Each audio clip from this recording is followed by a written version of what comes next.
Samadhi Bhavana is not the only way to relax,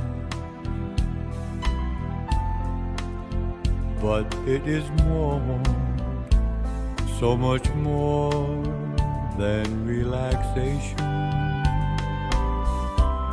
It is far beyond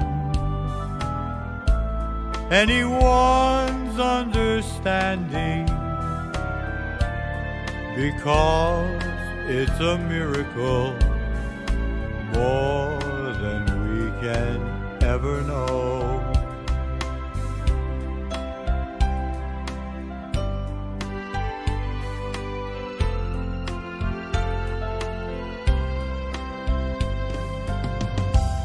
Do you know there is someone who is waiting for you? He is with you always, always with you. He is the one who knows with supreme kindness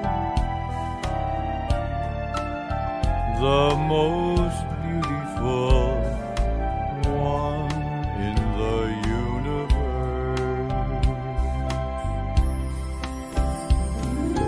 He has the knowledge that you've been searching for, the knowledge to open up your mind to happiness within, the secret of your life that's been hidden for so long. It will be clear when you become one with Him. There is no one can do it for you. Only you can do it for yourself.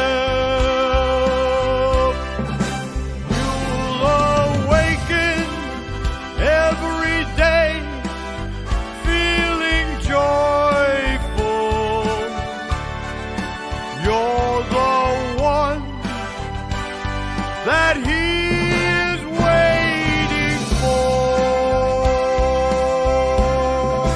You're the one that He is waiting for.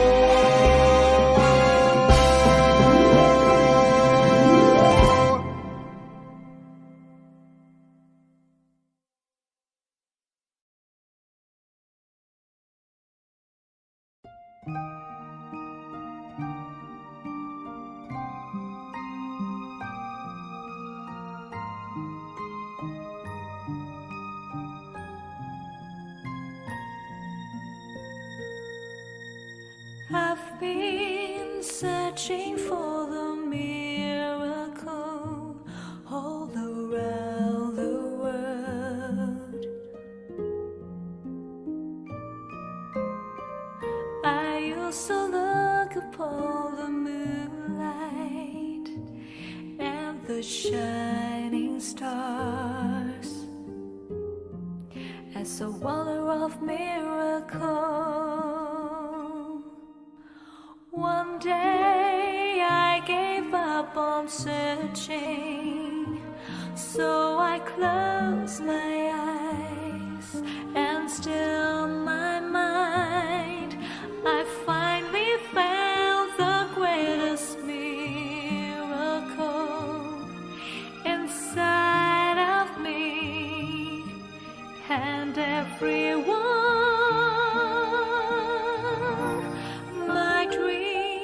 Came true when I found you inside of me.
to know. A couple of things with regards to our schedule tonight. First of all, I think everyone can hear me, right? Thumbs up if you can. Okay, cool. Awesome. Yeah, because last time I was talking to myself, and when you're on these Zoom calls, you don't know. So thank you for confirming. So with regards to our schedule tonight, intro, which is what I'm doing, and then shortly after, we'll have our wisdom talk, which is by Monk Daniel, followed by guided meditation. Candlelight will be the next thing that we're doing later on today. Be sure to have your candlelight next to you. If you don't, you can always use a phone, or you can definitely use your candle that's within you. And then that will be followed by loving kindness. And then Q&A will be the end of our session today. We do ask that for the Q&A, it's such a great time to learn about different questions that people have and answers that are given. So this is definitely a good thing. So I encourage people to stay if you can for that, but it is optional. So a couple of things about our guiding monk today is he ordained in 2012 as a Buddhist monk. He is going on his 11th year, going into 2020, and his goal is to take any peace mission that is assigned to him with the utmost passion and dedication. So soon I'll be introducing our teaching monk, but before that, let me go ahead and do our quote for the day. So if you don't mind, somebody go ahead and type a number anywhere from 10 to 100. And whatever comes first is what I will read from the quote book. Okay, I see 18. So here we go. This one is one of my favorite, actually. So what a coincidence. It's see yourself. When you sit with yourself, you will see yourself. You will begin to see what is within. You'll start to see who you really are, and you will live a life true to yourself. So that is today's quote. So, wow, that was fast. So without further ado, let me go ahead and introduce our teaching monk today, Monk Daniel.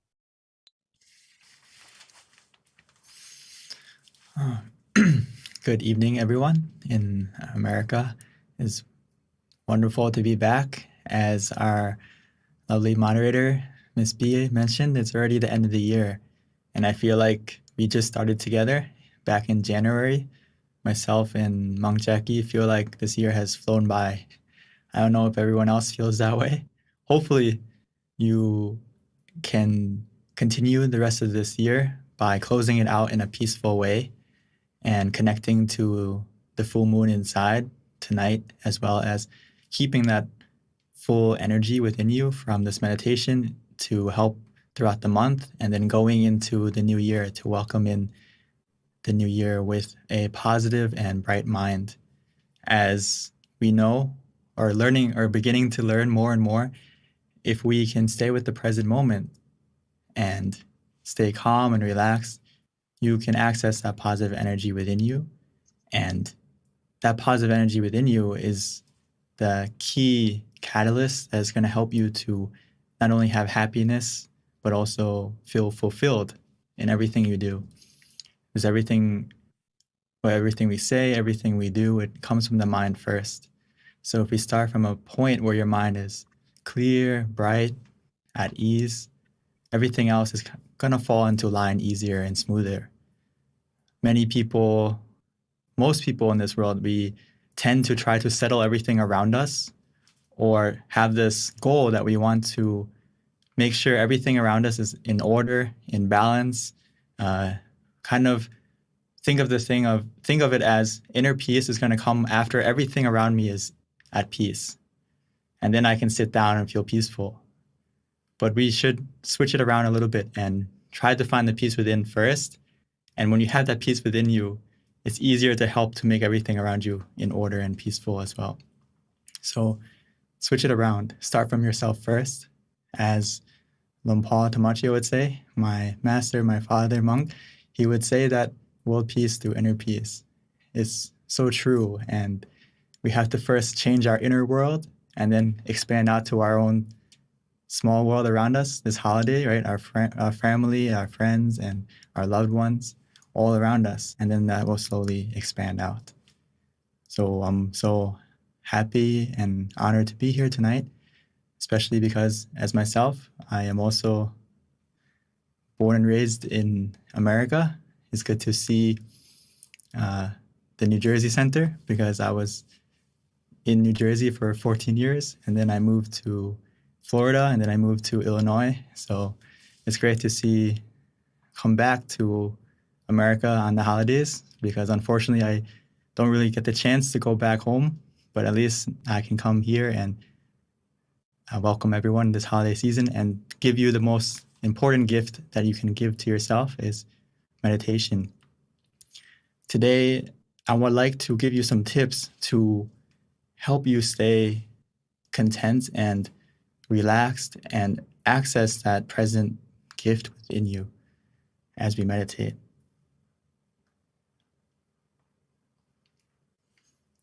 So the true gift of that we can give ourselves is by being content, right? If we can stay content, it's going to help our meditation progress naturally and quickly. And it's going to be almost like the key factor that's going to make your relaxation, even though it maybe not be as much as you would expect, but it can increase without you having to use any effort or use any force or rush anything. So to be content, it's all about being in the present. That's the key. As you may have heard in the past, that happiness is a choice, right? We can choose how to react to a situation and how to view a situation, and that can make you feel happy or content depending on how you place your mind. So being present is actually very important because a lot of times we may say like, oh, I don't feel happy, or I feel anxious, I feel worried. You have to ask yourself, are you present? I once had someone ask me that, hey, I don't feel happy in the present.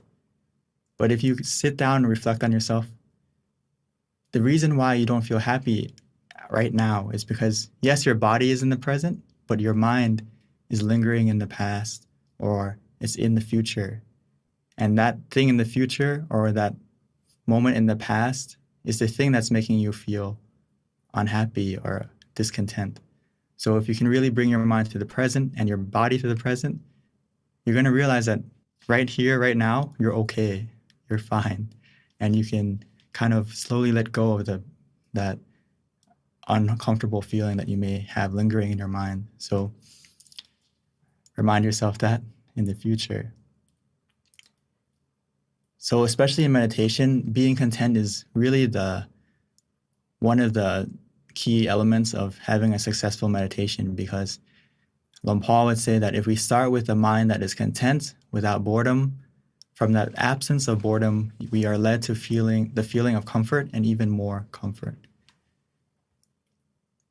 So after you adjust your body to be relaxed and you're beginning to relax your mind, we also have to stay content with what we have, stay relaxed, even though we may initially feel a little bit more relaxed after we adjusted the body. If we can stay content with that relaxation, it's going to lead you to more comfort, more relaxation.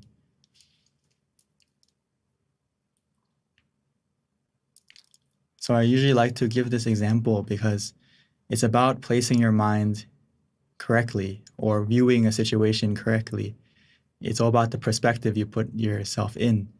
So imagine this scenario with me, especially this season it's the holidays. You may get a gift, right? You may get it from your family, your friends, or someone close to you. So the same thing with meditation. When we sit down, we may get a gift. We'll get a gift automatically. It's inside of you.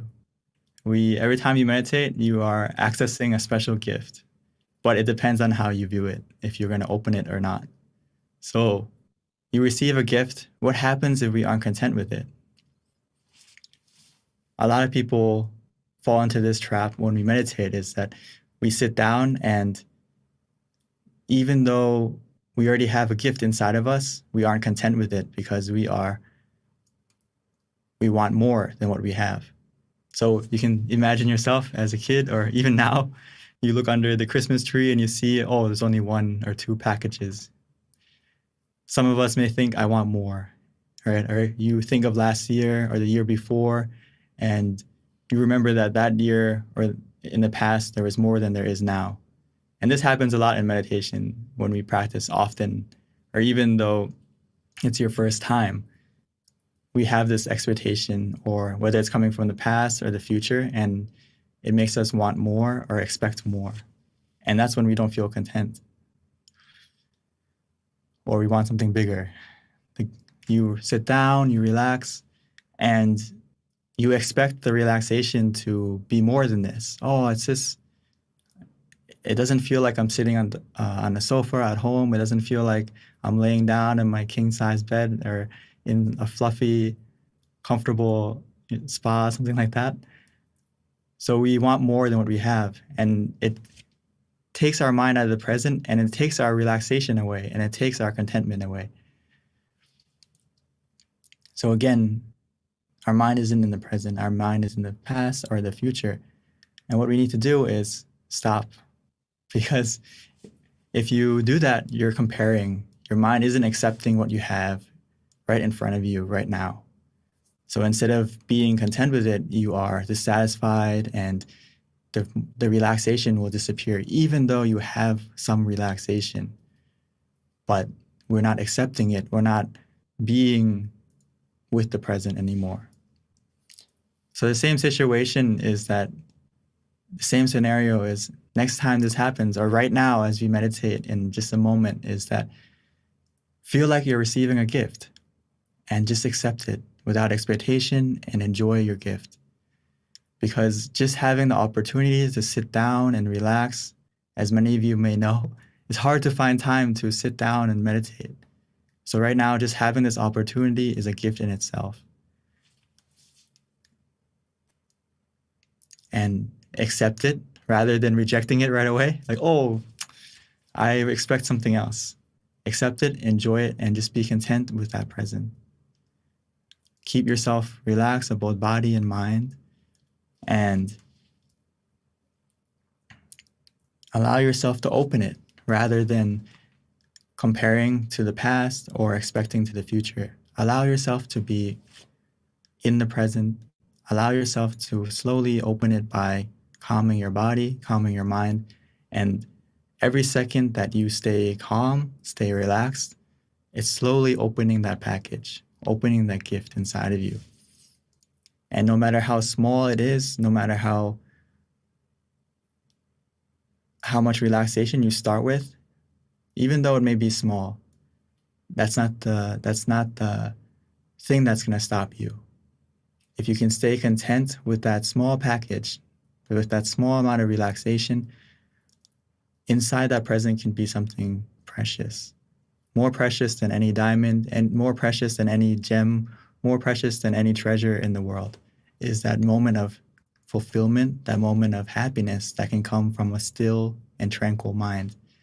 And I hope all of us can open that gift inside of you tonight and feel that happiness within you from just simply relaxing your mind.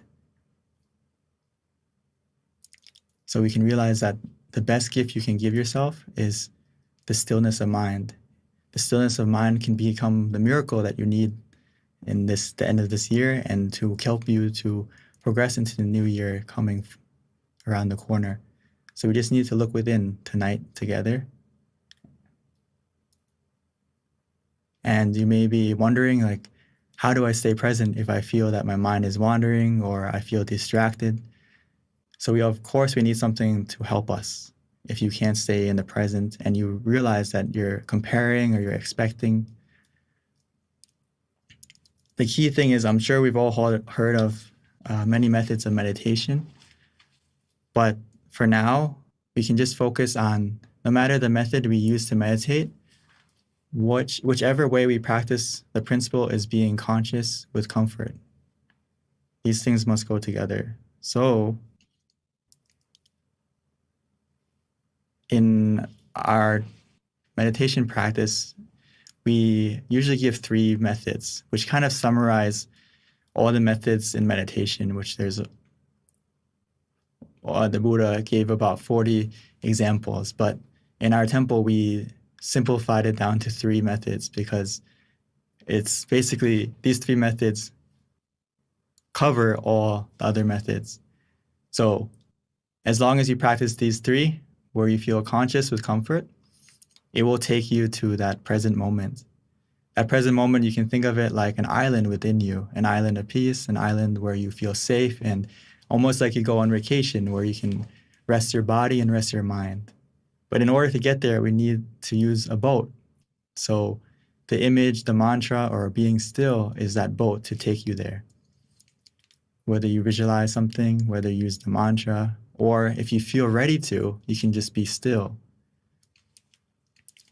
And the thing I like to remind everyone is that sometimes we'll fall off that boat. Sometimes we will get distracted or forget to stay on the boat. You may fall overboard, but that's okay. Just please remember to go back and use the method again to get back on board, to keep going to that island within you. It's a lot like traveling anywhere. The same way we travel inside is that how, if you think of it, some of us I see are at the center right now, right? So the way you got there is you had to walk first, right? You had to walk first to get to your car or get to your mode of transportation. And then after we got into the car, we traveled to the center. After we got to the center, we have to get out of our car and we start to walk again, right? So meditation is very similar. It's changing and adapting to the situation and using the method that is appropriate for the situation. So in the beginning, if your mind is not in the present, it would be very good for you to use the image or the mantra, whichever one is easy for you, and that will take you to the moment of being still. Of course, that moment of stillness won't last forever. Sometimes it will last a short time, sometimes it will last a long time. But when it disappears or when it changes to being distracted again, or you don't feel comfortable, you don't feel still again, just go back to using the mantra or the image again to help you stay still, help you to stay in the present again. And another easy way, as we may have heard, is that we have the center of the body, which is in the middle of our abdomen, 2 finger widths above our navel. That is our present. That's where you can find the present. That's where you can open the gift of true happiness, if you can bring your mind there. But don't worry, as long as you use any method where you feel conscious and comfortable, you relax your body and your mind, our mind will go there. This point is the point where your mind is already used to it, because it's the point where your mind wakes up. It's the point where your mind ends the day automatically when we fall asleep. So as we meditate, we can connect to this point rather than being conscious and being comfortable. And an easy way as we meditate is just to take a deep breath. Take a deep breath and follow your breath in. Follow it. I would like you to try to just take a deep breath, follow it inside of you, and see where that breath takes you. You may notice that it almost ends close to that center point inside of you. I would like you to try, or if you maybe it's a little bit difficult in the beginning for you, no problem. Just breathe in and breathe out and relax, and we'll get to that point together.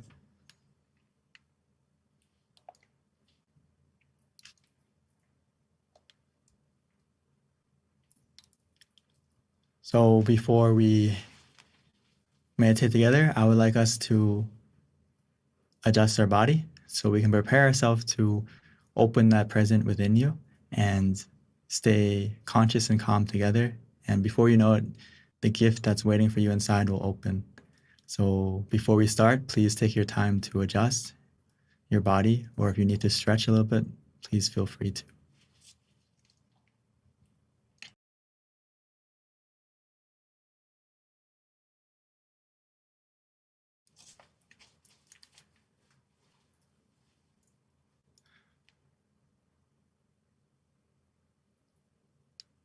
So now it's time for us to slow down, to relax, to take it easy.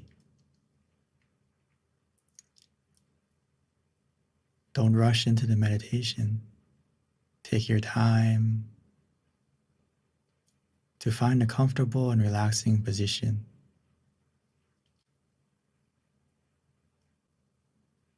Whether you're sitting on the floor, on a chair, or wherever you may be.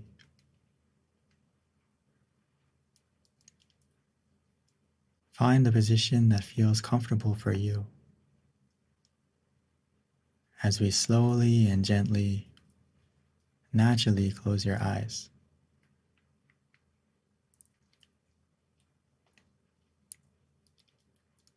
And we can begin to relax and release all the muscles in your body.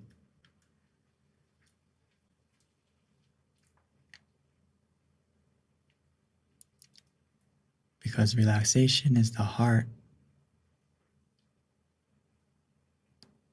of meditation, the foundation of a successful one.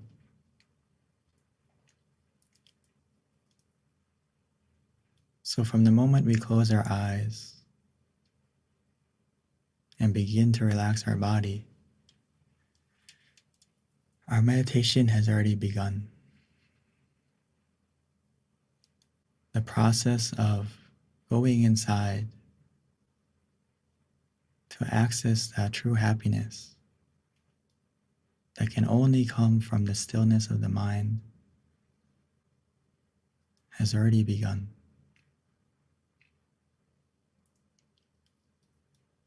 All we need to do is to help your body and your mind relax, starting from your body first. Relaxing and releasing every muscle by simply breathing in deeply and exhaling slowly.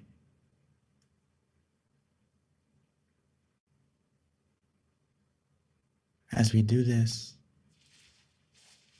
it will help our mind and our body to come together,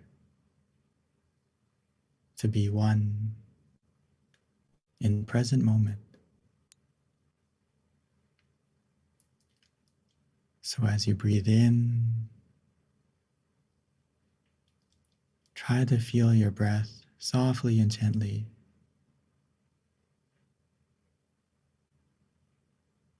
Feeling your breath as it enters your body. Filling up your lungs and also filling up your body with relaxation, allowing that relaxation to spread, to expand,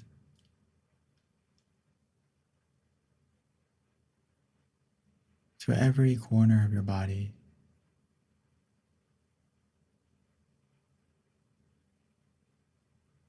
As if your breath is healing, soothing, relaxing.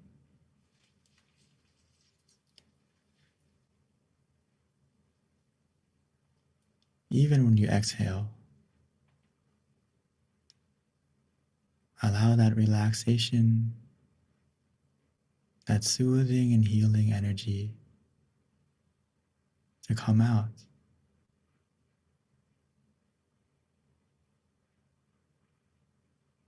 As we begin to feel relaxed within us and around us.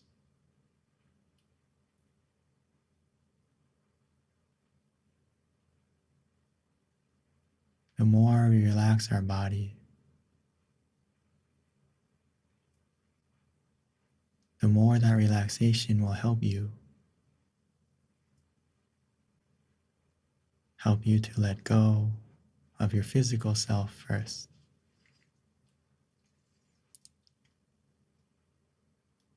This is the power of relaxation. It's the only way to truly let go,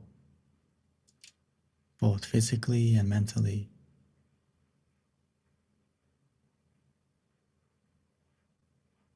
If we do it correctly,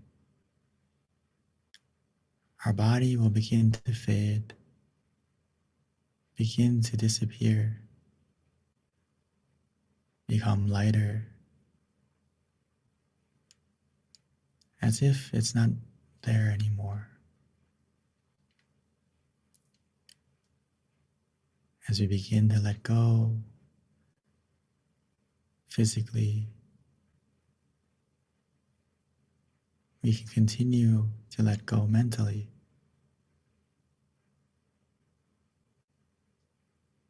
Allowing yourself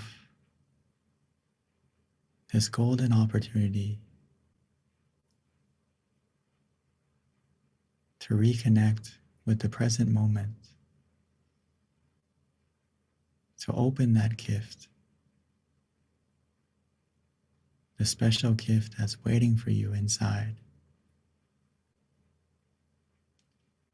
that's always been there,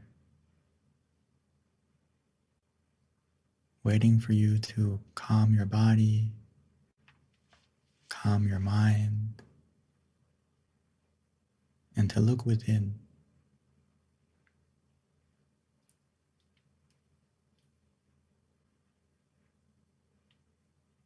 As we bring our body and our mind to the present,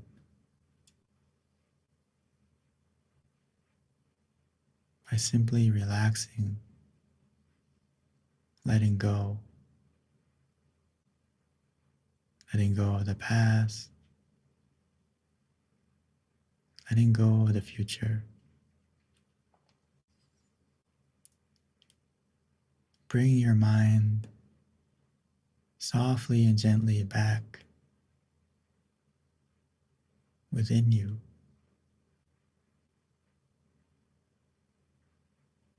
By using the method that is easy, relaxing, comforting. Whether that's to repeat the mantra in your mind, as if that sound is coming from within you, repeating in your mind softly and gently, Samma Araham, Samma Araham,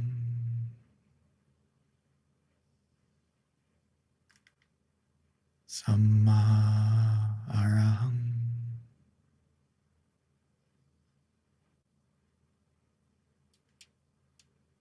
Every time you repeat that mantra, it will help your mind to come back, to be in the present.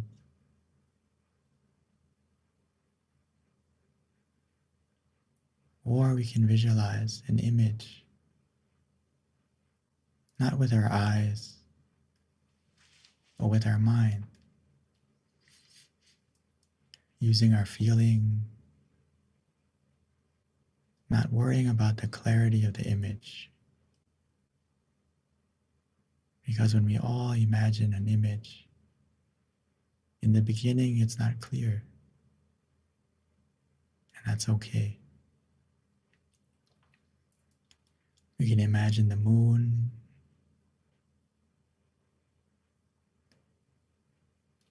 we can imagine the sun, a star, whatever you're familiar with.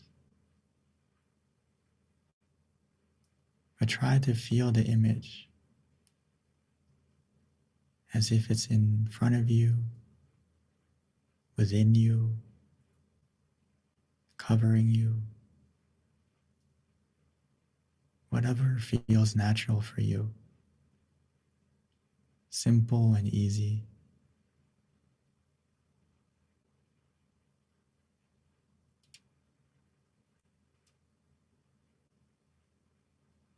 You can imagine it however you like or wherever you like.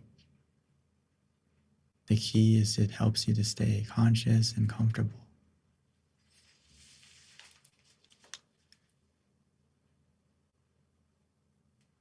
Or for some of us, you may feel that your mind is already calm and peaceful, and you don't need the mantra, you don't need the visualization, and you can simply just be still and do nothing, allowing the relaxation that you feel to carry your mind, to bring your mind deeper and deeper into the meditation,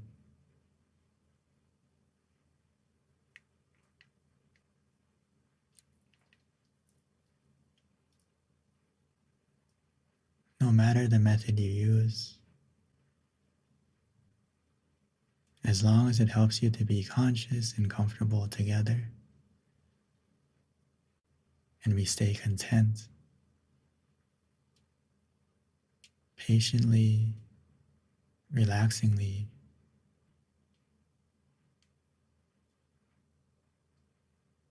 every moment we allow ourselves to open the present moment, revealing the true happiness inside, the happiness that is actually endless. It will continue to grow and to fill your mind with fulfillment, with relaxation, endlessly, as long as you keep your mind in the present, patiently, contently, relaxingly.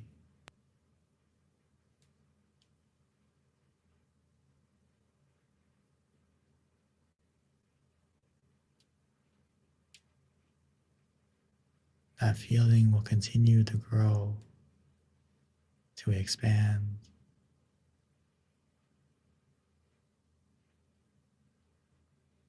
All we need to do is follow the comfort,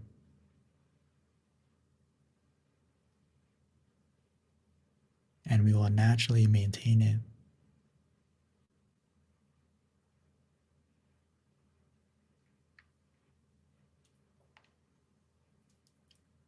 But at any moment, when you feel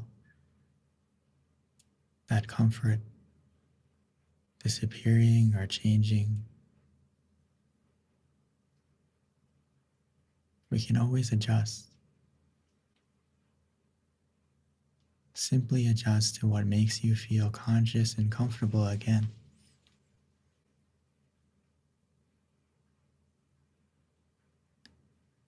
And that will help you to get back to the point of stillness,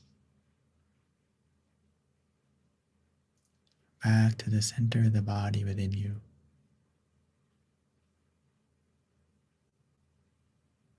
where the gift of true happiness is waiting.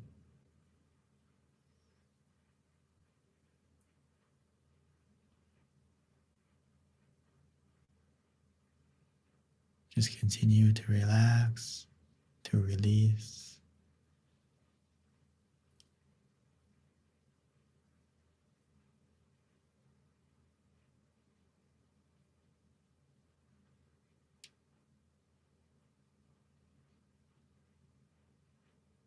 As we continue to relax and to release,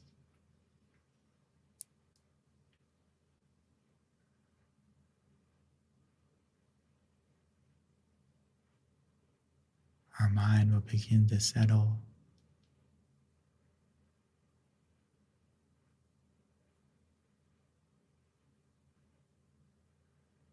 and our mind will begin to be clear and bright.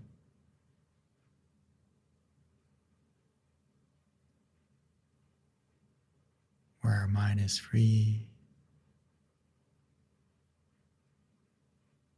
from any negativity, filled with happiness, peacefulness.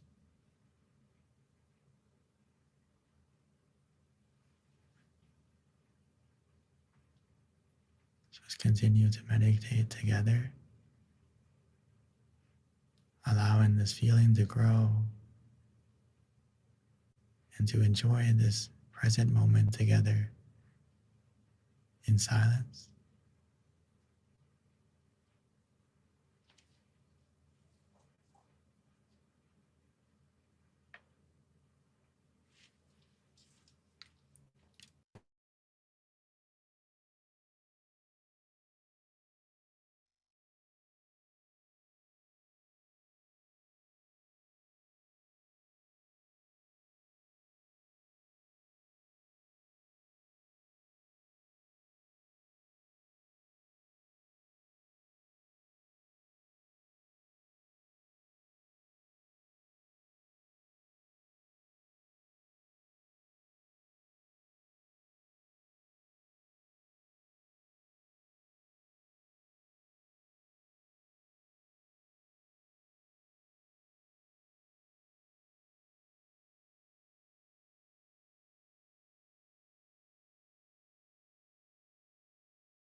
Every moment that our mind is conscious and comfortable together, it helps to clear away the negativity, making our mind lit from the inside, a feeling of brightness where we feel clean and refreshed, recharged, rejuvenated, because our mind is free from any negativity, and instead, every moment that we remain calm and relaxed, we fill our mind up with positive energy that you create from within yourself by simply relaxing your body and your mind.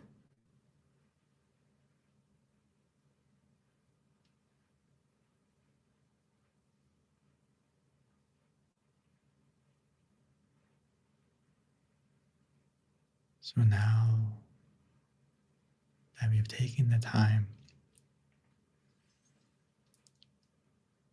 to light our mind from the inside, let's take a moment to transfer that brightness from within you that you feel from the relaxation. Transfer that positivity from within you to the candle on the outside.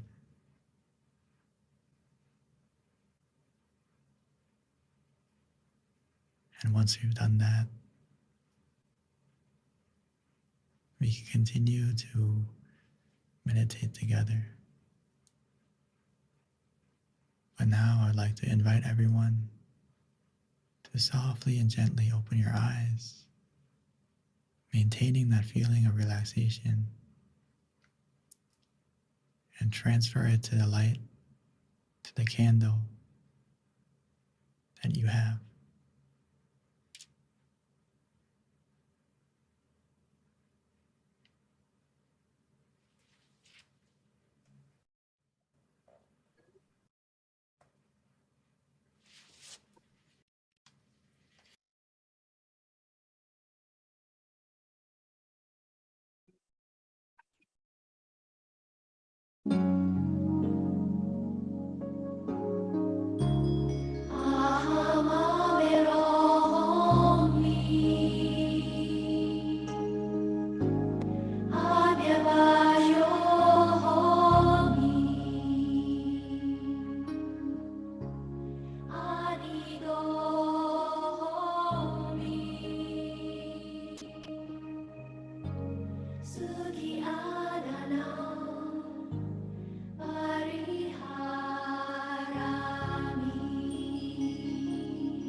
Now that we have lit the candle on the outside, and most importantly on the inside, by simply relaxing our body and calming our mind,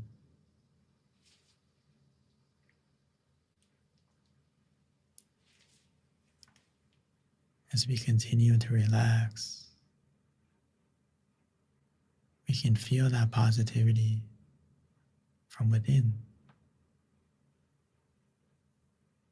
where we feel refreshed, recharged, rejuvenated. It's because our mind is free and truly in the present,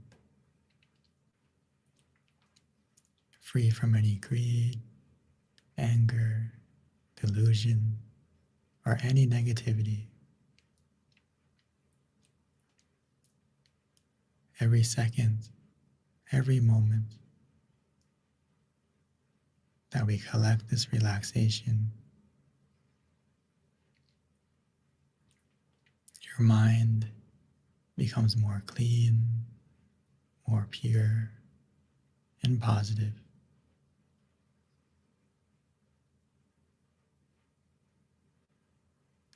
So now that we feel that way from within, we can increase that feeling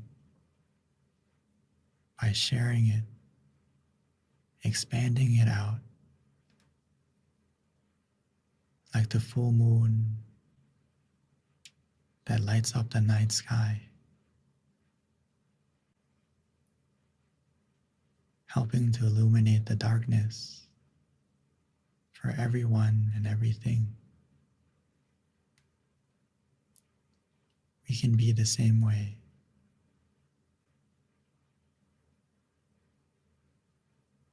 By wishing to yourself, filling yourself up with happiness and positivity, and expanding that feeling out to your loved ones, as if we're giving them a gift from within, a share of this positive energy that you feel, that we can dedicate, that we can send to everyone we love,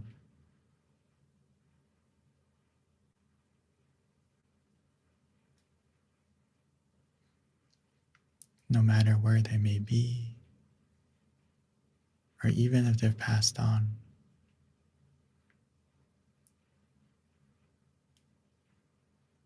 The positivity of the mind can be felt, can be shared, like one candle to the next.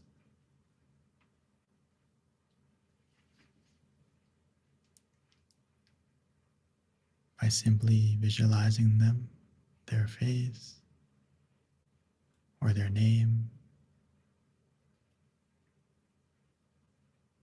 we can connect to them.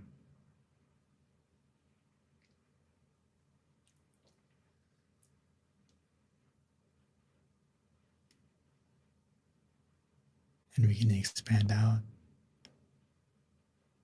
opening our mind, expanding our heart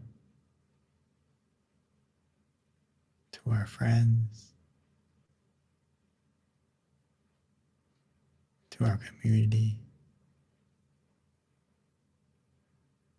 expanding out to our city, our state,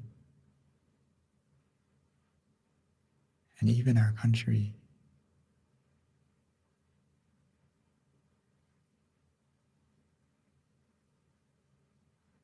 Wishing for everyone in the world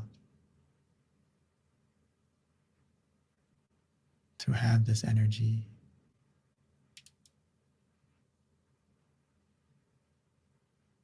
wishing well for everyone and everything, whether we know them or not. Allow the positivity you feel to shine out, helping the darkness of this world to become brighter.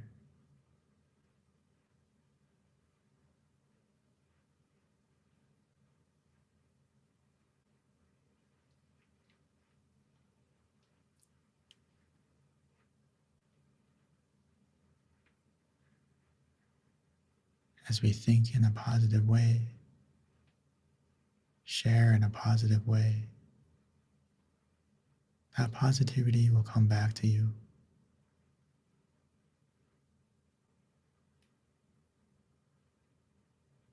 So once we've shared, we can come back to ourselves, come back to where you feel relaxed and calm. Continue to relax your body and your mind, allowing yourself to feel the relaxation and positivity from within you and receive the positivity from around you, from everyone meditating together right now.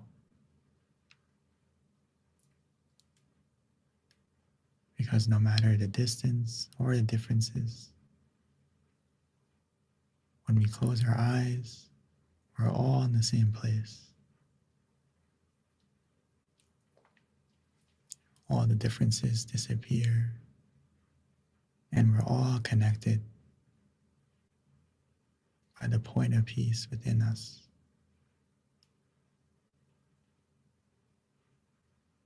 And the more we relax, the more we stay still, you'll be able to feel it from within you and around you.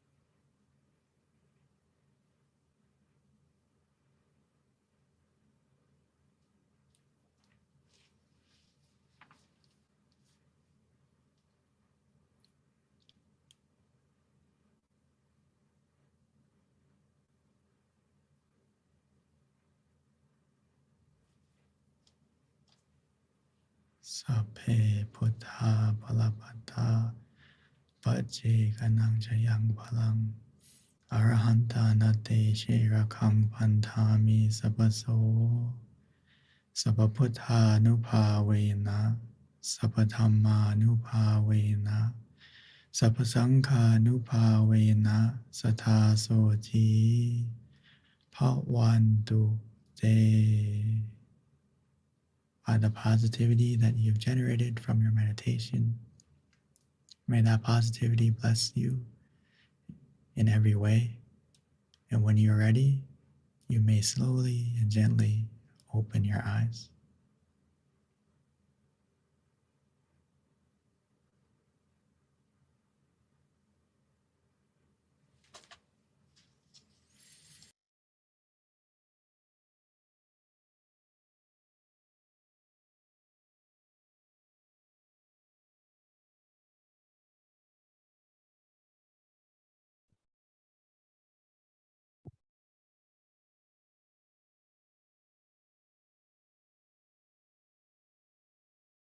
Welcome back, everyone. I hope you had a peaceful and relaxing meditation. We're able to open that gift from within you, experience that happiness that's waiting for you from meditation. And please take a moment to share if you are available or you're open to that. And if you have any questions, or please also, if you would like to share any topics that you would like to know about going into the next year, please also, I would like to know what you would like to learn about as well as we go into next year. So thank you, and I would like to pass the microphone back to our lovely moderator, Miss B. Thank you so much, Monk Daniel. I can't emphasize enough how much a gift you really are, Venerable. When I listen to your guided meditation, like every time. I really do. I'm sure I'm not the only one, but it really, your teaching, your guiding is really profound, and just a lot of things that you say, there's just so much wisdom and you can really feel it. Especially my favorite part was the end when you mentioned closing your eyes and we're all in it together and we're all in the same room, even though we can't see each other. And it just made me really have this understanding energetically of how, even though we're in different places all around the world, we're actually truly in one room when we come to listen to you. So thank you for that, Venerable. A couple of announcements before transitioning to Q&A, and please don't leave. This is my favorite part because we learn so much from each other when we ask questions, but we do have a feedback form that we'd like to kind of put up for anyone who wants to give us feedback. Please do so during these full moon meditation sessions. Yep, there you go. You can click on it right there on the link. And one thing I wanted to also notate is we've been doing this since 2020. So we're almost going on, I would say, going into 3 years. So this is pretty amazing that we've been offering these full moon meditation sessions monthly for over 2 years now. I'm going on to year 3, so that's pretty cool.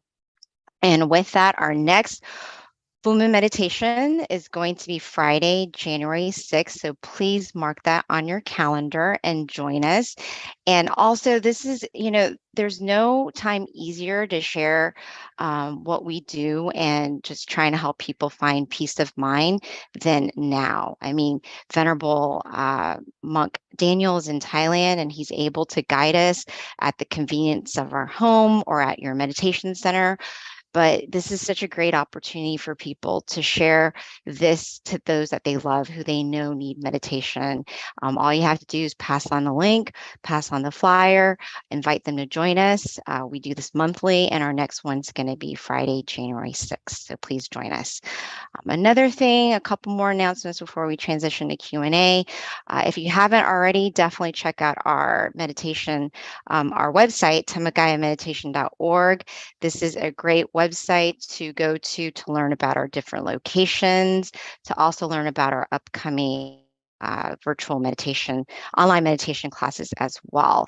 But looks like what we have pulled up is MindGym, which is also another great website that we have, another great offering that we have as well. You can also find out about your center nearest you on the website at MindGym. In addition to that, if you haven't already done so, please download our app, MindGym, because this is a great app that you can utilize at the convenience of your home, meditating with our various meditation teachers. We have over 100 tracks now on the meditation app. In addition to that, we also send out notifications to remind you of our upcoming full moon meditations as well, which is a good reminder, since those are notifications definitely will help. All right, at this time, let's transition over to Q&A. One other thing too, if you've got a location near you, simply go on one of our websites, mindgym.org, look at the location, click on the center nearest you and find out if there are live sessions there. But right now, most of our centers do have live sessions. So please do join us in person or online. So at this time, Venerable Daniel, we are ready for you. Thank you. All right, everyone. So this is my favorite part, which is Q&A, especially for those who are at a center.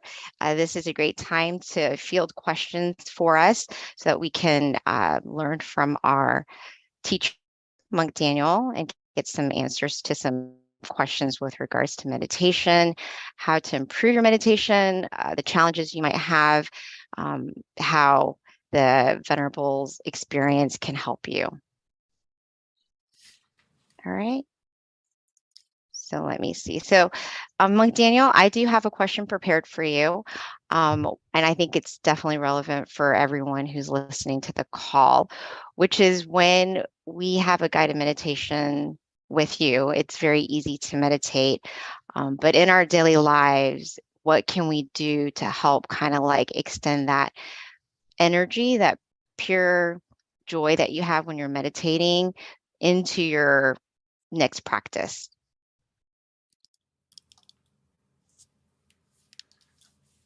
You mean in the sense of how can we connect to the same energy that we feel now in a group? Yes. Like, no, how can you continue, have that continuity with regards to just having that brightness of mind when you're meditating on your own or with the daily distractions that happen in day-to-day life? Like how to kind of try to keep that consistent feeling of connecting to that happy source of purity when you're meditating, say with you, but being able to kind of do it on your own, like things that you can do in your life to kind of help you find that brightness inside. Mhm. Well, the first thing is it's a very good sign that after the meditation, one of the things you may notice is that that positivity will stay with you or stick with you as you open your eyes and go and the world is a little bit more bright. You may feel that way, right? And unfortunately, that feeling doesn't last the whole day. But as we practice, the key thing is consistency throughout the day. And also, whenever you not like a plant, your mind needs that watering often, so you can connect to that positivity quickly and smoothly. So it's very important that throughout the day you try to connect to that center that we mentioned and connect to yourself often. Like you charge, throughout the day we need to charge our phone, charge our computer, and the mind is the same thing. You really need to charge yourself and don't let it go on low battery. So as you go throughout the day, take some moments to just and almost like you're talking to yourself, but talking to yourself positively to help clear your mind from any distractions or any negative feeling that may be lingering. You can change the focus. And the moment you change that focus, you can connect to that positive feeling that you have now. And ideally, please come to these big sessions as well, so you can also collect a lot of positivity, not only from yourself, but you may notice that when you meditate as a group, the energy is a lot different. And it's not a coincidence. It's because the positivity of the mind, it can be felt. Like I'm sure if you ever went around someone who is in a good mood, you want to be near them, right? But if you go around someone who's in a bad mood, you feel it in the room. It feels, tense. So I hope that gives you some kind of idea. And the key thing is to be consistent throughout the day. Use the mantra, use the visualization. When you have a moment to pause. And if you find it difficult, I would recommend you to download the Mind app or Mind Gem, and it will help you to at least have some guided meditations throughout the day that can help you to kind of reset and have that personal, have a monk in your pocket, have a meditation session when you're free. Thank you, Venerable.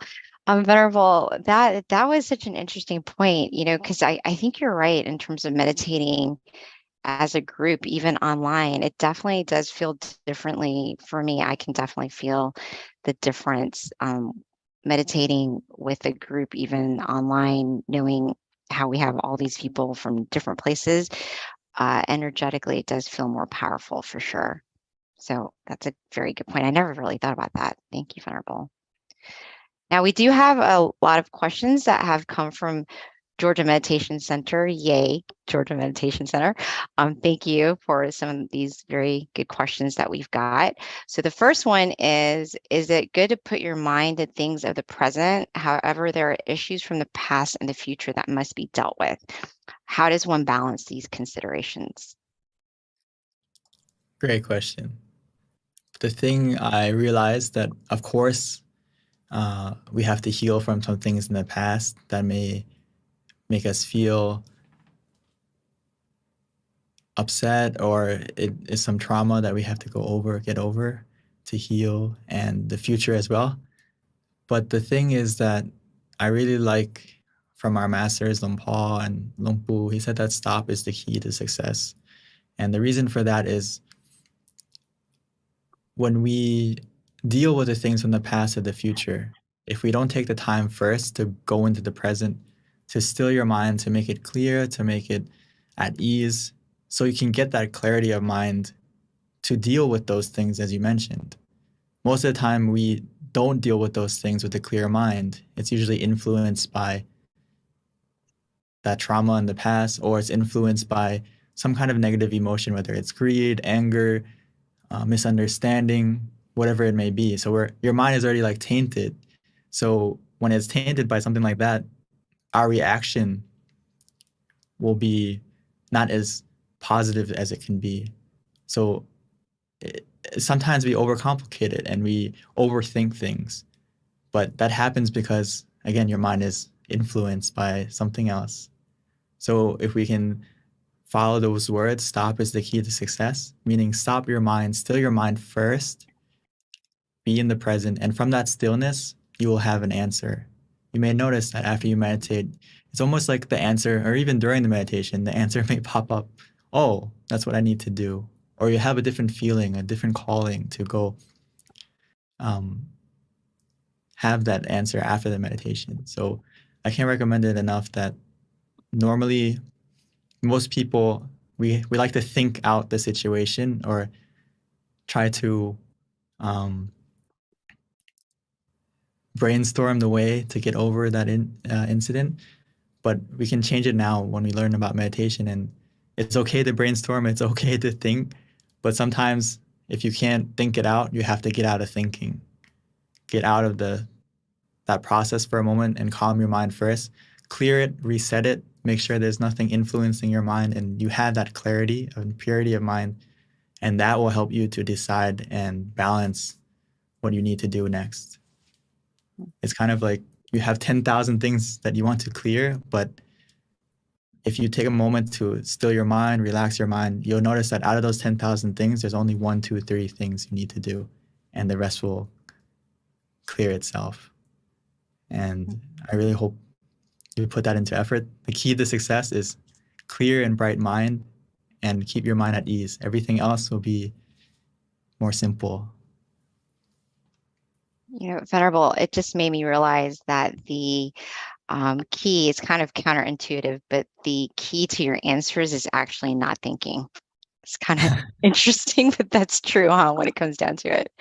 I mean, we're so used to thinking through it, and that's not a bad thing, but it's a bad thing when your mind is influenced by negativity, where you feel stress, you feel anxiety, you feel all these different pressures on yourself. So you need to get those out first by bringing your mind to the present. And then after the meditation, you will have the clarity to deal with everything else.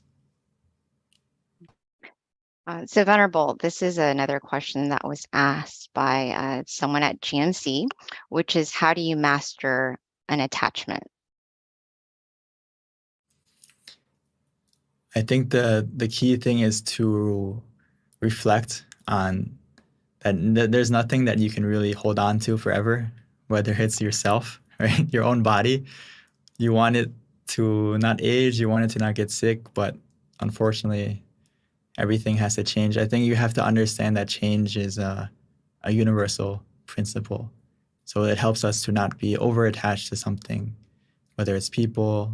So I think for most of us, it's easier to let go of things, but when you think about people or relationships, that may be a little bit more difficult. So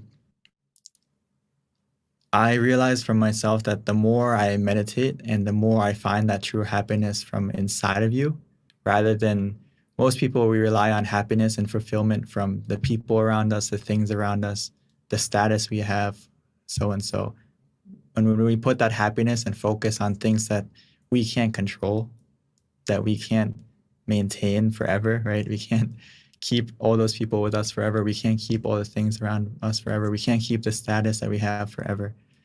And when we put our happiness on those things, we are destined to feel unhappy because they don't last. But if you put your happiness or your focus on Recording in meditation progress. and getting it from within yourself, getting that happiness and creating that happiness from stilling your mind, it makes you less attached in a positive way, meaning that you're able to let go and hold on to things, because everything in life, there's a moment where you have to hold on to it and there's a moment you have to let it go. So from what I noticed, the more you practice meditation, the more you can practice and master being unattached or being obsessed about certain things. And so change your focus of that to finding happiness from within you rather than around you, if I would answer it shortly. Thank you, Venerable. So GMC's on a roll. We've got more questions. One is, how do I manage my ambitions?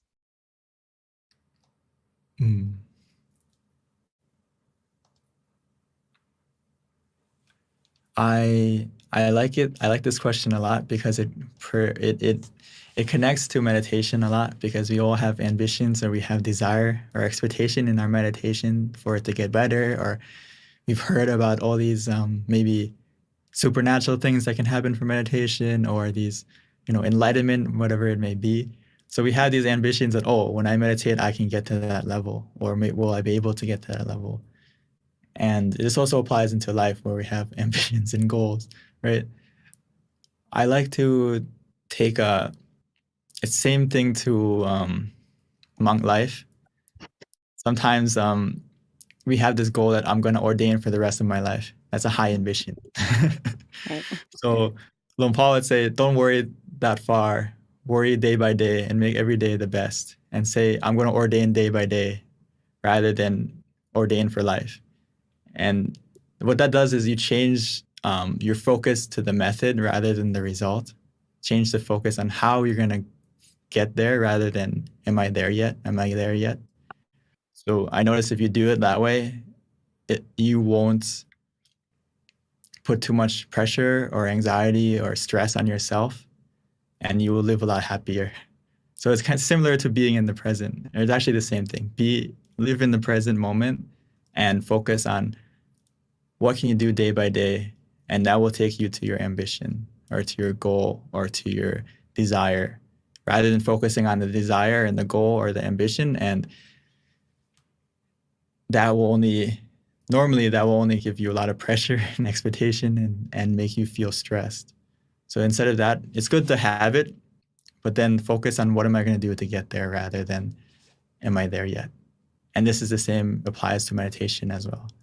If you sit and you focus on the method rather than the result, you're going to get the result easier, because you're not putting yourself or starting your meditation with expectation and desire and want. So start from, how can I get there? What is the way?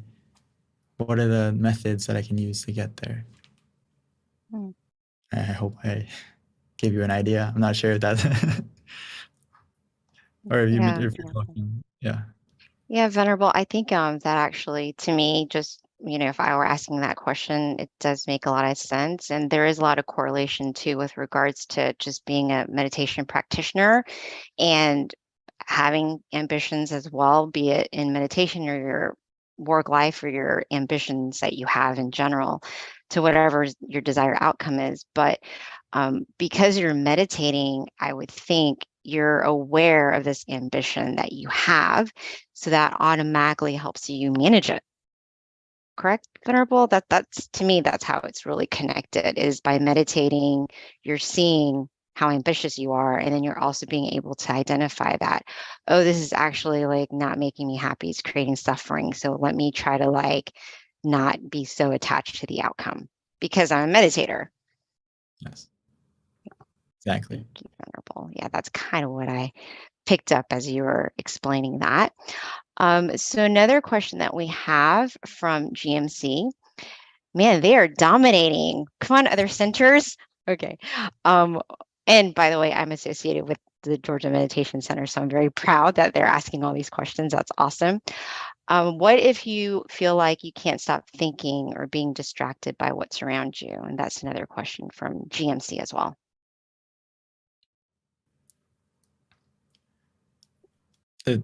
In the meditation, right? Or just in general, it's completely normal in the beginning. So don't get too frustrated with yourself. Don't be too hard on yourself as we meditate in the beginning, that you're going to be distracted. You're going to be have wandering mind in the beginning, because we've been thinking our whole life. So when we sit down to meditate, it takes a little bit of time to calm down, because we've been stirring.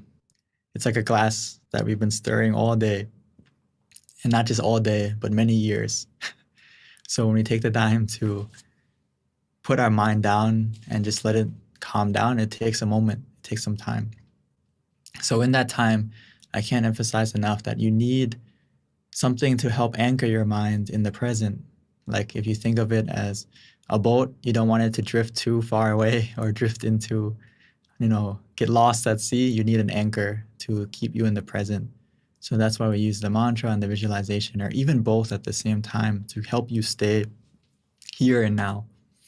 And if you find that even using those methods, if you find that even using those methods, your mind is still really going all over the place during the meditation, just open your eyes. It's like you're a director and you're saying cut, or you're having a bad dream and you open your eyes and it'll fade away, right? So it's the same thing in the meditation. If the wandering is out of control, the visualization, the mantra is not helping, the easiest way is just to open your eyes. And that will help to cut the process of overthinking for a moment.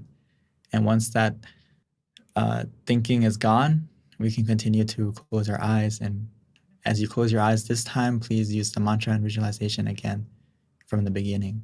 And this will kind of be that shield, be that anchor to protect your mind from overthinking or being distracted again. Thank you, Venerable. All right, so we've got a couple more questions before we wrap up. So let me quickly get to it. The next one is, do you think the answer to a problem comes by itself, or do you need to chase the answer? And I would suspect this is when you're meditating, Venerable. From what I've noticed is you don't need to chase after the answer or the happiness or anything that happens in meditation. You just need to be still, and the answer will come to you. The answer will come from within you. Because you may not realize it, but you have a lot of wisdom, and it can come from within you. It will come from within you. Just like the happiness or relaxation that you feel. Isn't it amazing that just by staying still and relaxed, that all of a sudden you feel happy, or all of a sudden you feel this contentment from within you? Where did that come from, right? It came from you being still. It came from you just relaxing. You didn't need to run after it. You didn't need to look for it. You didn't need to do anything but be still and relaxed. And that happiness came. So it's a lot like I've mentioned, the door of happiness opens from within. And also those answers are sometimes the answer to a solution miraculously can actually come from you just being still. And it's almost like an intuition, but the more you practice the meditation, the more clear and bright your mind will become, and it'll be easier to find those answers that you're looking for. And the deeper you go, the more profound answers you'll be able to answer, because you'll find it from within you. But it's not you're not running after it, you're not chasing after it. You're just being still, and it will come to you. Yeah, what a great benefit to meditating. All right, so the next question, Venerable, we've got two more. The next one is from Chris Amon, and the question is, what is a theoretical way to solve problems when you focus?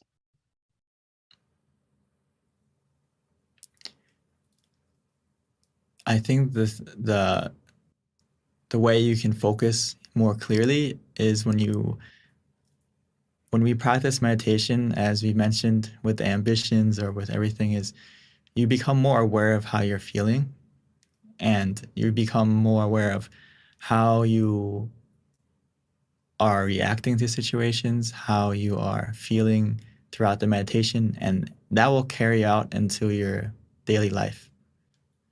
So how you focus will change. It'll be more of a central focus or a neutral focus, where you see things less without a bias and more for what they are in reality. Because again, your mind is clear and it's not tainted by any like defilements of greed, anger, delusion, or misunderstanding, all these things. When your mind is still, your mind is kind of in a pure, not in kind of, it's in a pure state where next time you focus on something, it's going to be a calm and almost like a central focus where it's in the middle. And when it's like that, you'll be able to focus on things more deeply, and not like in the sense where you're over, like when you focus on something with your eyes, you strain them, right? Because you're using the effort to stay focused. Or even mentally, if you, in the past, you may study very hard or you may pay a lot of attention to something and you feel like you'll get a focus where it's clear. And the more you focus, the more calm and relaxed you also feel.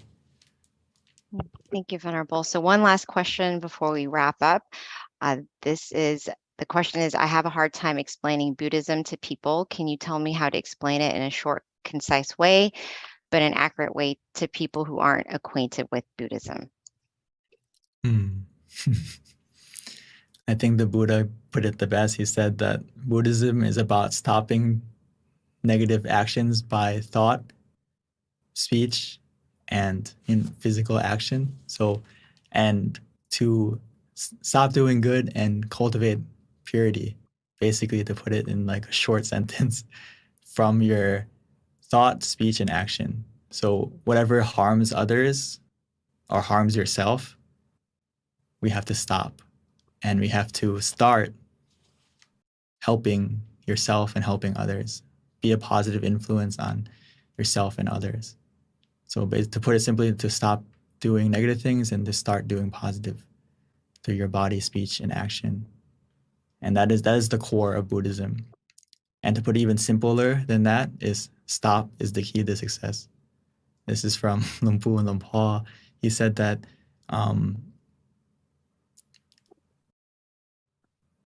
if you summarize all the teachings of the Buddha, it comes down to not being careless. Not being careless in doing evil actions or negative actions. And then to simplify that even more is to stop. Because when you still your mind is free from negativity, that negative influence.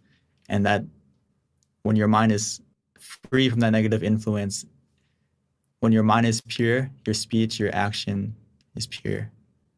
So actually the heart of a true Buddhist or anyone practicing Buddhism starts from meditation. Because you clear mind means clear, pure body, speech, and action. Thank you, Venerable. That was actually the perfect way to end our meditation session tonight, was that question. So thank you for asking, Georgia Meditation Center. And thank you everyone for being on the call and finishing up listening to the Q&A, which is actually my favorite part. You learned so much. And definitely thank you all for asking the awesome questions so that we can all learn. And of course, see you next year on Friday, January the 6th. Can you believe it? Oh my goodness, time goes by so quickly. So let us take advantage of the time that we have and definitely commit ourselves to thinking good, doing good, and speaking good, which is done through meditation. So hope to see you all again. Thank you. Have a good one, and meditate often and meditate well. Bye.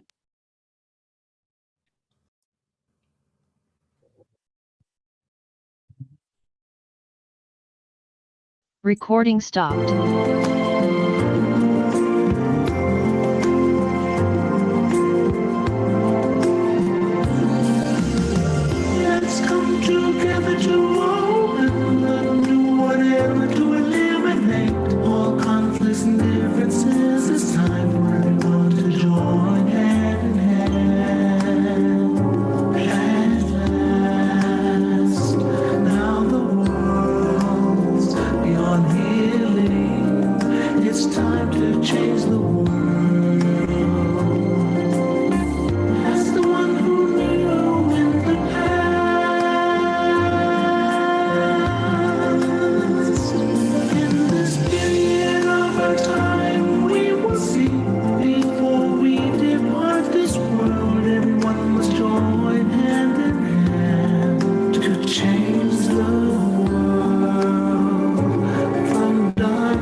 Nowhere in the world will be like heaven on earth. No classes in society.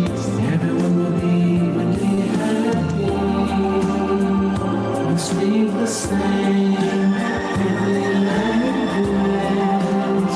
Become as one with smiles of love.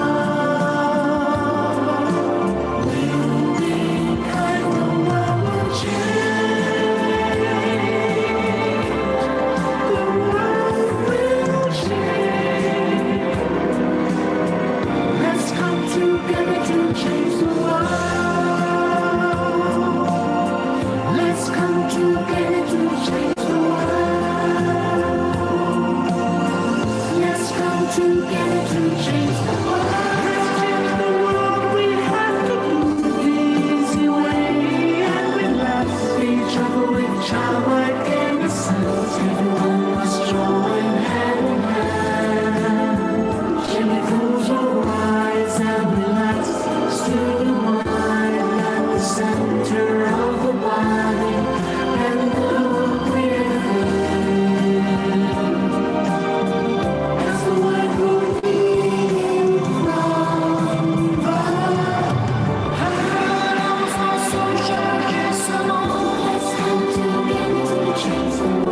Cambiemos el mundo juntos.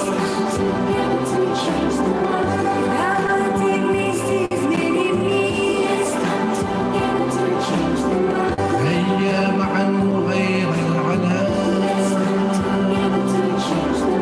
يقنا الشناير让我们来一起改变世界。Wir kommen zusammen für die Welt. Vamos a seguir, hagamos como uno. 一緒に世界を変えよう。เรามารวมใจกันเปลี่ยนโลกใบนี้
Let's see.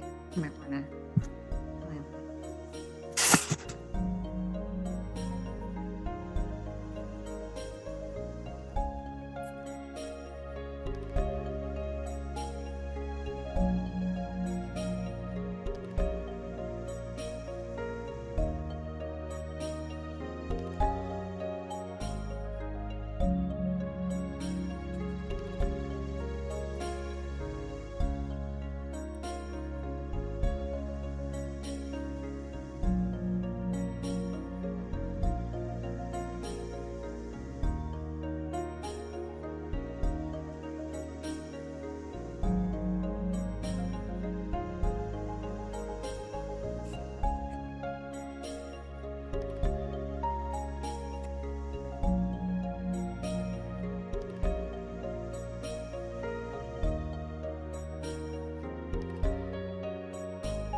Hi, everyone, and welcome to our full moon meditation. We are so excited to have you all today.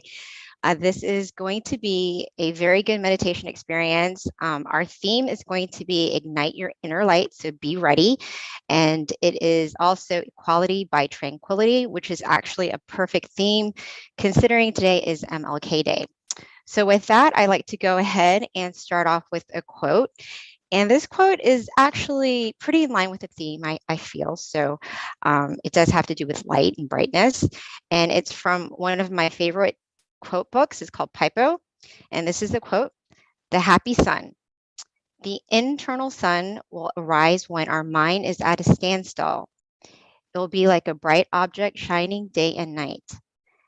The ordinary sun shines half a day, then fades away. But when we attain the internal sun, our life will never be in darkness. Whatever incident we face, though we cannot change it as we wish, we can overcome it as we connect with the happy sun inside." So that is our quote of the day. And a little bit about our teaching monk, Venerable Jackie, before I transition over to him for our guided meditation. Actually, he's going to do wisdom talk first, and then it's going to be followed by a guided meditation. So a couple of points about Venerable Jackie is that he ordained in 2014, pretty much after getting his BBA. And then he started studying meditation and learning more and more about it and how important it is for life, essentially. And with that, he found his passion. So now he gets to meditate often, accumulating this inner peace and also being able to share it with everyone else. So at this time, I'd like to introduce Venerable Jackie.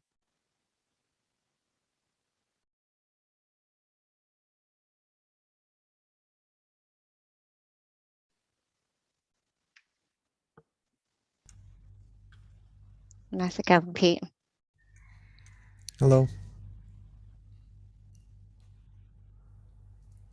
Well, good morning, good afternoon, and good evening to everyone.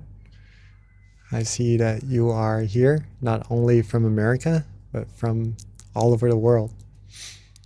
Well, from Thailand here, it's morning time, so welcome everybody. Welcome everybody to this full moon meditation session together. Hopefully everyone is healthy in your body and your mind and is happy to be here, as I am here also, as I am happy to be here also, I mean.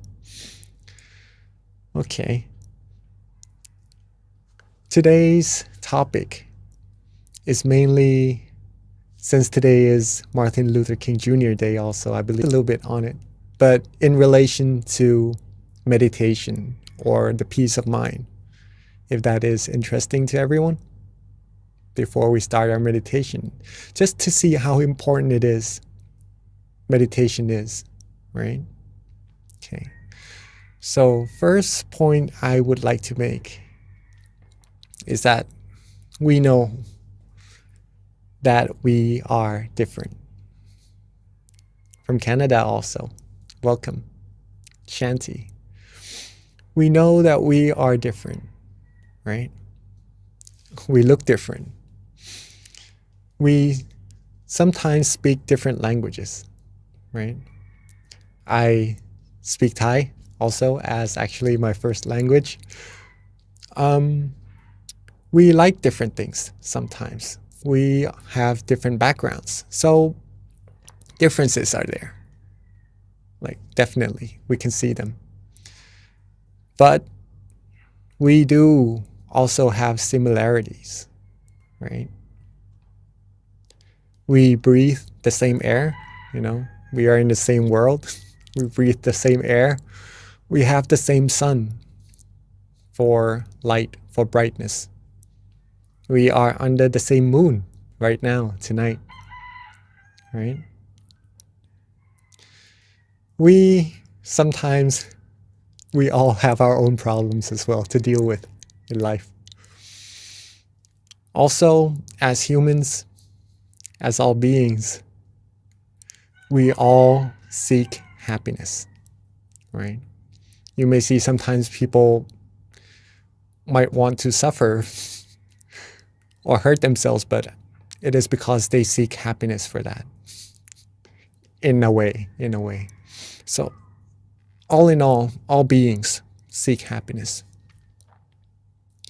And it is this feeling of happiness, right, that is very important. Very, very important.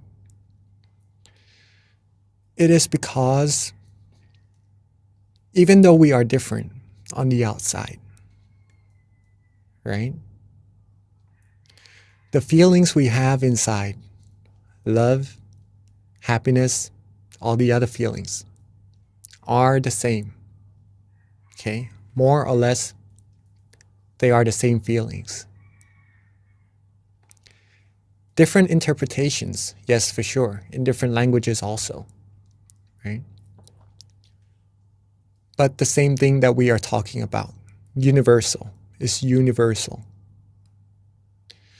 When it comes to happiness, we all know what it is. We all know this feeling. There are two types though, just to mainly distinguish them. First is the happiness that comes and goes. Okay. This happiness that comes and goes, for example, if someone gets something new, right, from a store, from somewhere, and accidentally it gets broken, we get happiness, yes, from getting the stuff for a while. It stays with us for a while, and then maybe it departs from us. Right? If it doesn't get broken anyhow, right? Either us or that source of happiness on the outside, it could be anything, right, will depart from each other sooner or later. And that departing shows that those happiness doesn't really last. Or if you were to rely on these outer objects, outer things for happiness, sometimes instead of happiness, once we depart, we'll end up feeling sad. Okay. So this is a form of happiness. Okay. This is a form of happiness.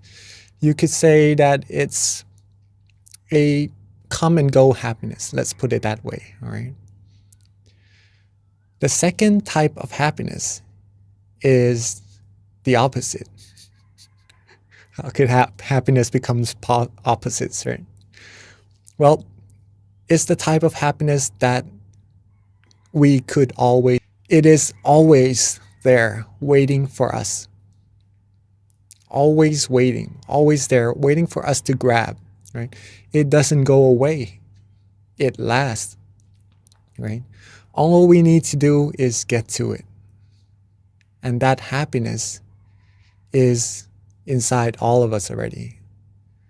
This could be considered as true happiness. True happiness. It is easy also to get this true happiness.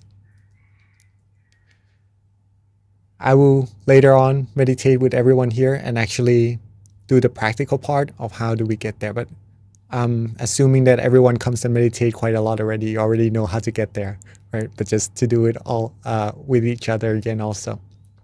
Okay. So this true happiness. Every being seeks happiness. But the happiness that they seek sometimes is outside, and that doesn't last. But the happiness that is inside lasts. So this is the ideal happiness that all beings should be seeking, should be getting, or should be acknowledging and really taking into possession of that, right? Since it makes you happy and it lasts. Well, a way to get that. Simple. One is to have awareness. Okay, one is to have awareness. Second is to be relaxed, to have relaxation. Okay. Have awareness. You don't have to really be aware, right? Maybe that would be putting too much intention into your practice, into getting to that true happiness. Just to have awareness, meaning to be awake, to be conscious while meditating, or to know yourself, right? Have awareness and be relaxed, be calm, be rested. Okay. Once these two components come together, your mind will become still.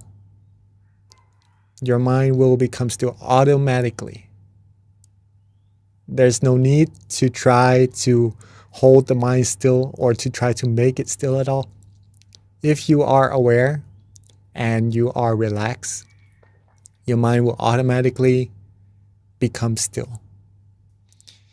And that stillness of the mind is where true happiness will arise. Okay. Right at that moment. Right? Instantly. So if you are relaxed right now, sitting in your chairs, you have awareness, of course. Right? And just enjoying this feeling. Enjoying this feeling of relaxation. When you are enjoying it, your mind will become still. Okay? And it keeps getting bigger and bigger. If you are more and more still and neutral with the feeling, we could do this in our practice of meditation together. But just to say that the stillness of the mind will become stronger and stronger. The true happiness inside will become stronger and stronger also. The taste of happiness will become more and more profound. You receive happiness at this level already while being relaxed. But once you stay calmer, once you stay more relaxed longer,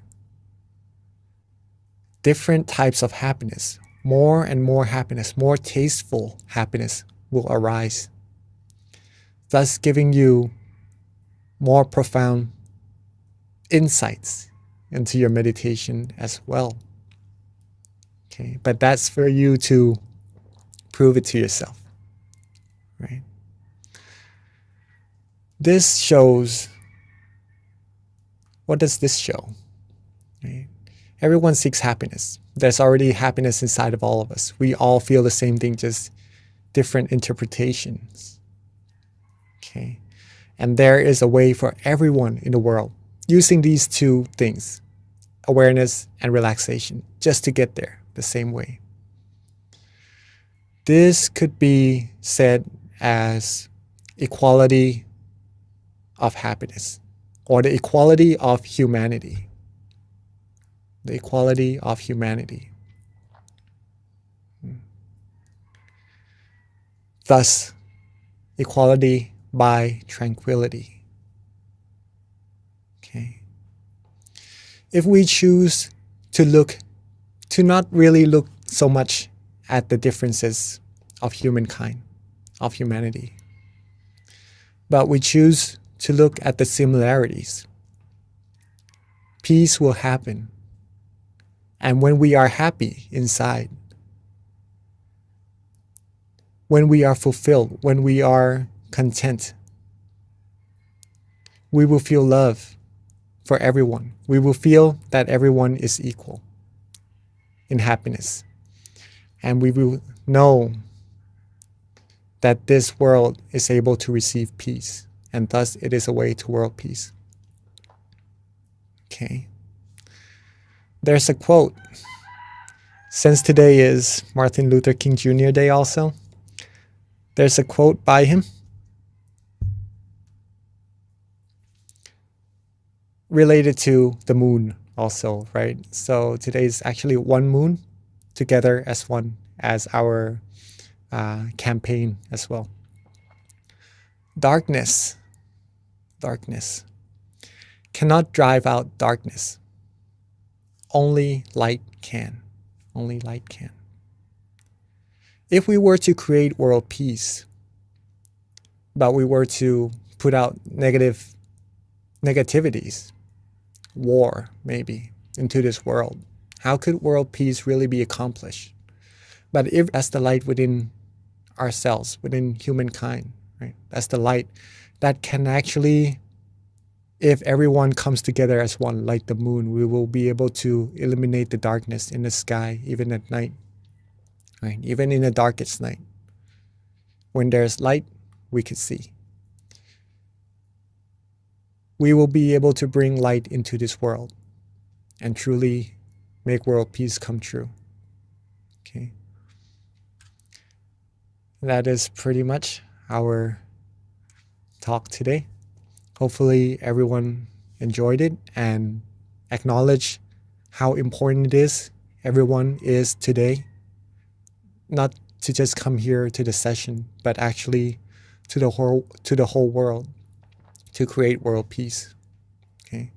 But it is a teamwork thing. It is a teamwork thing. It can't just happen with one person. Everyone has to be happy, right?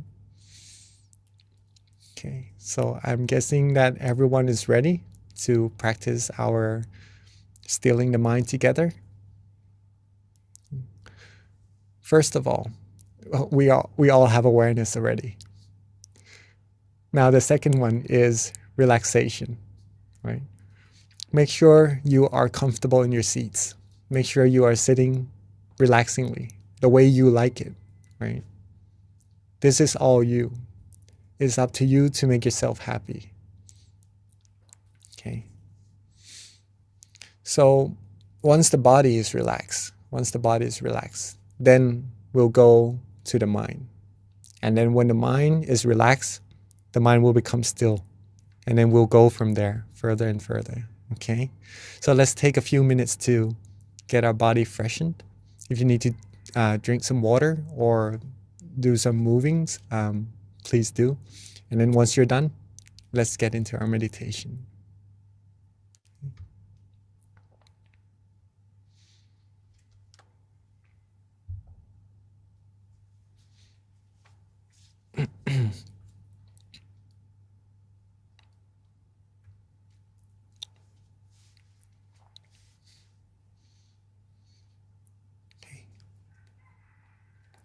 Let's softly and gently close our eyes.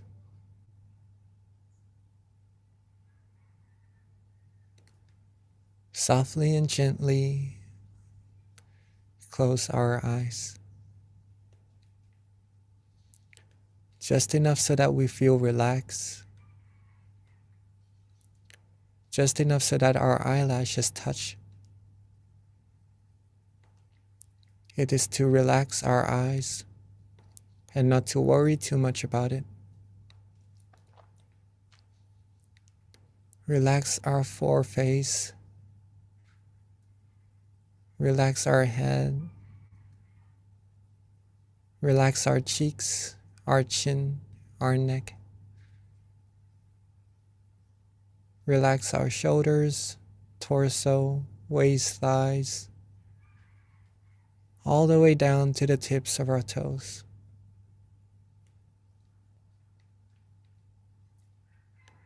Take our time. There's no need to rush at all in meditation. Relax, rest, be calm, be restful.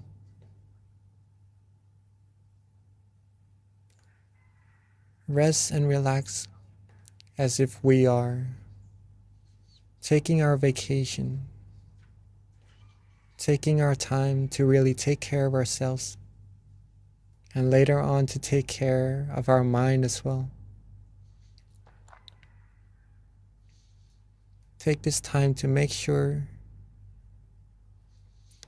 that all parts of our body is ready to rest, and there's nothing that we need to worry about anymore.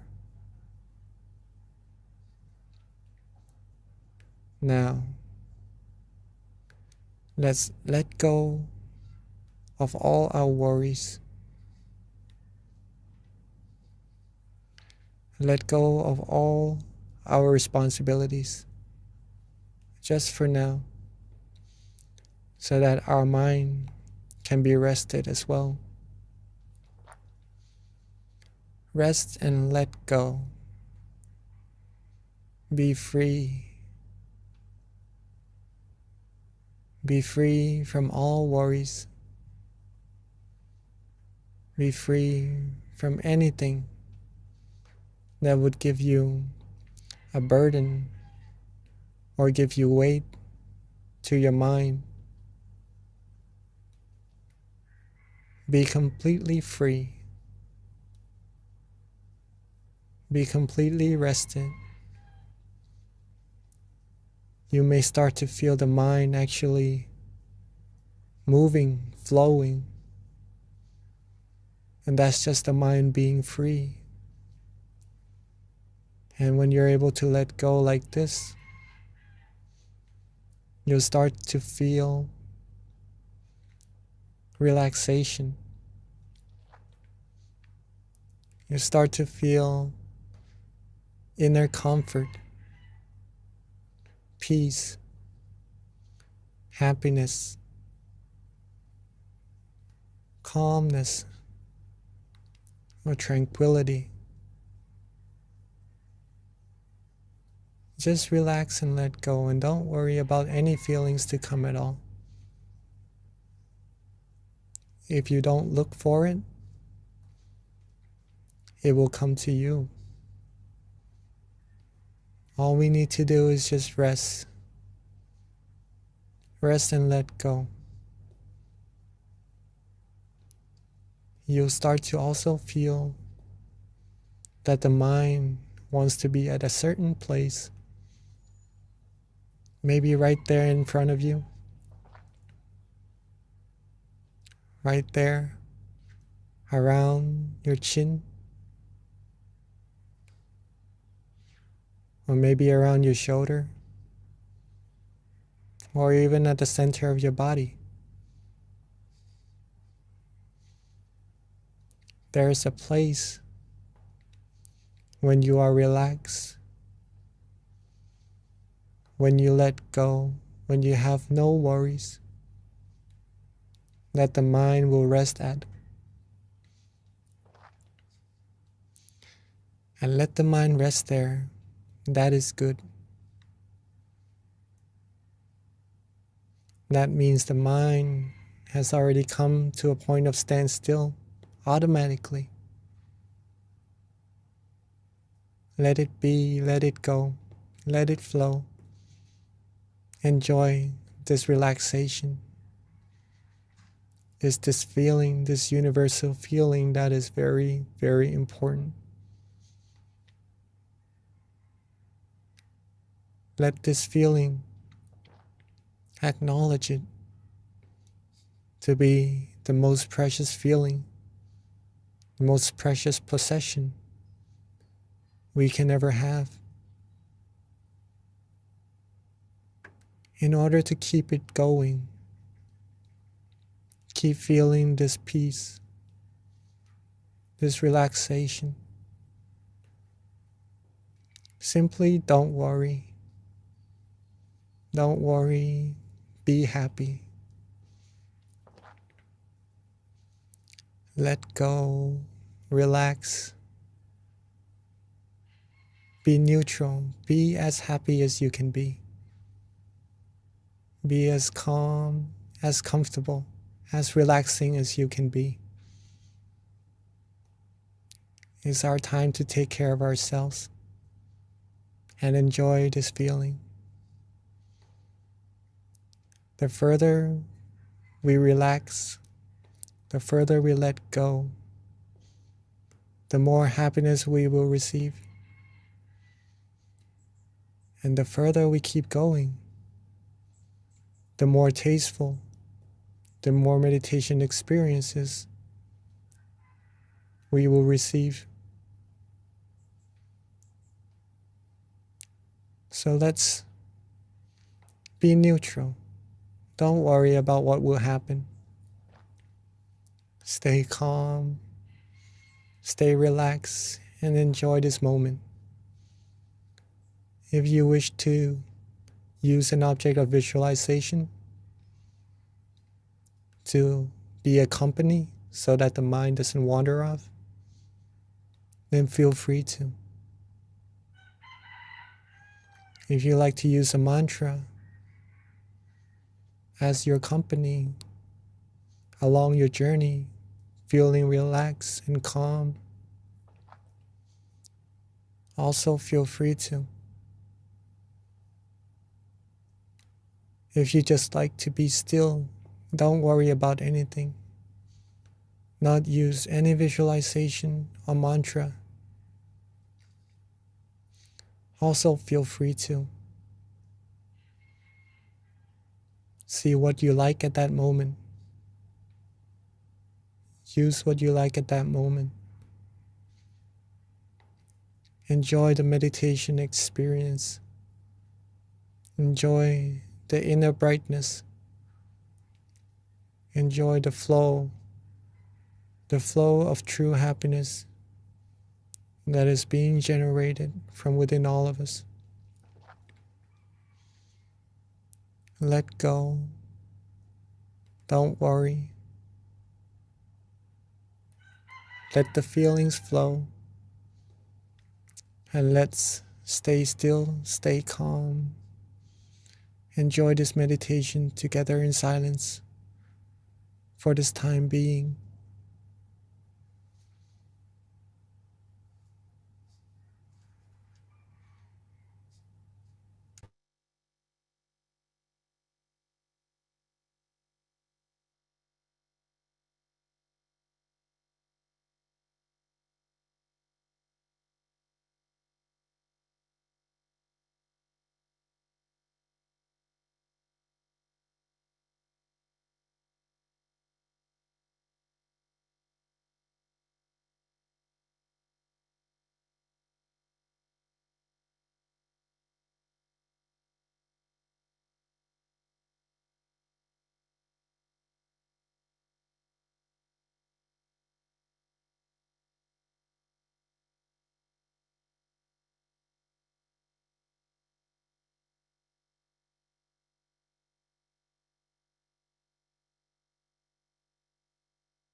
as we are relaxing,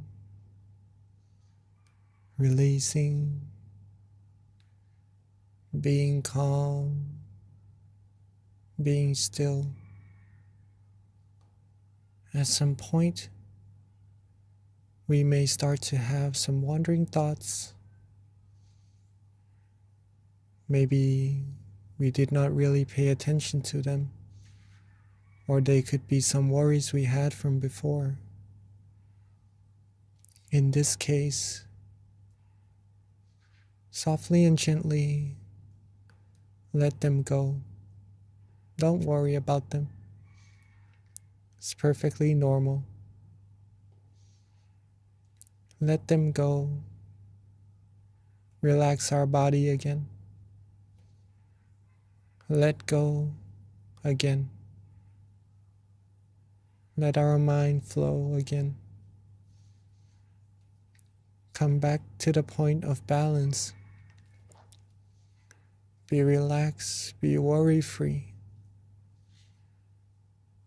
And you'll get back right onto the road. The middle way, the middle path. Not too tense, nor too loose.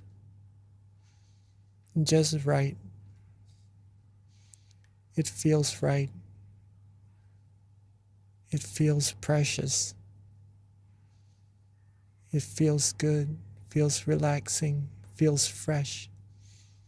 That's how you know you're on the road. If you feel any tension or any sleepiness along the road, simply use the same technique.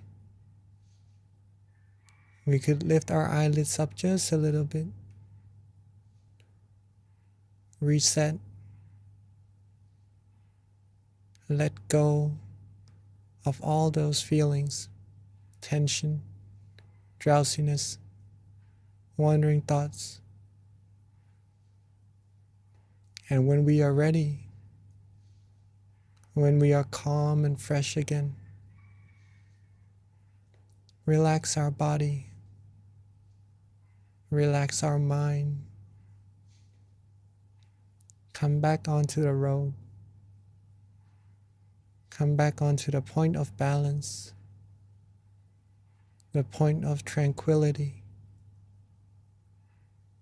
Repetition of coming back to this balance point will take you deeper, firmer, more skillful in meditation, in being still, being on this path to true happiness. So let's take a few more minutes to rest and let go, be free from worries, be free from any thoughts. Let go and enjoy until it's time for us to share our loving kindness together.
as we are now being calm, being relaxed, being with our inner happiness, our mind has now gained an amount of purity, whether if we know it or not. Our mind is automatically gaining positive energy, gaining cleanliness, gaining merit. The more we still our mind, the more we'll be able to sense it. And at this moment, some may start to feel the brightness. Some may start to have some meditation experiences. Keep on being still and relaxed. Be calm, be still.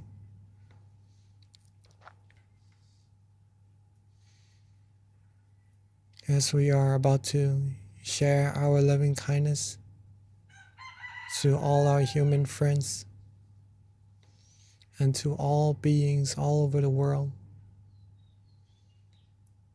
let's take this moment from lighting our inner lights already.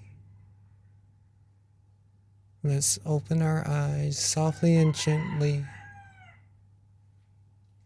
maintaining our peace feeling, maintaining our calmness. And if there is a candle in front of you, may you light the candle along with the feelings that you have from the inside, so that the candle may be the representation of the brightness, the feeling of positive energy that you have within. Let's take this moment to light our candles and lighten up the room, lighten up the mind, lighten up this world.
Ubasana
Okay, and for those at home, we ask that you light your candle. If you don't have a candle, you can also use an app to light the candle, or if anything, just imagine that inner candle that is within you. So at this time, we ask everyone to please turn on their camera, and we're going to take a group photo shortly. Here's my candle right here. Again, if you don't have a candle, you can definitely just imagine one that is within the center of your body, and turn on your camera so that we can all see your beautiful faces.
Now, I've lit the candles on the outside as a representative for the brightness within our mind.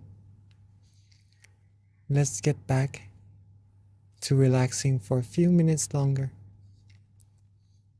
just to share this brightness from the inside with all beings, all humans, all over the world.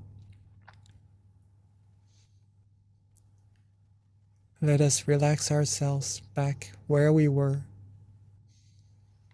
Imagine our candles right at where we feel most, along with our mind being bright, clear, and radiant as well.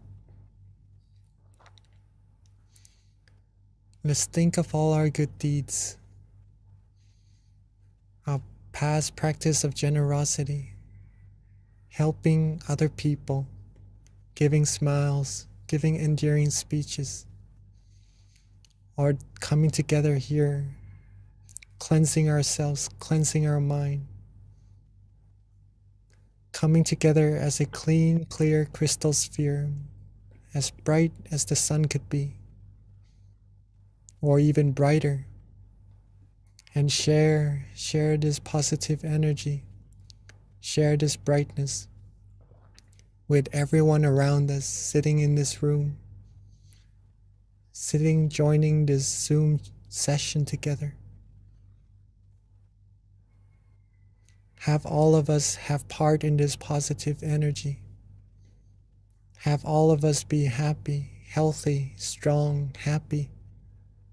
Be fulfilled in all our good wishes, free from negativities, harms, diseases, free from anything that could take us onto the path to ruin.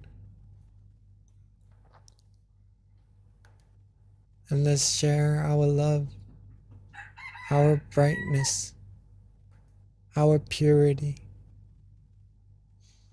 our positive energy outwards even further to our community, our society, our city, our country, our whole world, seeing the world bright, clear, clean, like a clear crystal sphere, and everyone on it clean, clear, and pure as well.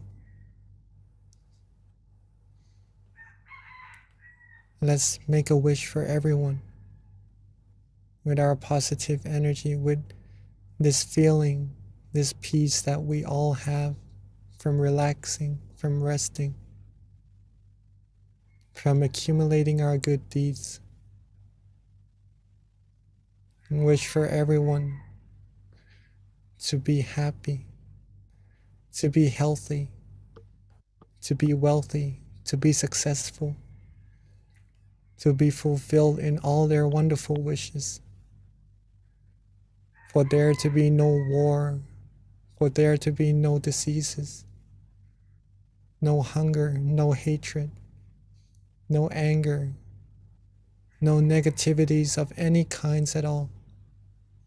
Have the world be clean, clear, pure, be filled with happiness, true happiness from within.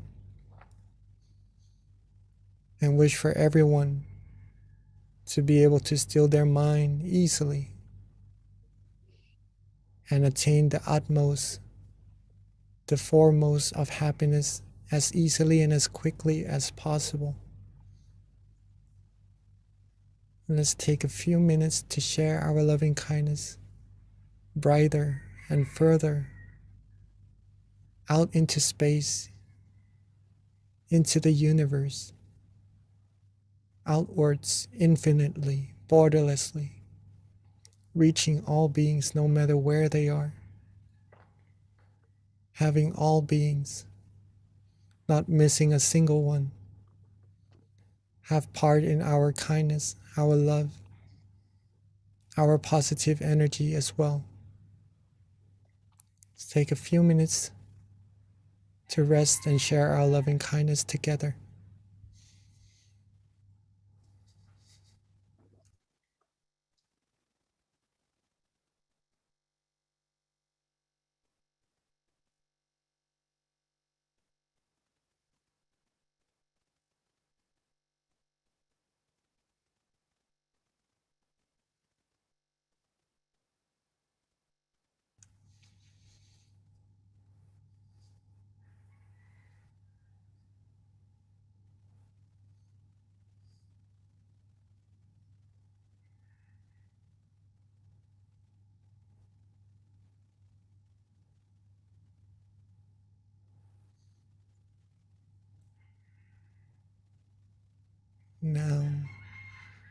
Now that we have shared our love, our purity, our positive energy to every other beings. Let's bring our attention, our awareness, softly and gently back to ourselves.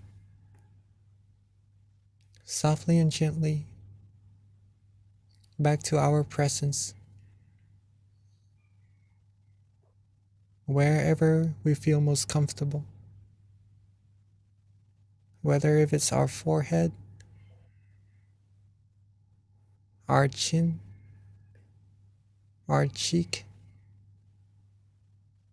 our torso, or at the center of our body. Let the mind calmly, softly rest where it likes.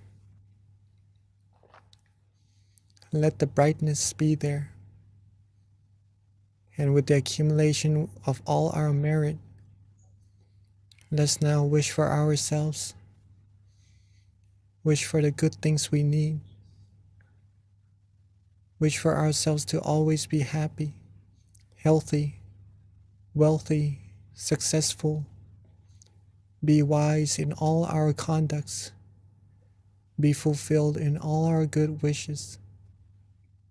Be free from diseases, harms, dangers. Be free from all impurities, all negativities. Be surrounded by virtuous, wise people who may take us onto the path to righteousness and happiness. Be free from those who may take us onto the path to ruin. And whenever we meditate, may us all be able to still our mind quickly, easily, and to reach the utmost of happiness as quickly, as easily as possible. Spend a few moments to wish for all that we need with the positive energy we've put our hard work into accumulating.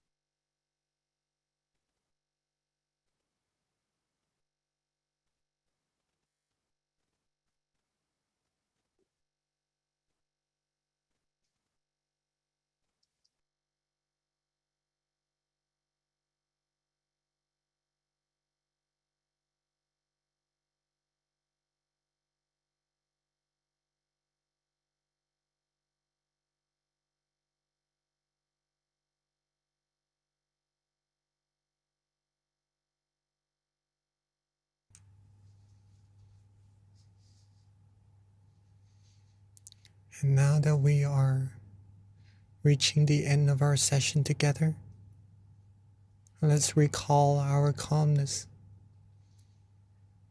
Recall being relaxed, being rested. Recall that positive feeling that we had and are we still having. Let's recall being with this feeling. Let's be with the feeling and make sure that we are able to maintain this feeling with us as long as we can once we open our eyes and go about our days and remember how precious this feeling is. And when we are ready, as we are now at the end of the session, let's softly and gently open our eyes. Softly and gently open our eyes while maintaining that feeling of relaxation as long as we can. And whenever we remember, we could always get back there. It's always there waiting for us. And welcome back to the session, everyone.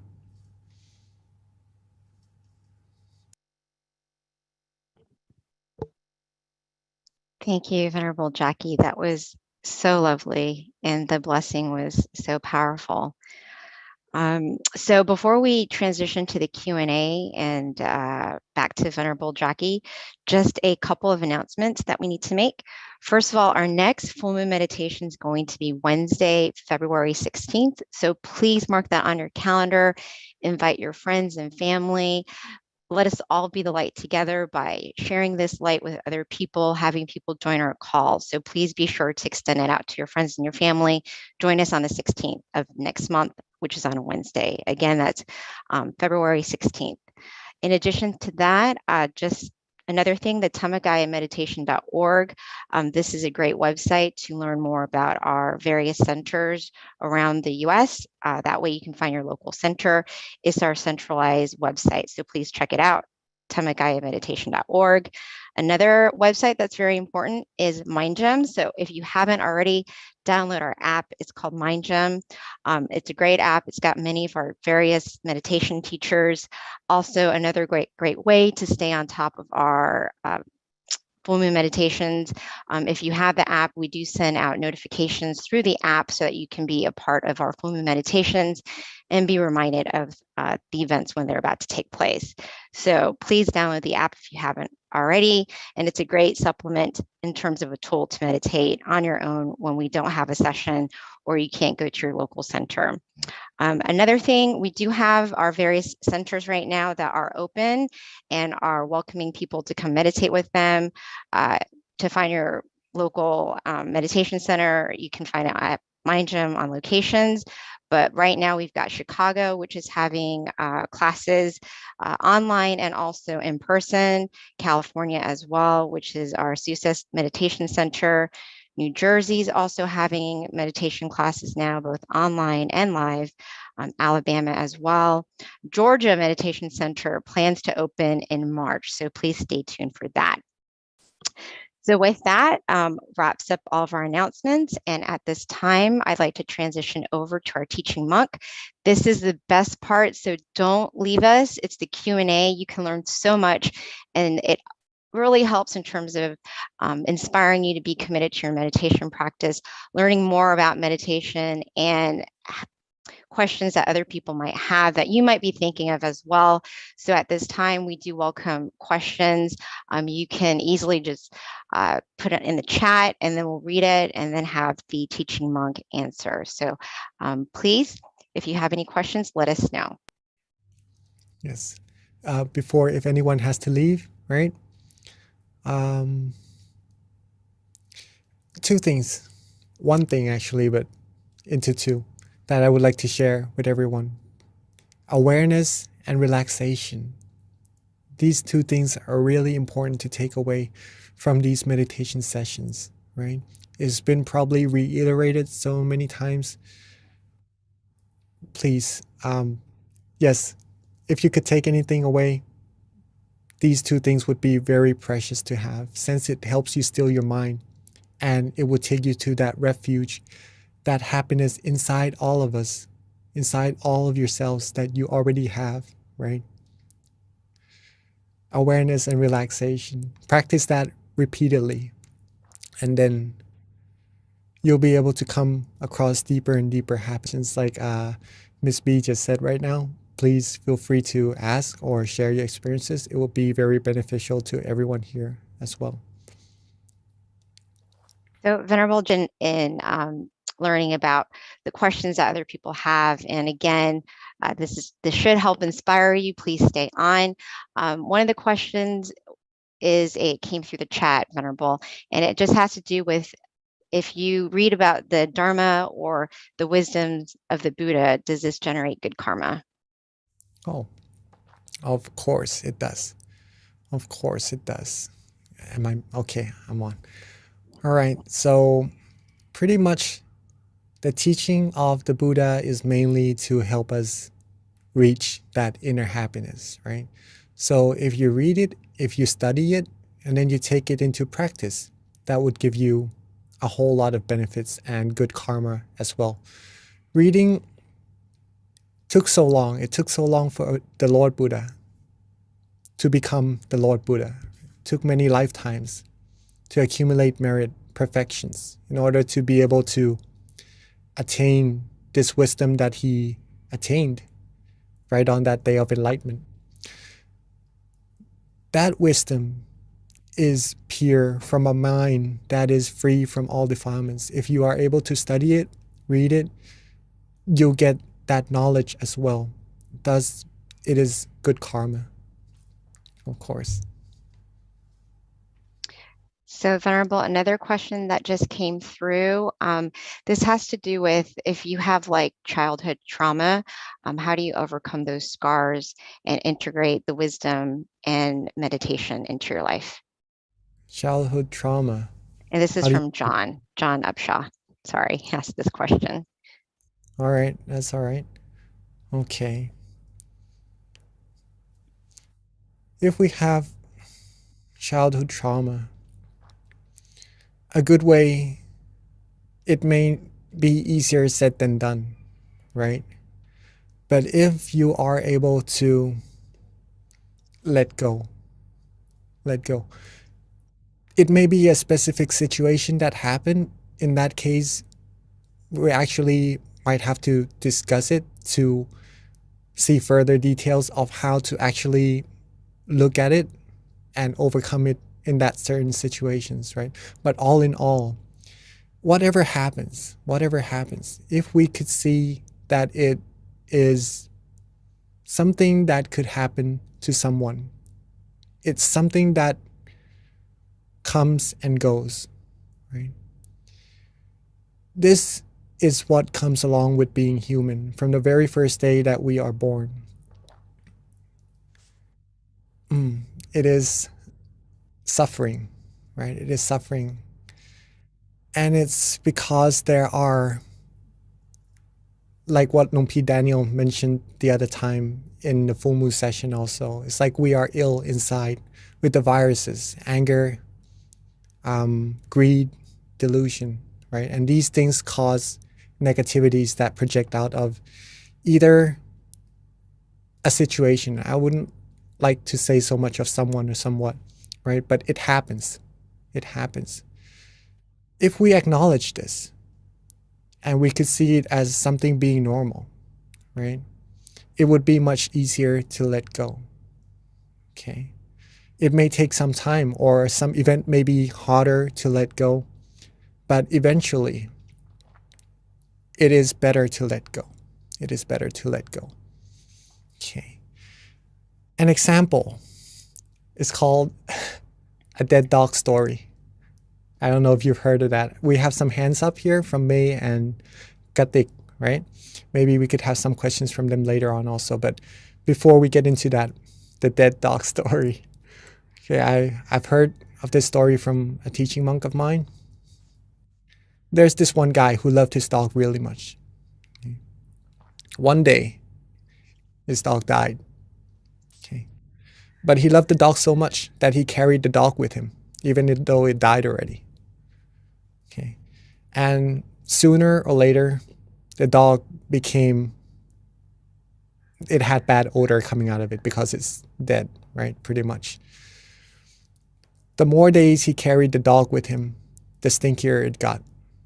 And he kept saying that it doesn't smell good at all. It smells really bad, but he still carries it. Okay. The easiest way to deal with it is to pretty much take that very beloved dog of him to bury and get these situations over with, right? Then he wouldn't be able to, he wouldn't have to go on and say how bad of a smell it is and carry that burden with him. Okay? He would be free. A good meditation metaphor that I had from another teaching monk of mine is that when you are carrying oranges in a backpack, right? In a backpack, there are good oranges in there.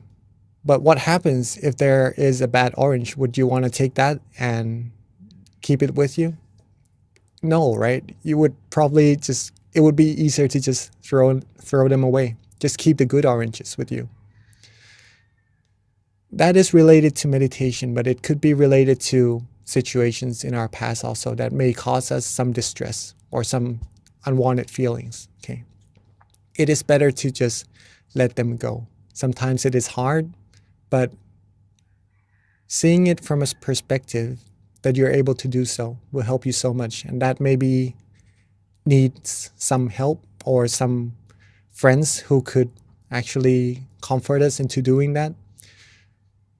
Sometimes we do that. If you can do it alone, do it alone. Let go. Keep going. Keep only the good oranges. Keep only the good things in life.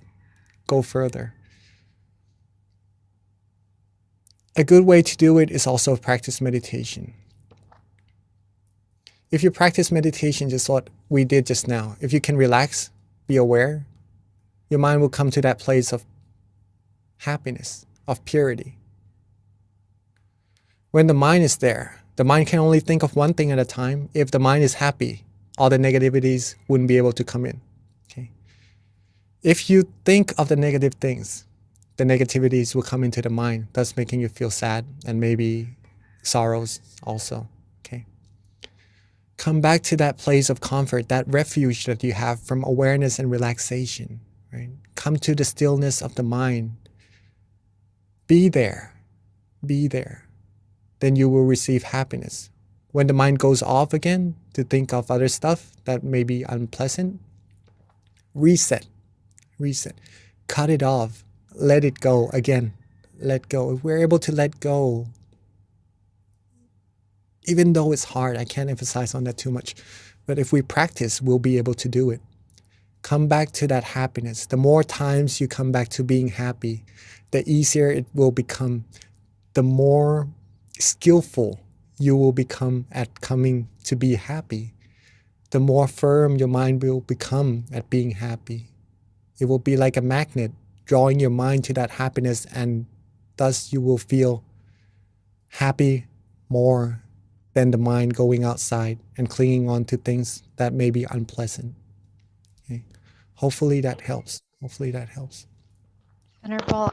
There's actually a very good question that came through the chat. And this is, I think a lot of people might have this issue, so want to hear what your input is. But how do you overcome sleepiness during meditation? Oh, all right. And okay, sleepiness. And There are a this is few from ways. Teresa. Okay. Two things first. Check to see if you had enough rest at night. Okay. If you had enough rest at night. If you do, then maybe in the session you will be more fresh. Okay. Number two is usually, as monks, we usually meditate after we eat. Okay. So meals do sometimes play a big part in drowsiness in meditation also. Resting at night, if you had enough, did you have enough to eat or more than a person should, right? If you eat more than what a person should, then a person usually likely becomes sleepy during meditation. So moderation of food and good enough sleep would help with drowsiness, surely. Some of the few things that also helps inside the session is to reset. If we close our eyes and we start to fall asleep, we wouldn't go to sleep straight away, okay? We wouldn't fall asleep straight away, but we would notice our mind maybe wandering off a little bit, feeling a little bit drowsy first, and then later on going to sleep. At that moment, before going to sleep, if you notice yourself first, then freshen up. Maybe opening up the eyes, drink some water, do some stretches. When you're fresh again, close your eyes and start from there. Start from being fresh, being calm, being relaxed.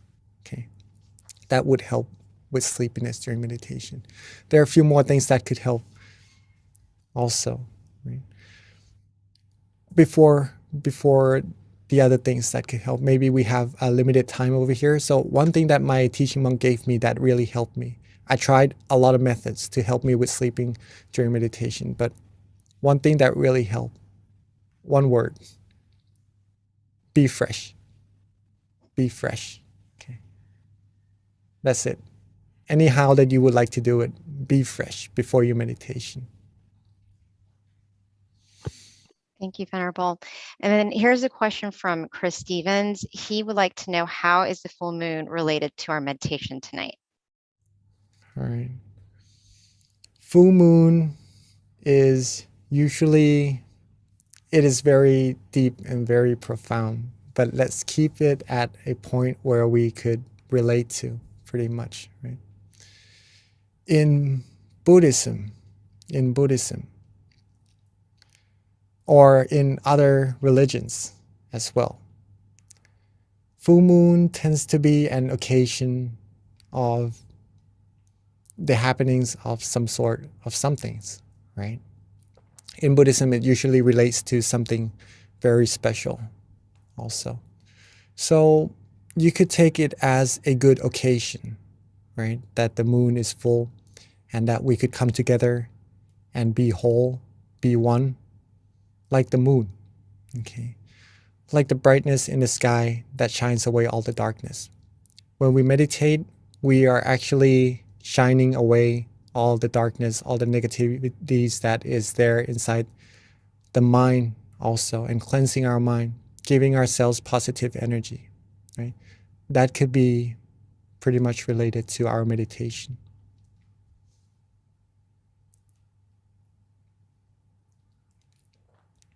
Okay, I think there is a couple of hands raised.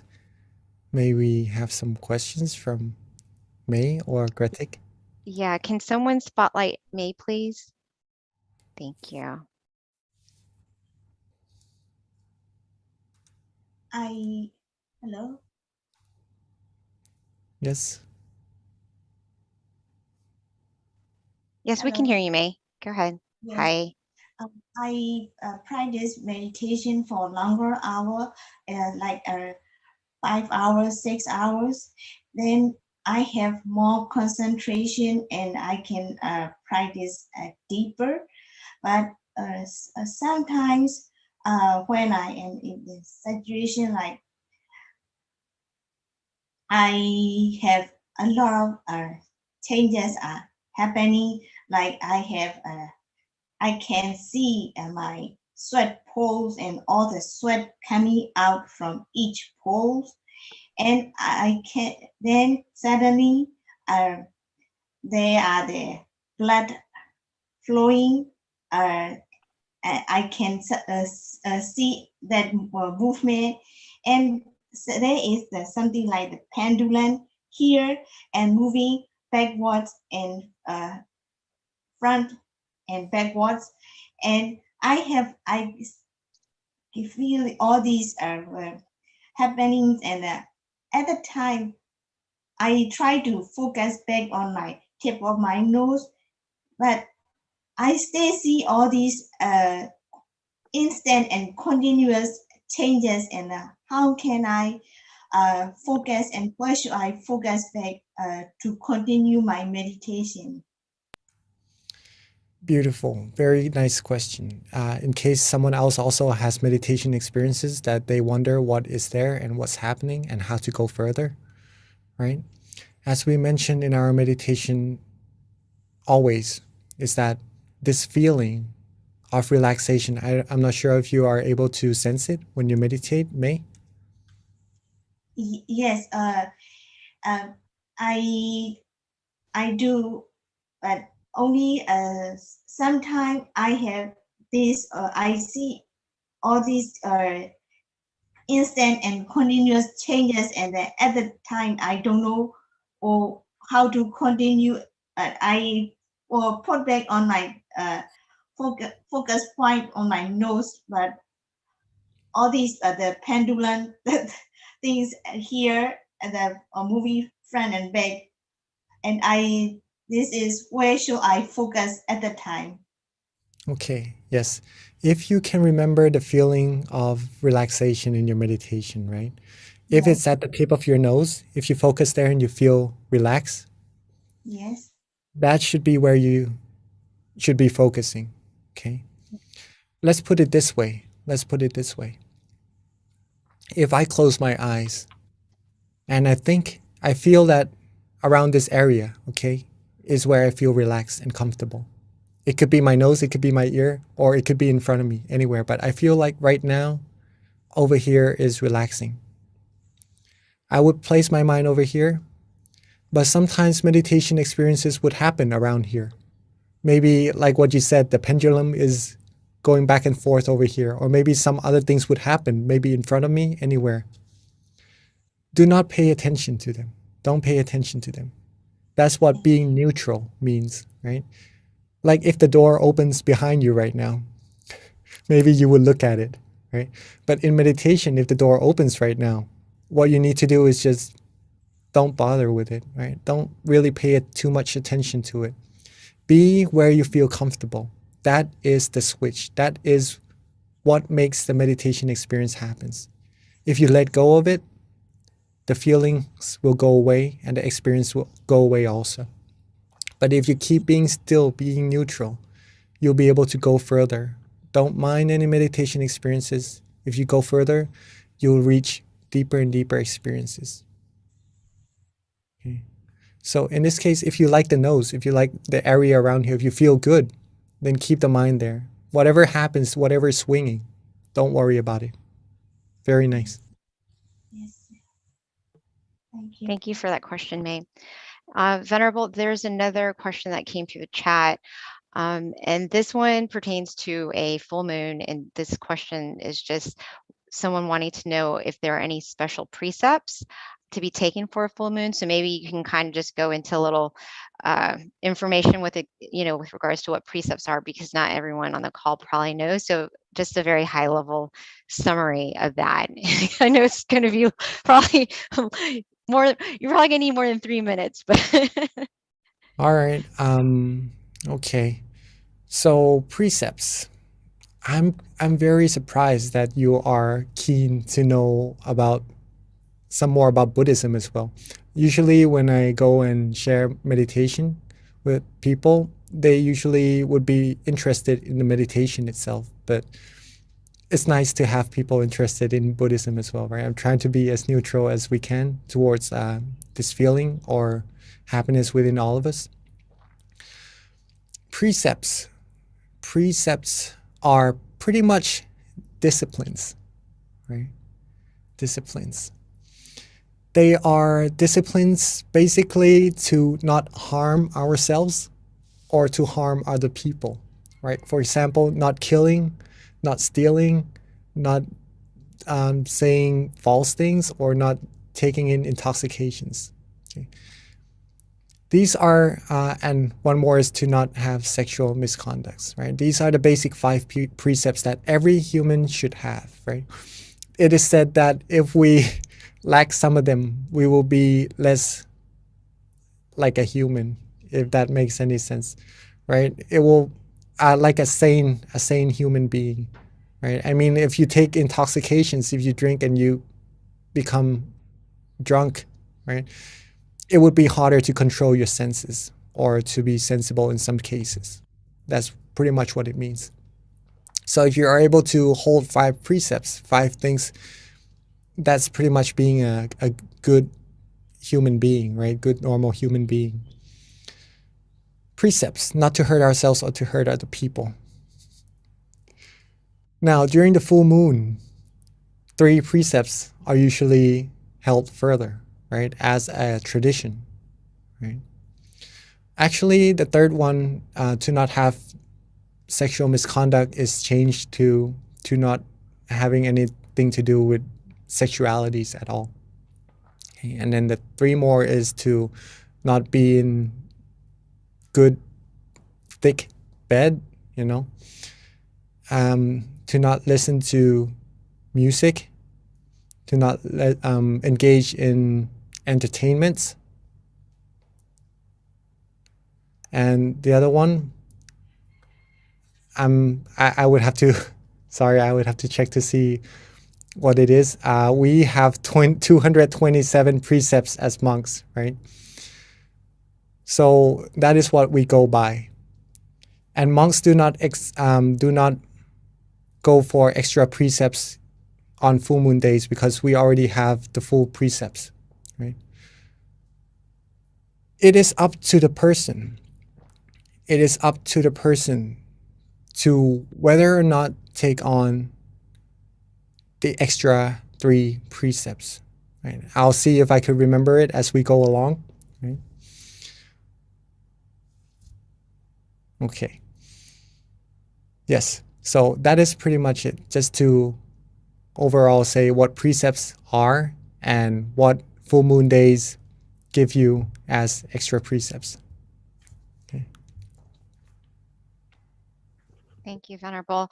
So Venerable, it is now 10:30. I don't know if you want to take on one more question or if we should just wrap it up. We'll leave it up to you, Venerable, because there are more questions as always, but at some point we do have to cut it off. So.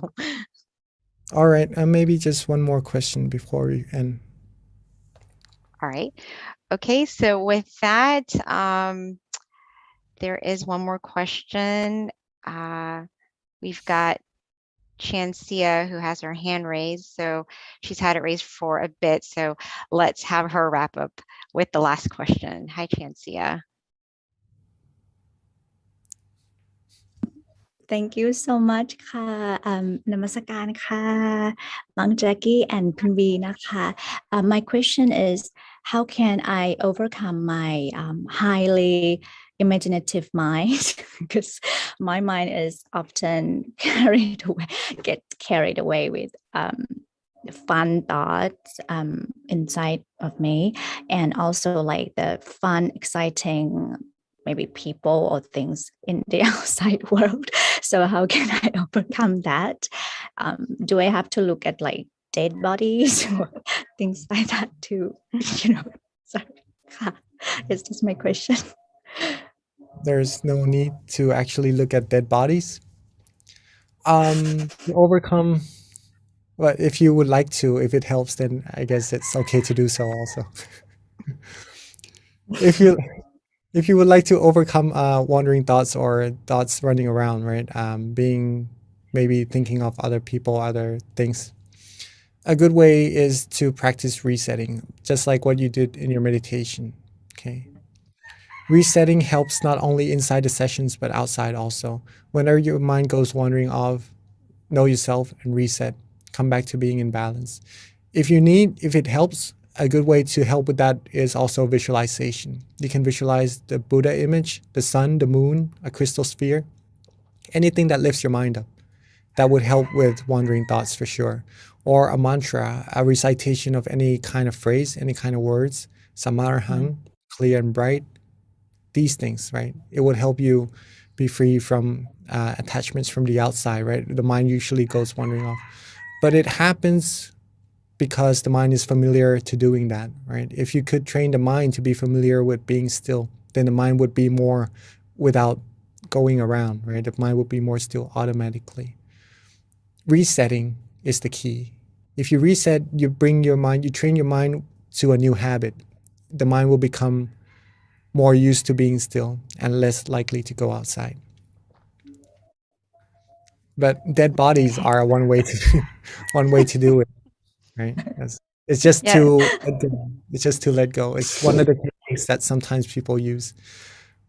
Okay. Yeah, I think that's definitely a great question because I think desires is definitely one of those defilements that is very rooted in our mind that I think with other things it's easier to combat, but in terms of greed, you can do generosity. In terms of just delusion, you can meditate more. So, but desire, it's a little harder to figure out how to combat that. So that is a good question. Thank you for asking.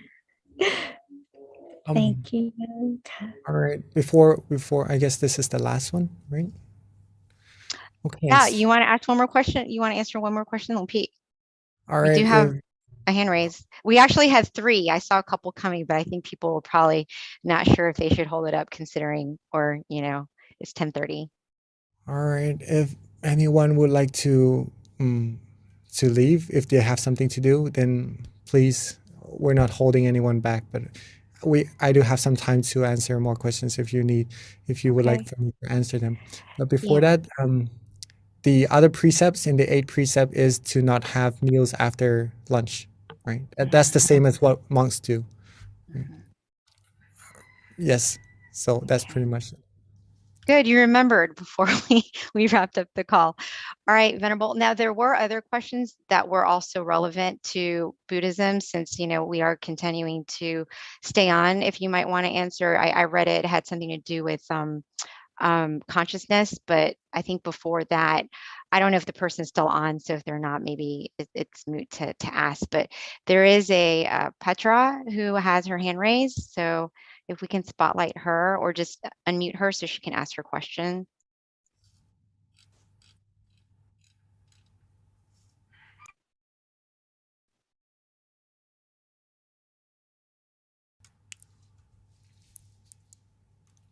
Right. Okay. I think we're having problems trying to find that person. I do see the hand raise. So Venerable, let me go ahead, since this is, that question, if you'd like to answer it. Just has to do with consciousness, and if you can kind of go into a little bit more detail with regards to what happens to consciousness when we're no longer physically here. มือไปใครไปเลสแฮนของฉันดิฉันเองนะคะ จ้ะมีคำถามไหมเอ่ย Oh, okay. Your hand was raised, so we unmuted you. What's the question with the consciousness? Okay. So this is the question. It says, does consciousness go away after we die? If it does, what happens after rebirth? Well, this is definitely a Buddhist type question. So yeah, if a way to really find out for yourself is to meditate, still your mind further and deeper to see this, right? But according to Buddhism, what was learned is that no, the consciousness doesn't go away, right? Consciousness is part of the mind, the awareness. So if the body rests, the body dies off. It's just the outside that goes away, it becomes a corpse. But the mind is still there. Or if the mind separates from the body, the mind may be known as spirits, or sometimes we see it as, in some cases, like ghosts and stuff like that. Yes, so the consciousness is still there with the mind. So it goes into another form according to how much merit or demerit it has made, right? If it made a lot of merit, then it's more likely to go into a good place or a better place. Okay. Excellent. Thank you, Venerable. So that wraps up our questions. At this time, if you're still on the call, let us accept our blessing from our teaching monk before we wrap up this call. Okay. So I'd like us all to bring our mind back to where we feel relaxed and comfortable, and with the merit that we've all accumulated, may us all be pure, be clean, be cleansed in all our bodies, speech, and minds. Be pure in all our conducts. Always be happy, healthy, wealthy, successful, fulfilled in all our good wishes. Free from sadnesses, sorrows, sufferings, diseases, harms, any negativities. Be fulfilled in our goals towards happiness. And when we meditate, may we still our mind easily and be able to attain the utmost of happiness, utmost of inner peace, as quickly, as easily as possible.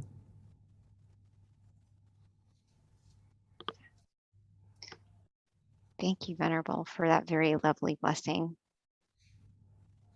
Bye, everyone. Don't forget, February 16th, our next full moon meditation.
Hi, everyone, and welcome to our full moon meditation tonight on Universal Love Starts from Within.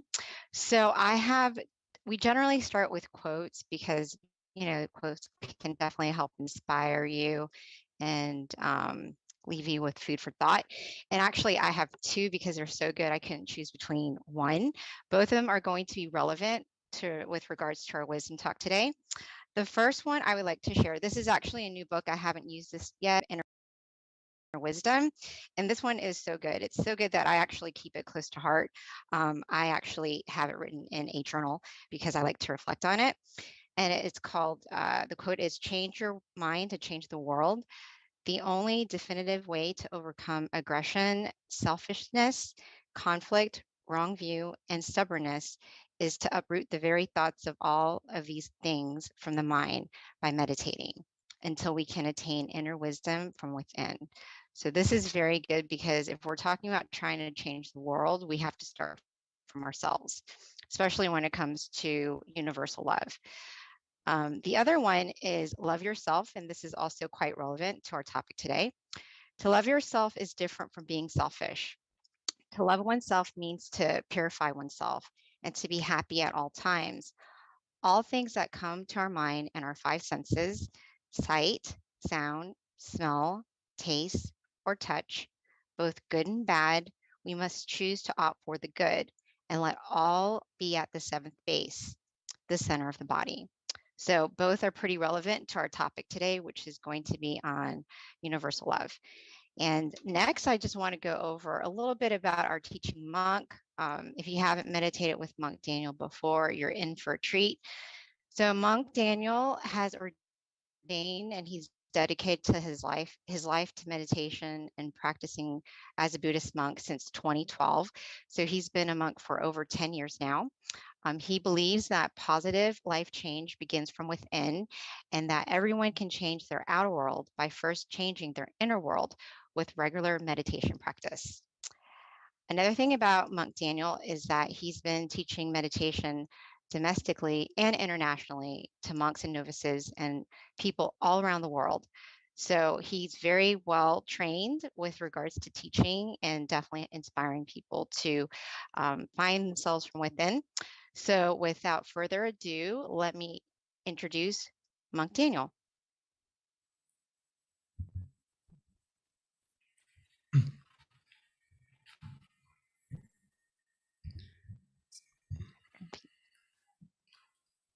So, good evening to everyone. Good morning from Thailand. To see everyone again on this auspicious night on the full moon, which is a very important, special time actually, if we learn more about it. But mainly it's the most brightest night of the month. So there's a lot of positivity, a lot of good energy on this night.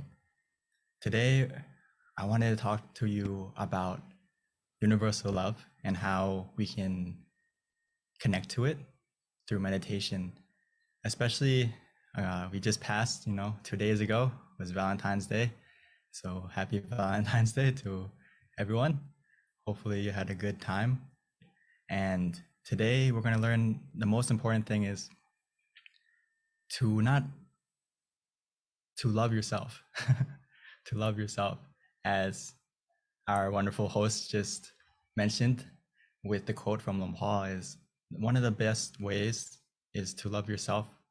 And how to do that is through meditation. This is something that my master Lumpur Tamachio always tells us, the monks, the community, everyone, that we need to make time for ourselves and make time for us to meditate. Because if you truly love not only yourself, but the people around you and everything around you, actually, it will benefit from loving yourself first, which I'll explain a little bit how is that not selfish, right? It may sound a little bit in the beginning, but let's talk a little bit about it. So as we may see, I want to talk about self-care a little bit. I know this is a topic that you may have heard about So self-care isn't being selfish. This is a point that we have to get across, that taking care of yourself doesn't mean me first, but it means me too.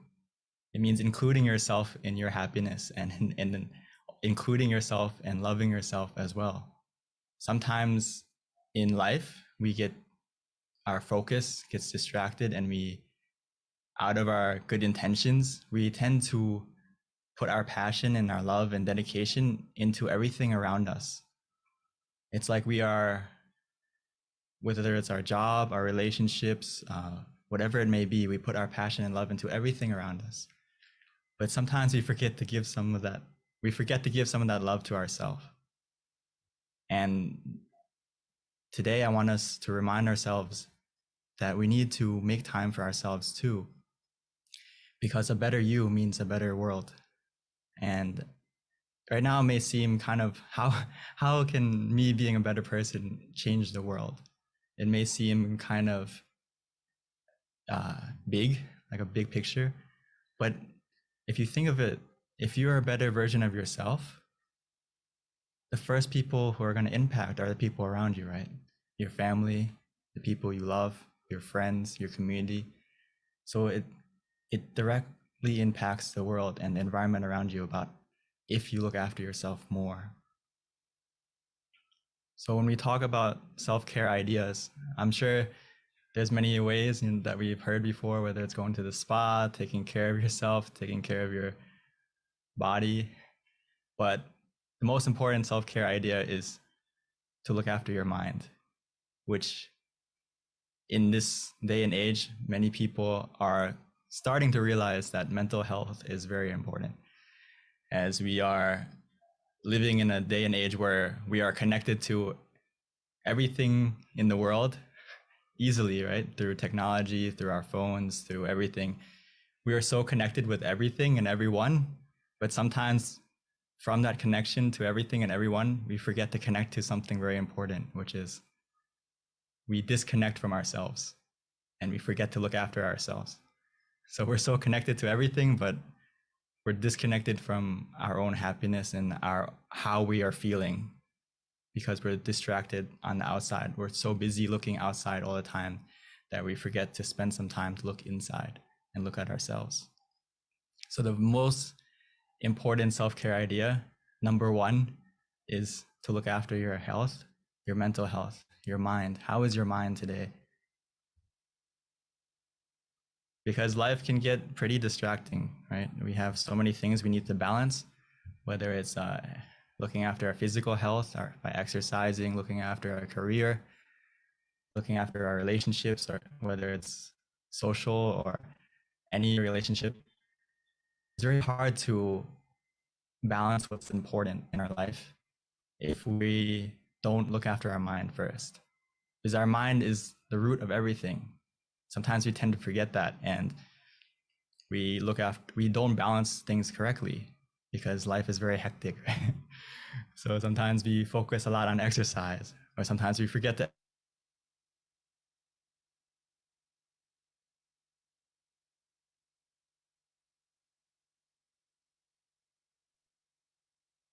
simple way is look after your mind first. Because if your mind is clear and bright, everything in your life is going to be done successfully and easily, whether it's your work, your relationships, everything in your life is go into balance if your mind is in balance. So many times we may feel like we're out of energy, or maybe we have a broken heart or something like that. We don't have the passion anymore. We don't have the love anymore. We need to recharge. We need to have mindfulness of how we're feeling and be willing to look after yourself. Just like our phones, right? Sometimes we see our battery low, we automatically need to go charge it, right? We see the 10% warning, the 5% warning, and then we're looking for a charger to make sure our phone doesn't run out or whatever it may be. We should feel the same way about our mind, about how we're feeling. If we feel low energy, we feel unhappy, we feel discouraged, we feel like weak mentally, we need to go recharge ourselves. We need to go refresh ourselves, which the best way to do that is by meditation. So I'm so happy that everyone here is coming to recharge yourself and to make sure that we are full of happiness and love from within. Because if you don't love yourself, it's very hard to love the things around you. It's like we are an empty glass. If you're low energy and you're not positive, it's very hard to be positive to other things and other people around you. So by meditation, it's like we are, every time we meditate, the more we meditate and the better we meditate, it's like we're filling ourselves up. It's like a glass that's full. And actually sometimes it may even feel like overflowing with happiness and contentment and not only love for yourself, but love for everything around you. So through meditation, it's like we're a full glass that we can pour and share to everyone around us after we look after ourselves first. So we need to normalize meditation into our life and prioritize, make it one of the things that we make it a daily habit, just like we look after our physical self, whether it's taking a shower, brushing our teeth. We do these things daily, no matter what. And we need to clean our mind the same way as normally as we would look after our health and our body.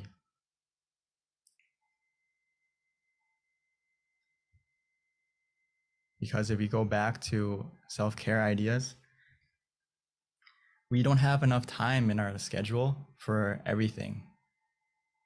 That's true. Sometimes we only have 24 hours a day.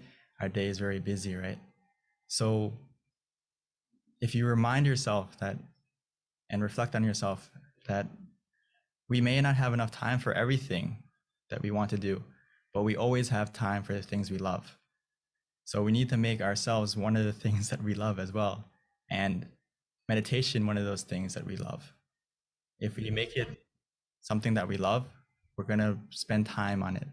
And together today, I wanted to give us a little review on how to meditate as well, how to connect to that inner love and feel that happiness inside.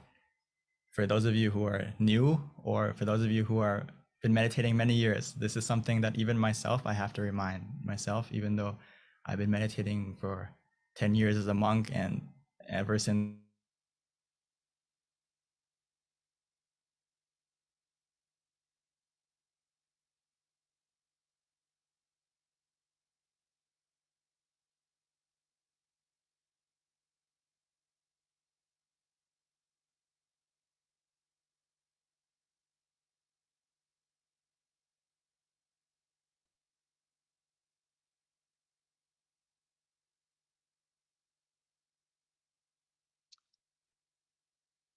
Well, you guys, it looks like we just lost connection, but Venerable Monk Daniel will probably be jumping on shortly. Give him about 3 minutes. But until then, I'll go ahead and just kind of give you a recap with regards to our meditation technique. Definitely, you want to keep your mind bright and happy and joyful as much as possible. Try to recall good things that you've done in your life to kind of help make your mind just refreshed. And then from there, just relax your mind, your body, just some high level recap with regards to our meditation technique. One of the things that we try to focus on, if you can, is the center of the body. And Monk Daniel will definitely give us some guidance with regards to that when he returns. But there are 3 things that we can do when we're trying to meditate. Is first, we've got to clear our mind. Second, from that, relax the body and the mind. And then we want to pretty much trick the mind, because the mind has a tendency to dart from different thoughts or different images. So high level, one of the things that we recommend people utilize to help calm the images essentially is you can anchor your mind with a shining sun, a full moon, which is very appropriate with it being full moon meditation, or just simply relax and keep your mind at the center of the body. In addition to that, you can also use a mantra, and our mantra mantra is Sama Alahang for those who are familiar with their meditation technique, or you don't have to use that. Recite clear and bright, clear and bright, clear and bright. Just something repetitive to kind of help tune out the noises in the mind, or simply we can just relax and just clear our mind from any thoughts and just simply keep your mind at the center of the body. Meditation is very simple. It's just a matter of letting go of your thoughts, which is definitely easier said than done. One of my teachers, Venerable Nalong, always would used to tell us how simple meditation really is. But when we try, it's not so simple, because even though we might look very peaceful on the outside, in the inside, there's just so many thoughts just constantly running through your mind. But with practice, with guidance from our teaching venerables, you will be able to get to that point where you can calm the mind. So that is pretty much a high-level recap of our meditation technique. Venerable Daniel is probably doing his best to get on. We'll just have to wait for him. And at this time, I would like to invite any venerable that's on this call who might like to also give some advice with regards to our meditation technique. I know we've got many amazing teachers on this call with us tonight. If you can add any additional guidance or any advice with regards to adding on to what I just said, that would be awesome.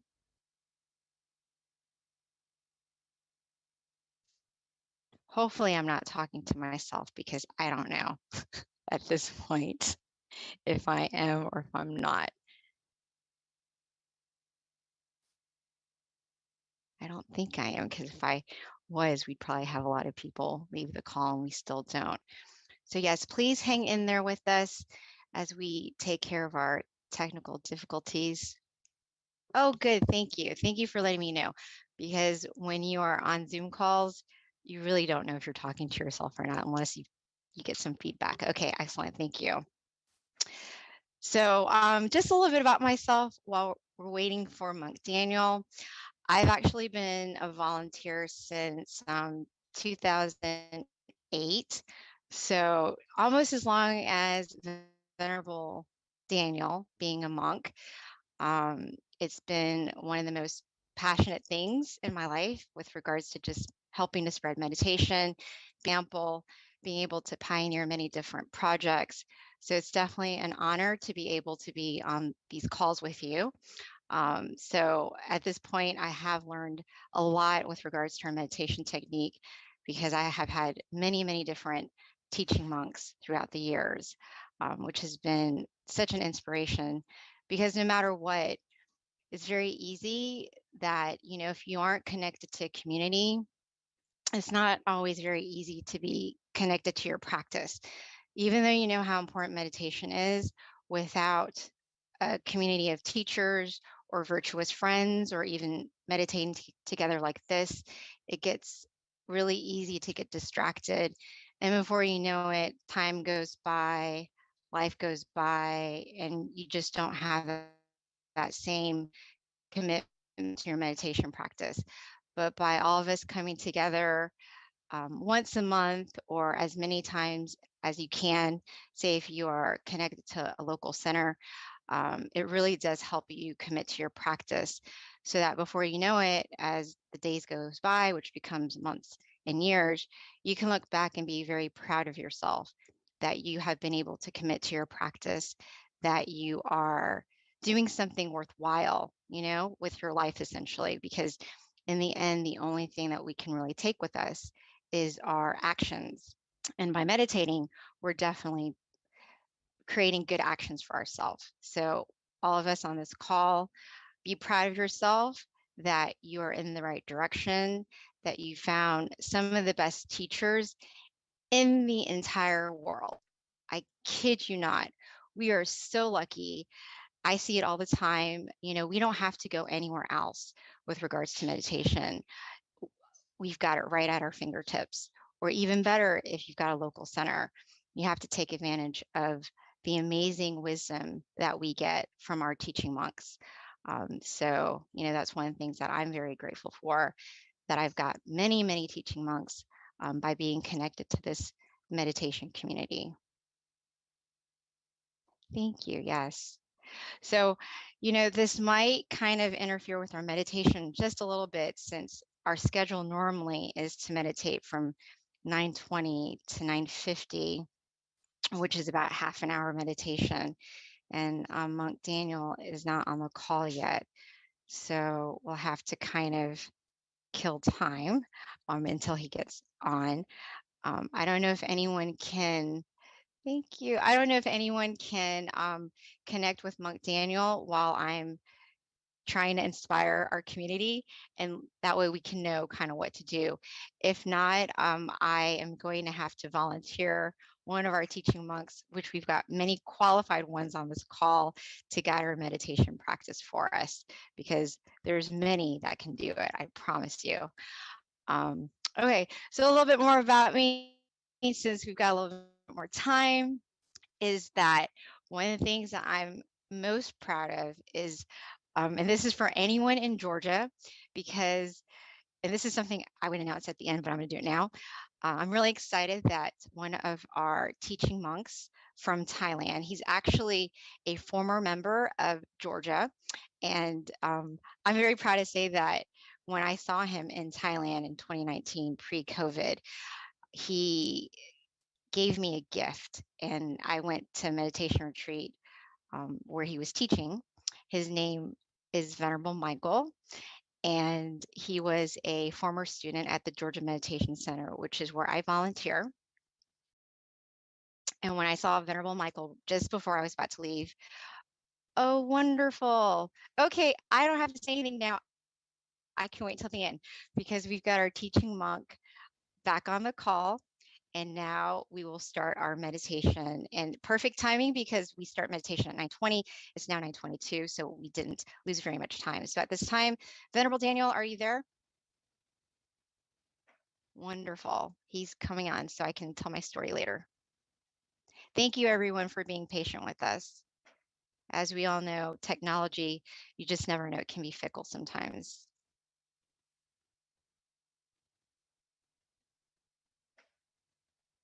Okay, I think Venerable Daniel is on the call. He's just having a little bit of problems unmuting his microphone. Thank you, Quincy. Quincy's from Canada. He just sent me some positive feedback. Thank you, Daniel. I guess 2 thumbs up for being on the spot, right? These are the things you have to do sometimes. Thank you. Okay, well, Venerable Daniel is joining us. Just give him a couple more minutes. Oh, Deb, I've got all these friends on the call. Thank you, guys. Thank you. Okay, well, you know what? When Venerable Daniel gets on the call, I will just zip up. But for right now, let me continue, since I was right in the middle of my inspiring the fact that he was a former student at the Georgia Meditation Center. And when I had the opportunity, never mind, he's back. Thank you, Venerable. I was just creating all these things that I can share with people. I was waiting to be co-host, because I can't unmute myself as a participant. Well, we are glad you're back. Go have at it, Lumpy. And you guys will hear from me later. Thank you. We left off on how before we meditate, just real quick, the most important thing is making sure that we are relaxed of both body and mind. So I'll continue later. For now, let's get into the meditation, because we are running out of time a little bit. Sorry for the technical difficulties. The main temple.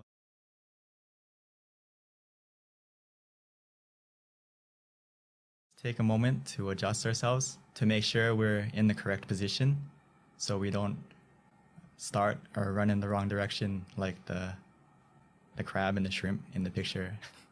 So take a moment to adjust yourself, find a comfortable position, whether you're sitting on the floor, on a chair, and let's begin our meditation together.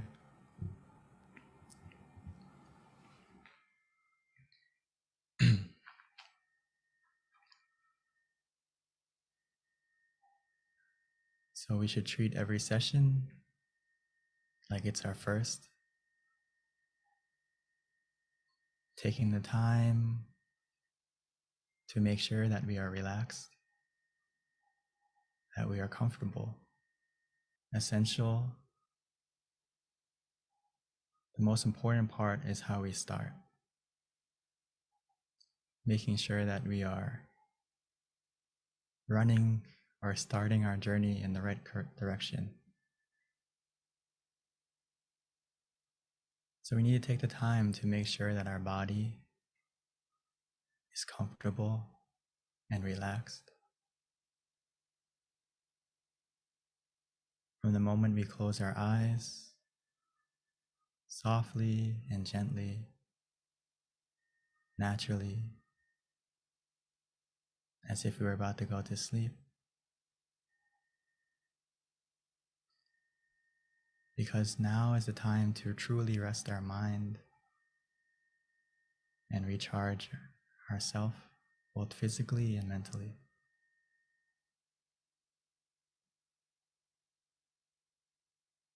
For the rest of the meditation, we no longer need to use our eyes. In order to see and experience the meditation, we only need to use our feeling of relaxation and comfort. That's why it's so important to observe and check ourselves physically first, making sure every single part of our body, from head to toe, is completely relaxed and released.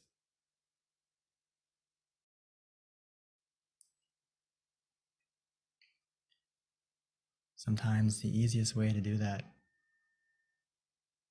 is just to take a deep breath a few times, breathing in slowly and gently and deeply, feeling the cool and relaxing air, the calmness as it fills our body up with relaxation.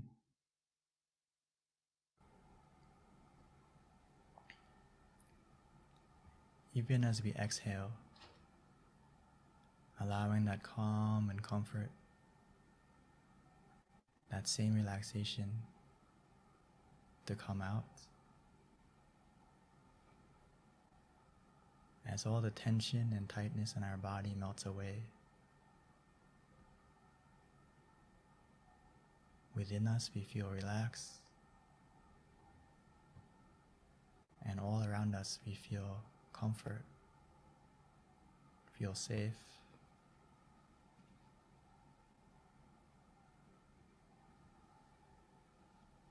The more we relax our body,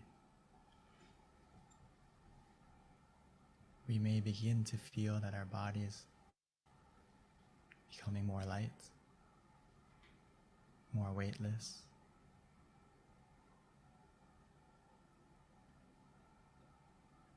This is the power of simply relaxing. Our mind begins to follow automatically as well.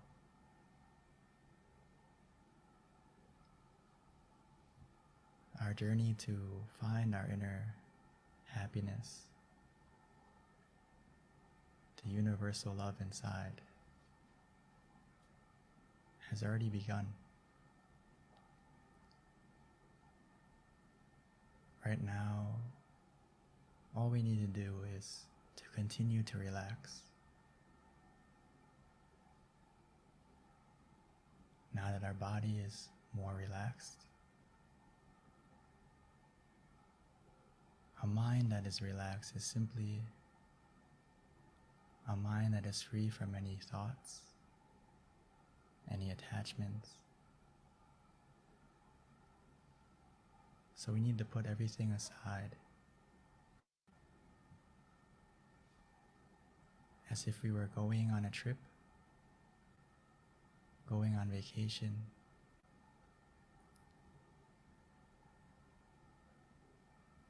We can put our mind in airplane mode, disconnecting all connections from everyone and everything.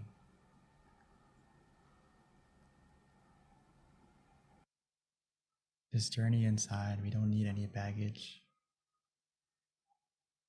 All we need is ourselves. Right now, it's a time to love ourselves, to make sure that our mind is in the right place, to make sure that our mind is positive, clear, and bright.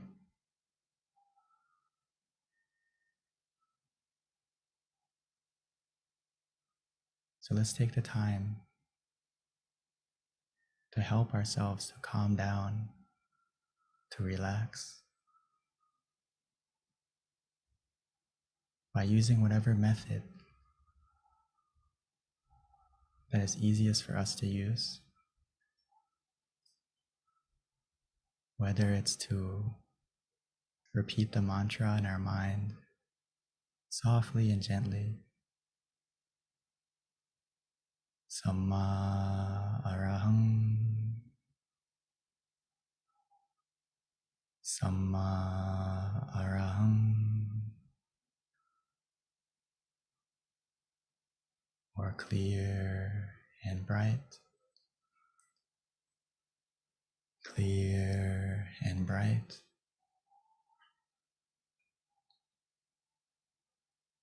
Using the mantra like a calming lullaby,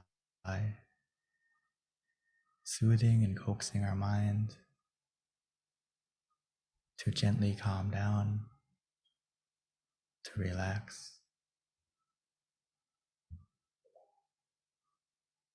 like a song playing from within.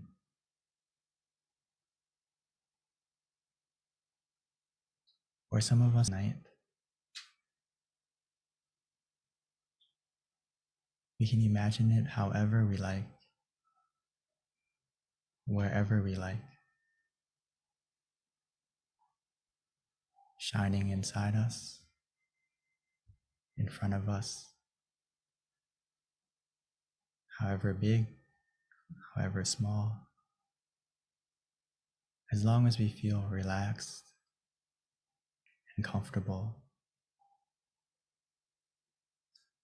Don't worry about the clarity. The more we relax, the more we follow that feeling. Everything we see and experience will change automatically.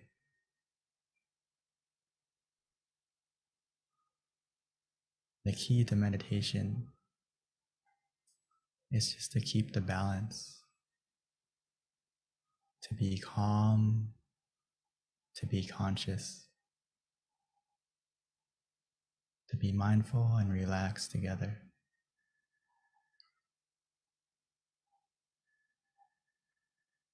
Eventually, we'll get to a point,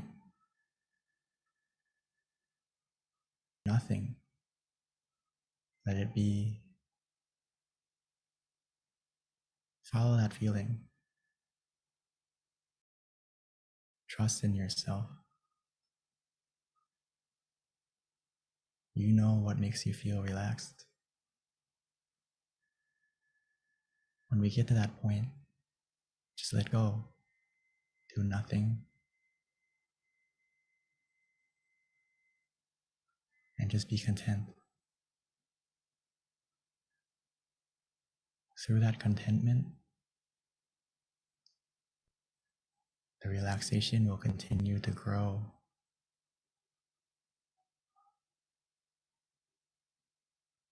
igniting and sparking our inner happiness within,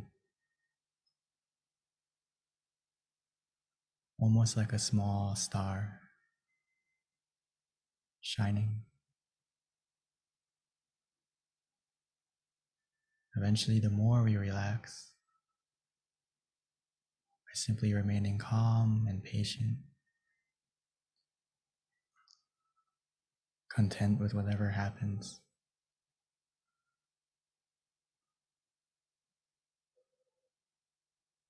that inner happiness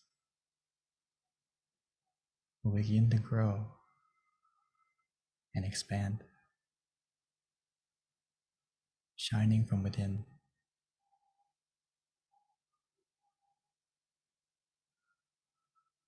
As the clouds in our mind, the negativity in our mind begin to disappear, revealing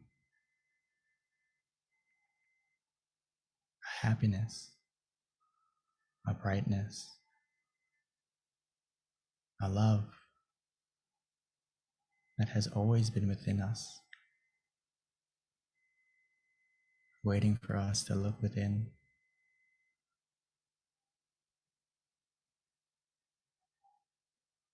Just like the full moon tonight,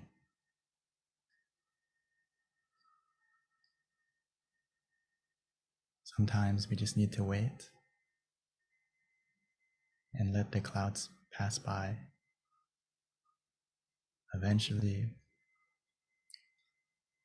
no matter where you are, who you are, everyone will be able to see the full moon in the sky.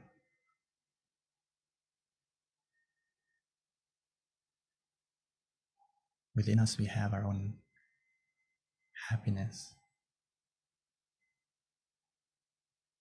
that we can all connect to.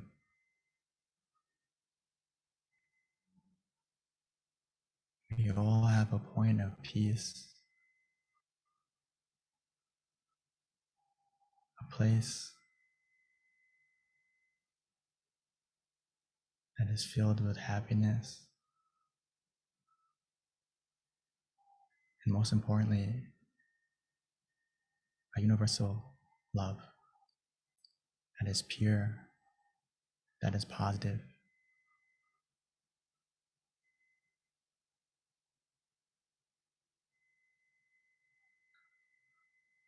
And the way to connect to that point is to simply relax.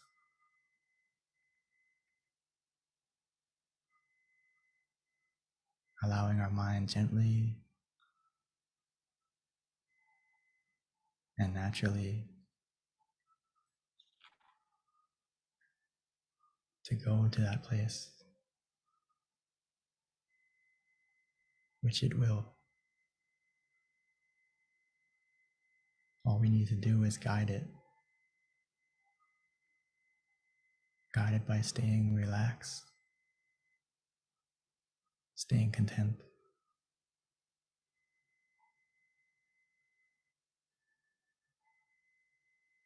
Every moment that passes by,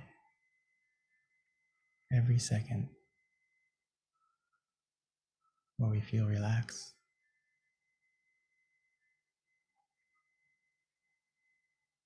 our mind is becoming more still,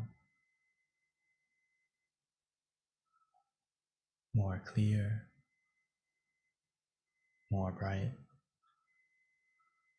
more positive.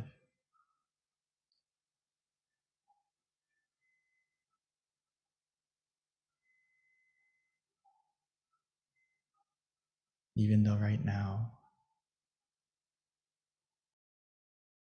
it may be dark, but remember, the darkest night produces the brightest stars.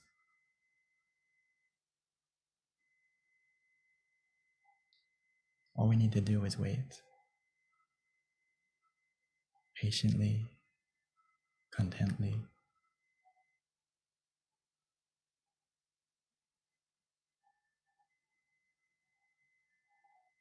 We have everything we need to succeed in meditation now.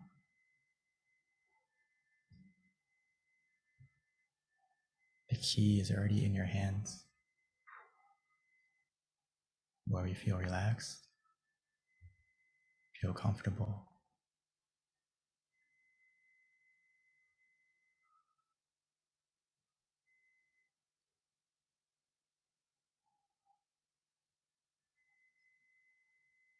So let's continue to enjoy the meditation together, allowing this relaxation to take us to connect to our inner happiness, where we can truly love ourselves, filling our mind with positivity and allowing it to shine from within us.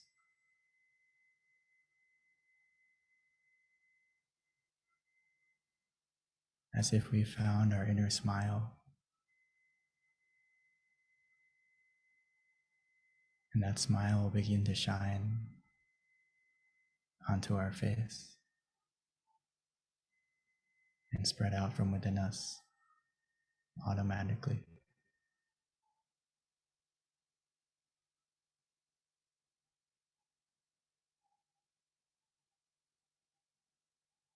So for now, let's enjoy this meditation together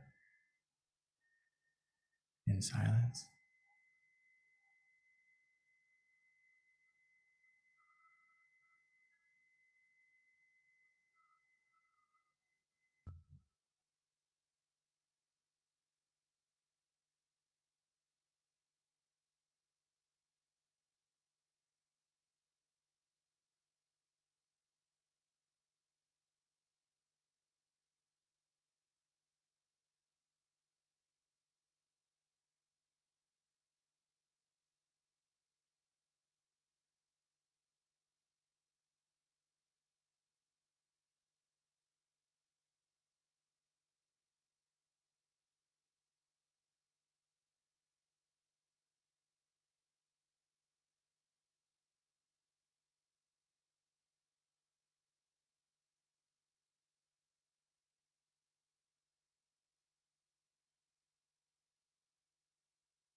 Now that our inner happiness, our inner brightness is beginning to grow within us, let's take a moment to light our inner happiness on the outside, light our inner brightness from within to our candle on the outside.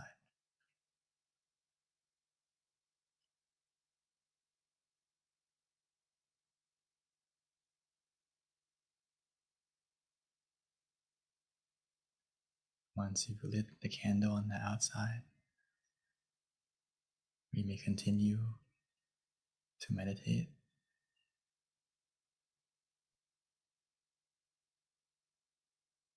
trying to feel and see that inner brightness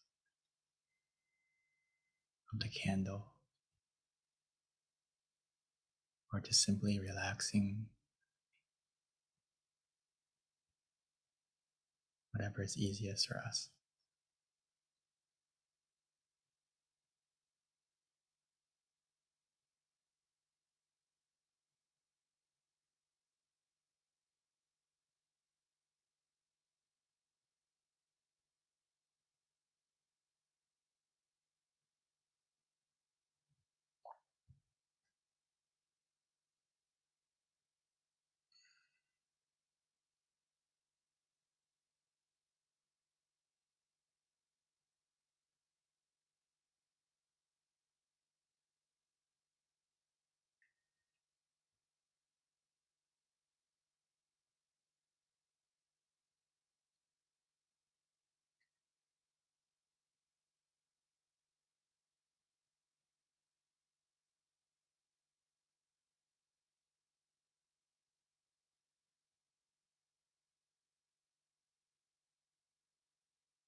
Now that we have lit the candle on the outside, and most importantly, lit our inner happiness on the inside,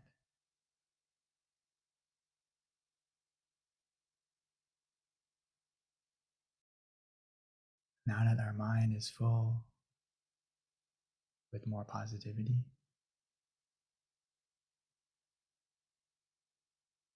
now that we can truly begin to feel the love for ourselves,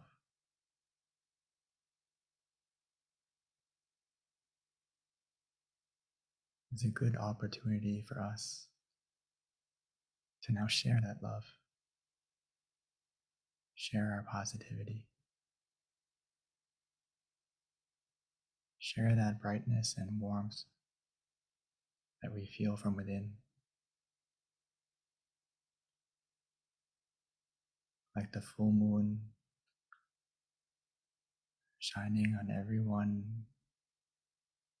everywhere.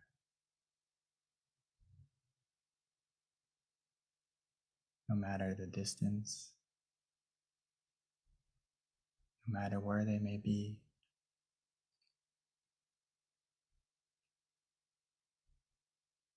Our mind has the power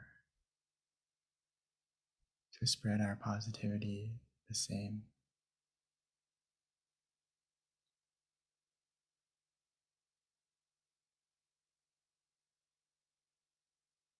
By simply wishing.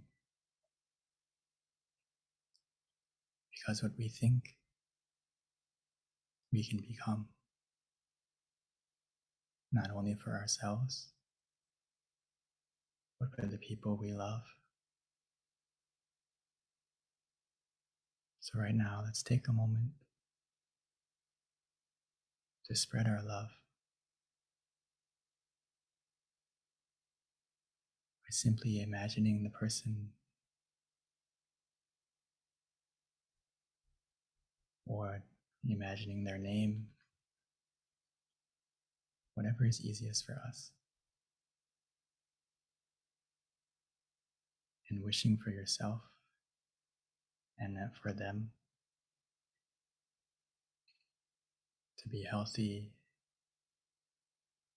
to be happy, to be free from any danger, any sickness.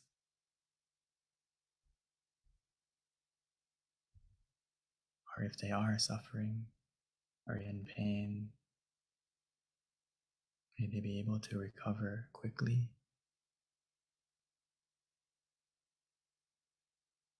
And may our life and the lives of our loved ones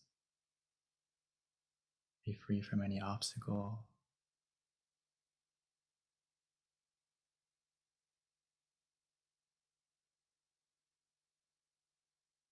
most importantly, may they have the opportunity to also meditate, to find their own inner happiness, their own inner peace, that universal love that's within us, within everyone.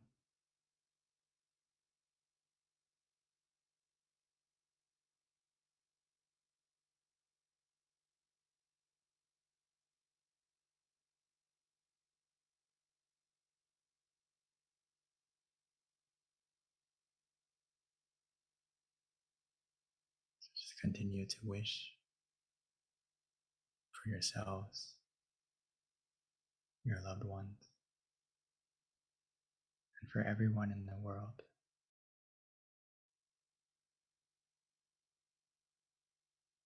Allowing our positivity and our brightness to shine from within.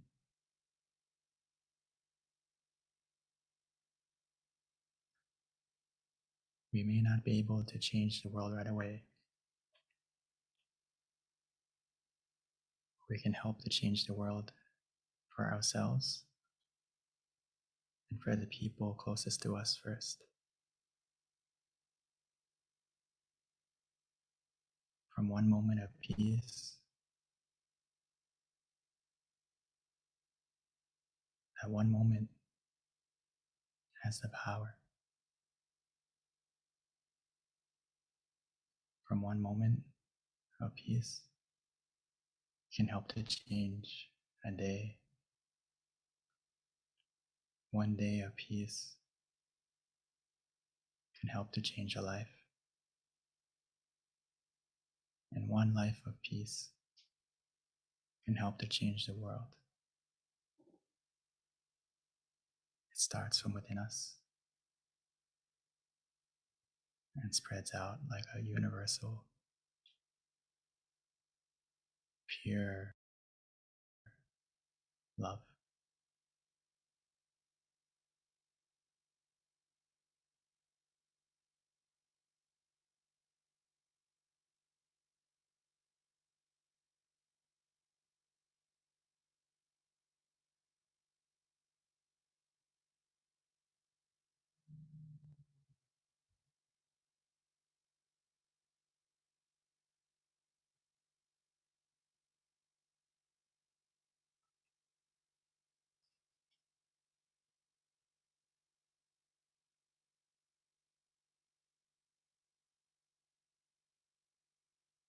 Sapphe Buddha Palapata Pachekanam Chayang Palang Arahantana Te Shirakang Pantami Sapaso Sapaputtha Nupavena Sapathamma Nupavena Sapasangha Nupavena Satha Soti Bhavantu Te in our life.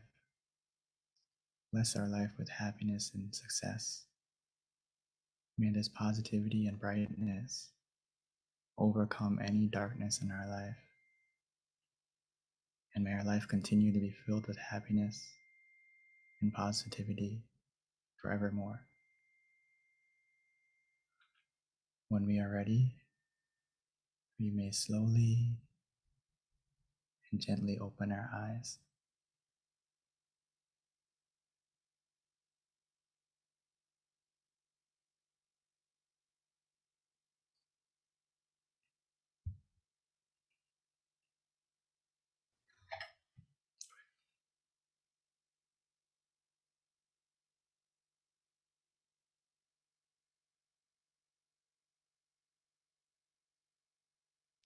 Thank you, Venerable Daniel. So that wraps up our meditation session. Before we transition over to the Q&A, if we can quickly ask for everyone to turn on their camera briefly so that we can all see your bright, happy faces for just a few moments. And then we will visually connect and then take just a couple of pictures before the announcement and then Q&A with Monk Daniel.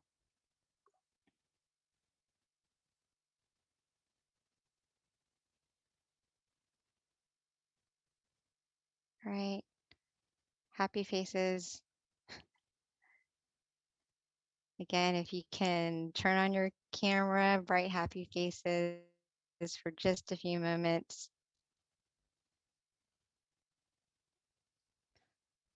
Hopefully everyone enjoyed your meditation tonight. Wonderful. Okay, I think we are good to go. So before we wrap up and transition over to our Q&A, just a couple of announcements that I like to give. Okay, so our next full moon meditation is going to be on March 18th. So everyone, please mark this on your calendar. Again, our next meditation full moon session is going to be on March 18th. Again, depending on where you're at, if you're in the US, it's going to be 6 o'clock PST, 7 o'clock MST, 8 CST, and then 9 p.m. Eastern Standard Time. For those who haven't already, please download our app MindGem. It's a great way for you to meditate with all of our teaching monks at home at the convenience of your home every day if you'd like. We have over 100 audio tracks for you to listen to. In addition to that, we also send out notifications with regards to reminders of special events, such as our full moon meditation. So if you don't already have our app, download it on either iOS or Android. Again, it's called MindGem. Also, another thing to notate is we also have an awesome website, a centralized website. It's called tamakayameditation.org. And this is a great website for you to reference any of our special events and also all of our local centers in the US you can find through tamakayameditation.org. And for those of you living in either Chicago, Azusa, California, New Jersey, or Alabama, note that we do have classes available at the local centers. Also, just a little highlight, I was mentioning this earlier, that in Georgia, we have a former member who is now a teaching monk. His name is Venerable Michael. He has now been a monk for 5 years. Very proud of him because he came from our center, and he is going to be here with Venerable Nick. Both of them are very well known in Thailand in terms of also doing some wonderful teaching for international students around the world. They're going to be visiting Georgia. Also, they'll be in California as well. I think they have a couple of other centers they might visit, but for Georgia in particular, they will be here for 2 months. Our first class is going to be on March 17th. That's actually a Sunday service class for anyone who's in Georgia. Please come visit us. And on March 18th, we will have our full moon meditation session at the Georgia Meditation Center as well. And then we're going to have our kickoff Wednesday meditation class on March 23rd. Kind of a big deal for us because we have not met since 2019. So we're very excited about opening up our first class. So if you're in Georgia, please do come visit us that day. Check out our website, meditationcircle.org, for information as well. So at this time, that pretty much sums up our announcements. We are going to turn it back over to our teaching monk, Daniel, for Q&A. So let's transition back to our teaching monk. Okay. I'm just reading everyone's comments. Oh, great. Thank you so much. Hopefully you had a good meditation. If anyone could please share in chat, that would be wonderful as well. And if you have any questions, or please send in the chat and I will help to answer any questions you may have about meditation or about your experience or whatever it may be. Yeah, so Venerable, as looks we're like we waiting. do have a question. Okay. Yeah, Venerable, looks like we do have a question. Yeah, we've got a question. A hand is raised. So if you can introduce Okay. yourself when we spotlight you. I don't know where he went.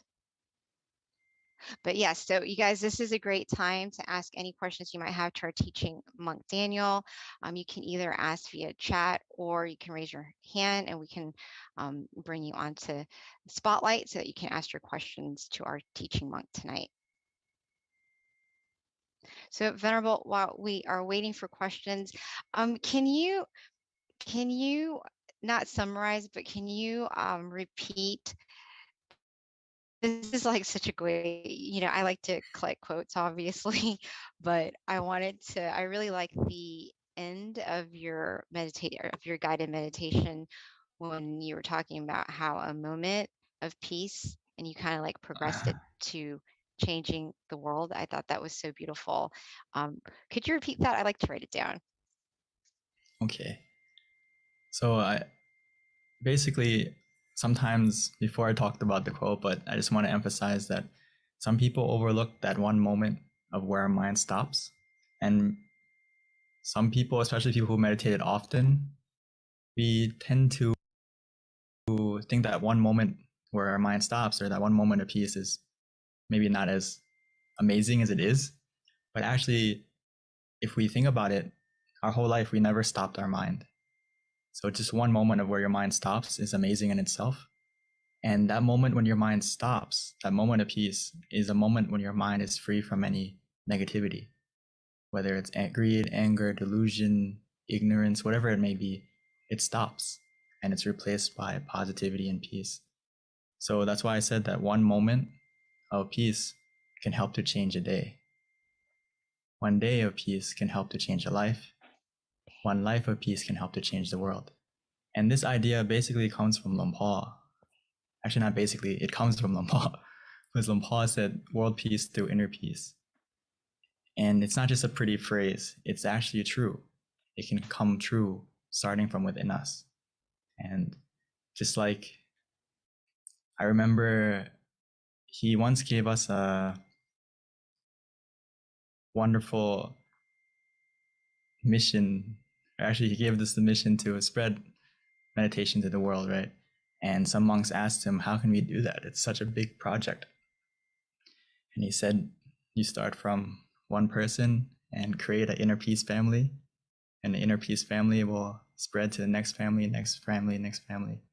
So it starts from one and slowly expands. So hopefully we can get the idea, but that one moment of where your mind stops is enough for you to unlock many profound things in meditation. So please don't overlook that one moment and be proud of yourself if you got that one moment. So I think, did you get That's it? so powerful. Yeah. No, I just feel like it's just so powerful. Like when you really break down that, that advice, essentially, how, that one moment and you are that one seed, and how we can all really help the world. When we're talking about universal love, it's definitely very relevant. Exactly. And And Lisa that said one world moment, peace through inner peace. yeah, Lisa. that's Luang Por's famous quote, and it's actually very possible.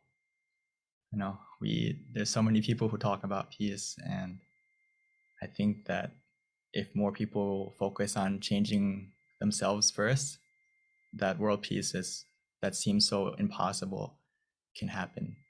But it starts from everyone putting in the effort to change the things that they can change, which is change themselves first, right? We can't change the environment right away. We can't change policies right away, but we can change ourselves first and change the people. Mm-hmm. We can't change people, but we can change ourselves. It's a collective effort. Right. So I think someone said, I saw your slide about shrimp and crab. Could you share it with us briefly, please?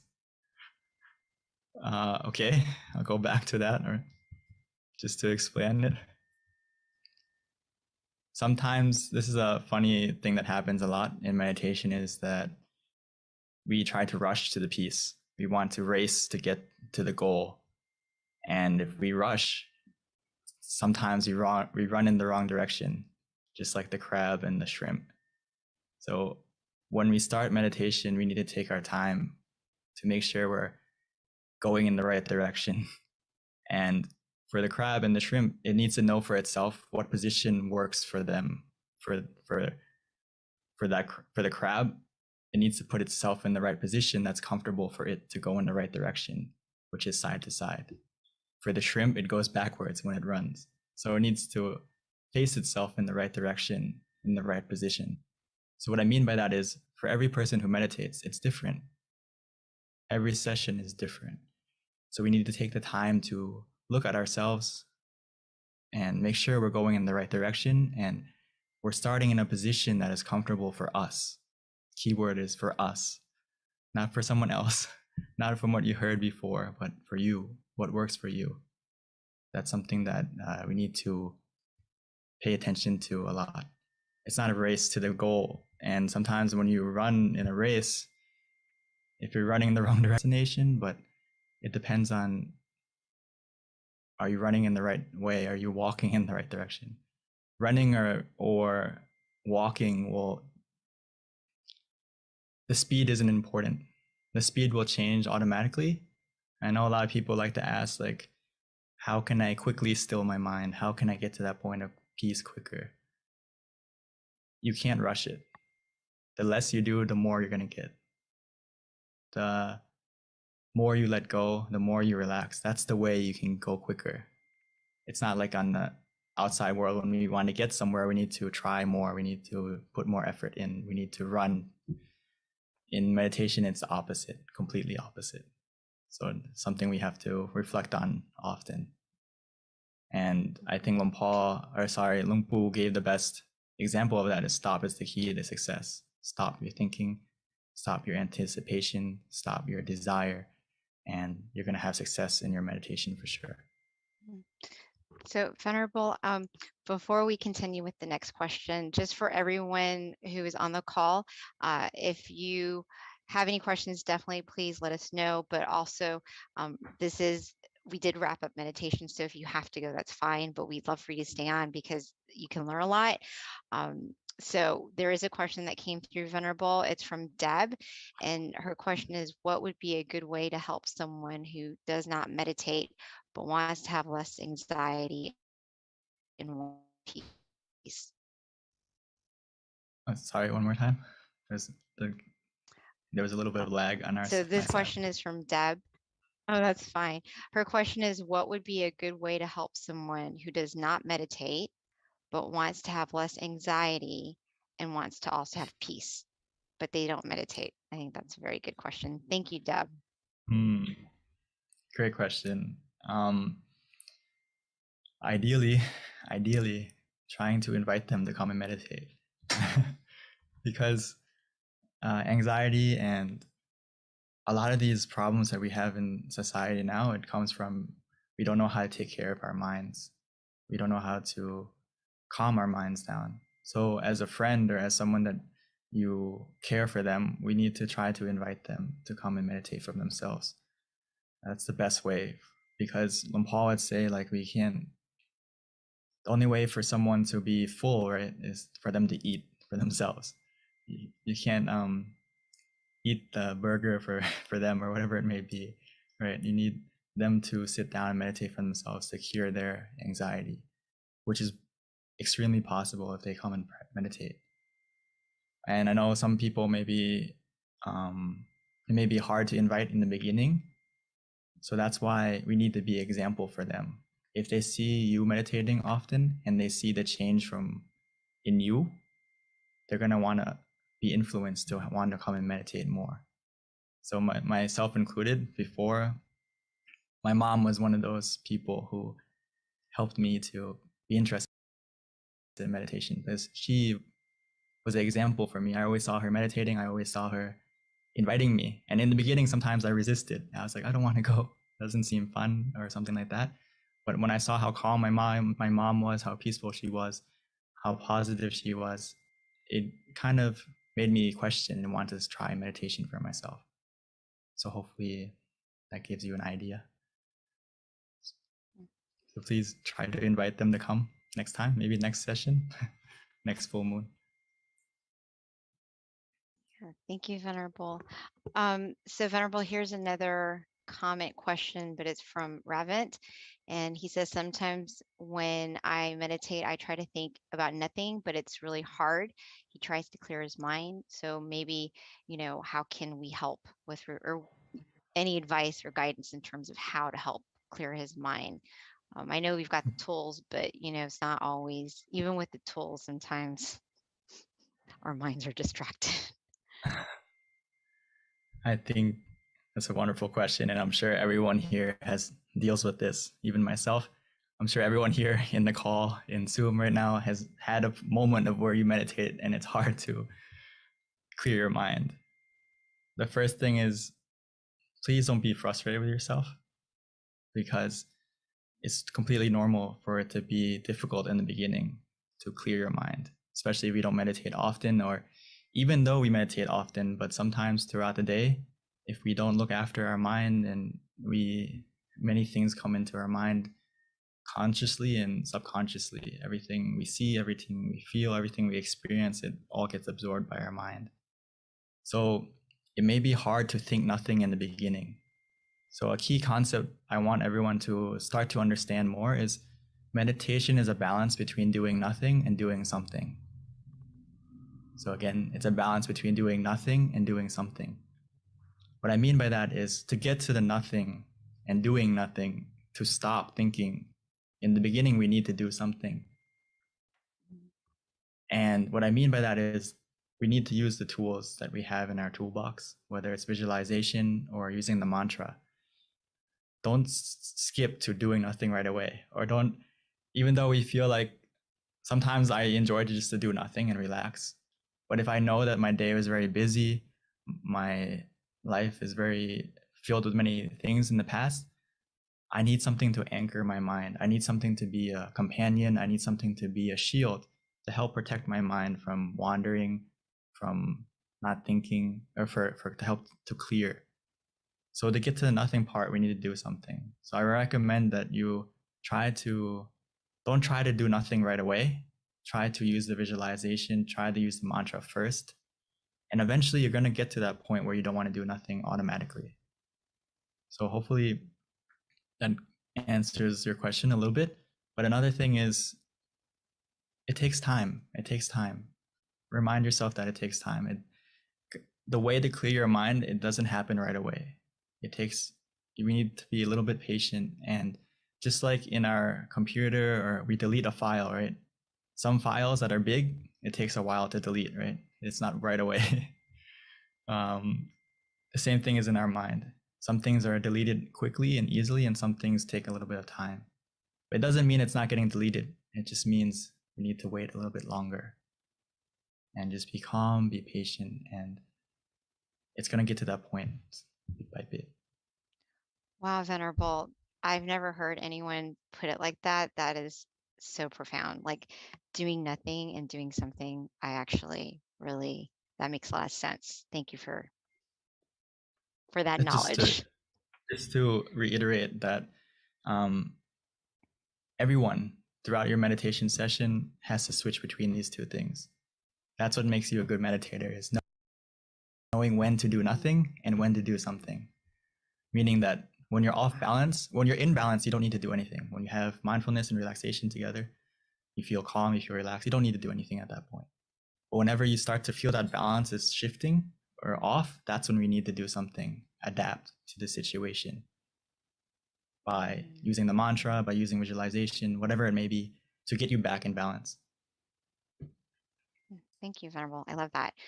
Another question that we have, and I think this is pretty relevant to universal love as being our wisdom talk today.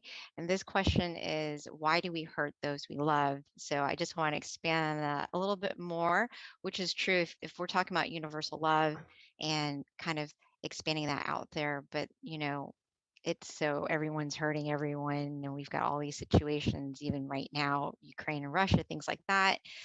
That's a very good question, Venerable. Why do people continue just not, loving each other and trying to find harmony and peace, the world even, on a bigger picture, except for, of course, us on this call? The key to success in your life and in meditation.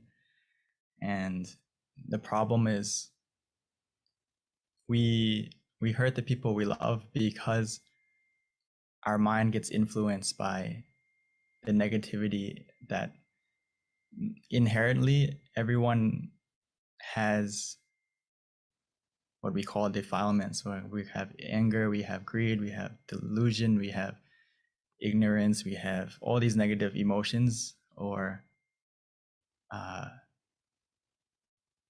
we have that switch to be negative inside of us. And the thing with it is, if you think about it, it's like almost everyone in the world is I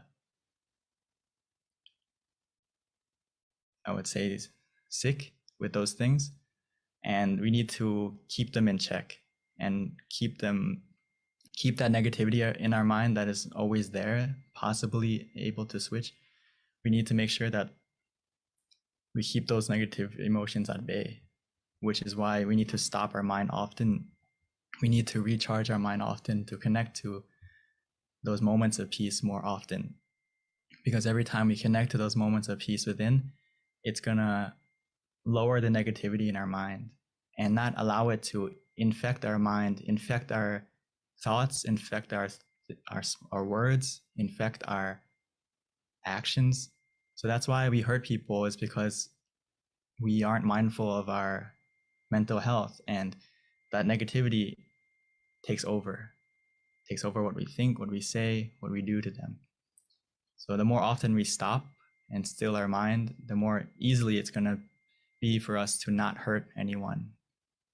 That's why meditation is so important, and why Long Paul would say we need to love ourselves through meditation. And why is that the best way? Because directly we're going to be a better person for everyone around us, and we're not going to hurt anyone anymore. And most importantly, we're not going to hurt ourselves, because we are more connected to how we're feeling, both physically, both negatively and positively, meaning that if you practice meditation more often, you're going to be able to know how you're feeling, be more aware of how you're feeling. And a lot of times when we hurt someone, it's because we let our emotions take over. And sometimes, like speech, it takes a second to say something. And that second that we said something hurtful, it can last a lifetime to someone. And the same thing is true for positive things, right? One thing you said, one action you did one time can change someone's life. So we need to meditate and look after our mind to make sure that what we say, what we do, what we think is more positive. And the chances for us to hurt someone we love will reduce automatically. So hopefully that gave you some kind of idea.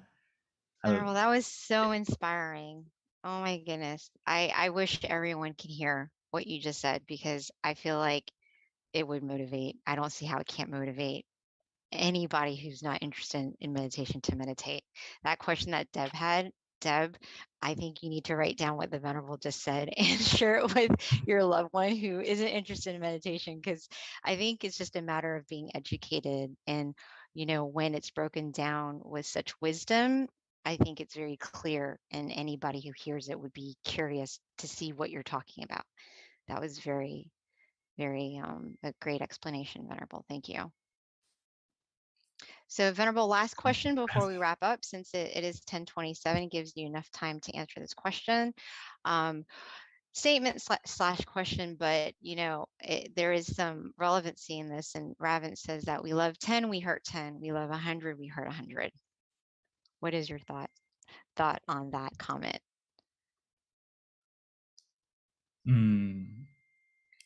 I think it connects to the second part where you say, when we love someone, we expect too much from someone.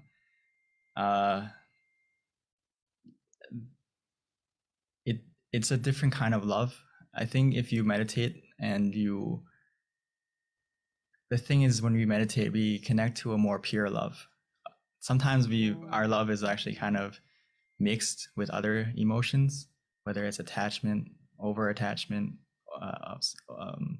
obsessiveness, or possessiveness of that person, or expectation from that person.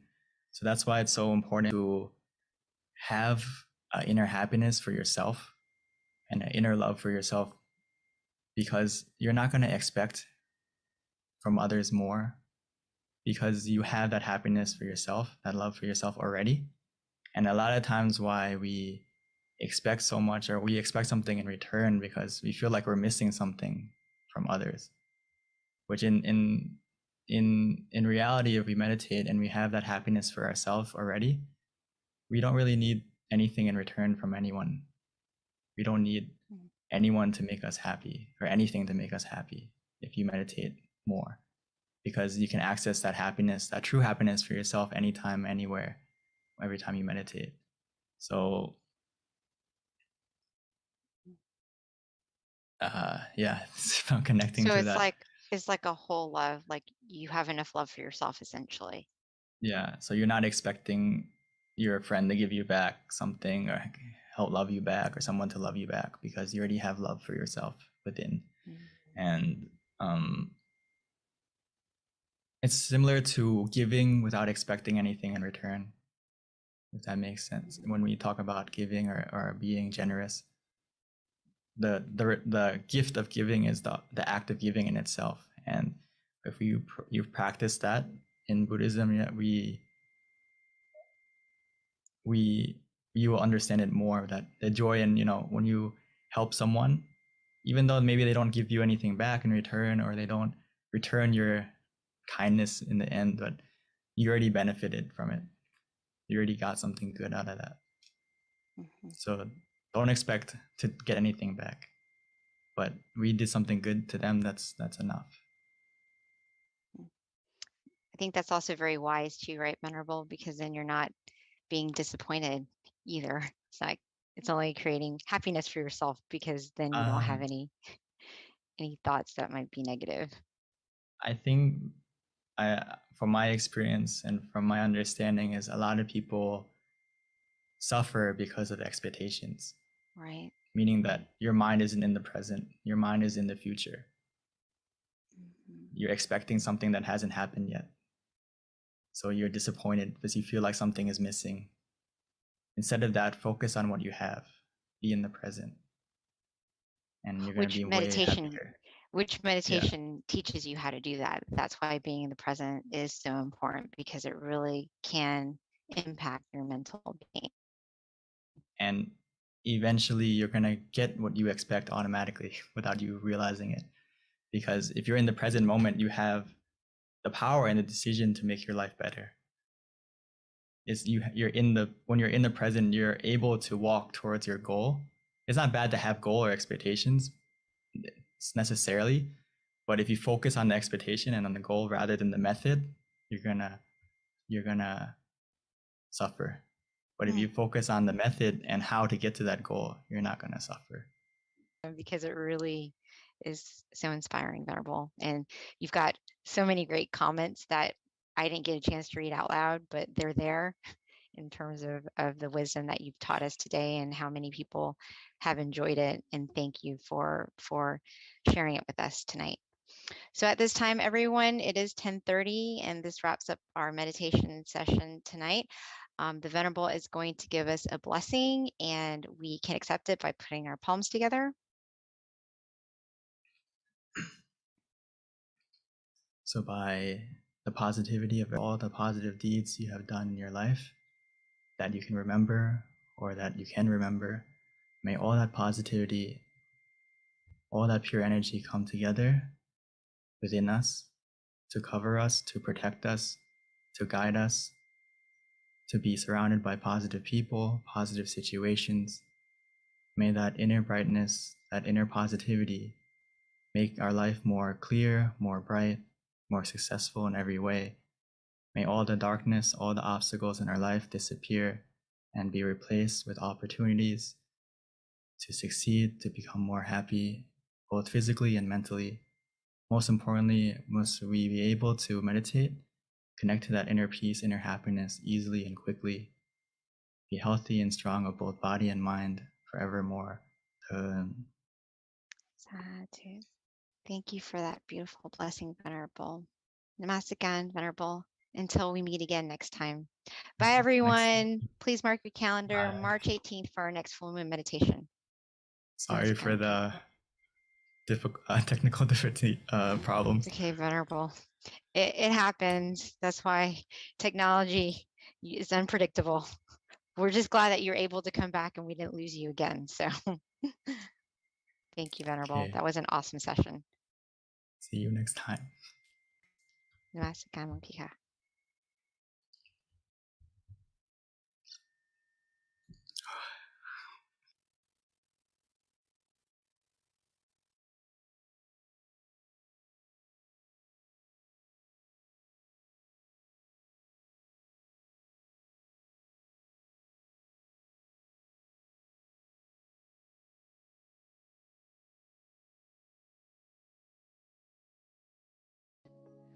I'm a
everyone, and welcome to our full moon meditation tonight.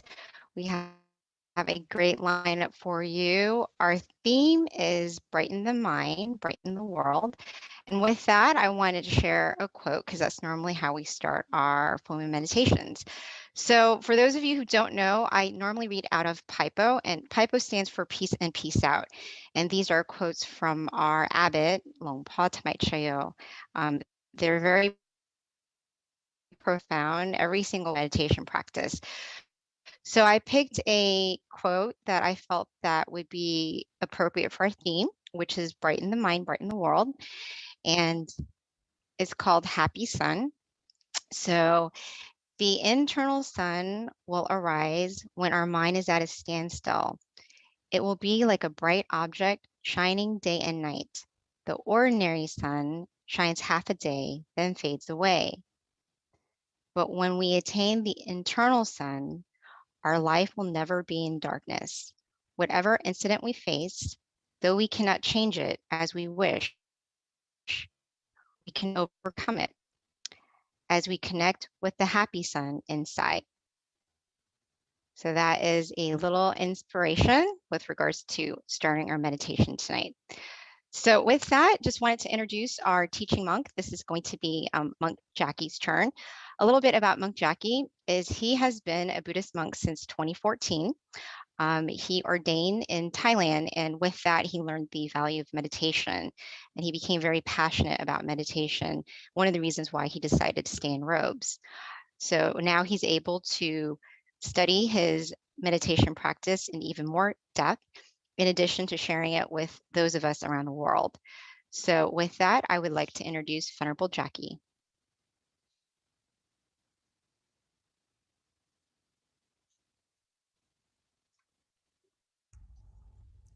Hello.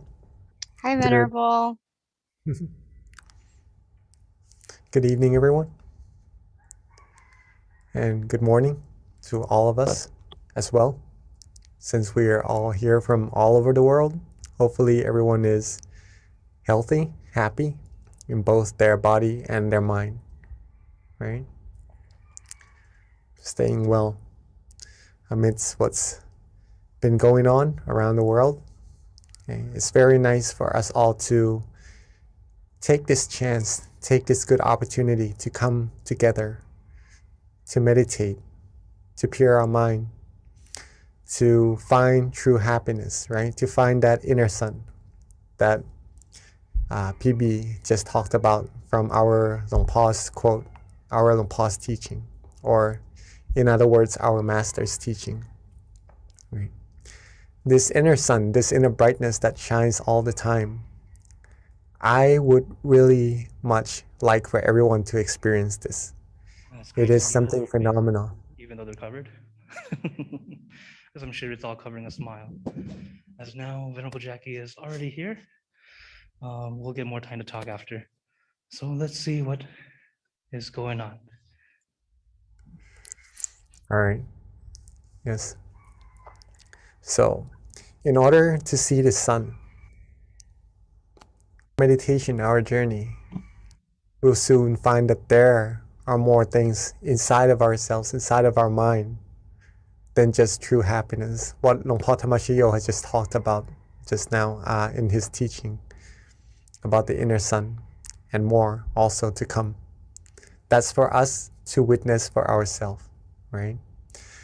If I say that there's that sun inside of all of us, some may have already experienced it and know what it is like, and some may have some feelings of that sun inside, feeling good about it, but still has some thoughts of what that sun actually is, right? We'll be able to find out by coming here together, okay? All right, just a little bit of sharing before we start our meditation, if that's all right with everyone. Okay.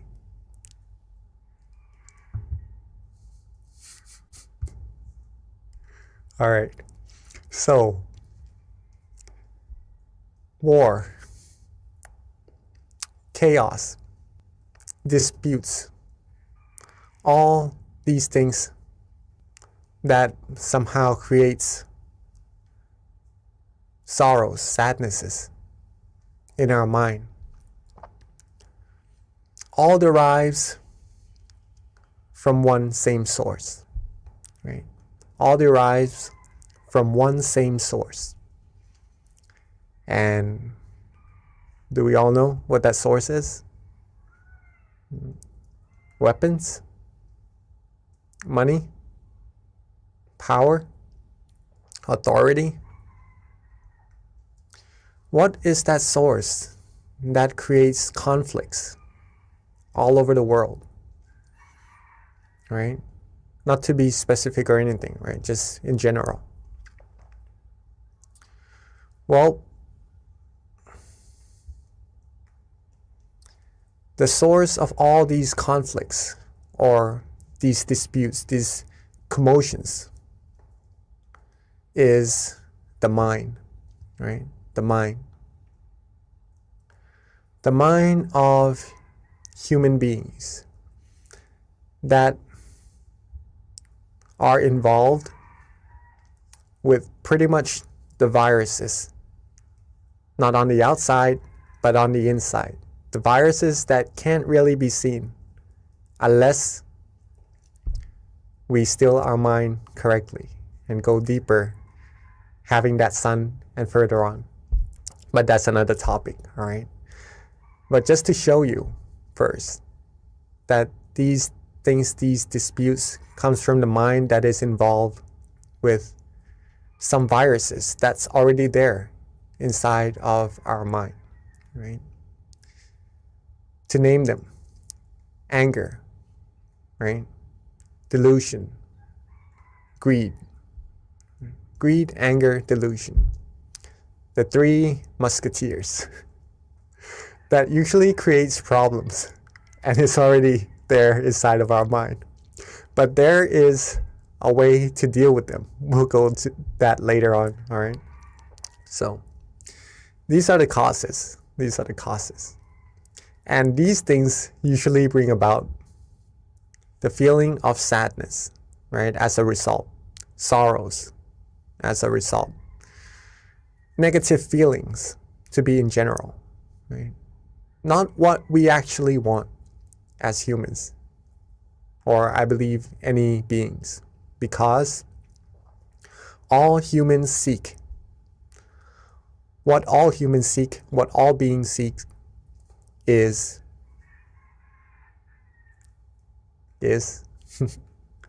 I'm sure we all know, we all seek the same thing, right? We all seek happiness. We all seek happiness one way or another. We try to find things that makes us happy, right? Things that we know we like, we try to get it. We try to have it for ourselves so that we could feel better. Surround us by people who we like, who we love. Do things that we like, that we enjoy, just to get that feeling of happiness inside of us. Find good food. Find food just to replenish our body, our mind, just to be healthy, just to be able to have the energy to go about doing our things, to feel good, to be happy again. Everything revolves around seeking this happiness, okay? One form or another. Where can happiness actually be sought? Some may find it on the outside, but actually it derives from the exact same place that causes all the conflicts and commotions earlier as well. Happiness comes from our mind, right? Comes from our mind. And that's what we need to take into acknowledgement, into account, that either happiness or sadnesses doesn't really depend on the outside factors. It does play some part, yes, but mainly, it comes from our mind. And whether or not we choose to be happy or we choose to be otherwise, it is completely up to us to choose. Okay, It's completely up to us to choose. A cup half full or half empty. Choose where to look from it. Choose where to be. Okay.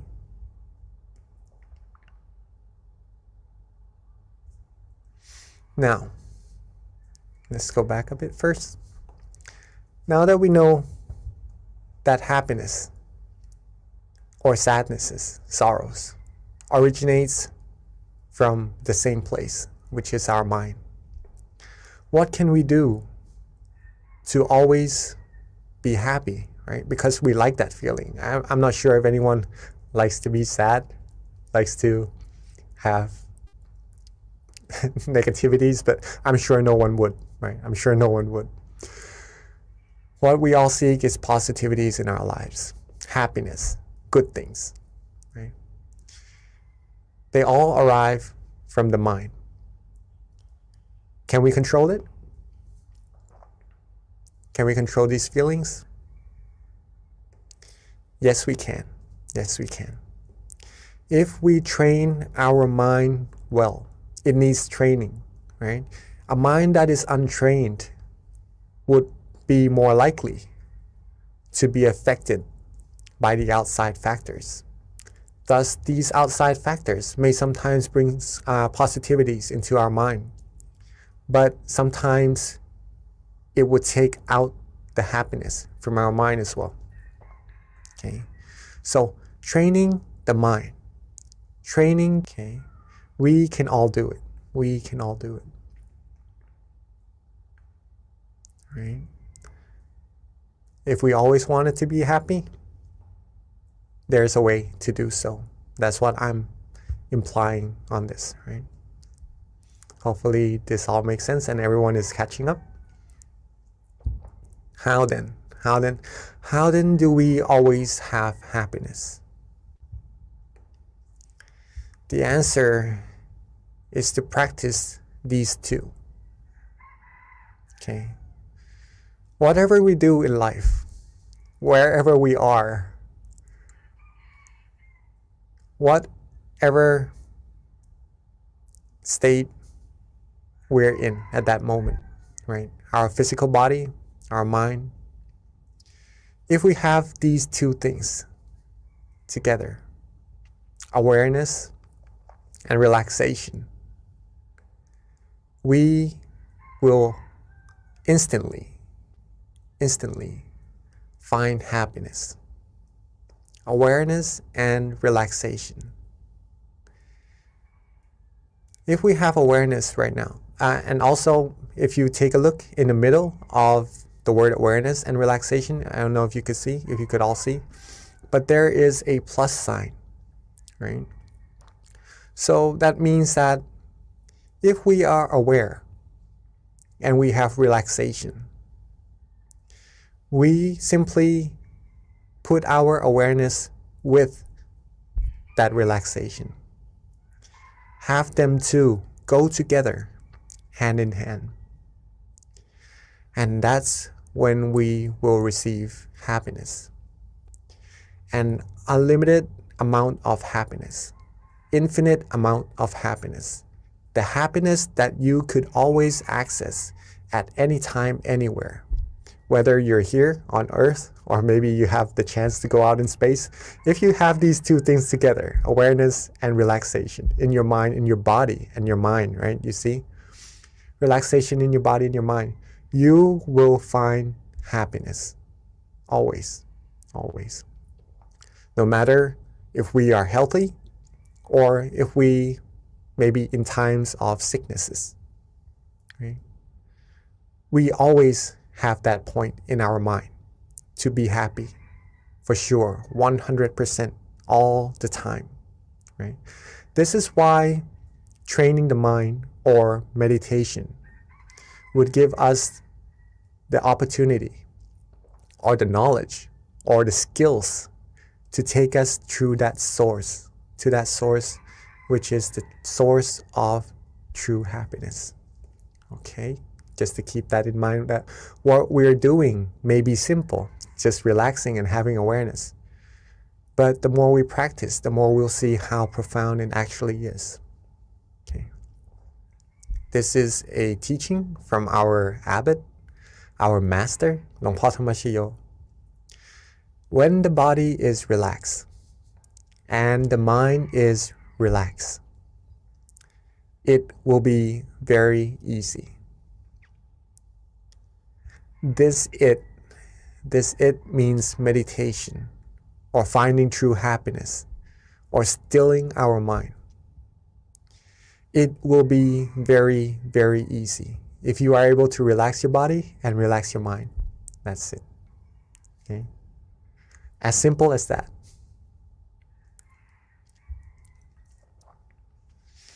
Now, what Miss B had just spoken earlier before our session also is that she mentioned this word in our master's teaching, right? Stop. When the mind stops or becomes still, we'll be able to find that inner sun. The mind will be able to stop when we have awareness and relaxation together. When we have that feeling of comfort inside of us and our awareness is with that feeling, and we just rest and we just relax and just enjoy that feeling, at that point, our mind would have already come to a point of standstill. It is at a point where it has already stopped. Okay? But the stoppage of the mind has different levels also. So stopping the mind doesn't mean forcing it, right? If you feel good, if you feel relaxed in your meditation, then that's when your mind is already still. And there's nothing else that we need to actually do, right? Just keep it rested, keep it still, and it will take you deeper into your journey inside automatically.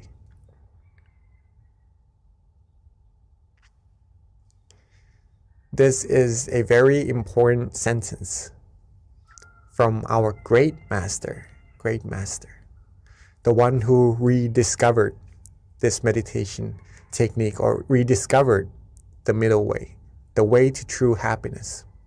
He said, stop is the key to success, right?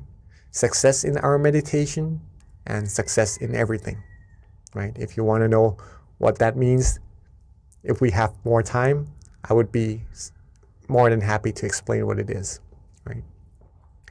This is a sentence, a teaching from our great master. Stop is the key to success. If we want world peace, if we want true happiness, if we want to be successful in life about anything, stopping the mind, stilling the mind is the key to success. Okay. Awareness and relaxation in body and mind leads the mind to be still, to stop. And then that stop will bring true happiness and is the key to success. Right?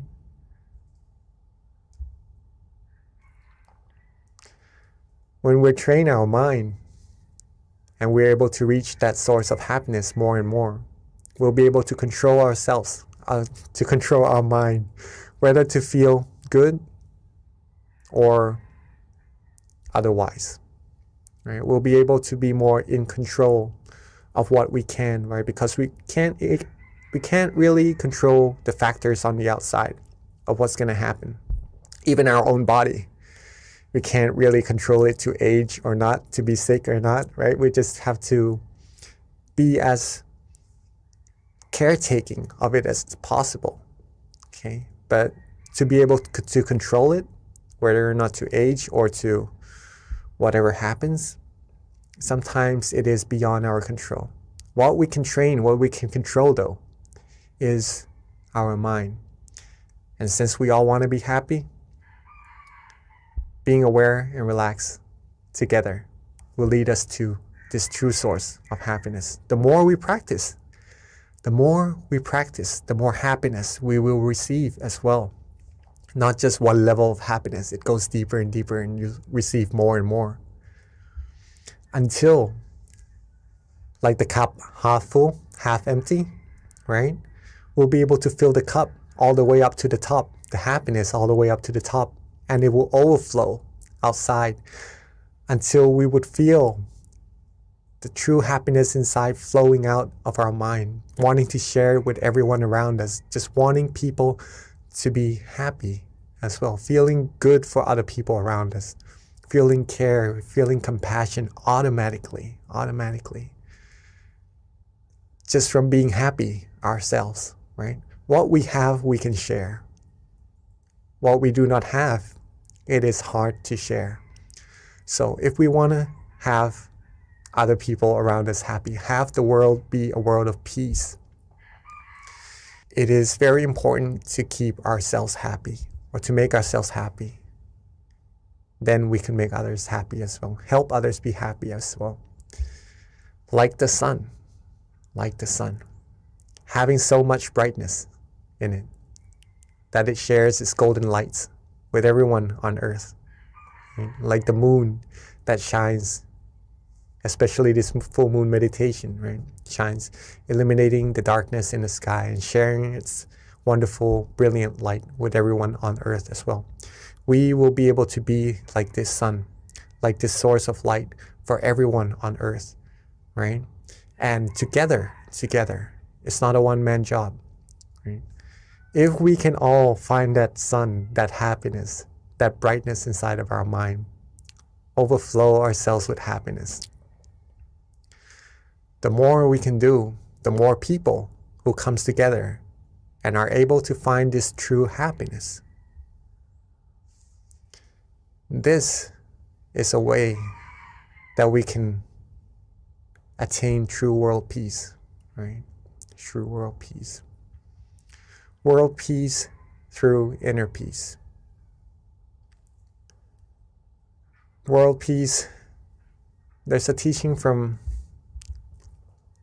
my master that I just listened to yesterday, actually, a voice file.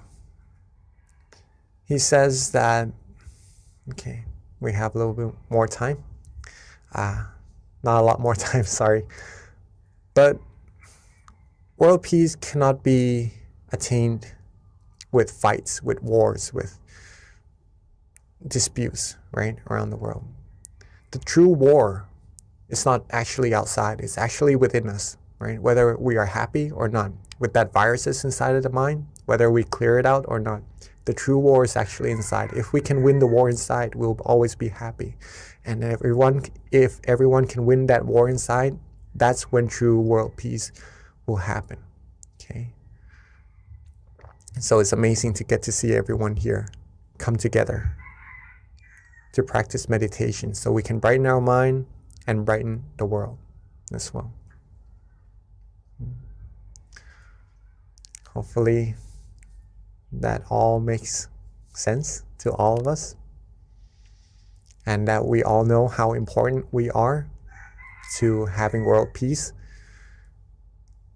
And if we are able to do so, once we have our inner peace inside, share it with as many people as we can, our loved ones, so that this world peace can happen as quickly, as soon as possible. Okay. So I guess that's a good amount of talking for today's session. Maybe we start our practice of meditation. See that sun, see that brightness inside of ourselves for ourselves. Okay. So we can practice being the light to this world.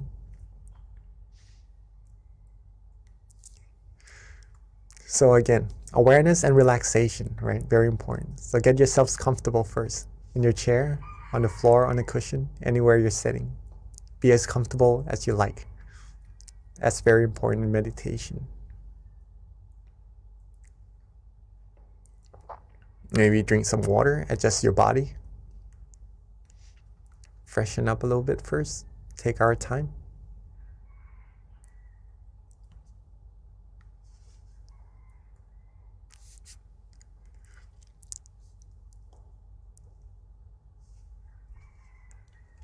All right. It's just amazing to get to meditate with everyone, see everyone come together, so many people.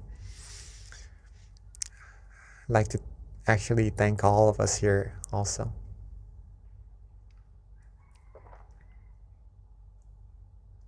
All right, so when we are ready, let's softly and gently close our eyes.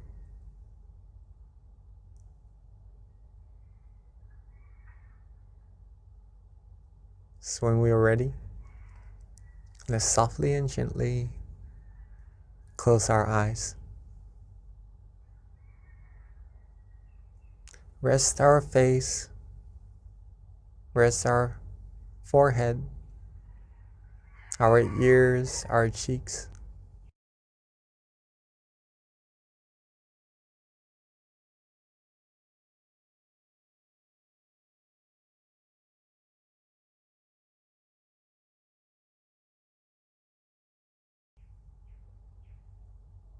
Rest our neck, shoulders.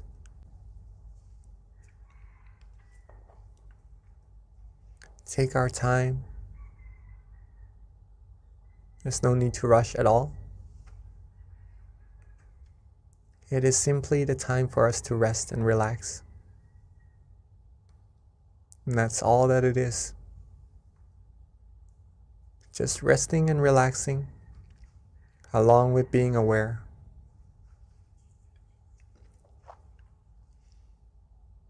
If we are awake, if we are aware, that means we are good. And the rest is just being rested, being relaxed, and being with that feeling, softly and gently. Free ourselves from all worries. Free ourselves from all responsibilities for now. Let everything go. When we are able to let things go, our mind will become light, free from burden, free from weights, and will be free, and we'll be able to rest completely. So let go. Let go of all worries. Let go of all things to think about. For it is our present, our gift, this moment. To give ourselves true happiness. To give ourselves the positive energy that we need to go about our lives with, to be successful in life. So let's rest, relax, and just let go. Be calm, be comfortable. Be with that feeling and just enjoy. Enjoy this moment. Enjoy this calm and comfortable feeling inside of all of us. Just flourishing. Just flowing from that source of true happiness that's already there. Relax our body. Relax our mind. Relax ourselves. Relax every part of our body and mind. Be calm. Be comfortable. Let go of all worries. If we are starting to feel good, if we're starting to feel relaxed, if we start to feel cool, calm, gentle, liking this feeling that we're having at this moment, wherever that feeling is coming from, doesn't really matter right now. If we are relaxing, and enjoying this moment, being with this feeling. We feel good. Then at this point, you are already meditating. You are already stilling your mind automatically without doing anything. The mind has already come to a point of standstill. And at this point of happiness, this point of tranquility, where our mind feels happiness and relaxation, is where the purification of our mind will take place. Gradually, our mind will be cleansed, will become purer and purer. From our mind, reaching out to our speech, reaching out to our actions, we'll be able to have clearer vision, clearer mindset, be able to speak endearing speeches, do positive actions, create good environment around us, have others around us be happy as well, and just attract positivities to our lives automatically by just being relaxed, being calm, being rested, being with that feeling of relaxation within. Some might even start to feel bright, to feel light, to feel like just really enjoying this moment, not wanting to do anything else at all. And that is really, really good. All that we need to do is the exact same thing, which is to be relaxed, to rest, to let go. Just let our mind sink to that point, that place of clarity, of true happiness automatically, and to rejuvenate us with that positive energy. If we would like to use an object of visualization, such as the sun or the moon, then you may feel free to do so. Whatever image that uplifts the mind, that is pure, and you are visualizing it comfortably, then that is also meditating correctly. That will also lead us to the point of true happiness. Or if you would like to use a mantra to coax the mind, to relax the mind, to free the mind from wandering thoughts, then you may feel free to do as well.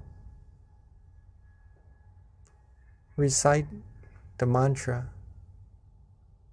relaxingly, calmly, at our own pace. Samma Arahang, Samma Arahang, Samma Arahang. Every recitation, every mantra, let it resonate with that feeling of calmness, with that feeling of relaxation, and just nourish us with that purity from within. Whichever meditation technique we use, let's make sure that we are calm and comfortable and relaxed using it. So let's keep ourselves calm, keep ourselves relaxed. Enjoy this moment. Be free from worries. Let's meditate together in silence for this time being.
As we are resting, as we are relaxing,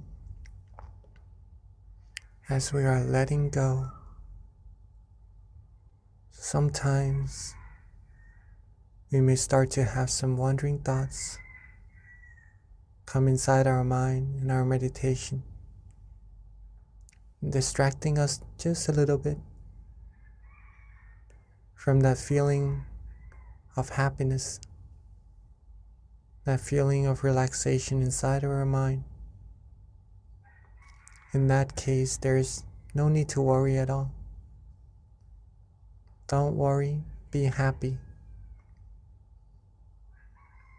Let the thoughts go. Let them flow for just now.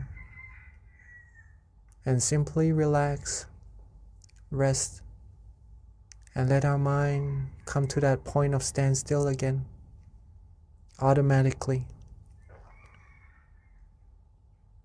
Reset, readjust, and then restart. Relax again, and get back to that point of comfort again. Let the true happiness keep flowing from our mind. Keep the positivity coming. Keep our mind purifying, and keep our journey in meditation going, so we can reach even deeper and deeper happiness. Reach a stronger and stronger sense of happiness. Train our mind even firmer, even stronger, with that happiness inside of us.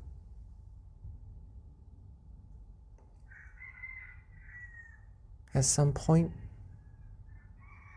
we may have some tension as well, or some sleepiness. There's no need to worry about that either. Simply let go. Let go of the tension. Let go of that drowsiness. Relax our body and our mind. Come back to being with that feeling of relaxation in ourselves. And we'll be right back on the road. So let's keep our mind relaxed, keep ourselves calm, keep ourselves flourish, energize with this positive feeling inside of all of us for a little bit longer.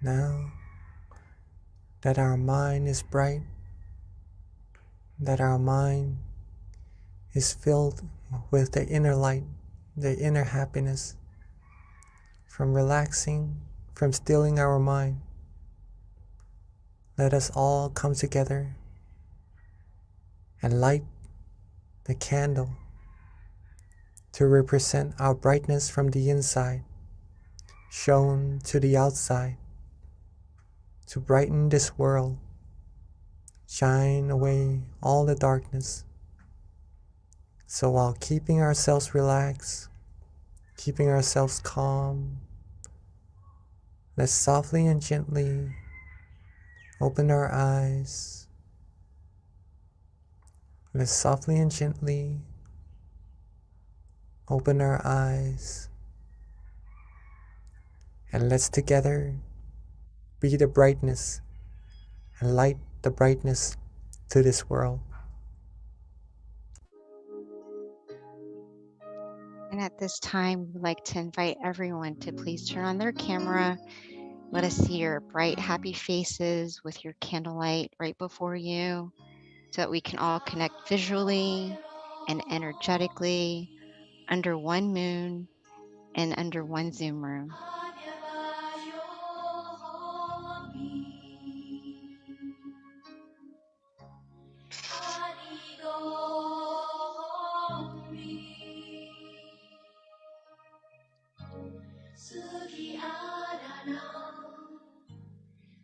There's my candle.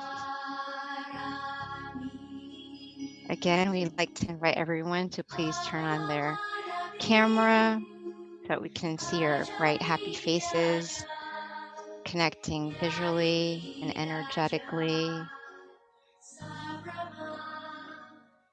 keeping your mind at the center of the body, allowing your mind to radiate with happiness and joy.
Now that we have lit our candles on the outside together, let's bring that candlelight,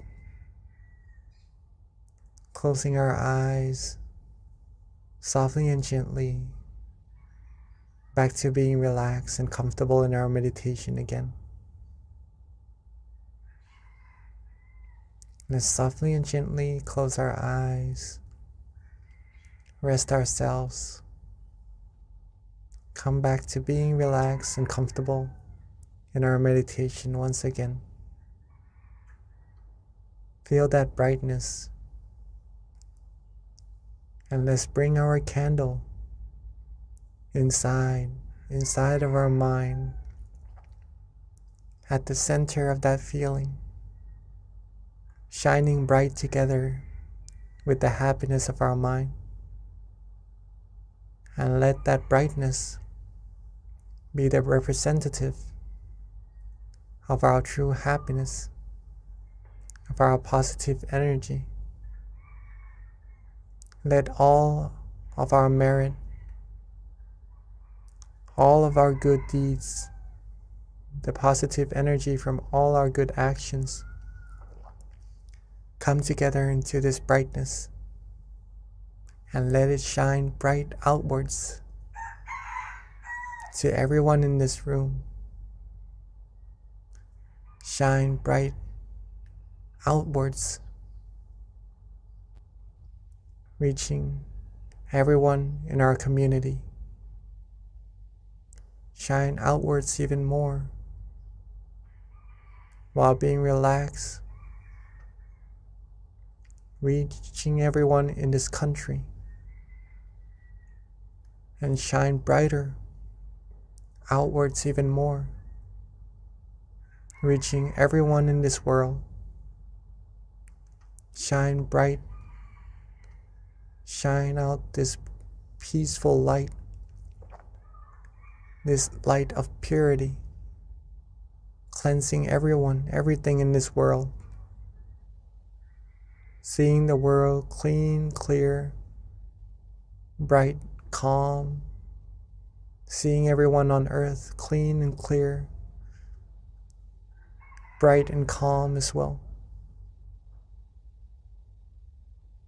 And with our positive energy, our merit,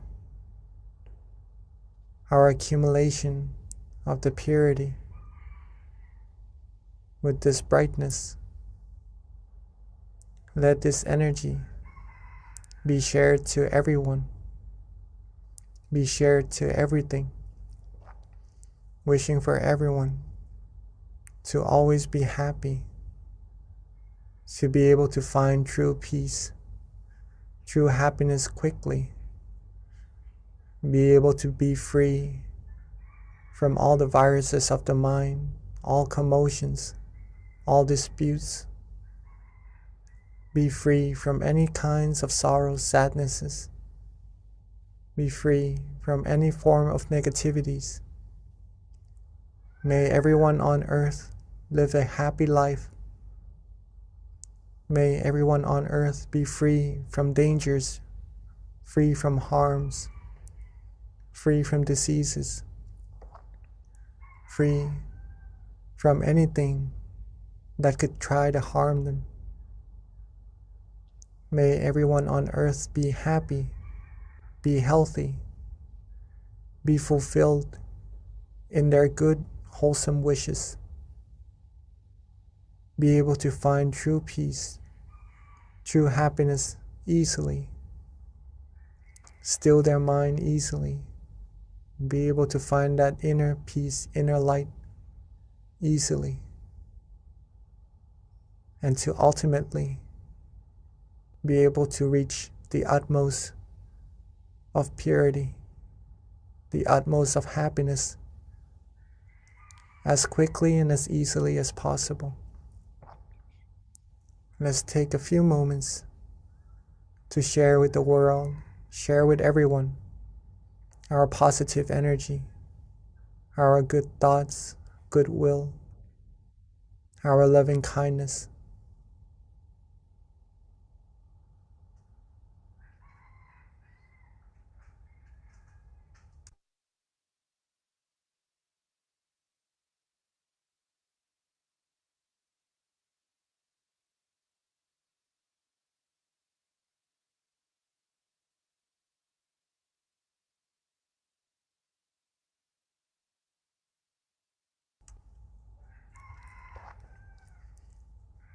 Now that we have shared our loving kindness with all beings together,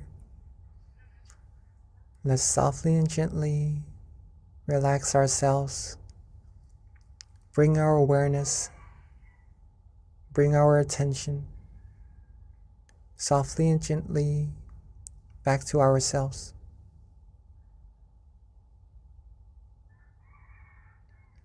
Let's relax, be calm, softly and gently bring our attention, our awareness back to ourselves,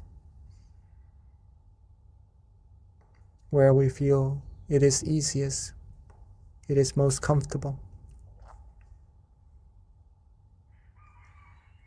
And at that point of brightness, that point of restfulness, that point of relaxation, with all our merit, our accumulated purity, our accumulated positive energy, let's wish for ourselves to always be happy, always be healthy, always be wealthy, be fulfilled in all our good wishes, be free from diseases, dangers, harms, be free from all negativities, sorrows, sadnesses, be free from anyone, anything who would try to harm us, be surrounded by good, wise, virtuous people who would take us onto the path of righteousness, take us onto the path of happiness. And at all times, may we be able to still our mind, find true happiness easily, and reach the utmost of happiness as quickly and as easily as possible. And let's take a few moments to wish for ourselves for what we need.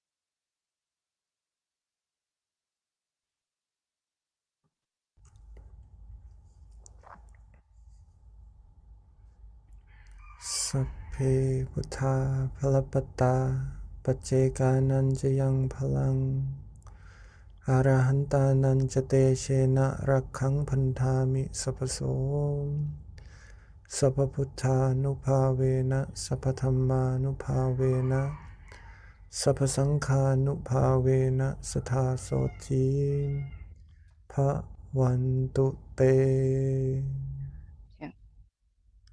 And then when we are ready, let's maintain our relaxation, our calmness, our feeling of comfort, and to keep this feeling with us as much and as often as possible. When we are ready, let's softly and gently open our eyes. And when we are ready, let's softly and gently open our eyes, for we are now at the end of our session together. Thank you, Venerable Jackie. That was a lovely meditation tonight. So everyone, please note that this does wrap up our meditation session. We do have a Q&A, but before Q&A, which of course we recommend everyone please stay on. You'll learn so much information with the Q&A. We do have a couple of announcements before transitioning over to Q&A. A couple of things to note is please mark your calendar for Saturday, April 16th. It's going to be our next full moon meditation, and the theme is going to be a better you means a better world, and our teaching monk will be Venerable Daniel. A couple of other additional points to make is that for those who are not aware, please do follow us on tamakayameditation.org. This is where you can find out information with regards to your local center if you want to come meditate in person, or you can also follow us on MindGem as well, on our Facebook, on our Instagram, on our website. If you don't already have our app, you can download it on either iOS or Android. Again, that's MindGem, and we send notifications every month with regards to our full moon meditation. So you'll be reminded and get notified on your phone, which is very convenient and easy. And if you RSVP, you'll also get daily, well, not daily, but you'll get reminders with regards to our full moon meditation. A couple of other things to announce is that we do have our in-person meditation centers that you can visit if you're in New Jersey, Azusa, Alabama, Chicago. Our local centers are open to the public. And a big announcement for those of you in Georgia like myself, please mark your calendar. We are so excited after 2 years of being closed since 2019. We are one of the last centers to open, but we will be officially opening this week. We've got our kickoff meditation classes, one being on Sunday for those who attend service, the other being on Wednesday, which is our regular meditation classes weekly, was on Wednesday before. So we're going to start that, resuming that again. And our kickoff is going to be on March 23rd. And super excited that we've got 2 visiting venerables from Thailand, one of them being our former member, Venerable Michael. He is with us. He flew in the other day. And Venerable Nick, if you aren't aware of Venerable Nick, he's got a huge following on YouTube. He gets, at this point, millions of hits. They're both in Georgia. And what's even more exciting is they've got a book that they're going to be launching, and the book is The Building Blocks of Meditation. So if you're in Georgia on the 23rd, please come to our 7 o'clock meditation class. Anyone who attends will receive a book as a gift from the center. We've got a lot right now in inventory, so please come and get yourself a book. If you aren't in Georgia, it's okay. You can go to Amazon and purchase a book, and all the proceeds goes to donations anyways. So at this time, that wraps up all of our announcements. We would like to invite Venerable Jackie to answer any questions.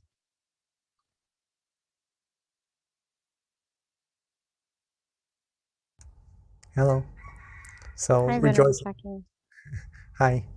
Thank you so much for our MC, Miss B. Very nice, beautiful. Yes, so I would also encourage everyone if you could join the meditation sessions or the sessions with Monk Nick, right? Coming from Thailand, right? Monk Nick and Michael Venerable, both of them are here. Both of them. Yes, yes, we got a double whammy. Really excited. And they've got their second book, The Building Blocks of Meditation, that we get to piggyback off of a book launch too, and opening our first class in after 2 years. So very excited about that. Yes, I also heard some of his teachings on YouTube, Monk Nick. Yeah, very, very good. Very, very good. So if you would like to go and see for yourself also, that would be very nice. Okay. So I guess it's time for Q&A. Still see some of us are still here. All right. So I do have a question from, not me, but someone gave me a question. All right, so as we know that meditation can improve mental health, are the people who have some mental disorders able to meditate, or is it recommended for them to meditate? Okay, this is a question from Pini, right, or a participant in a center. Okay, so Yeah, actually, meditation is really good for mental health. It's really good for everyone. Everyone, actually. It's just pretty much relaxing, right? So, relaxing, being happy is good for everyone. So, anyone with any difficulties in health is able to do so. Okay. Completely try meditation. It's free, it's natural, and it's very easy. But there is an exception. There's an exception. Okay. Because we need awareness and relaxation to go together in meditation. In some cases of mental disorders, it is hard for the person to have awareness, to have attention with something for a very long time. Okay, and in meditation, sometimes we do need that attention, that awareness to be prolonged, to be continuous with the feeling of relaxation, right? To get good meditation experiences or to be able to go deeper and deeper. But some mental disorders doesn't really allow that person to have such ability. In this case, it would be difficult for that person to meditate, unfortunately. But little by little, right? Anyone can visualize, I believe, maybe a sun, a moon, right? Because they can still see. If you could help that person, if you would like to help someone with difficulties in their health, be able to do some meditation, maybe just for a fraction of a second, think of the sun, the moon, think of a Buddha image or something that purifies the mind, right? Have them do this frequently, a little bit at a time, not forcing them too much, right? It may be quite hard to do so, but I'm sure they'll be able to do so. Okay, just a little bit at a time. That gives them the sense of familiarity with meditation, which will benefit them later on in the very long run. All right, even though now it is difficult, but if we give them the ability to do good, right? Show them how to practice generosity, show them how to practice moral disciplines, give them a little bit of meditation, just a little bit at a time. This accumulates, right? Then in their future, in the long run, they'll be able to be better in terms of meditation, in terms of mental health, and be better at having awareness and having relaxation together, stilling their mind, reaching deeper meditations. All right. So that's the exception, but all other cases, it's actually very good for everyone. Okay. So that's Thank you, meditation. Venerable. Thank you, Venerable. So you guys, at this time, please feel free to ask any questions you might have with regards to meditation or how to deepen your practice. You can raise your hand or put it in the chat. This is a great time to take advantage of our teaching monk being here with us and for him sharing his wisdom. So Venerable, as we're waiting for questions to trickle in, when you were explaining with regards to people who have mental disorders and if they can meditate, you mentioned moral disciplines. And I've always had this question that I haven't been satisfied yet with the answer. That's why I'm going to ask you to see what you say.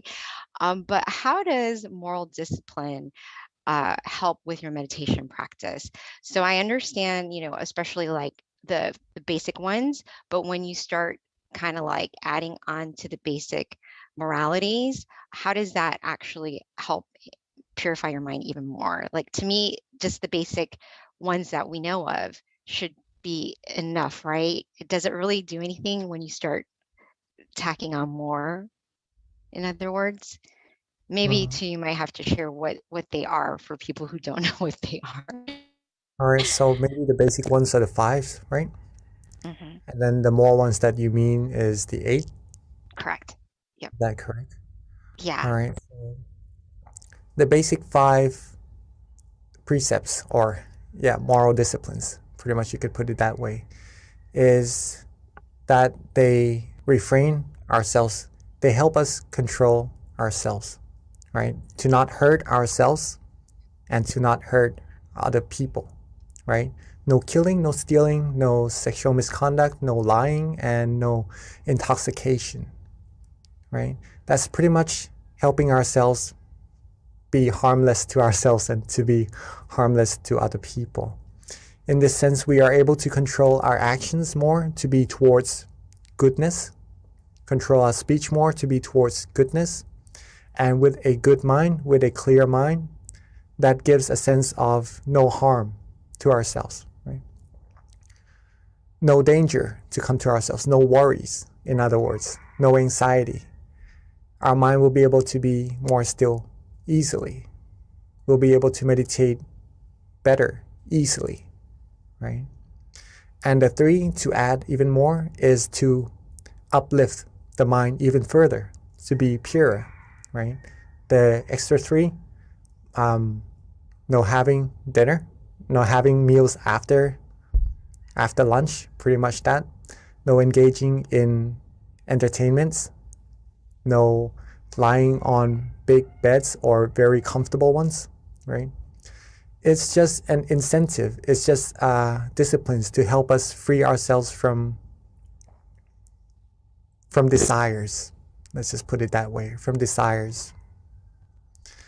When the mind is free from desires, it'll be more calm, it'll be more tranquil, thus easier to meditate. Okay. All precepts are good. It keeps our mind clean, gets ourselves the better sense of meditation, better sense of cleanliness of our mind. Like when we shower, we clean our body. We really don't want to get our body dirty after cleaning it, right? When we have our white shirt on, don't really want to get it dirty, all right? It doesn't feel good. Okay, same with the mind. If our mind is clean, we will get the sense of cleanliness and have better meditation. Moral disciplines. If we have the 5 disciplines, it's like wearing a good white shirt, right? We are clean, we're clean, and makes us feel good. The 8 disciplines, maybe a white shirt also, but an even brighter one, right? It uplifts the mind, makes that brightness, makes that cleanliness of our mind even higher. And maybe even more disciplines, if you would like to take on, then that's like wearing an even brighter, whiter clothes, shirt, right? That's pure in a sense of the mind, feeling better, feeling more proud of oneself in the sense of wholesomeness in the mind. And that gives better meditation as well. Thank you, Lupi. I like the comparison of the white t-shirt. I never thought of it that way, but that actually is a really good analogy in terms of that question. Yes. Yes, so about just a little bit about, is there any other questions to come? I haven't seen any other questions yet at this time, Venerable. Looks like we kind of have a quiet bunch today. It's kind All right. of the change in time, I think, makes me feel a little slower. Oh, we have a question from someone in DC who just raised their hand. Can someone spotlight Mr. Rabbit, please? Okay, let me see. All right. If you have any questions or you would like to share your meditation experiences, you may feel free to do so, all right? Or what to do in your meditation when you come to this experience or anything. If you have any questions related to that, please feel free to ask, okay? Yeah, so we do have a question, Venerable, just waiting for our technical lead to unmute the person and spotlight him. But in the meantime, Mr. Raven, if you want, you can also put it in the chat too. They might have individuals within the chat room.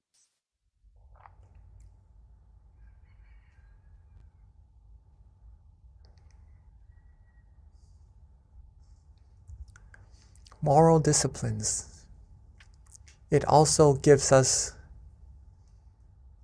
the sense of being a role model, right? A role model of goodness to other people around us as well. So if you would like to try to take on these moral disciplines, it will be very beneficial for yourselves as well. Okay. All the people around us as well. So Venerable Mr. Ravan did follow up with his question, which, is more of a comment, but maybe you can expand on this, which is meditation is similar to an oil change in an engine. What do you have to say with that? A clean engine, clean your mind. Yes. Yeah, of course. It's like detoxing, right? In a way. So yeah, sometimes when we go about our days, doing our jobs, doing our activities, we have thoughts in our mind. We have maybe come across some problems that we have to solve, right? All these things do build up inside of our minds. Some situations that we come across in the news, in our everyday lives, right? So when we come to meditate, just like what you said, it's like cleaning out the engine, right? It's like changing out the oil and the engine oil. Right? So it flushes. Whenever you can have awareness and relaxation together, I keep pointing out these two fingers always. It seems in every session I have these two fingers. But awareness and relaxation, very, very, very important. If we have these two together, it flushes away all the negativities, all the commotions, all the fussiness inside of our mind, all the fuss, right, that we maybe accumulate without intention throughout our days. Our mind will become clean. Our mind will become refreshed, re-energized, right? It's like that cup of water that we've mentioned earlier. If we have a full cup, it's like having full energy to go about our days doing other things. Right? Compared to a person, maybe feeling a little bit sad, feeling a little bit not energetic, feeling a little bit depleted in their energy, maybe giving them the advice of meditation, recharging them, they would feel better, they would feel more energized, they would feel good, and then they would have the energy to go about doing their days, right? So yes, Mr. Ravan, yes. So meditation is pretty much like that. It's cleaning the mind. It's like cleaning the engine of the car, right? Our body is the car and our mind inside. Maybe we need to change the oil, take the bad stuff out, fill it with good stuff, good energy, positive energy, and carry on with our lives better. So Venerable Scott has a question, and his question pretty much is, how do you relax the body? Because sometimes it's hard to relax, which I think that is a very common question. That is actually a very, very good question, right? How do you relax your body? How do you relax your body? Sometimes it doesn't get really relaxed. What do? Get your body as comfortable as you can, okay? First of all, if you need to do some stretchings, some exercises on some parts of the body, then do so in order to have a better, more comfortable body, relaxed body in your meditation sessions or in your daily lives, to be general. However, sometimes we do have some pain or maybe some difficulties in relaxing some part of the body, or maybe someone may be sick as well even, and it is really difficult for that situation to be able to relax the body. All right. In this case, be content. Be content. Be happy with what we have, right? Whatever relaxation we have at that moment, it may be different also. Even being healthy, it may be even different in each different session or different days. So whatever we have of a feeling of relaxation at that moment in our body, be content with it. And then once it's relaxed, once it's good, once we accept it, then we go on to relaxing the mind. And then our meditation will progress as well. Okay. Thank you, Venerable. We have another question from Isabella. This is a pretty good question too, which is how can you tell that you have true self-awareness? How to tell that you have true self-awareness, right? Simply, let's put it this way first. Simply being present, knowing that you are here, knowing that your mind is not somewhere else, right? Knowing that you are present, then that's being aware. That's having true self-awareness already, okay? But it gets even more intense as we go deeper in our meditation, as we become more and more still. Okay, so when your awareness is coupled with being relaxed and you like this feeling, you enjoy this feeling, you know that you are awake and you are aware, then that's when you have true self-awareness, right? But there are probably different levels of true self-awareness in this terminology inside of our meditation. That's where we need to keep going inside, right? That's pretty much that. So Venerable Scott, thanks you for the question about relaxing the body. He says that it definitely is going to help him. And then here's a more difficult question. This is interesting to hear your point on this, and I could understand with what's going on in the world, this is probably, people are going to wonder, but this is from Pat.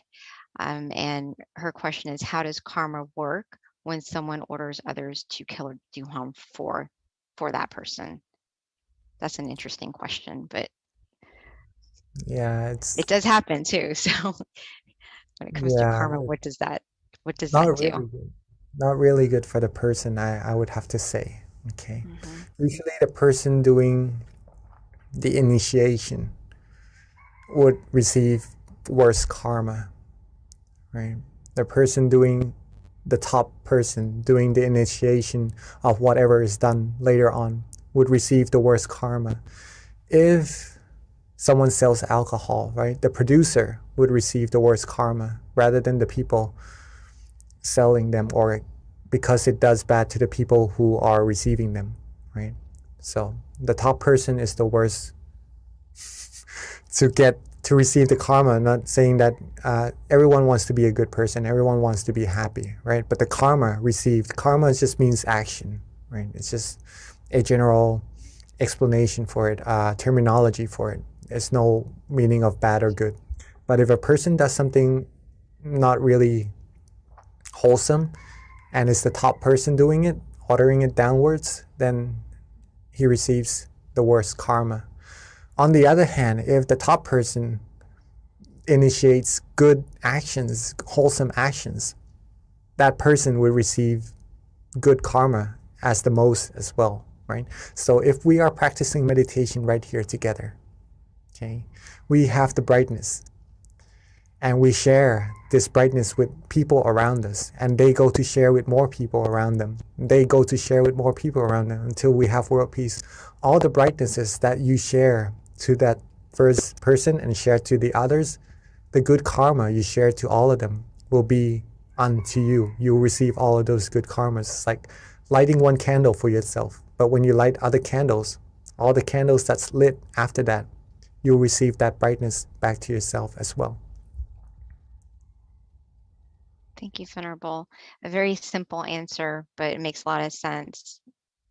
So Venerable, there aren't any other questions, and this is a good one that I kind of thought of as you were answering one of the questions, which is on self-awareness. And I feel like it can probably help everyone on the call in terms of seeing what your viewpoint is on this, which is when it comes to self-awareness, and you're aware of your thoughts and your behaviors, how do you take it one step further and try to change that behavior, especially if you know it's not working for you, more against you, right? Like, let's just say you really want that, I don't know, big house, right? Mm. This is just hypothetical. You want that big house and it's creating suffering because you're desiring that house and you're aware that, you know, you're just craving this thing and therefore that's why you're creating suffering on yourself.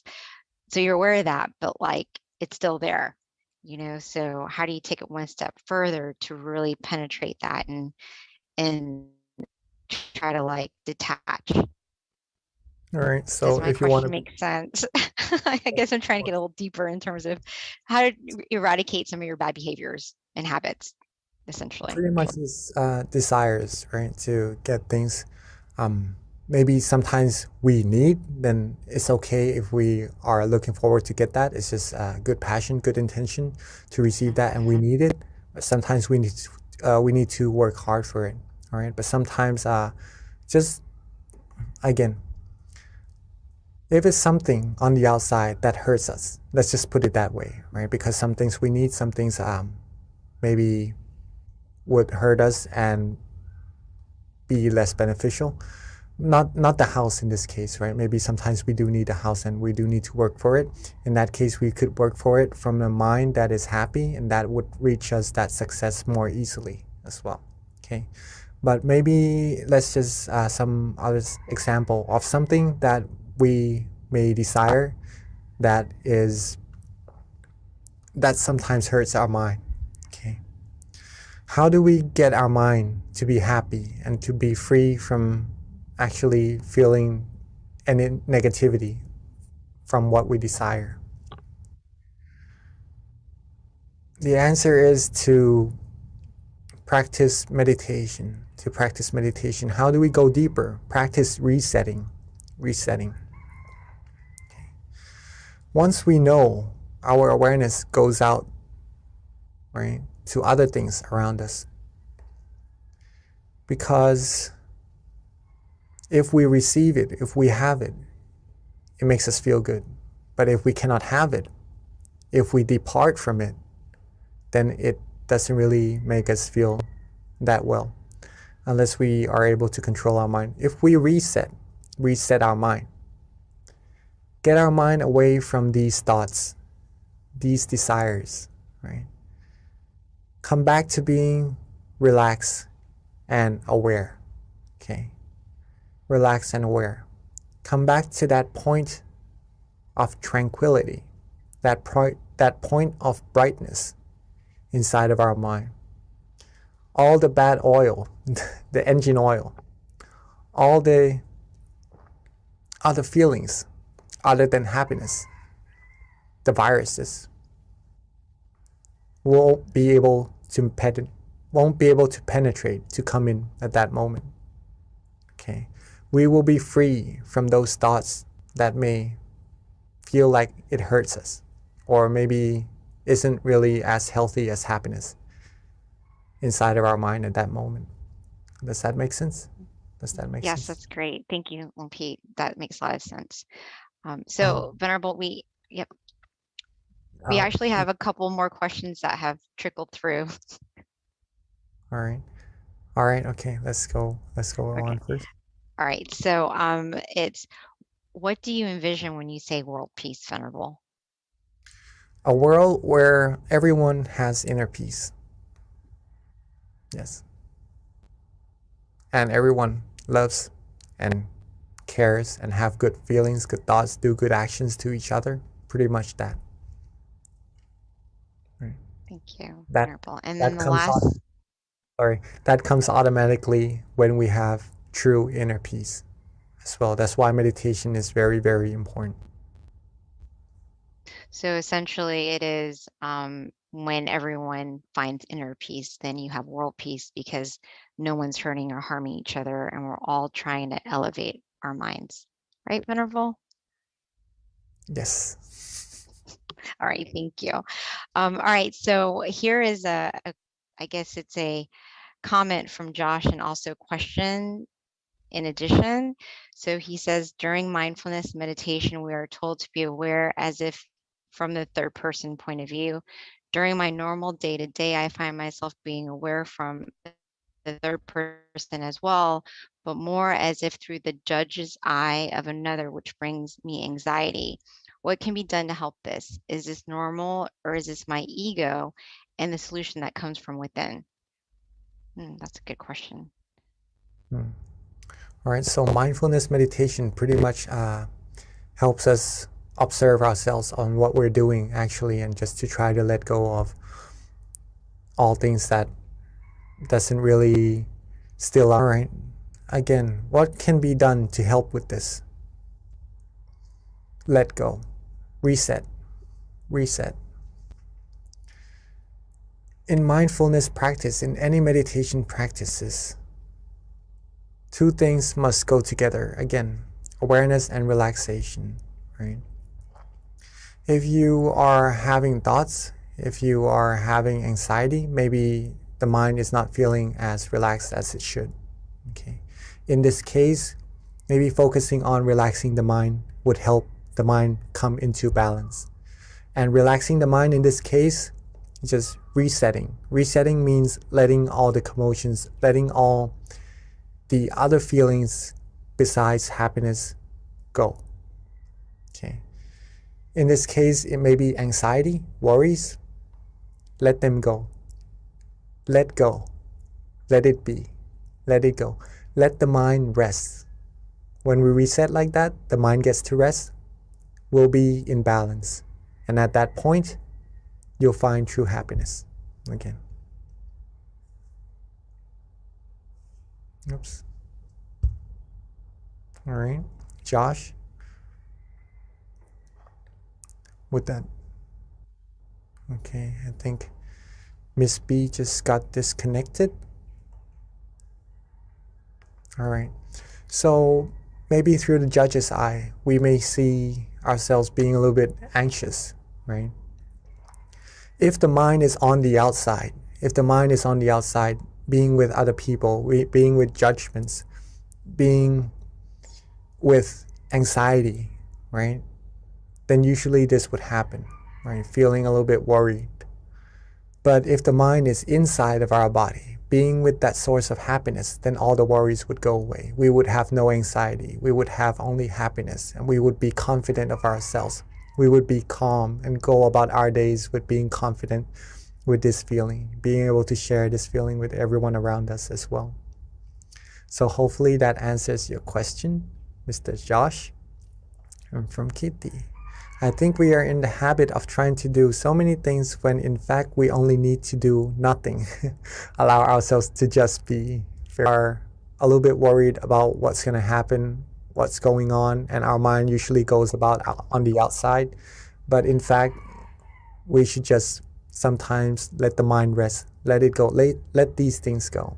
Let the mind be calm, be still. When the mind is bright and free from thoughts, free from anxiety, free from worries, it will be able to do things even better, right? Being happy, going about days. All right.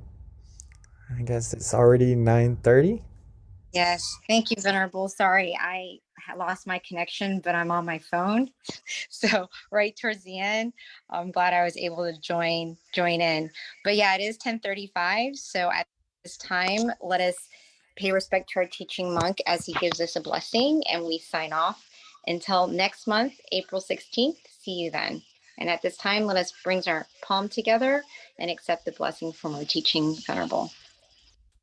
Right? With all our accumulated merit, our accumulated purity, for all our good deeds, let them all come together and bless us with the utmost of health, wealth, success, happiness. May us all be able to be fulfilled in all our good and wholesome wishes. And when we meditate, may we attain true happiness quickly and easily, and reach the utmost of purity, the utmost of happiness, as quickly and as easily as possible.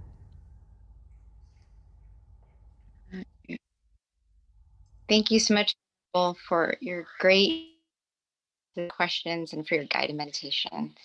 Until next time, Venerable. Thank you for everyone for joining as well. Beautiful audience. Rejoice in all your merit.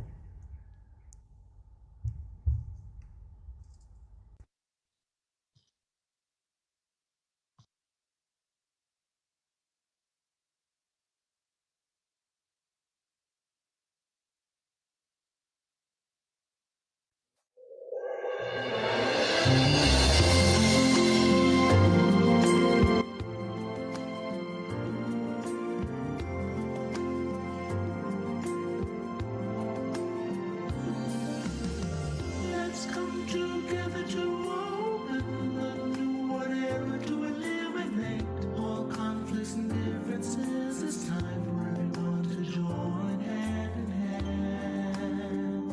At last, now the world's beyond healing. It's time to change the world. As the one who knew in the past,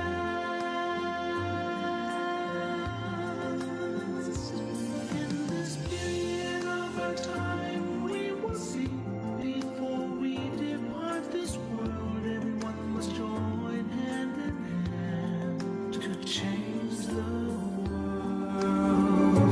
from darkness to brightness, from suffering to happiness, from ignorant to the knowledge one. Change the world, we have to do it the easy way. Be happy and cheerful and childlike innocence. Everyone must join hand in hand. Gently close your eyes, relax, relax. Still your mind at the center of the body and move within. At the same position of the one who knew from the past. Change the world from the era of darkness to the era of light. From the old era to this new era, the world will be like heaven on earth. No classes in society. Everyone will be evenly happy. We speak the same heavenly language. Become as one with smiles of love. We'll be kind, the world will change. The world will change. Let's come together to change the world. Let's come together to change the world. Let's come together to change the world. Let's change the world. We have to do it the easy way and relax. Each other with childlike innocence. Everyone must join hand in hand. Gently close your eyes and relax. Still your mind at the center of the body and look within. As the one who knew from the past, so charges along. Let's come together to change the world. Cambiemos el mundo juntos. Let's come together to change the world.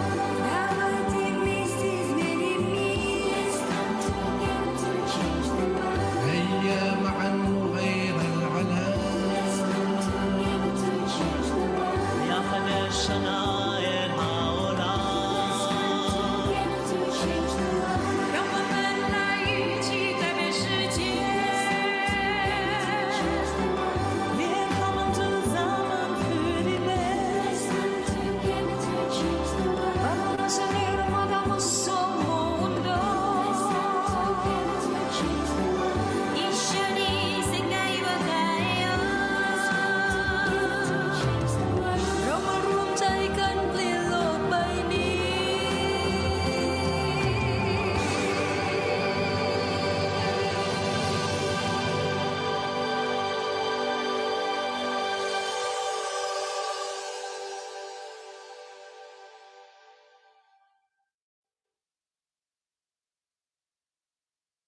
Hello, everyone, and welcome to our April full moon meditation. We always start off with a quote, but first of all, let me introduce myself. Hi, I'm B, and I've been so fortunate to be able to help MC these monthly meditations since the beginning of the year. And what I like to do is we always start off with a quote to kind of help inspire you with regards to your meditation practice. So today's theme is world peace through inner peace. Better you means a better world. So with that, I picked one of my favorite quotes, which is true victory. And this is how it goes. These quotes are actually written by our abbot, Mongpa Tamachayo, and they're all very inspiring and profound when it comes to inner wisdom. So this one is true victory. The one who wins the inner battle is the real brave heart, as a true battle is inside, not outside. We have to fight against our own greed, anger, and delusion, as they cause problems to ourselves and the world. If we move through the suffering and darkness that lies within, the world will be in peace and victory will be within us. So I thought that was very relevant for today's theme. With regards to our teaching monk, who's going to be guiding our meditation tonight and our wisdom talk, it's Monk Daniel.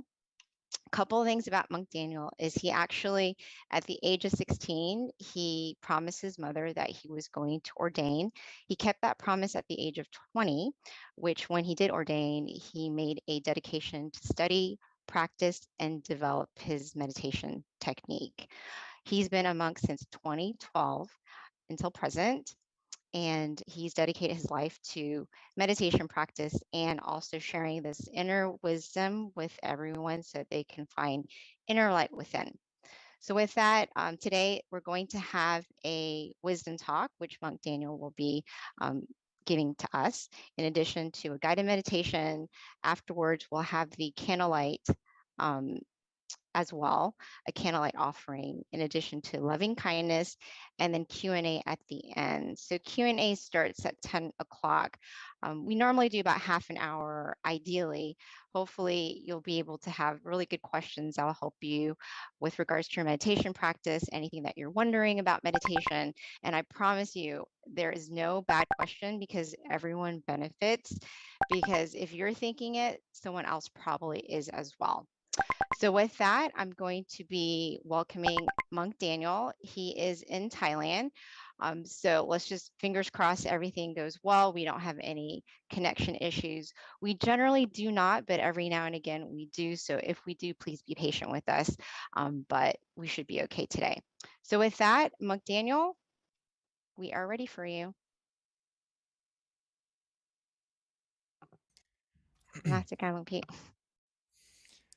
Good morning, good evening to everyone in America, but good morning from Thailand.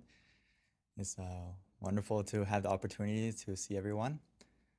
Hopefully everyone's day and tonight will be very peaceful, just like the full moon will be full of happiness and brightness.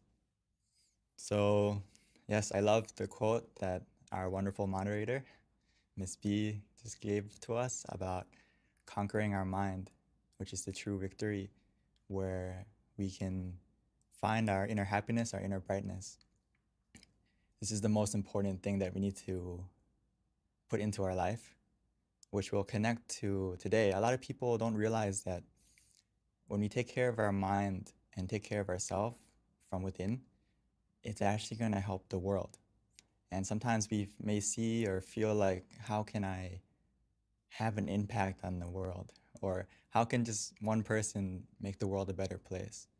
So I wanted to expand on that a little bit so you can be inspired not only to change yourself from within, but also to help make this world a better place, one person at a time. So let's get into today's topic.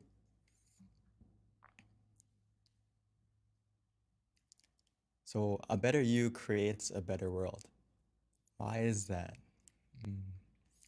Because if we love ourselves, the rest will follow. Or when we put our mind in the right place, as our master would say, Lam Pa, he would say that if we put our mind in the right place, or another way of saying it is, if you put your mind in the right place, the rest of your life will fall into place. Or he would say that if your mind is at ease, your mind is relaxed, everything will be achieved easily. And if your mind is at the center of the body, everything will be successful even easier. So this is something that we need to really put into practice, to take the time to check yourself, to make sure that, how are you feeling? Are you ready? Are you positive? And I think today is a great example, or tonight, with the full moon, because it's the brightest night of the month. Even though it's nighttime and the moon is surrounded by darkness, the moon still shines. The full moon still shines. Maybe we may not see it right now if it's cloudy, but it's shining. And tonight is the brightest night of the month. And the reason for that is because, why? The moon shines because the sun spreads its brightness to it, right? I read that the moon is only bright because it reflects the sun at a minimum, 3%, but it can still shine as bright as it is tonight. So we can use the moon and also the sun as an example that I wanted to talk about today.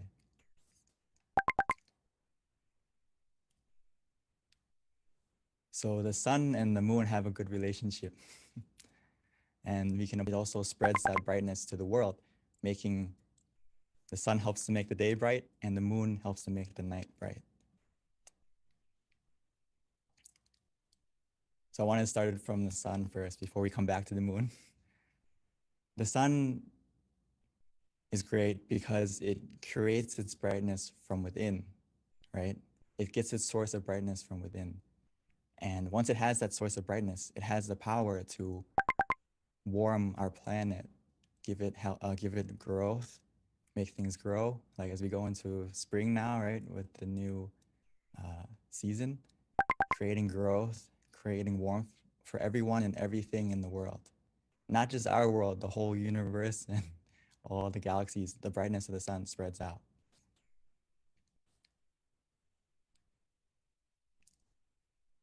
Even in times of darkness, as we can see, when there's a storm, when it's rainy out, it doesn't mean that the sun stops shining.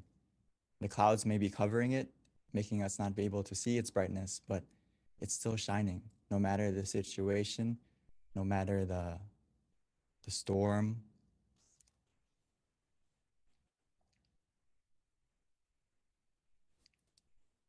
And another thing about the sun is when it's surrounded by darkness in space, right?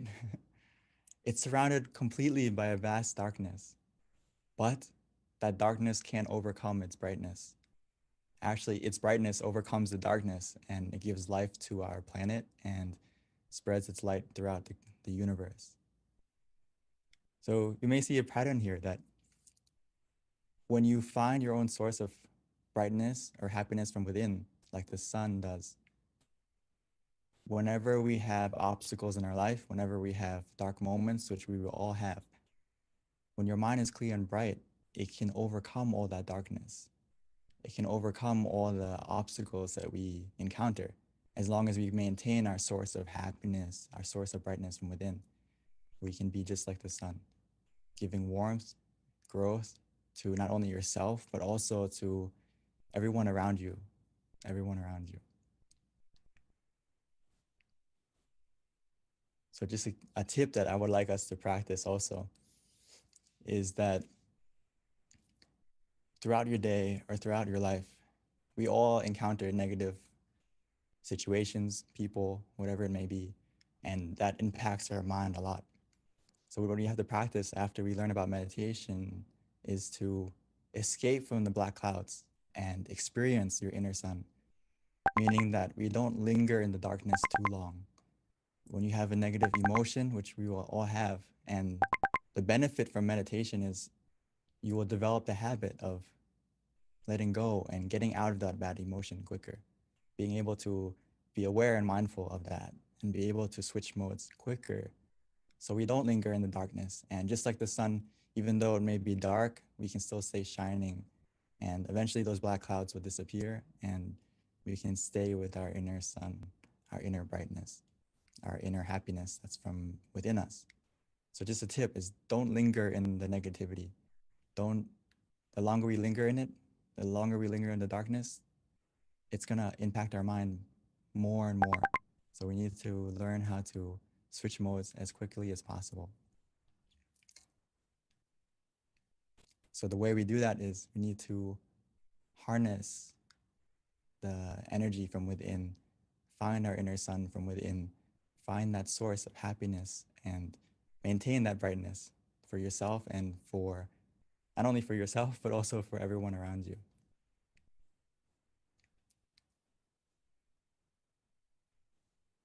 So we need to be able to find your inner smile, as I put it as well, and relight that inner sun before you do anything in your life and make it a habit.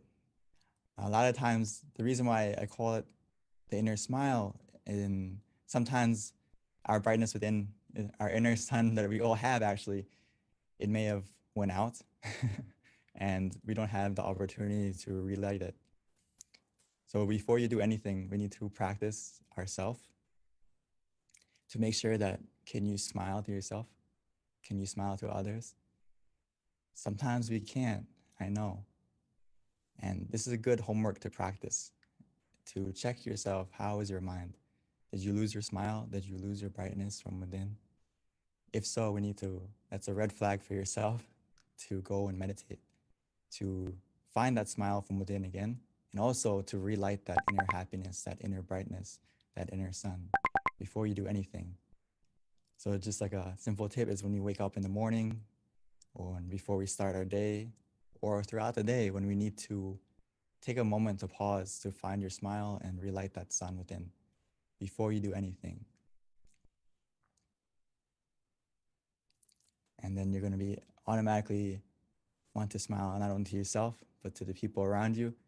And also you may even smile to everything. You may smile to your everything surrounding you, whether it's you see the sun shining in the sky and you smile and you are grateful that the sun's there. Or you see maybe there's traffic, you still smile because your mind is at peace from within. So why does this create a better world? Because you become just like the sun.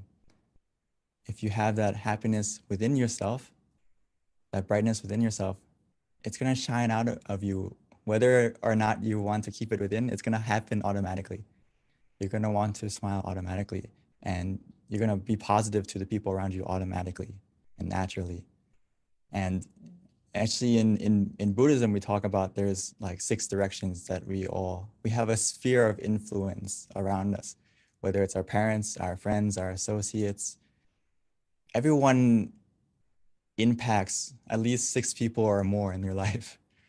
So it's not just you that's changing, but the people around you that you influence. So when your mind is clear and bright, you become that sun in many people's lives, spreading your warmth, spreading your growth, and helping other people develop around you as well, not just you. So when your brightness disappears, it doesn't only disappear for yourself, but also for the people around you. So I would like to have us keep that in mind, that you actually make a big difference, not just only to you, but also to the world. And the thing that we need to realize is that when we still the mind, every time we still the mind, every session that we practice, when we still the mind, it begins to change. It begins to change within us and also to the world. But for us, once we still the mind, what happens is we create a positive mind. We also have positive speech, positive action, positive habit. And through that positivity becoming a habit, it will create a positive destiny, not only for yourself, and help to make this world a better place. Because when you are positive, it's just like Paul would say, world peace through inner peace, which means all people in this world have a part to play. It's not just one country, it's not just one person in power. We all have a part to play. And if we all still the mind, it will begin that change. It's something that we all have the power to help to make happen. As we can say that if you have if you still the mind from within, it's gonna help to change yourself first, and that brightness will go to others. And bit by bit, that brightness will spread from one person, one family, and then to the community, and it'll keep growing as long as we all take responsibility for ourselves to maintain our mind, to get rid of the greed, delusion, and anger and other negativities in our minds. Only then can we actually make true change to not only ourselves, the people around us, and the environment. So we need to take it easy and treat meditation just like we would do anything else in our life. Take a shower, clean our body, look after ourselves physically. Now we also have to look after ourselves mentally. And take it easy and do it as simply and as a habit, just like we would take a shower, or just like we would exercise and look after our physical self. Now we need to take a step forward and also look after your mental health.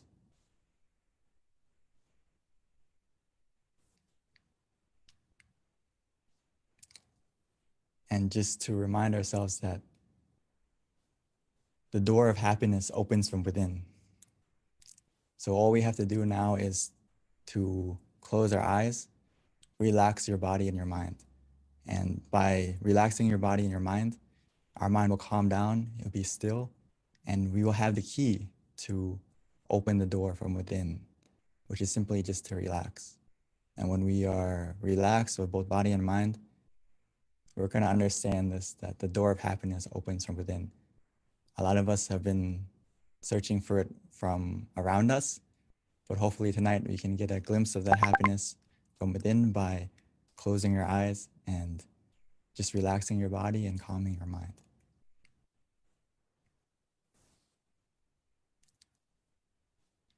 So we can go back and check ourselves right now if we have a low battery or not, or how is our happiness feeling right now? How is our happy meter?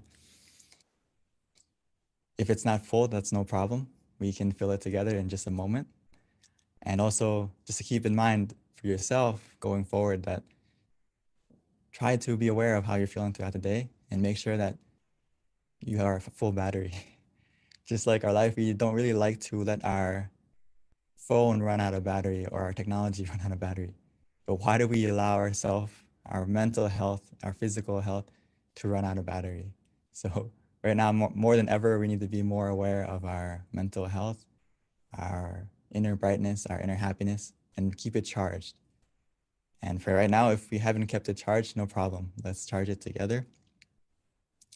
Before we start, all we need to use right now is basically to take it easy, take it slow, and then feel the balance. We need to find the balance from within us. We can find that balance with just 2 words that we have to focus on right now is to be conscious, but with comfort. So that means whatever we do, whatever method we're using in just a moment after we relax our body, relax our mind, is make sure those 2 things are in balance, where we feel both conscious, but also we have comfort. This is actually key. And if you understand this finding this balance, you have mastered meditation to a certain degree already, because it's not just about being mindful, but it's also about being relaxed every step of the way in your meditation. These 2 things need to go together.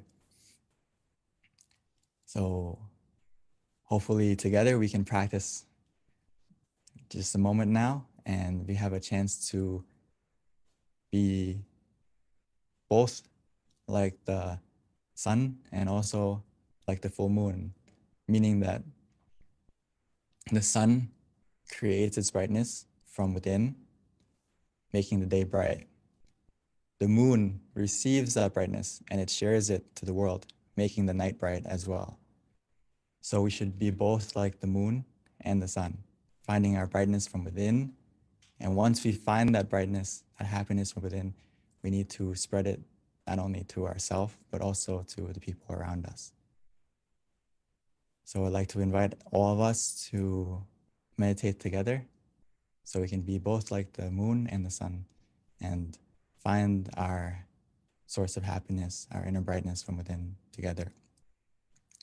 So before we start, I would like to invite everyone to take it easy, take it slow, and no need to rush. Take a moment right now to adjust your body, make sure that you are comfortable before we switch modes into meditation together.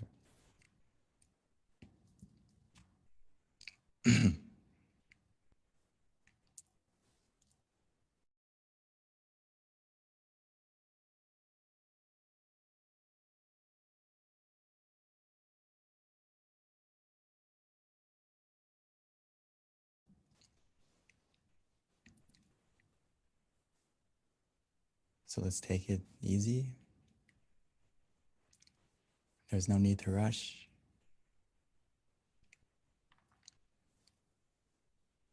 Meditation is about finding the balance between being conscious with comfort.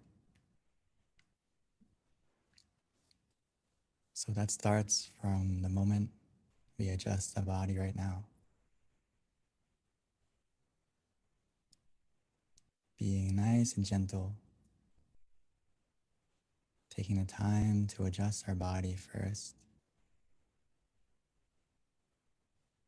making sure that we can find a comfortable position whether we're sitting on the floor or in a chair. And once we found that comfortable position that works for us, the key word is it works for you. Every person, every session, it's different.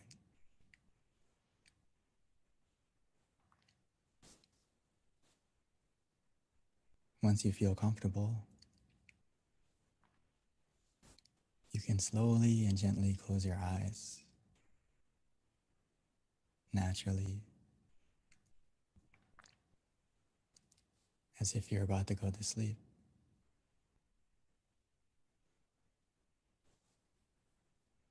Because right now is our opportunity to not only rest our body, but to truly rest our mind.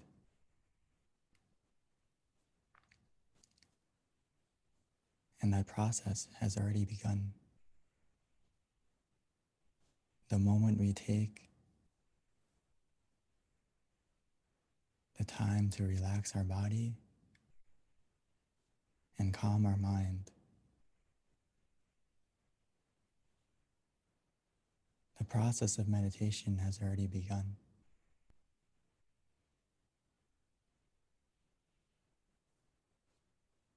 Our journey to find our source of happiness has already started.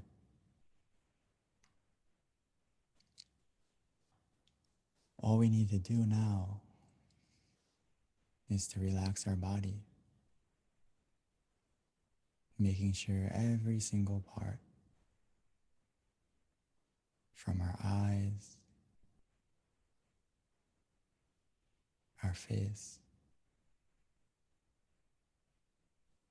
all the way down to our feet,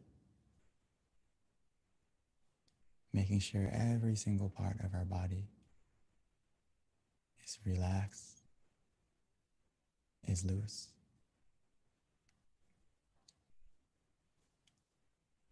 We can simply do that by taking a deep breath,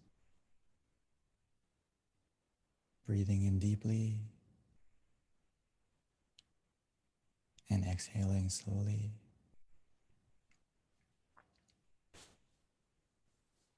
Allowing the relaxation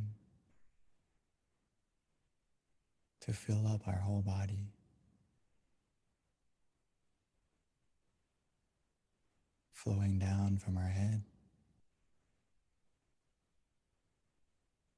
and throughout.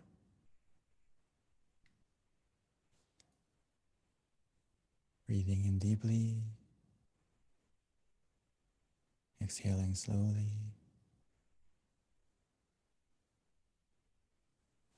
allowing any hidden tension to melt away.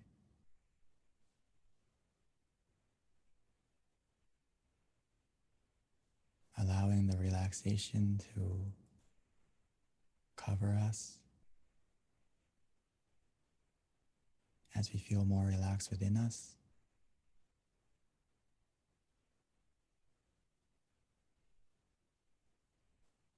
Even as we exhale, allowing that relaxation to surround us. The more we relax our body,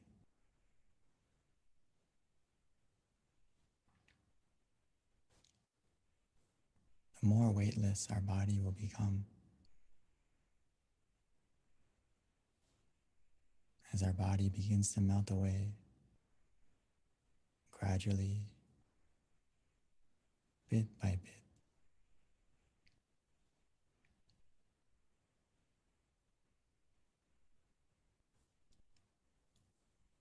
This is the power of simply relaxing. It helps us to let go, physically first,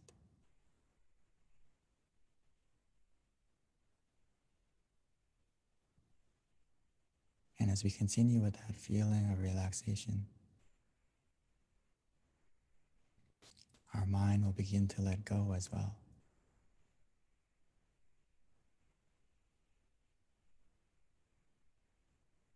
All we need to do now is to allow our mind to put everything aside. Any thoughts, any responsibilities. Just put everything aside. We invest so much time. We have so much love to give to everything and everyone. But now allow yourself this time. Give some of that love to yourself.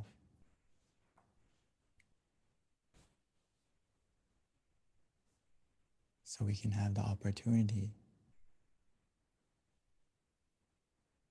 to find our happiness from within first.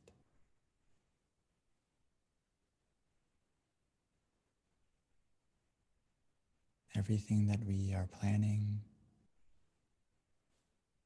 or want to become better, it will happen automatically, easier and smoother after we make sure that our mind is clear and bright. Just like the full moon tonight, making sure our mind is full of positivity, full of happiness.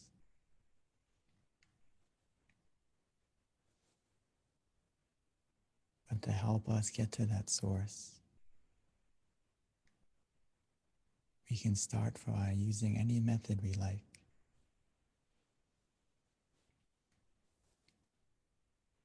By placing our mind wherever we feel relaxed,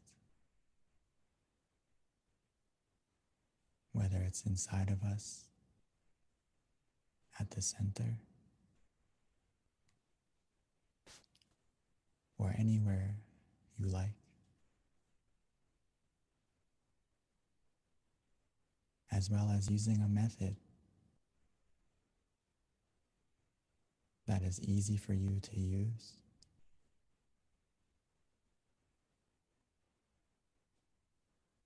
Whether it's to visualize an image softly and gently, whether it's the full moon, the sun, a star. We can imagine it however we like, anywhere we like,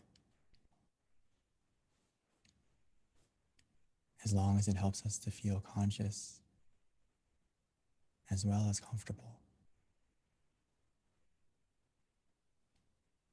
Don't worry about the clarity. As long as it helps us to stay relaxed.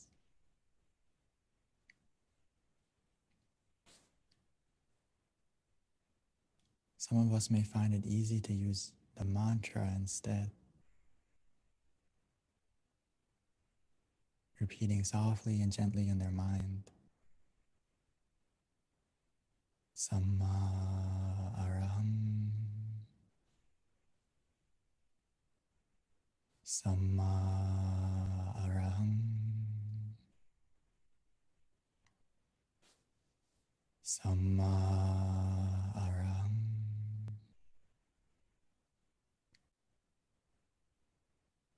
Samma means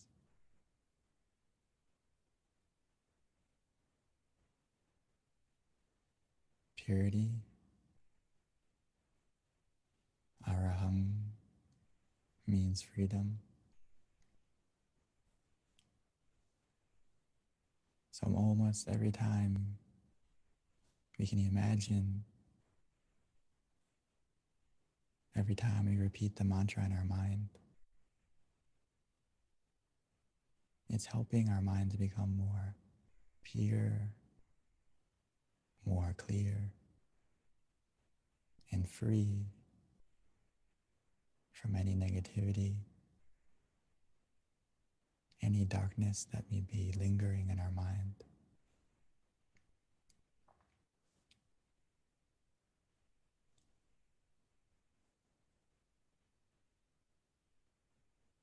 Or some of us may enjoy just letting go, relaxing, doing nothing. Actually, whether we use the visualization or the mantra, we will all get to this point. We'll get to a point of where the mantra or the visualization will disappear on its own. And that's because we've got to the point of where we feel for ourselves, where we feel that we just want to let go.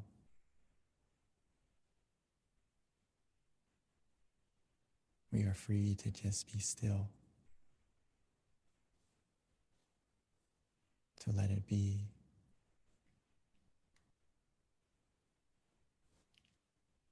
When we get to this point, we will feel it for ourselves. Trust yourself. Trust your feeling. As long as you feel relaxed physically and your mind feels more calm, more relaxed,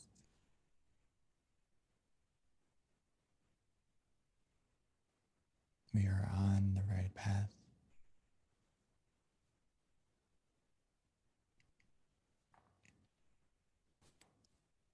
Before we know it, we will get to that source of happiness within us.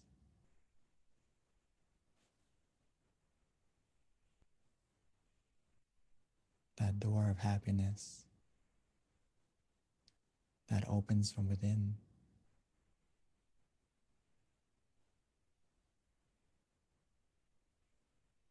We have the key the moment we closed our eyes.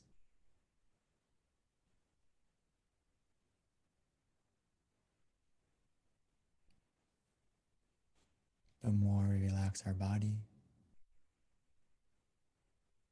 the more we calm our mind. Our mind will become still. Our mind will stop. And the moment our mind stops, our inner happiness will begin.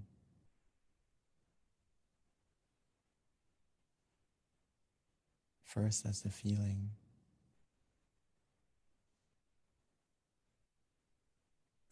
of calm, of contentment.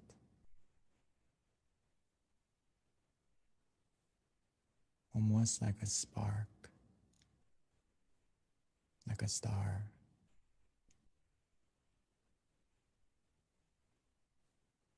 And as we continue to relax, take it easy, that feeling will grow and expand as the clouds of our mind will begin to disappear, revealing the full moon shining within us.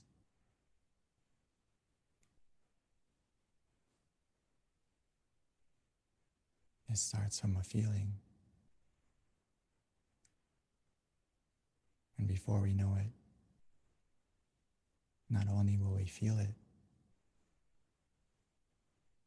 we will also see it and experience that source of happiness from within more deeply.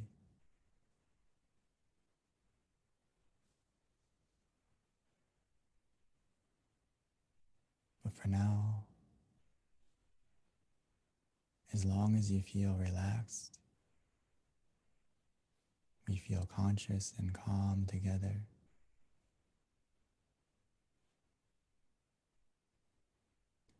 Every second that passes by,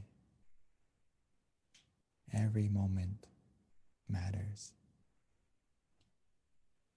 Every moment counts. Our mind is becoming clearer, brighter, more positive.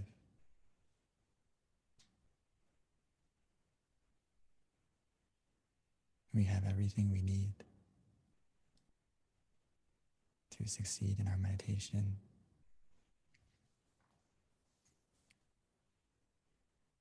Just continue with this feeling,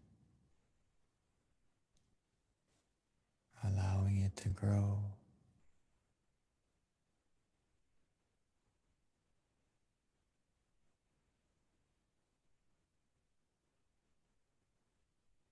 Just enjoy this meditation together in silence.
Now that our mind is more calm,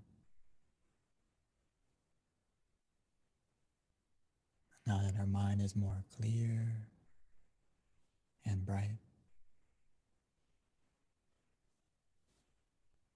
let's take a moment to light the candle. Light the candle in front of us, as now we found our light from within.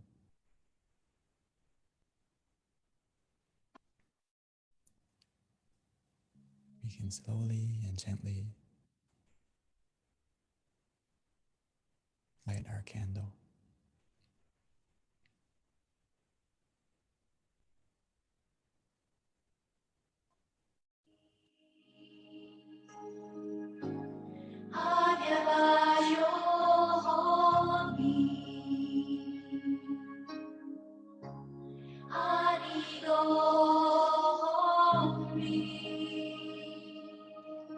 At this time, we invite everyone to turn on their camera, show us your pretty faces so that we can all see each other.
So now we've lit the candle on the outside. Let's continue to keep our candle, keep our brightness on the inside by continuing to relax our body, to calm our mind.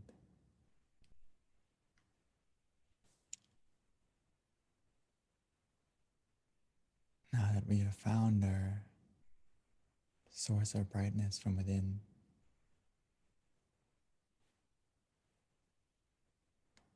now that we have taken the time to become more full, more full of happiness, of positivity.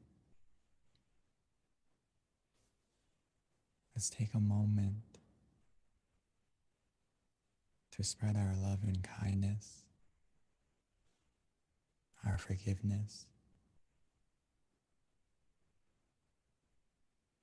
Spread it just like the full moon.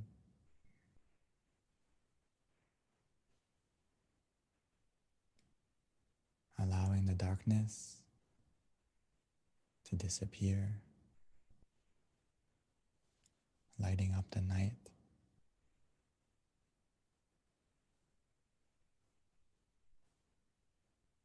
Don't let the ugliness of others or of the world destroy the beauty within us. Now that we have found our inner smile, we should spread it to ourselves, smiling to yourself, and continuing to smile and spread your positivity. Spread your good intentions by wishing to your family, your loved ones, your friends,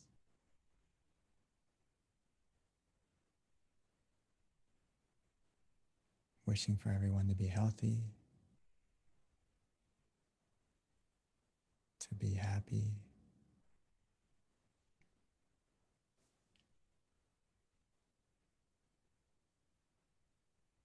allowing the positivity within you to spread out to everyone and to everything.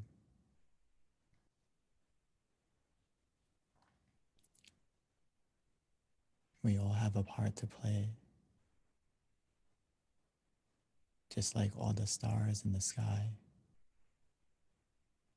help to make the night more beautiful.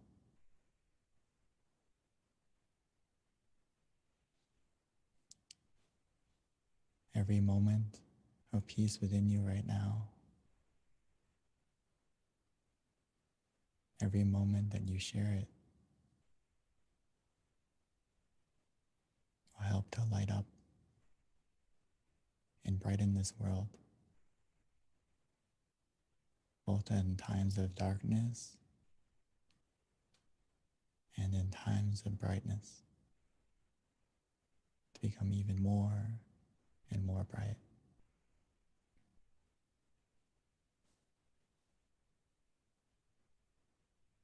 So take a moment to spread your happiness,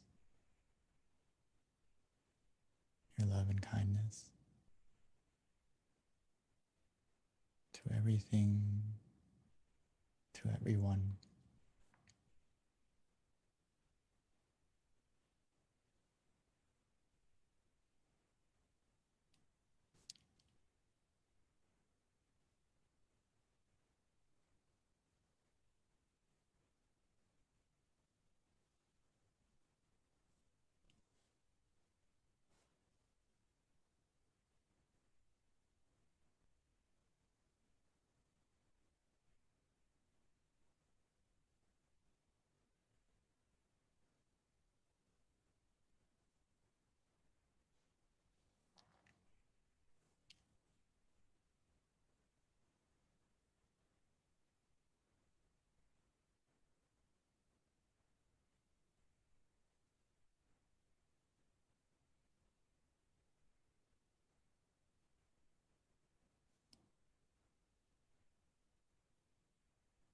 As we spread this positivity,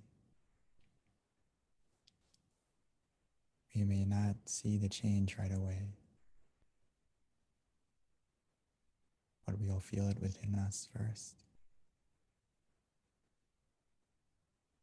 And now that our mind is positive, Now that our mind is clear and bright. Now that our mind is in the right place. Everything else in our life will fall into place more easily and more smoothly.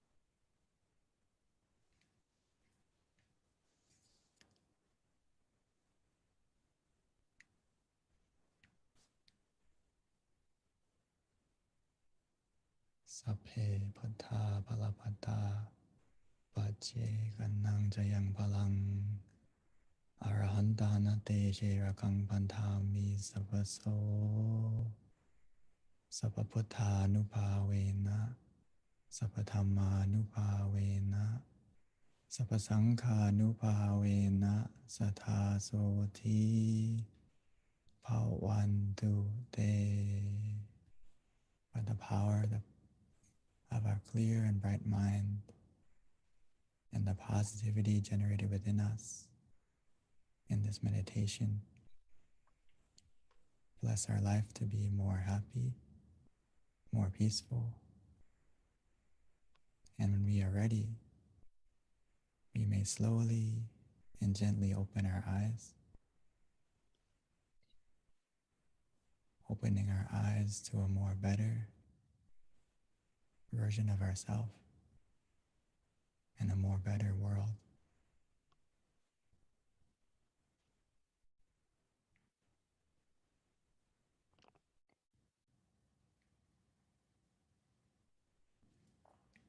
Thank you, Venerable Daniel. That was very, very peaceful and very calming and beautiful meditation, always. So before we transition over to the Q&A, Venerable, did you have something you want to say before I do announcements? Okay.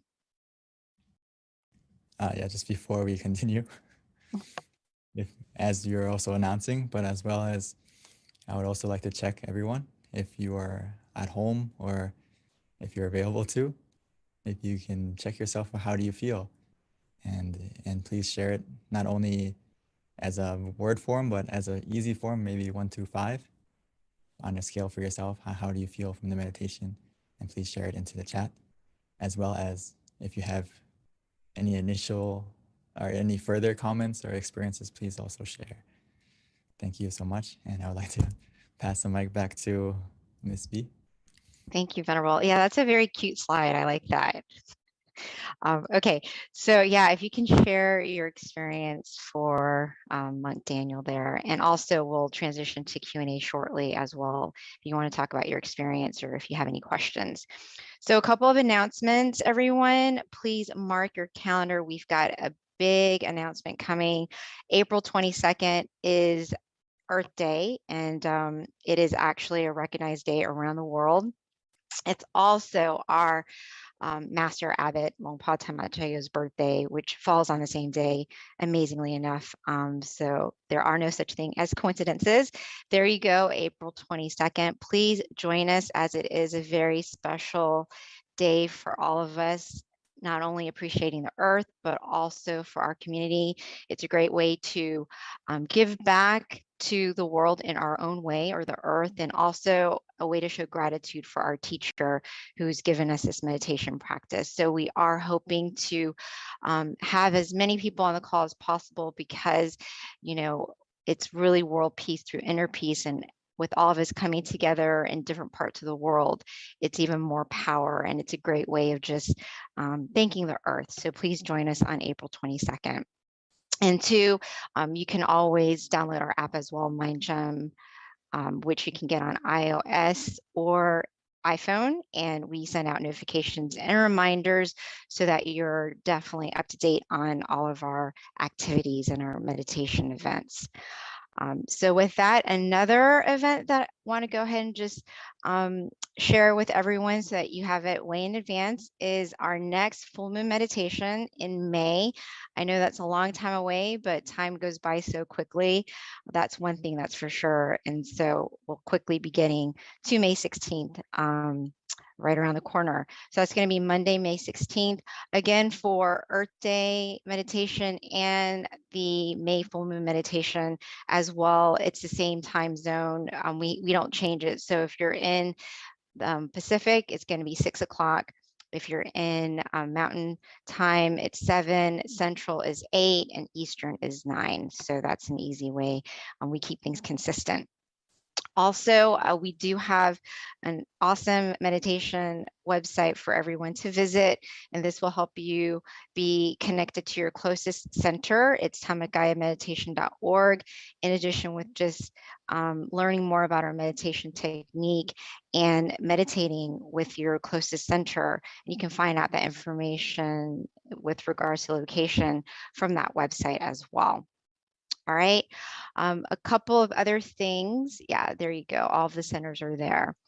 Most of our centers right now are actually open to the public. So as you can see, Meditation Center of Chicago, Azusa, I believe we've got a couple of different centers that actually have on-site meditation as well for the full moon meditation. So they actually invite people close by to come and meditate and listen to these sessions with our guided monk teaching, but coming together at one location. So depending on where you're at, you can definitely look at the website and learn more about your nearest center as well. And then that pretty much sums it up in terms of our announcements. Yeah, again, we've got 2 websites.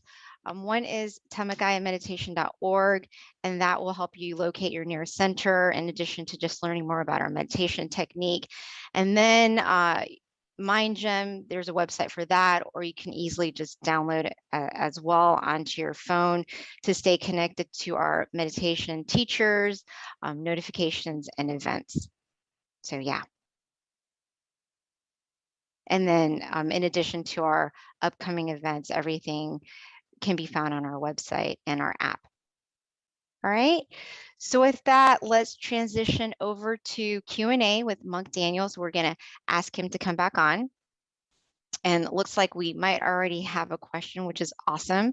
So if you have any questions for our teaching monk, this is a great time to ask. Anything that has to do with your own experience that you want to share, maybe even how to better your own meditation experience. This is definitely a great opportunity to ask his advice. So with that, looks like we do have someone who raised their hand, Mr. Tom Wood.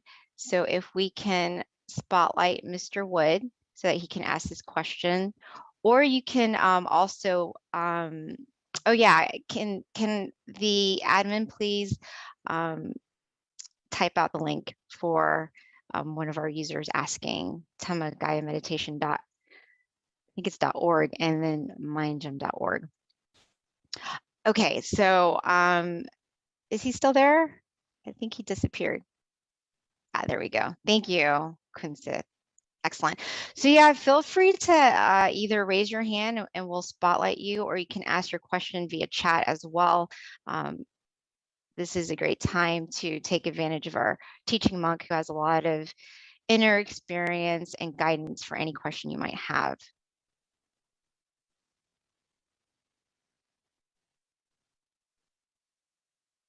So it looks like we kind of have a little quiet bunch today, Venerable. Normally these questions are kind of flowing through. Do you have a question? Yeah. Or want to share your meditation experience? Or if anyone would like to share their experience other than the initial 5 or 4, or, please feel free. So we can check each other and I can help you. Just make sure your meditation's on the right path, or any tips I could give you as well. But anyway, on this scale, if you have a 3 and an up, you're very good. even if you felt neutral, that's a very good starting point for anyone who just meditated a moment ago. So don't be discouraged if you didn't feel like super happy or super blissful, but just a moment of where you feel neutral is actually a very good starting point. And um, from that neutrality, it means that your mind is in balance, and just stay relaxed. And before you know it, it's going to increase. So, okay, we have a question from. Yeah, so Venerable, actually there was one earlier that they're starting to come through, so I was paying attention. The first question, which is if we scroll up, but I have it right here. The question is, when we are in pain, how can we meditate? When we have pain, actually, myself included, sometimes when I first ordained, I was 20 and I grew up in America. So sitting on the floor, sitting in meditation position, like the standard one, it could be painful for me. And also like physically more pain than that. I had some knee surgery. So I also had problems physically when I first started. So there's a couple ways to deal with it. So great question. The first way is a lot of times we can't completely get rid of the pain because physically we have some limitations. But the best thing we can do initially is to adjust yourself to be as comfortable as you can. And when we meditate and close our eyes, it's like a race between the pain and the calmness. So if we can get to the calmness first by using the mantra and using the visualization to kind of take our focus off, it can help us to win over that pain that we may feel like. It depends on the level of pain too, okay? And another thing is, if you feel pain throughout the meditation, like where it's distracting to us to a big degree, I would recommend you just to adjust your position. And sometimes if I felt like a really overwhelming pain when I'm sitting, sometimes I just get up and walk around and still meditate, but in a walking position or in a different position until you feel that pain kind of dissipate, and then you can continue again when that pain goes away. So actually, it depends a lot on the level of pain. I don't know if I could ask you how severe it is, and it can also give you some more tips. But if it's not super painful, we can adjust the way I just mentioned. Hopefully that gives you an idea. It doesn't. If you have, everyone has. It doesn't mean that if you feel pain, you can't meditate well. You can. It can be a little bit difficult, but we can overcome it in different ways. So Venerable, there is a comment that I feel like is definitely something I wanted to share with you. It's from Jesse. Jesse states that beginning session was awesome for a short time. This person saw brightness within, and yeah, so it was very lovely. That's what came from Jesse. Are you ready for the next question, Venerable? Oh, thank you, Jesse, for sharing. And yes, you can. Okay. When your mind is more calm, more peaceful, like I mentioned during the meditation, we may experience it first by a feeling, but if we continue with that feeling, we may encounter something more profound, as Jesse mentioned, where we can not only feel the purity of our mind, that we will also be able to see and experience it more. But yeah, sorry. Oh, the next question, Venerable, is, and I think this is a good one. Actually, every question is always a good one, but this one is, what can you do when you find that it's hard to motivate yourself to meditate, and you find that it's actually like boring? What can you do to motivate yourself? The thing that I find that if we practice when we practice in the right method, the word bored will disappear. So we have to be a little bit observant of ourselves, that are we practicing correctly, and just truly relaxing our body and relaxing our mind, and treat it like don't treat it as meditation, treat it as a time to rest your body and your mind. And you're gonna find that the boredom will disappear, because we need to rest our body, rest our mind often. And if you don't feel motivated to meditate, I like to think of the benefits a lot to myself. To motivate me to meditate is to think of that, okay, if my mind is clear and bright, I can achieve and do everything more efficiently. So I use that to motivate myself sometimes when maybe I don't have the drive in the beginning, and I try to think of the benefits and how can that impact not only myself, but how can it also impact the people I care about and love. For example, one way I motivate myself is like, we've all made mistakes in the past. We've all hurt the people that we care about, right? And maybe we don't want to repeat those mistakes. And the best way we can do that is to look after our mind. So to motivate yourself to see the impact it doesn't have, not only does it have for yourself, but also the people around you. So that's one way for me to motivate myself as well. Thank you, Long P. I really like that because, I think that's probably a common thing, especially if you meditate daily, that, sometimes you have to really think about the reason why you're doing it to kind of inspire you to do it consistently. And if you kind of see the bigger picture of why meditation is so profound and important, and the more you study it, the more you're going to be committed, because, it does start to make sense. One of my teachers used to always say, and it was a little far-fetched at the time, but now I actually agree, he said that you're born to meditate. So if you start to realize that there's some truth in that, you're going to meditate. Yeah, exactly. We need to normalize looking after our mind just like we look after our body. And I think initially it takes a little bit of commitment to do it. But once you study the benefits and also feel the benefits for yourself, you're going to realize that, okay, it's something I need to do. And I really recommend you being as consistent as possible, because actually the method is really easy if you understand just finding the balance between being relaxed and mindful together, or sometimes you can say conscious and comfortable. But the thing is, the hardest thing of meditation is not the practice, but the consistency. And just like exercise, right?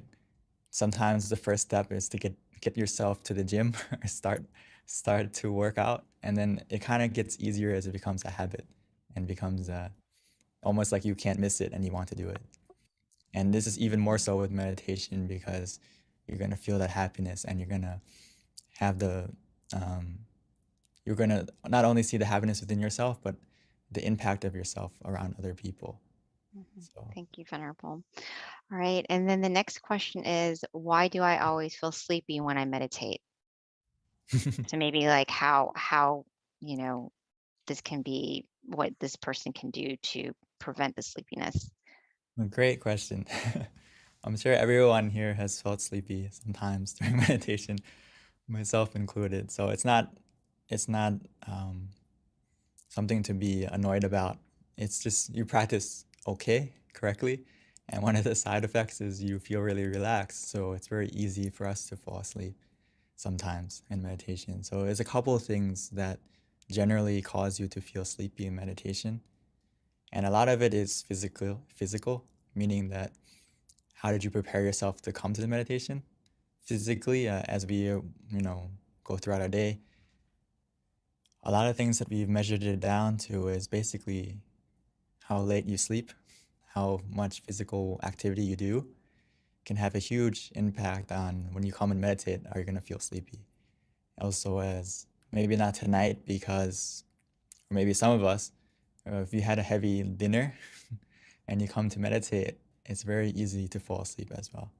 So these are physically has a huge impact on if you're going to fall asleep, if you feel sleepy. So there's a couple of things I would like you to go and check. Is physically, how is your sleep? Are you sleeping later than 10 o'clock, maybe 11 midnight every day, maybe even later than that? If you sleep late, when we come to meditate, there's a good chance you're gonna feel sleepy as well. As well as how much you eat can have a big impact, or how much physical activity you did. But in the case where you can't control those factors and you come to meditate, what do? We have 3 techniques, right? Visualization, mantra, and just relaxing. So it's about picking the right tool for the right job. So when you take a moment to observe yourself before you meditate and you feel sleepy, I recommend you use the mantra or visualization, or even both, to add more awareness to your meditation. Because you already have the sleepy part, you already have the relaxation part, but you need to add the mindfulness part in that case.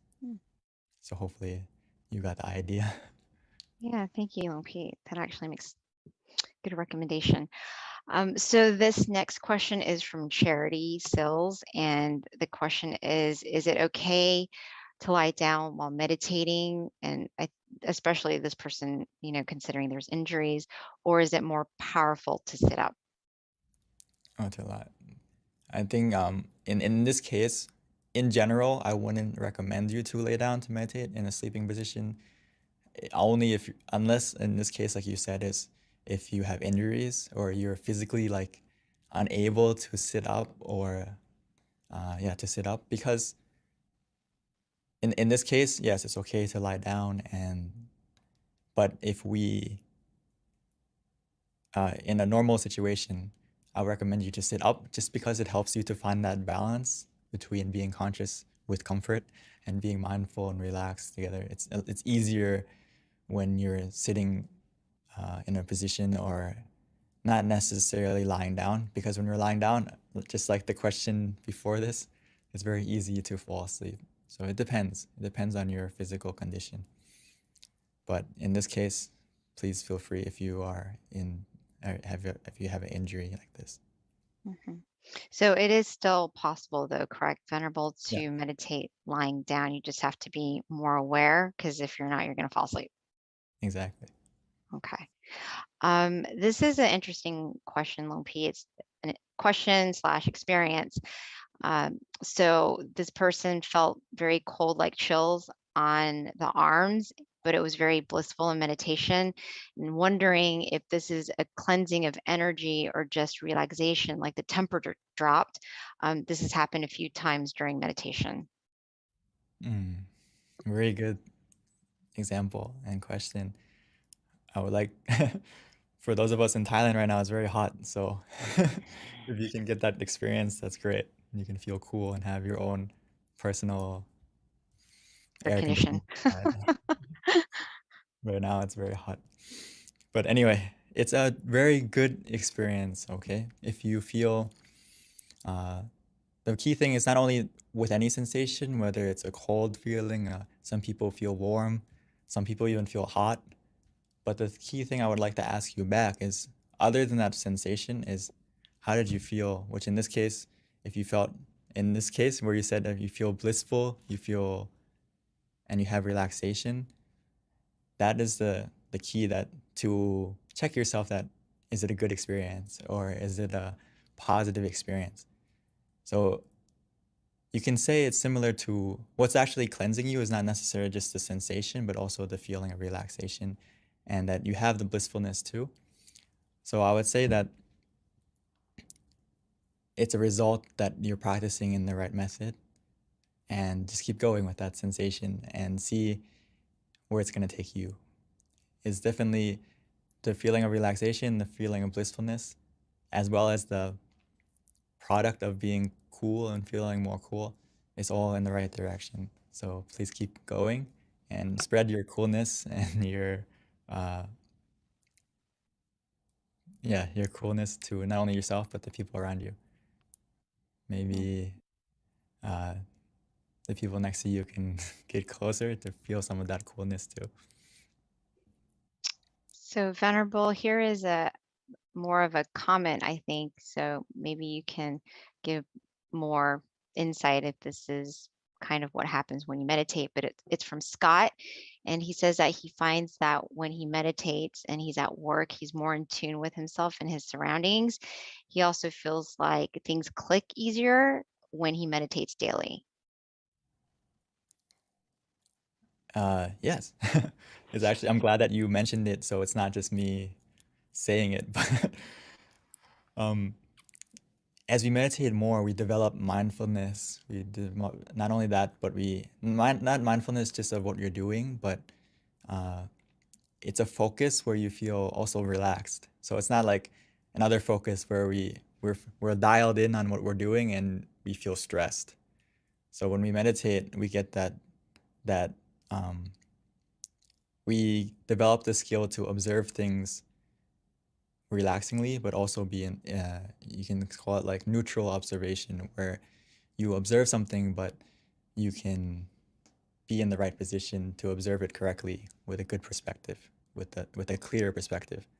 So that's why I recommend actually in the slide where I said that to find your inner smile and to relight your inner sun before you do anything, meaning that you center yourself, and by practicing meditation daily, you're going to become just like Scott and be able to be in tune with yourself and also what you're doing more. To put it simply, you become more present. A lot of us, we live our life in the future and in the past, and we aren't present of what we're doing. We're not fully present. So when we meditate, we are able to stay more present and, like you said, be in tune with how you're feeling and realize and how to adjust correctly. So yes, that's why I recommend everyone to please practice daily, and you're going to see many more profound benefits just like this. Thank you, Venerable. Looks like that was our last question, unless anyone else has anything they want to share before we wrap up today's session. Someone said, should you face east with meditation? Ah, From Evangela. I would say that you can face any direction. I mean, face this direction that you feel comfortable in, and it depends on where you are. Sometimes it depends on the feeling you have. This is the most important. It doesn't necessarily have to be a certain position. Like for example, when I am in the temple, there is a big jariya, or a big stupa that we pay respect to. So sometimes I like to face in that direction because mentally I feel more comfortable, but it doesn't mean necessarily that I have to face that way, but it depends on you.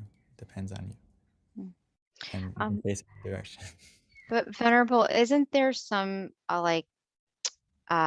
benefit to sitting in the lotus position? I mean, ideally you want to be comfortable, but is there a benefit essentially to sitting in a lotus position versus like a chair? There's benefits, of course. It's a standard position for a reason. And if you can train yourself to be able to sit on the floor and sit in the lotus position, there's benefits, for example, increased awareness, and if you can really keep your back straight comfortably, it helps to reduce the stress on your back to almost be zero if you can stay in. But for a beginner, or perhaps when you first start out, it's always important just to find a position that works for you and gradually work towards that if you really want it to be a goal. Mm-hmm. And yeah. Yeah. For me, I couldn't sit on that way for a while, but it took a while to adjust. Right.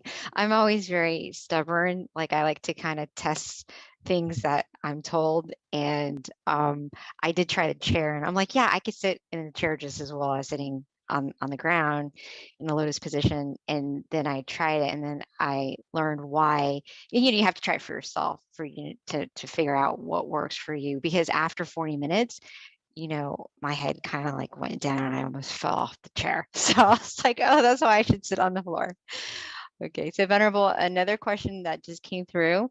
The question is, what are the different type of levels of meditation, and how can we tell if we've reached the next level of meditation? Very good question. Save the best for last. Great question. To put it simply, there is many levels of meditation that we can attain, but for now, I would treat meditation not necessarily are we there yet. It's not like a race to the destination. If we treat meditation that way, it's gonna feel we might feel bored or we might get dissatisfied with our experience. And what I've been practicing and what our master would tell us is that we will know for ourselves when we get to the end, right? So, but we shouldn't sit there waiting like, are we there yet? Are we there yet? Because if we sit like that, we're not gonna enjoy our meditation. So when we practice, treat meditation like harvesting happiness, meaning that your goal for meditation now and every session when you start should just be to relax so we can feel happiness from our meditation. And as we feel relaxed, we feel happiness, our mind is becoming more clear and bright and more purified. So the main goal to meditate is to purify your mind, to clear your mind, and fill it with happiness and purity. So that to feel are you at the next level is just to measure that feeling of happiness, that feeling of purity, that every time you meditate, do you feel that level increasing? Because that's the foundation that is going to take you to the next higher level of meditation. If you speak it in Buddhist terms of attaining enlightenment or attaining a deeper, as we say, okay, enlightenment is the highest goal. The foundation to get to that is you have to have a clear mind, a pure mind, a happy mind. So let's focus on the feeling first and measure the feeling for yourself. Every time you meditate, do you feel that feeling increasing? If so, that means you're on the right path and you're getting, if you want to call it the next level of meditation, is that the feeling increased.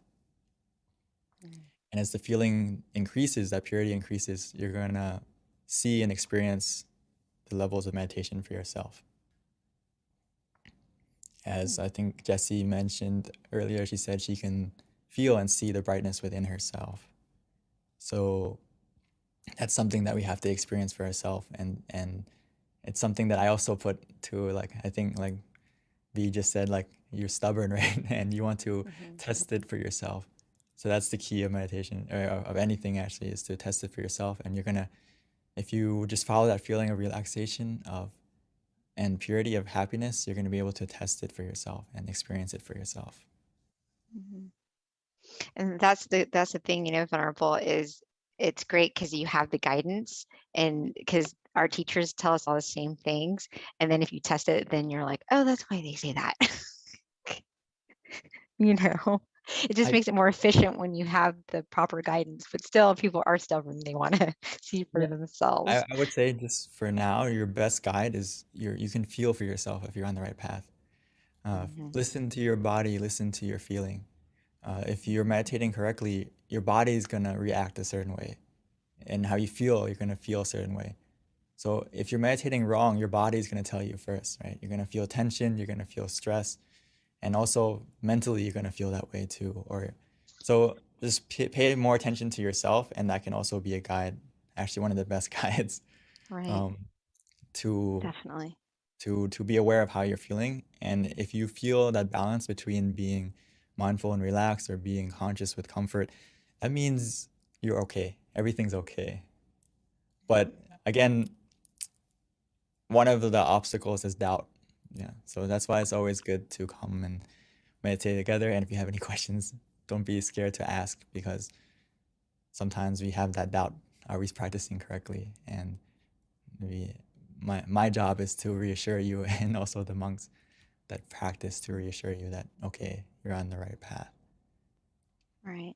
And I always learn so much just listening to your answers from the questions, because you always add some sort of insight that I didn't really ever think of. So thank you, Venerable. I hope other people feel the same, but your answers are always very profound and simple, but yet inspiring at the same time. So thank you. So Venerable, that wraps it up. It is 10:32. So everyone, thank you so much.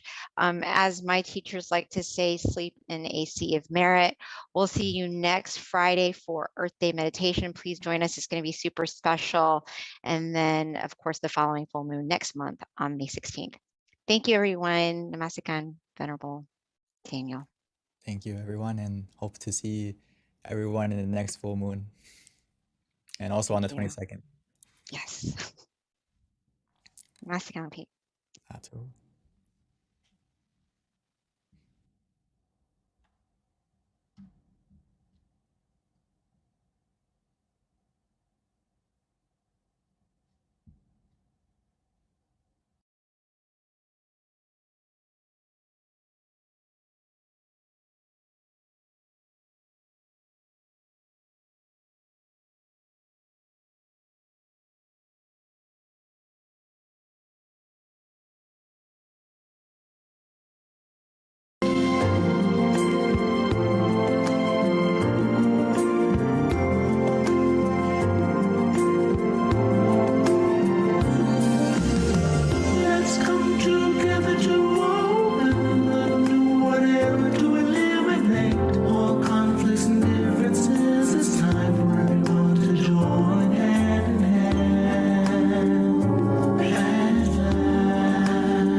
it's time to change the world.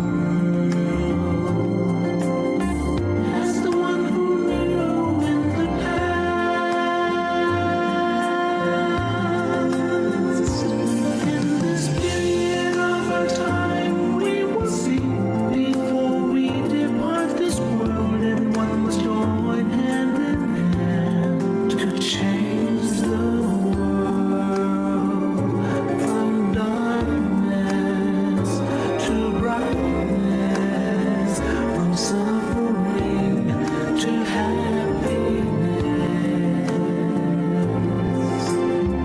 from ignorant to the knowledge one. Change the world, we have to do it the easy way. Be happy and cheerful with childlike innocence. Everyone must join hand in hand.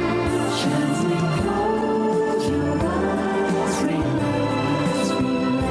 Still your mind and the center of the body and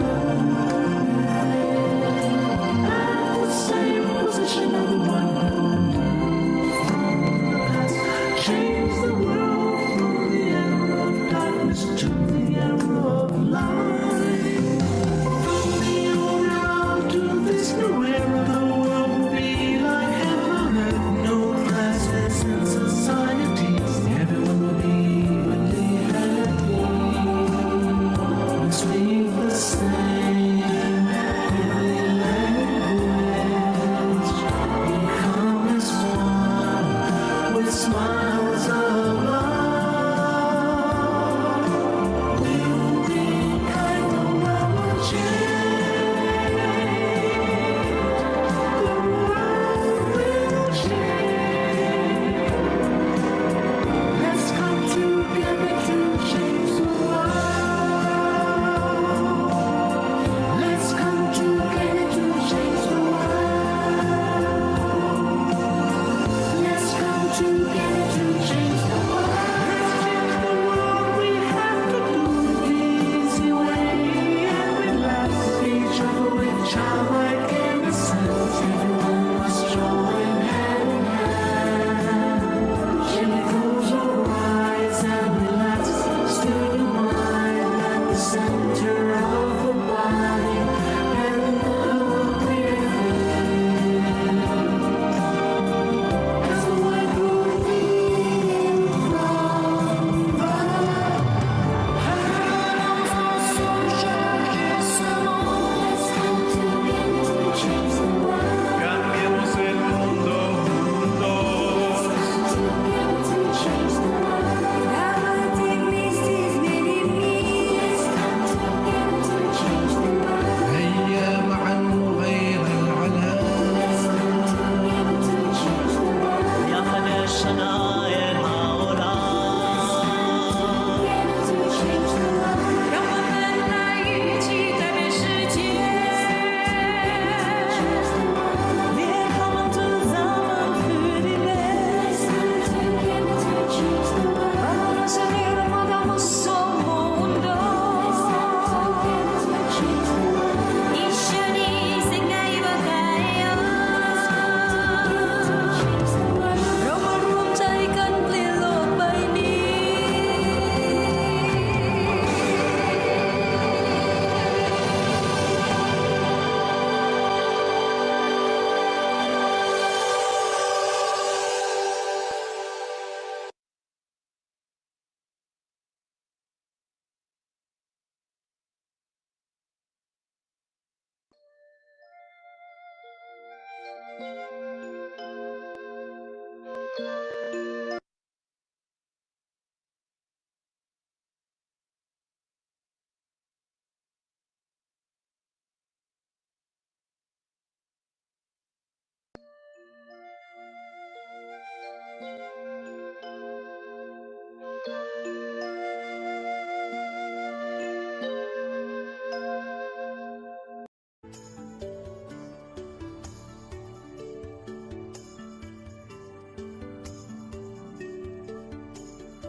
Hi, everyone, and welcome to our full moon meditation tonight, our May full moon meditation.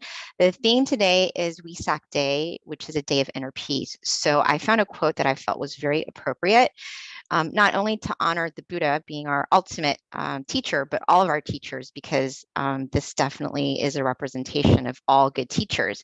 And the quote is, "A good teacher is like a candle. It consumes itself to light the way for others." So I feel like that's very appropriate, and that's definitely in honor of all of our teachers. So that's a quote of the day. With regards to today's schedule, and so please stay. Our Q&A is actually one of my favorite with regards to our full moon meditation. I learned so much. A little bit about our teaching monk Jackie. He ordained in 2014. And after graduating, that's when he ordained. He got his BBA. Once he ordained to life, and so he found his goal and his passion, which is to practice his passion, which is meditation, not only cultivating it, but sharing it to others as well. So that's a little bit about Venerable Jackie, Monk Jackie.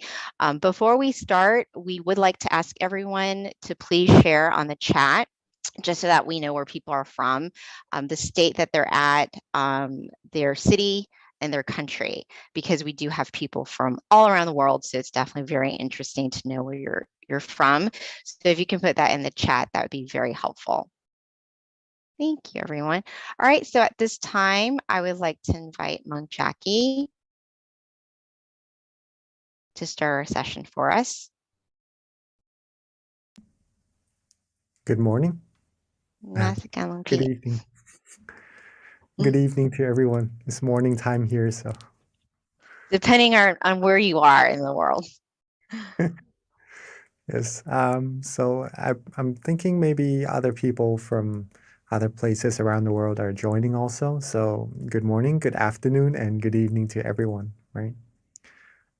Welcome everyone to our full moon meditation tonight. Okay. Hopefully you all have had good meditation sessions from our past full moon events also. And hopefully this one will be a great one for you all as well.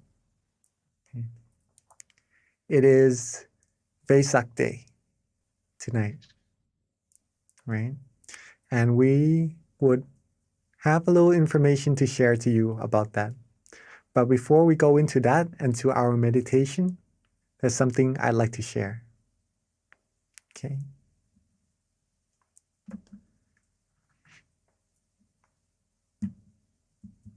Relaxation is universal. Would you all agree with me on that? Everyone in the world can relax, right? Okay, so that's that. If relaxation is universal, and meditation is actually the same thing as relaxation, okay? They are the same thing. That means meditation is universal as well, okay? Hope you all agree with me on that. All right? Okay. Now let's keep this in mind for a second, that meditation is universal, just like relaxation. It's just a feeling, it's just a practice. Okay? Everyone on earth can do it, right? We can do it. We have been doing it for many times already as well, I believe. And for those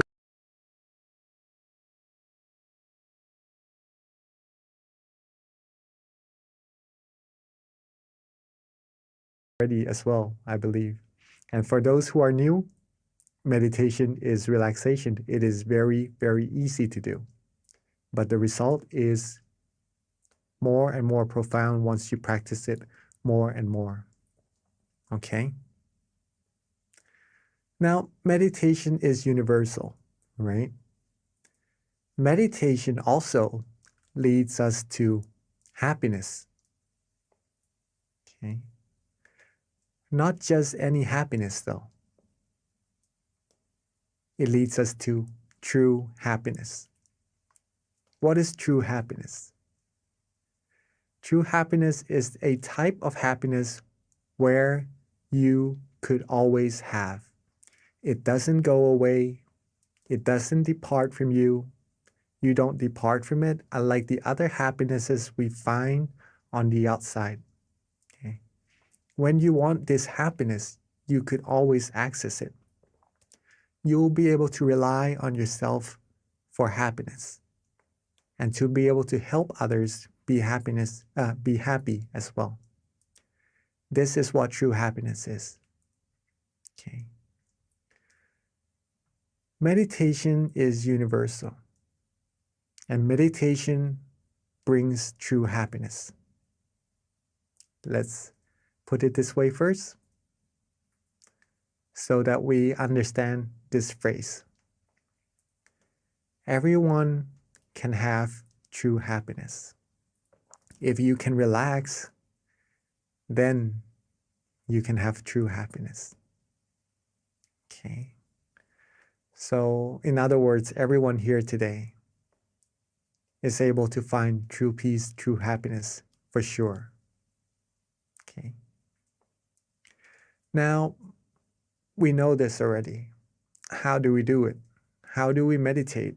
How do we find this true happiness inside of us? Simply by relaxing our body and mind. That's it. As simple as that, right?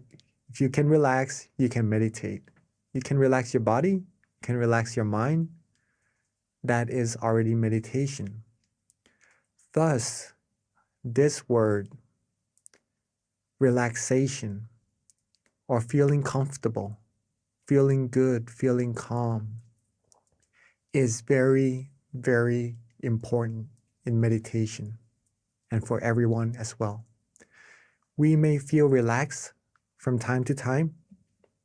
We may feel good when we are sitting in a comfortable chair before we go to bed.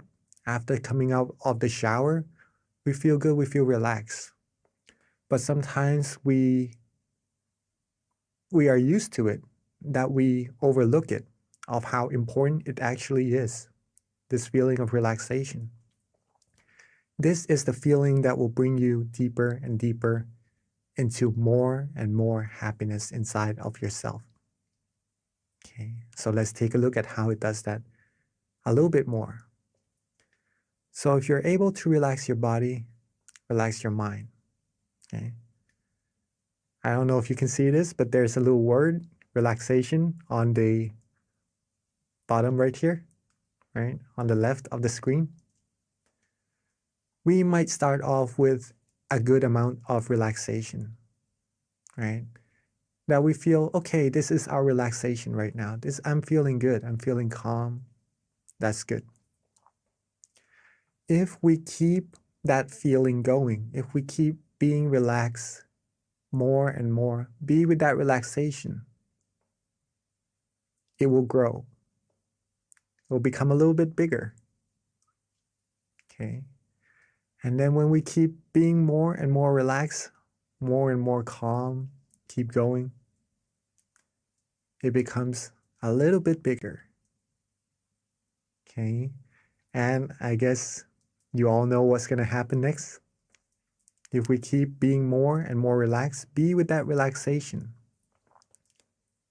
it's going to get even bigger and becomes even bigger until it becomes very, very big.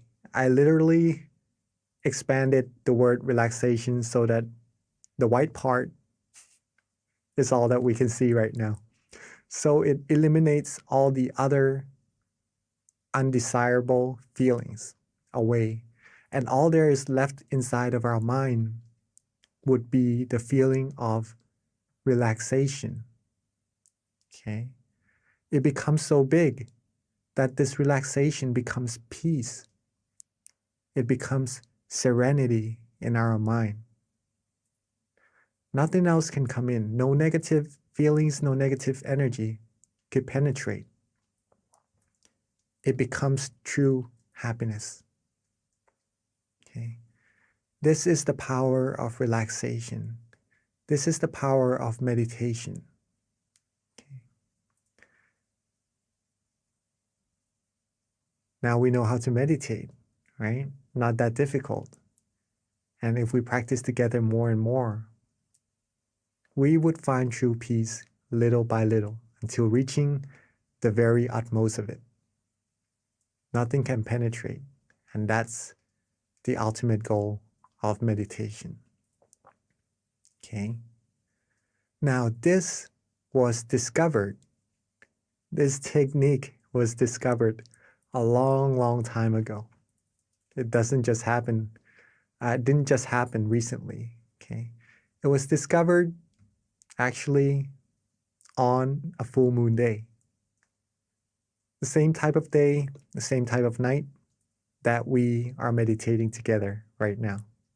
Interesting enough, it is on the 6th lunar month also, which is tonight, right? The 6th lunar month. This full moon day, over 2,600 years ago, actually, was when it was discovered, this knowledge. It is a day called Vesak Day. Vesak Day. Okay. On this day, just for information for all of us also, when true happiness was discovered, when a person like us, right? A person was able to discover true happiness inside. It is actually on the same day that this person was born, discovered this true peace, true happiness inside, and passed away, right?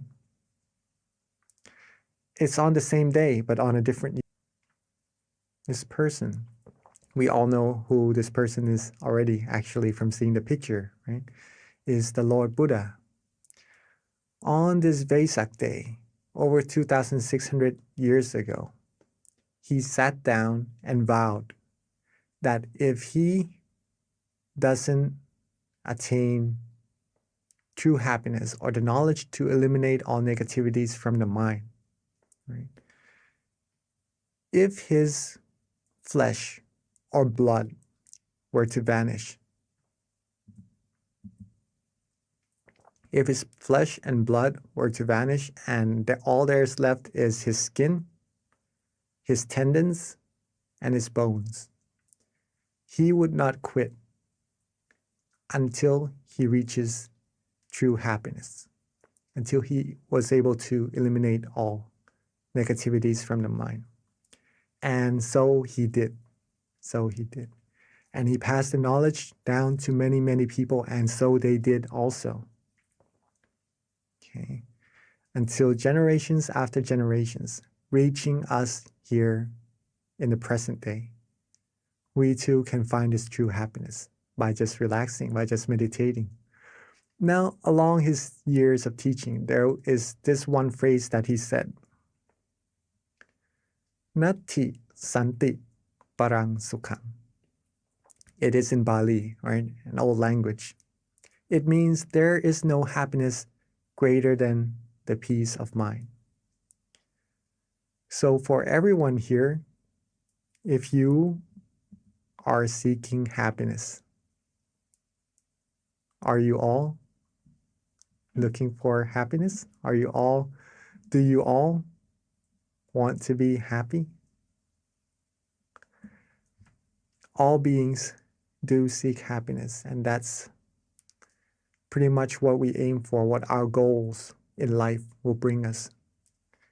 It brings us success, and that success, it's what will fulfill us, give us happiness, right? So all of us seek happiness. I'm sure no one would want to be sad or to feel bad or anything, right? We all want happiness. And if we want the greatest of happiness, it is where the peace of mind is. Okay.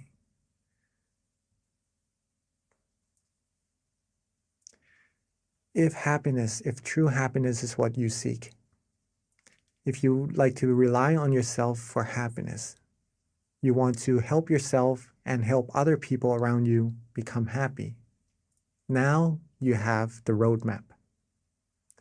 Now you have the roadmap. You know where your destination is, right? You know where your destination is.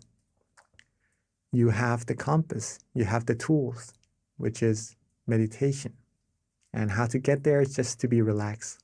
Keep being relaxed more and more until we reach our destination. We have all the necessities we need to go further and further through this path of happiness. Now, there is still one factor that has to be taken into account for us all to reach our destination. That factor, can anyone guess?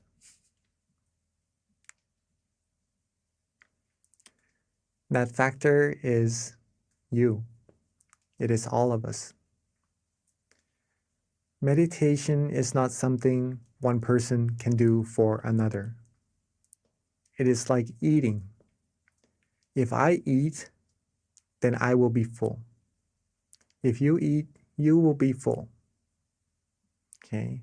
If I eat and you don't, then I'm the only person who will be full. Right? Same as meditation.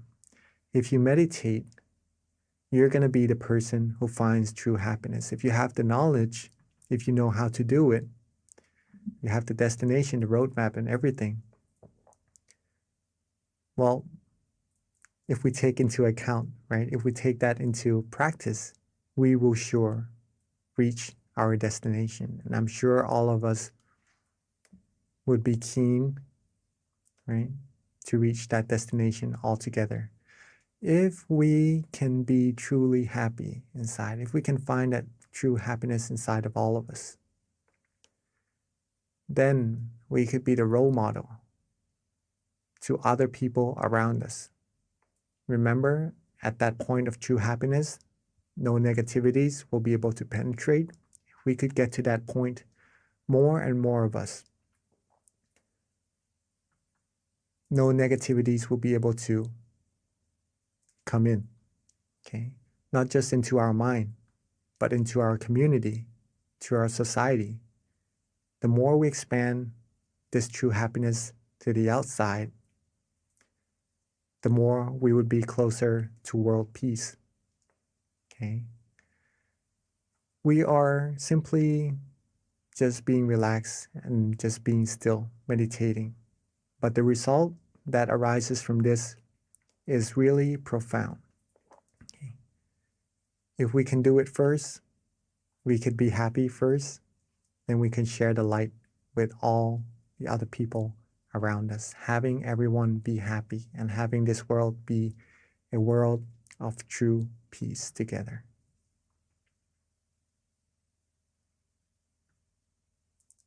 All right.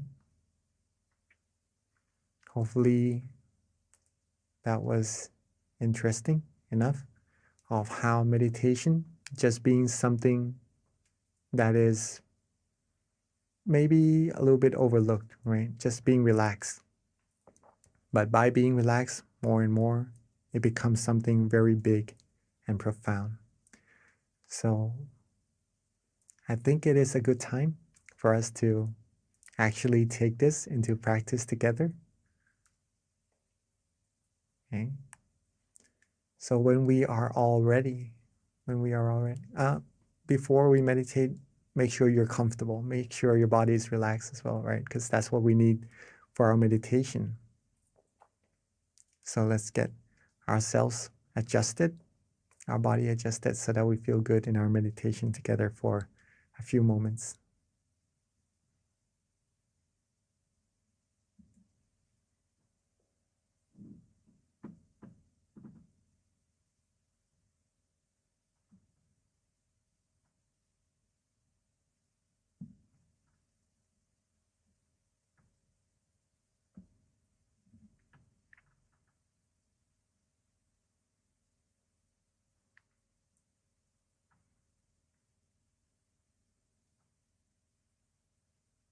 Okay. So before we start our meditation together, let's check our body, see if we are comfortable in this position already. And when we are ready, let's softly and gently close our eyes.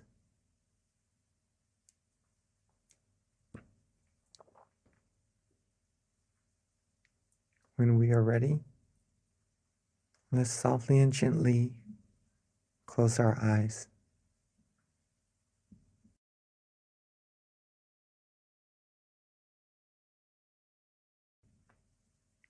Take our time. There's no need to rush at all.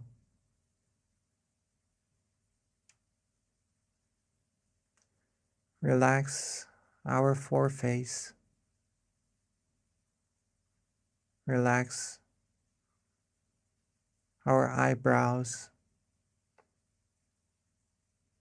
our cheeks, our chin, our jaws. Relax our neck, our shoulders, our waist, our thighs, our legs,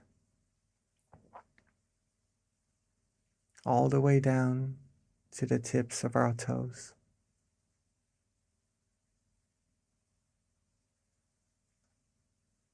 Let's take this moment together to relax every part of our body. Take our time so that we feel good for ourselves. Rest every part of our body. Make sure that there is no tension at all in our meditation.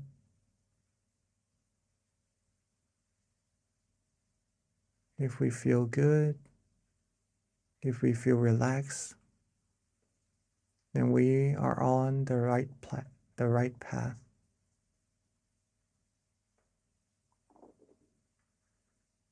Let's keep this feeling going.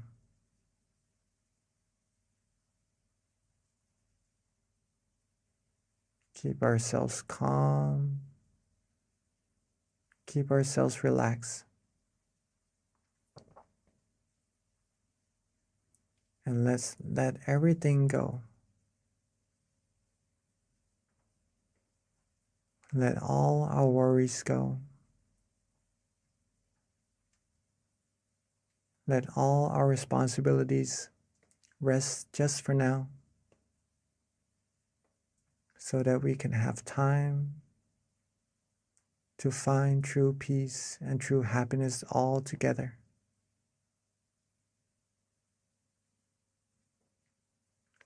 If we are relaxed in both our body and mind right now, if we feel good in our meditation right now,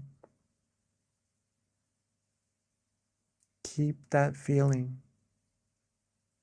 Keep that feeling flowing. Keep that feeling alive. Just like our heart that is beating.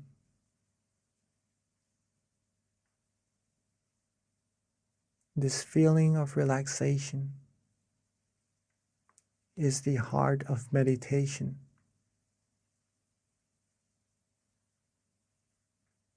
So as long as we feel good, as long as we feel calm, as long as we feel relaxed in our meditation, then the heart of our meditation is beating. And we are being alive on the outside and on the inside. We are walking are traveling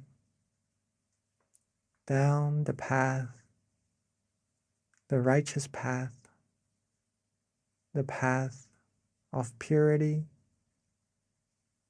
cleanliness, and happiness. It may be a path that we cannot see right now, but to find that we are on the right path,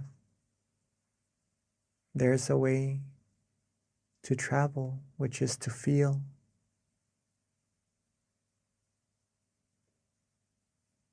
To feel calm, to feel relaxed, to feel restful. And that's how we know we are traveling on the right path, in the right direction, getting closer, closer to the utmost of happiness, the greatest of happiness. But it is like a tree as well, where we cannot rush for it to grow, where we cannot rush for it to bear fruit.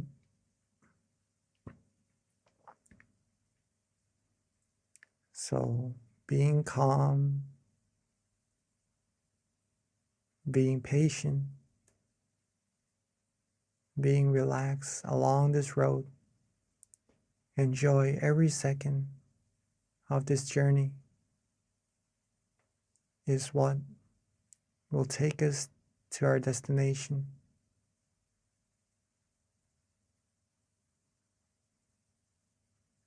The more we can be calm, the more we can wait, the more we accumulate this peace of mind that we are having right now,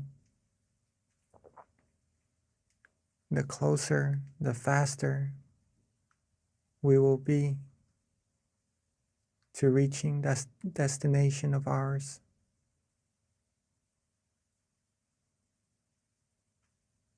So let's keep ourselves calm.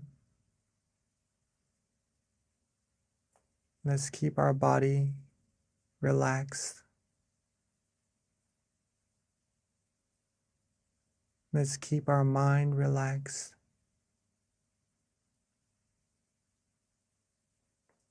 Let's be worry-free. Enjoy this very moment, almost as if this is that will take us to reaching life's most valuable treasure.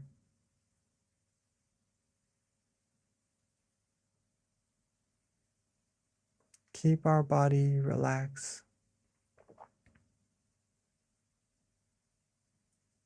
Keep our mind relaxed.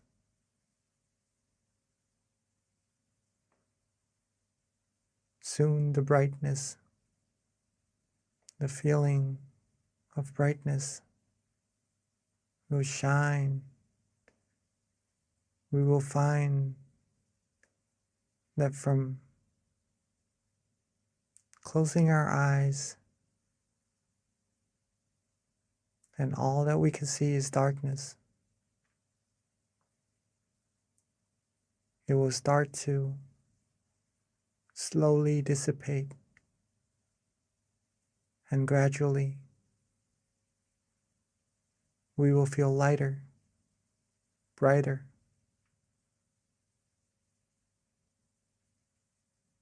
Whatever experiences happen inside of our mind,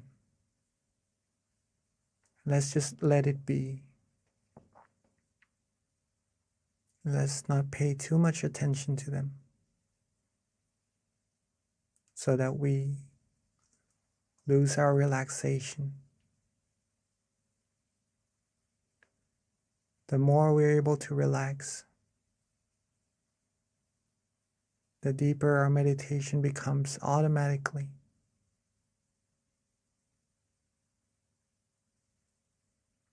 This is our vehicle. This is our tool. At any moment that we find ourselves maybe wandering off, thinking of other things and losing our concentration with our relaxation inside, feel free to reset. We could always let those wandering thoughts go and restart our meditation. Come back to feeling relaxed again in our body and our mind. We'll be right on the road once more, going deeper and deeper into our meditation.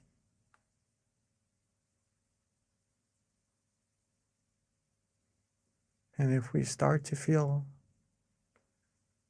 some tension in our meditation, we could also reset by softly and gently letting those tension go.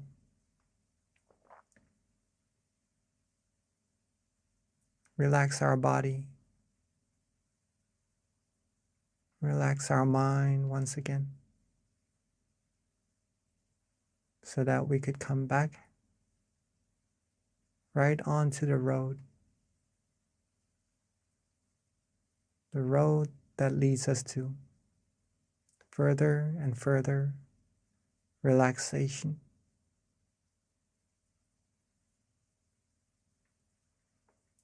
At this point, if you're feeling calm,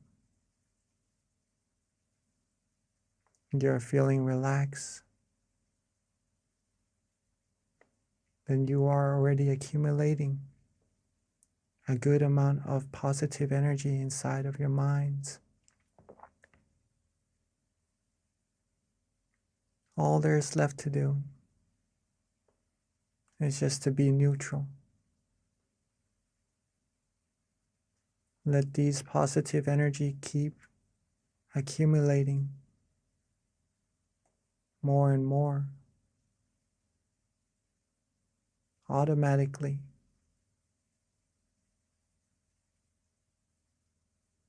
All the wondrous things, all the good things are being bestowed to us right now, just by relaxing, releasing, letting go, whether if we know it or not. You're a being, you are receiving a great amount of positivities. So let's keep ourselves calm, keep ourselves relaxed. Keep receiving these positivities to our lives, to our mind, and to later share with everyone else in the world. Let's keep these things going. And let's relax, enjoy our meditation together in silence for this time being.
as we are relaxing, as we are letting go, feeling our relaxation, feeling our body resting,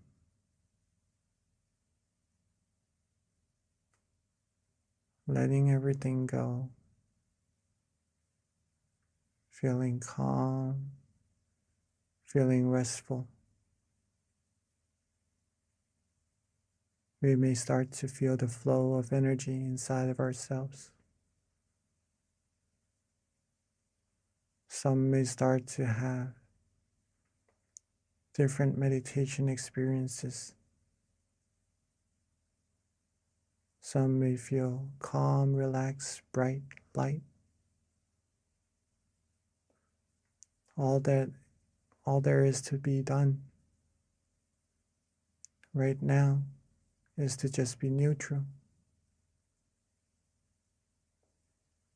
Don't worry about what is happening inside of our meditation. Don't worry about what's going to come into our meditation. Don't worry about what is passing in our meditation. As a matter of fact, there is no need to worry about anything at all. Just to be with this moment, with this feeling of relaxation, is what is all that we have to do.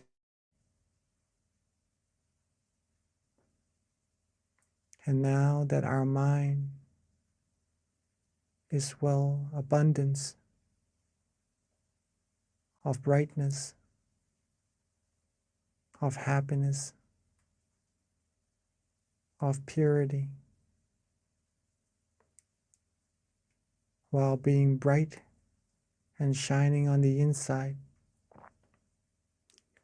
let us represent this brightness in our mind as a candlelight on the outside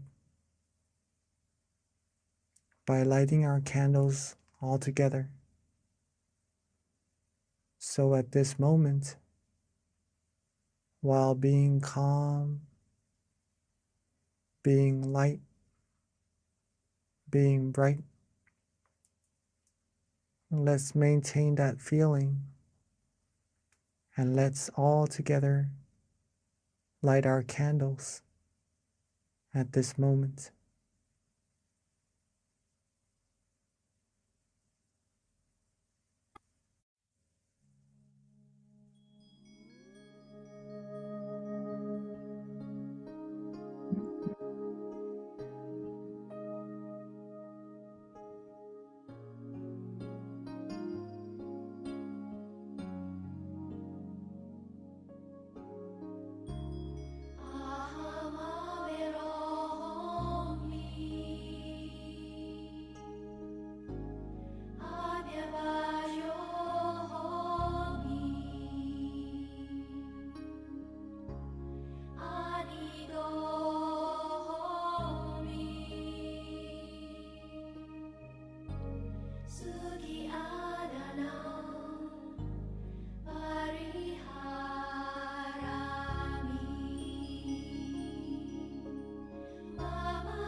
Now that we have represented our brightness from the inside to the outside,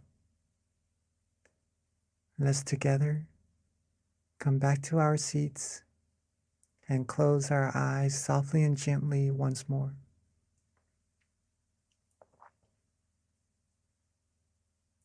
Let's relax our eyes, our body, every part of our body, from the top of our head down to the bottoms of our feet. Let's take our time. There's no need to rush. Get back into that feeling of relaxation we had earlier. That feeling of brightness. That light feeling. That calm and comfortable feeling we have inside of us.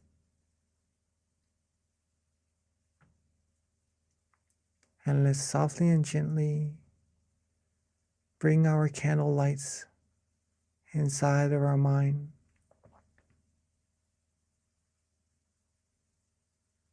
Let's softly and gently bring our candle lights inside of our mind where we feel calm and comfortable. Anywhere. And at that point, at that place where we feel good, we feel bright, we feel the candle light shining. Let's also recall all of our accumulated positivities from our practice of generosity, our accumulation of moral disciplines, and from our meditation, gathering positive energy. Let all of these good energy come together along with the brightness of the candlelight into a clean, clear crystal sphere, bright and shining.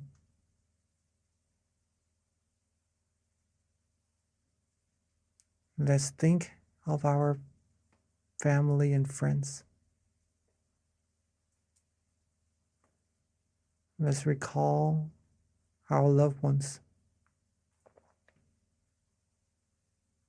And let this crystal sphere, this sphere of merit, radiate all the positivities we have. Wishing for our family and friends to always be happy, be safe,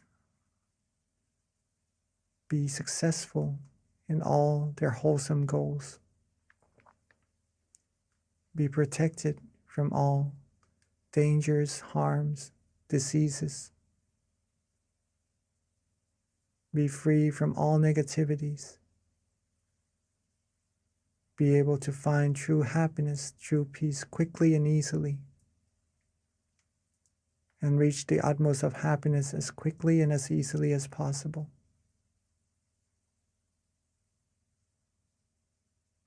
And let's share our brightness, the brilliance of our mind outwards even further. Outwards, reaching everybody here in this room. Outwards, reaching everybody in our community. Reaching everybody in our city, outwards further, reaching everybody in our country, and outwards further, reaching everybody in our world. Seeing this world clean, clear, and bright and shining. Seeing everyone on it clean, clear, and bright as well. And wish for everyone to always be happy, always be healthy, be fulfilled in all their wholesome goals, be free from all sadnesses, sorrows, sufferings, all harms, dangers, diseases, wars.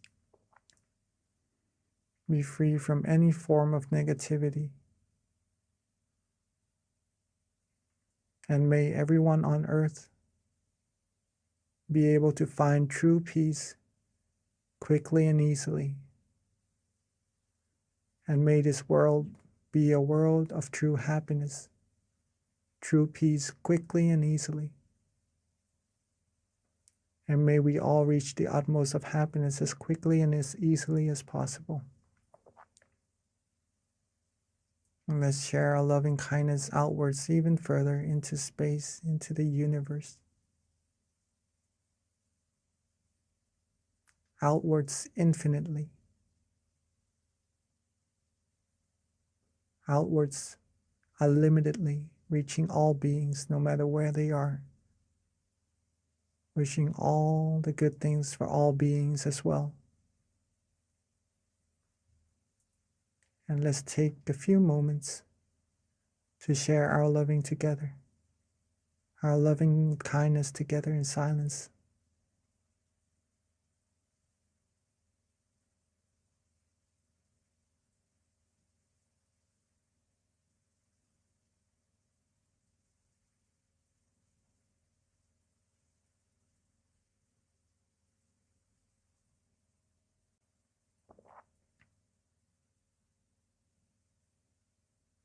Now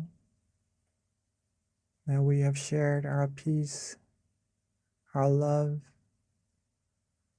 our positive energy outwards to all beings together,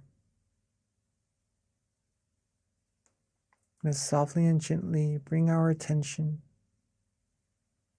back to ourselves.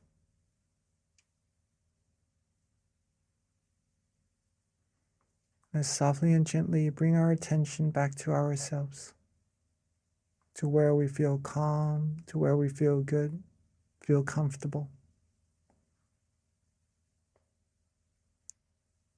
And at that point, with all our accumulated merit, let's wish for ourselves to always be happy, to always be healthy, always be happy, always be wealthy, free from diseases, harms, dangers, free from all worries, all negativities, free from anything that will be able to harm us. And when we meditate, may we be able to still our mind quickly and easily. May we reach true happiness quickly and easily. May we be able to be happy and share our happiness with everyone around us, having our loved ones and all the people in the world be happy as well. And may all of us always walk on the path of righteousness and reach the utmost of happiness as quickly and as easily as possible. Let's take a few moments to wish for ourselves for all the good things we need.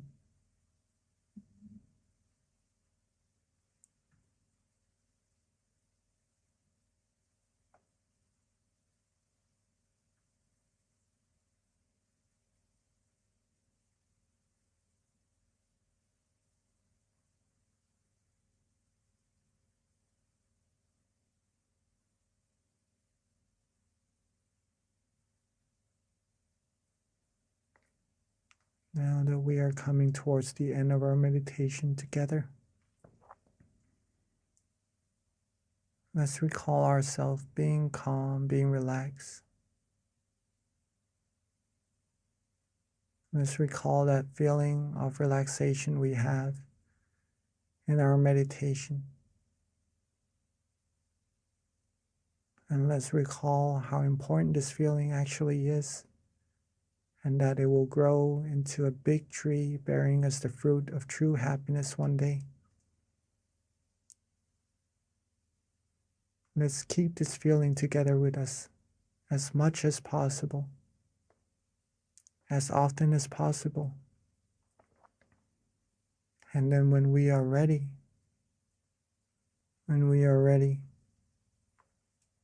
we could softly and gently open our eyes. Sapphe Buddha Palapata Pajeka Nanjayang Palang Arahanta Nanjate Shena Rakhang Pantami Sapaso Sapabuddha Nupavena Sapathamma Nupavena Sapasangha Nupavena Sathasoti Bhavantu Te.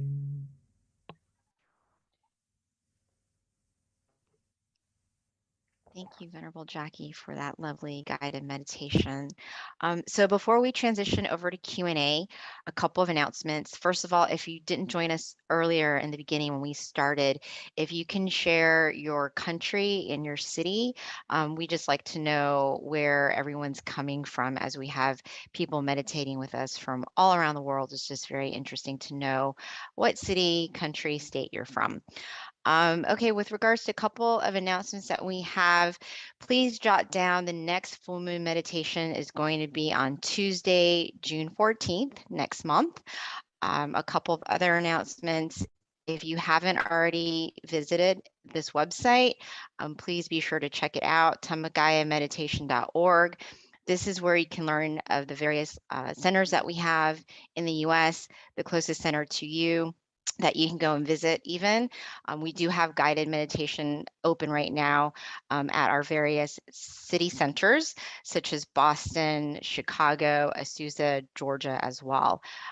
So yes, you can definitely learn more about that from the website tamagayameditation.org.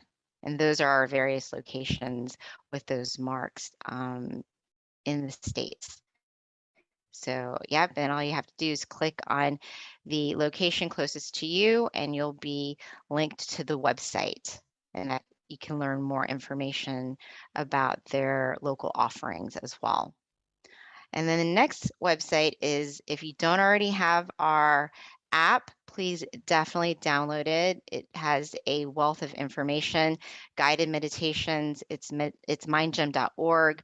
That's the website. You can link to connect with us and download the app from the Play Store or the App Store. This is also a great way to stay connected to our notifications, any announcements that we have. Every month when we've got our full moon meditation, there's a notification that comes out through the app to remind you.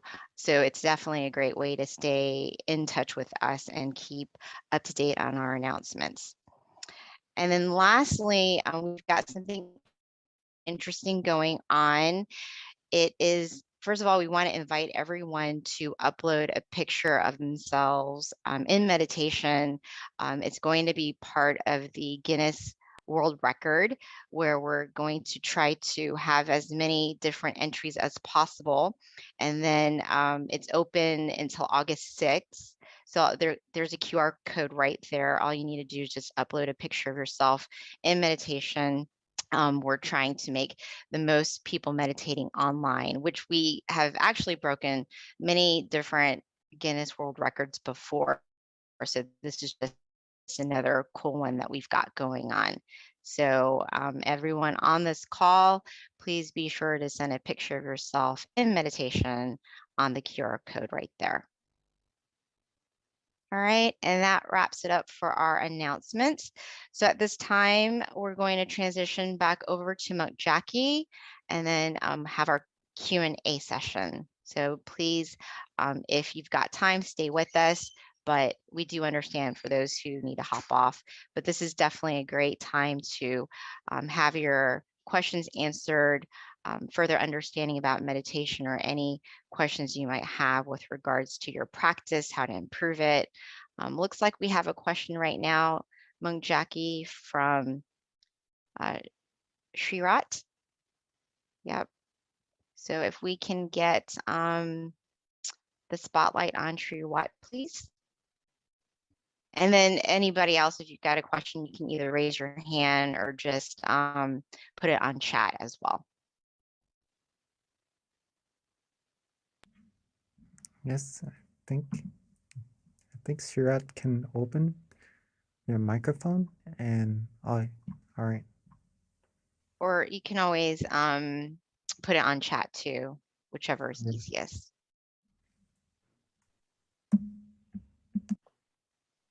So Venerable, while we're waiting for Shriwat to ask the question or get on spotlight, I do have something that happened to me just as early as today that I think might be interesting to find out what your advice is, or other people might benefit from it too. But yesterday in meditation, I meditate every day, and when I was meditating, I felt very calm and peaceful, and like I was floating, which was really cool because I hear that this is kind of a typical experience in meditation. But then today, when I meditated earlier, I felt like a heavy rock, like a rock. And it was weird because in my meditation, I felt like the rock was round and was like right on my lap. So I don't know if that's, an experience that's typical, or if that's just me overthinking. So I wanted to get your input on that. Does it feel heavy, or does it Yeah. feel light? The rock Feels felt heavy today. Yesterday felt very light and floating, and today it was like a rock on my Right. lap. And I was like, this is new. Okay. That That is was kind of odd. actually quite normal in meditation. Oh, Okay, first of all, very beautiful that you are meditating every day. That is actually what is needed to progress in meditation. No matter what meditation experiences we have, right? Sometimes good, sometimes we feel not as good as the day before. If we keep meditating, we are progressing no matter what. The only way we're not progressing in meditation is that we do not meditate. Okay. Now, sometimes when we have good meditation experiences one time, right? The next time we may look forward to getting the same meditation experience. And there are many reasons, right? That rock is there. Okay. There are many reasons for that rock to be there. So one reason is that maybe we are anticipating a same meditation experience. Maybe we're anticipating that we're doing the same thing, so maybe the same experience should happen to us. And that anticipation from before not having any, right? Now there is a little bit that may cause a slight tension in our meditation. Okay. And that is what is causing that feeling of heaviness, or maybe we could interpret it as a round rock, right? Another thing is that we may have accidentally put some effort into our meditation, And it may be a slight effort at first, but if we keep that effort going, it may be bigger and bigger as well, right? Like the feeling of relaxation. If we start off by being just a little bit relaxed and we're content with it, it will grow and grow and become bigger relaxation as well, right? Same thing with the tension. It may be a little bit, and then it becomes more prominent. What we can do with this is that once we notice ourselves being a little bit uncomfortable in our meditation, it feels a little bit different. It feels skeptical in our meditation. We're not sure if we're doing it correctly or not at all in our meditation. If we have this feeling, reset, straight away. Reset straight away. Okay, don't hesitate, don't go further to see whether if this is correct or not, because once we have doubts, that shows that we are maybe going a little bit off course already. Reset straight away, come back to relaxing, do what we like, do what we enjoy. And then when we have that feeling of relaxation, we are certain about that is the right path, that is the right way, and that will bring you further and deeper down the middle path, down the path of true happiness for sure. Okay, hopefully that answers your question. Yeah, thank you, Venerable. Yeah, the rock and knowing it was round sitting on my lap was a very weird experience I haven't had before, but thank you. So yeah, we do have a question from Ashley that just came through, and Ashley asked if you recommend writing down your meditation experience every single day. Yes, yes, if that is possible, please do. That will help you observe whether what you did today that benefited you. All right. So what you did that was good for you, if you keep repeating that, it will become bigger and bigger also. You will get better and better in meditation. And it will help you observe what didn't really benefit you also. So if we lessen those things, then we will be able to progress in our meditation also. So meditation, writing journals is a great way to improve in our meditation. And that's also recommended by our master himself, right? If you could write after your sessions, right, in every session, that would be even better, okay? But see what works for you, what helps you observe yourself better, and then do that, then we could improve our meditation from there. So Venerable, we've got a question from Miss She Can Become Better. To become better in meditation is very easy, but it takes consistency, pretty much that. Meditation is very, very, very easy, right? We're just relaxing and just keeping that feeling with us. Sometimes we have tension, sometimes we have some experiences that we are not certain whether we're on the right path or not. And sometimes we are sure that we are on the right path, okay? Whatever happens in our meditation, accumulate more of those feelings that you like. Okay, this is how we improve. When we are certain that we enjoy meditation, that feeling, that relaxation, accumulate more of that. Maybe it could be 1 second, 2 seconds, 3 seconds, 1 minute. If it goes away, reset, come back to do it again. Accumulate like putting money into a piggy bank. One day it will become full. We'll have like a bigger piggy bank and we keep accumulating it. It will become full again. It becomes bigger and bigger. Once we know it, we are now millionaires pretty much. We would be very wealthy of the happiness inside of our mind. Okay.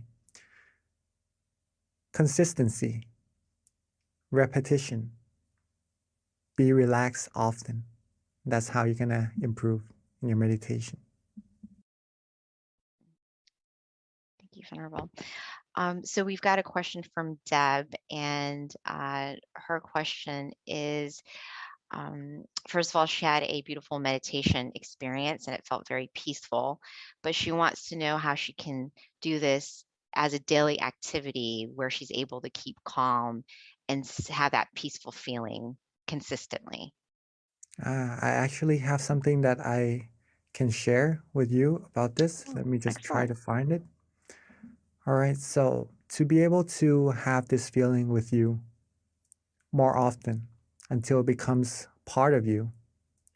Same thing with what Ashley asked, right? Or Miss J, right? Miss J asked, how to improve meditation. Oh, just a second. I'm on airplane mode right now. Uh-oh. Okay. So it's pretty much almost the same thing. But just for you to see as well. Just a second. right? We have the three things for us to improve now, which is consistency, repetition, sorry. So we have consistency, repetition, and be relaxed often, right? Now, what would happen to our meditation is this. At first, the first sentence, right? When we start practicing meditation, we would have the question of what is relaxation, or we aren't certain what relaxation is. But the more we practice, the more we will be certain that this feeling in our meditation is surely relaxation. Okay?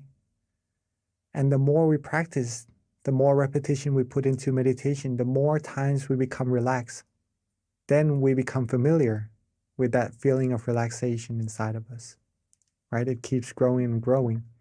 And then at one point in your meditation, instead of trying to be relaxed, practicing relaxation, it will become so easy that it automatically wants to be with you. Right? Your mind wants to be relaxed automatically. When you eat, when you sleep, you just want to be with that feeling without trying to want to be there. It becomes automatic, it becomes natural. It becomes like breathing, right? You don't have to try to breathe. You just breathe normally. It becomes like that. And the way for this to happen is that we have time to meditate in our days. We have to schedule time for it. There is a set of chanting in monkhood, right? There's a set of chanting that is really, really long, the longest set of chanting that we have. And people who are able to do that must pay a lot of attention to memorize this thick amount of chanting, this thick book, right? And there was this one monk who I met, and he was able to do this, okay?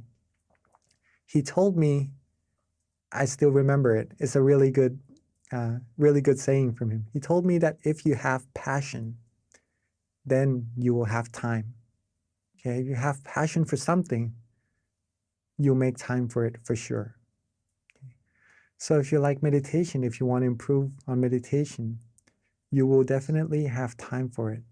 And a good way to have time for it is to actually prioritize it and make time for it in your day. Maybe Miss B, she meditates every day, right? She would probably be a good role model to how we can meditate every day and incorporate meditation sessions into our daily practices as well. Yes. So that's how we do that. So that's how we do that, and how we improve our meditation until meditation becomes part of our life and becomes like breathing. Mhm. Thank you, Venerable. Yeah, one of the things I feel is very key, and you hear this from every single teaching monk, so there's some truth in it. And not only that, you experience it for yourself, so it's always nice to have monks confirm what you're already doing, but it's definitely little by little. So, the recommendation of meditating initially 5 minutes a day, don't overdo yourself, and then increase it with time to 10 minutes. And before you know it, little by little, at some point you get to an hour, and that's, but you accumulate it slowly. So it's just something that I've heard many times from different monks in terms of your own self-development as well. So Venerable, we've had several questions kind of trickle in. The next question is from Casey, and she wants to know if it's normal that your body feels cold after you meditate for a while. Usually we will feel calm and comfortable. Unless the room is cold, then you maybe feel a little bit cold after the meditation, right? If you have come from a hot place and you meditate and you feel cooler, right?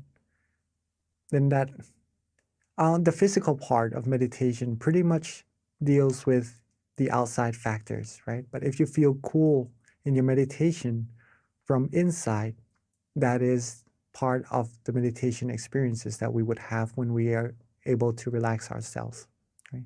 So if you feel cool from the inside from meditation, that shows that you are practicing correctly already, right? It is a coolness that doesn't make you feel cold, right? It is a different kind of coolness on the outside. This type of coolness is like a warm feeling at the same time as well. You feel secure, you feel good, you feel fresh, like a good fresh air that we breathe in the morning, right? It's that type of coolness. So if you feel that, then you are practicing very well. But maybe the coolness from the outside, the physical body, it could be due to the outside factors, if that is so. Got it. So, Venerable, next question is from Charlene David. And the question is it okay to meditate lying down as opposed to sitting? Yes, we can meditate actually in every position, right? It's just relaxing. But when we lie down, we usually tend to be more relaxed, right? And then we usually fall asleep after. So we do need some awareness in our meditation with our relaxation as well. That's why we sit, right? Because sitting is a good way to relax and also have awareness at the same time. If we lay down and we could be aware and relax, then you are meditating. But if you're starting to lose some relaxation, then when you're starting to lose some awareness, then all we have left is just relaxation. And then that's almost like meditating, but we're not actually meditating at that moment. Just to share that with you. Relaxing must go together with being aware also for meditation experiences to happen. Okay. But just to answer your question, whether you can or not, yes, you can. You can meditate before going to bed so you can have better sleep. Okay. But if you want good sessions, good awareness, good relaxation, good meditation experiences in your sessions, then sitting down, being quiet, closing our eyes, isolating ourselves from all the distractions would be of a recommendation. Okay. Hopefully that answers your question. Thank you, Venerable. Another question that came, and this kind of ties into something you were saying with the question you just answered, but it's from Annie, and her question is, what exactly is relaxing when it comes to meditation? So for her, she says that she keeps thinking that while she's meditating, she's supposed to focus. So if she's focusing, then how do you relax too on top of that? It seems like is her confusion. Focusing is good, but you need to have relaxation as well, or else it will be focus and no relaxation at all. If we have no relaxation, it is hard for the mind to become still. And the reason why we want to be relaxed in our meditation is that we want our mind to become still. When the mind becomes still, that's when our mind will travel inside and reach deeper and deeper happiness inside of us. Okay? If we focus and there is no relaxation, we would start to have some tension in our meditation.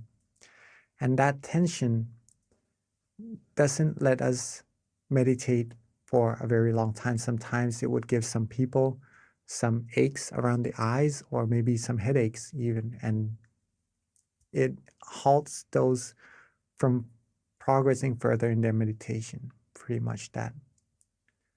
So balancing between focus or awareness or attention.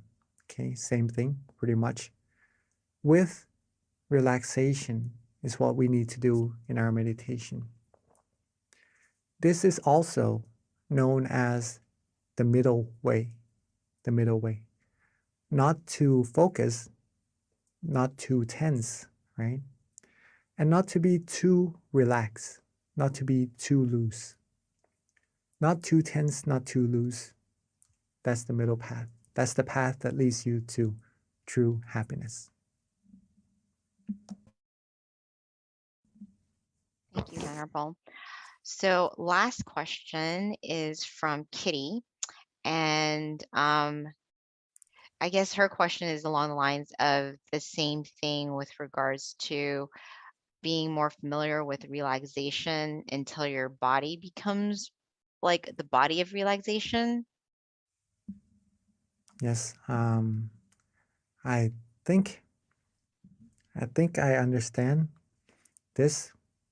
Okay, so let me try to explain. Be familiar with relaxation until your body becomes the body of relaxation. Maybe in your words, you may mean the body of Dhamma or something like that. If that is so, that is the path. Yes, until your body becomes the body of relaxation. The more we can be relaxed and focused, right, have awareness, in balance, from this point of relaxation. It just wants to be there, right? It's familiar with that point. Then it travels further, further, further until reaching a certain meditation experience. Let's put it that way. Okay. And then when we are used to being at that point, then we would be used to being with that body of relaxation. Let's just put it that way first, right? And then we become the body of relaxation. So, yes, I would have to say yes. Okay, thank you, Venerable. So it is a little past 10:30. So at this time, there are no other further questions. So let us all pay respect to our teaching monk by just putting our hands together as he gives us a blessing. And don't forget our next month full moon meditation, Tuesday, June 14th. Thank you. Namaste Kalon Pete.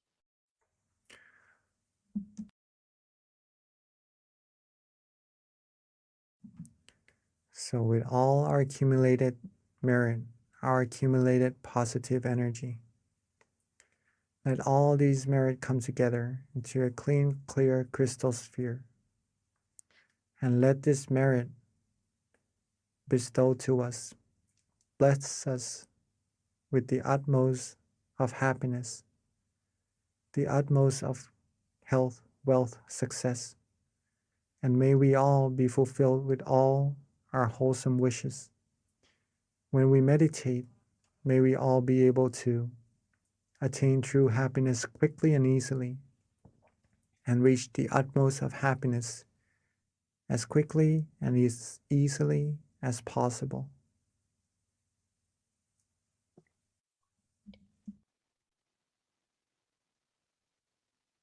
Thank you, Venerable Jackie. Thank you, everyone, for attending our May full moon meditation, and we'll see you again next month.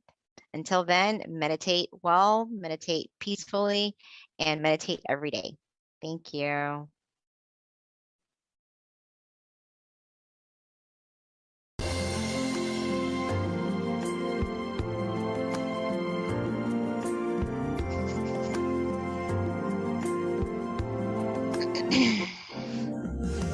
Let's come together to open the new whatever, to eliminate all conflicts and differences. It's time for everyone to join hand in hand. At last, now the world's beyond healing. It's time to change the world. As the one who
the world from the era of darkness to the era of light.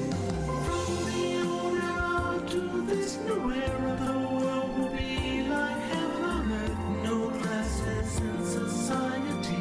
Everyone will be evenly happy. We'll speak the same every language. Become as one with smiles of love. We'll be kind, the world will change. The world will change. Let's come together to change the world. Let's come together to change the world. Let's come together to change the world. Let's change the world. We have to do it the easy way and relax each other with childlike innocence. Everyone must join hand in hand. Gently close your eyes and relax. Still your mind at the center of the body and look within. As the white moon in from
Hello, everyone, and welcome to our June full moon meditation.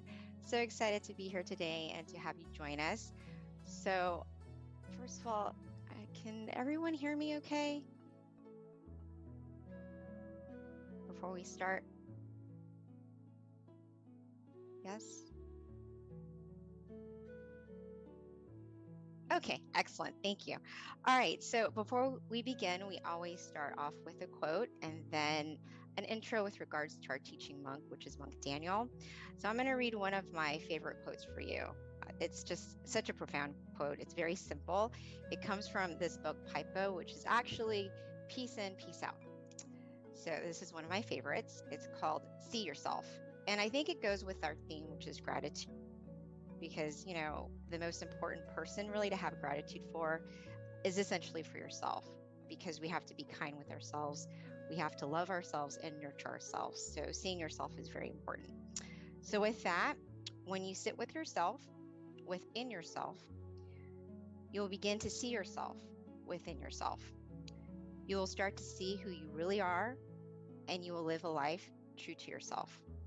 And that is why meditation is really important, because this is actually quite true.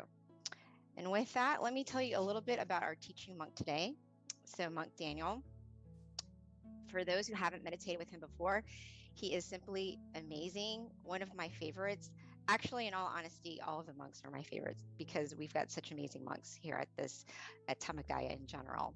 But Monk Daniel, he actually ordained in 2012. So he's been teaching Buddhist monk for over 10 years, going on to his 11th year. His goal is to pretty much help with any peace projects that he's assigned with his greatest potential. And he's been training monks and staff and people from all around the world to find true inner peace. And he has a wealth of wisdom. I actually had the opportunity to meditate with him and meet him for the first time in 2019 with a whole bunch of staff and volunteers in Thailand. And you guys are definitely in for a treat. So I'm so excited to welcome our teaching monk, Monk Daniel. But before we transition over to him, a couple of announcements or a couple of things to keep in mind. First of all, we do ask that if you can, please share with us in the chat where you are from. We have people from all around the world, so it's just nice to know what city, state, country that you're from. It's just something that we like to kind of keep up with, so if you could put that in the chat for us. And then also we do have a candlelight meditation as well that will be done later after our guided meditation. We do ask that you have your candles ready. If you don't have a candle, that's fine. Simply, you can use your phone. There's an app in terms of a candlelight, and you can use that as well. So at this time, let me transition over to our teaching monk, Monk Daniel.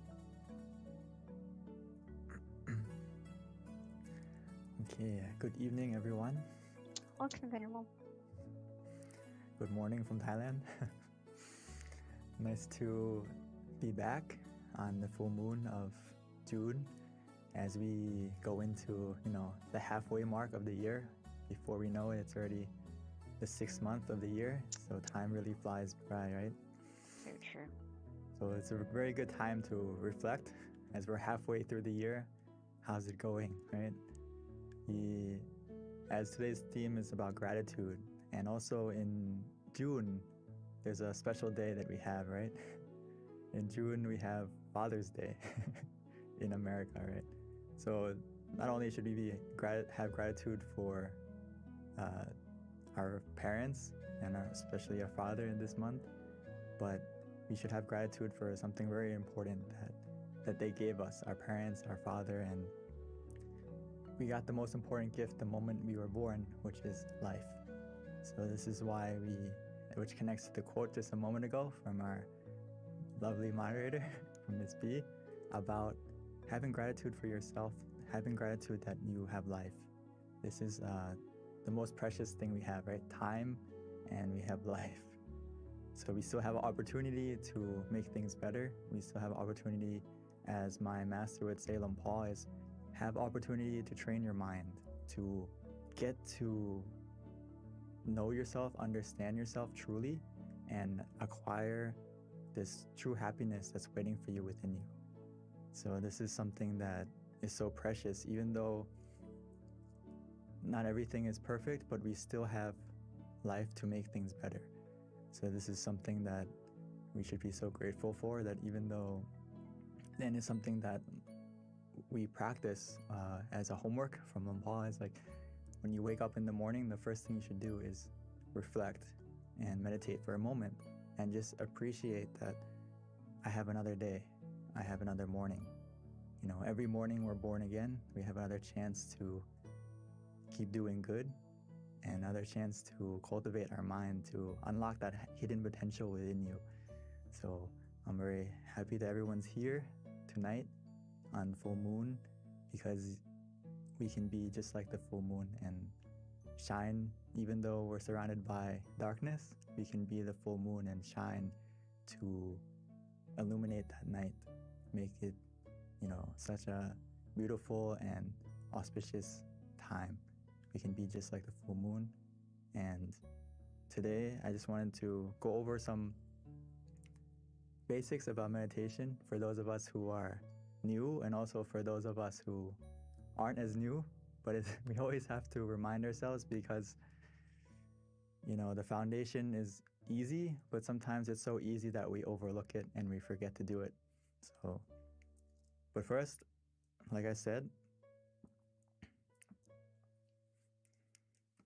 something we should practice every morning when we wake up is, our first blessing of the day is that I woke up today. So instead of hurrying up to, you know, turn off the alarm clock and rushing to get ready to go to work or to start a day, start your day peacefully and calmly, and just sit up, and before you get out of bed, start your day in a positive note and reflect on how lucky you are to have another chance, another opportunity. So it's our first blessing to be grateful for, right? We have another day. And why is it so grateful? Because we have another opportunity to not only go through our life and do everything, but one of the things that we should love and take into consideration is to practice our mind and to cultivate our mind, to become, as the Buddha would say, it's so important. And he would say that whatever precious jewel there is in the heavenly worlds, there is nothing comparable to one who is awakened.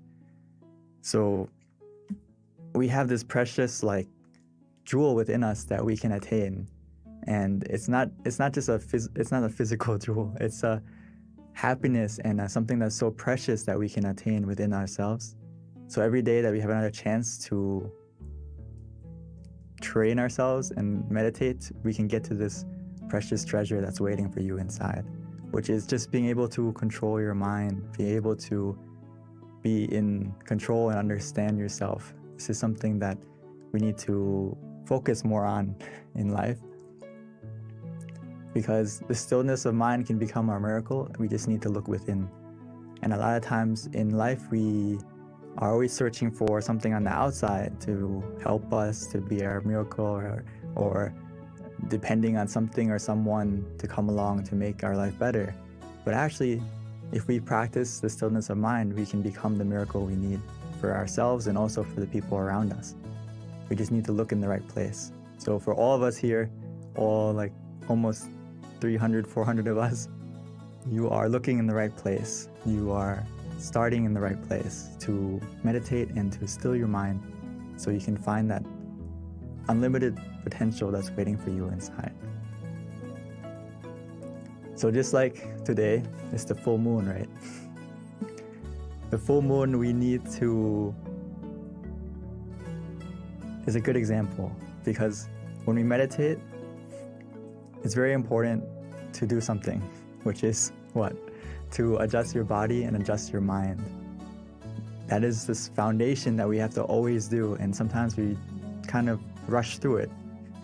So I can't emphasize enough that we need to always adjust our body, adjust our mind to be relaxed and comfortable, suitable to meditate further.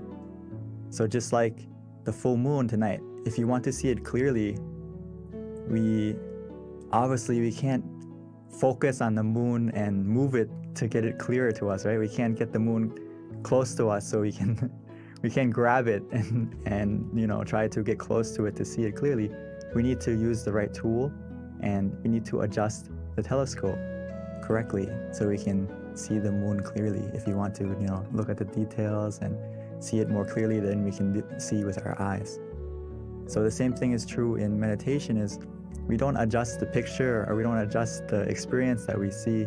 We adjust our body and our mind so that the picture we see or the experience that happens will become clearer not just visually, but also the feeling will become clearer.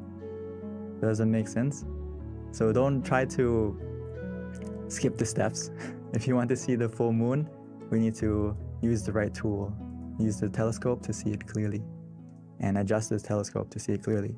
So every time we meditate, it's the same. We need to adjust our body and adjust our mind, not skip that step. Otherwise, the experience or what we see or what we feel is not going to get clear. The feeling and also the image isn't going to be clear. So we always have to adjust at the right place. Adjust your mind, adjust your body.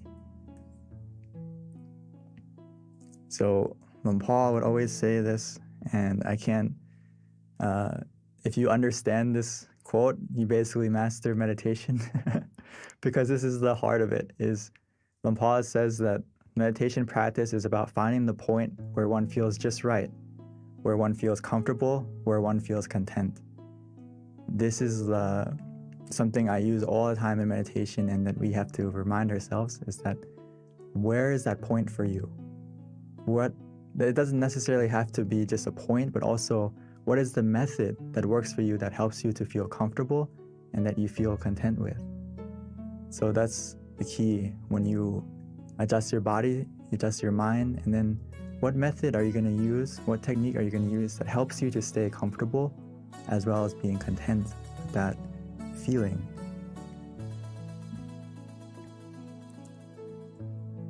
So as we find that point of where we feel comfortable, where we feel relaxed, where we feel physically and mentally comfortable, and we stay at that point contently, what's going to happen is your mind is going to slowly declutter itself. It's going to slowly delete all the clutter in your mind.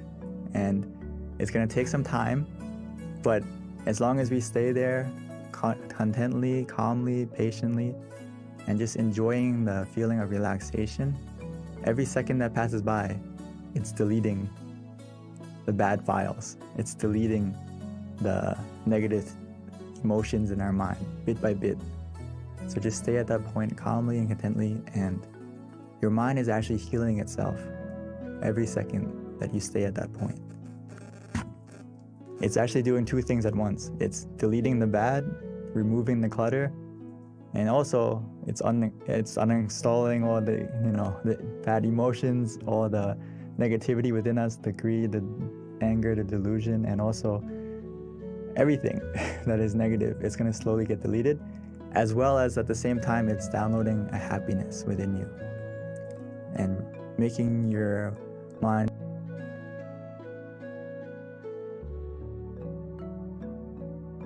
filled with happiness and peacefulness. Or at the bare minimum, you're going to feel neutral. And even though you feel neutral, this process is already happening as well. As long as we stay content, stay patient, and embrace the meditation at that moment, and just trust that your mind is healing itself. As long as you feel calm, you feel comfortable, you feel relaxed.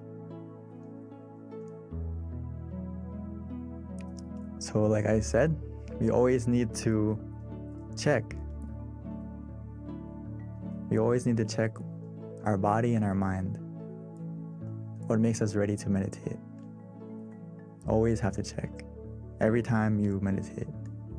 And how we do that is physically, we always have to make sure that we feel calm, relaxed, and comfortable.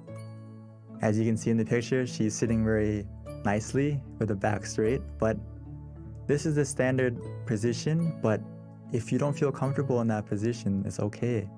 Start from what position works for you, and we can always adjust according to how you feel, and just go with the go with your own flow, go with how you feel. If you feel relaxed, you feel comfortable, you need to adjust, feel free, because it's the foundation of making your mind calm and relaxed as well. So physically, if you're not comfortable during the meditation, you can adjust, you can move, okay? Always go back to making sure physically you're as comfortable as you can be. And your mind, how can you adjust your mind? When you go, after you adjusted your body, we also have to adjust our mind by just changing our mindset and switching modes, like we would do with our phone. If you turn on airplane mode, there's no Bluetooth, there's no connection anymore, right? You turn everything off and no one can call you, no one can contact you if you have this on. So we should kind of get the same feeling when we meditate, is put your mind on airplane mode. It's not time to think, it's not time to plan, it's not time to do anything but connect with yourself. Disconnect from everything so you can connect with yourself, recharge yourself, recharge your mind. And it's just about starting from that mindset. And then of course we need something else to help us to stay in that mindset, is why we use the visualization and the mantra to adjust the mind bit by bit. And I always love to use this example about adjusting the body because it's really important. It's really important that you don't rush to start your meditation. You know, when I say let's start to meditate, it doesn't mean you need to start as a sprint to get to the peacefulness. You need to see what works for you, what position works for you, what method works for you at this moment.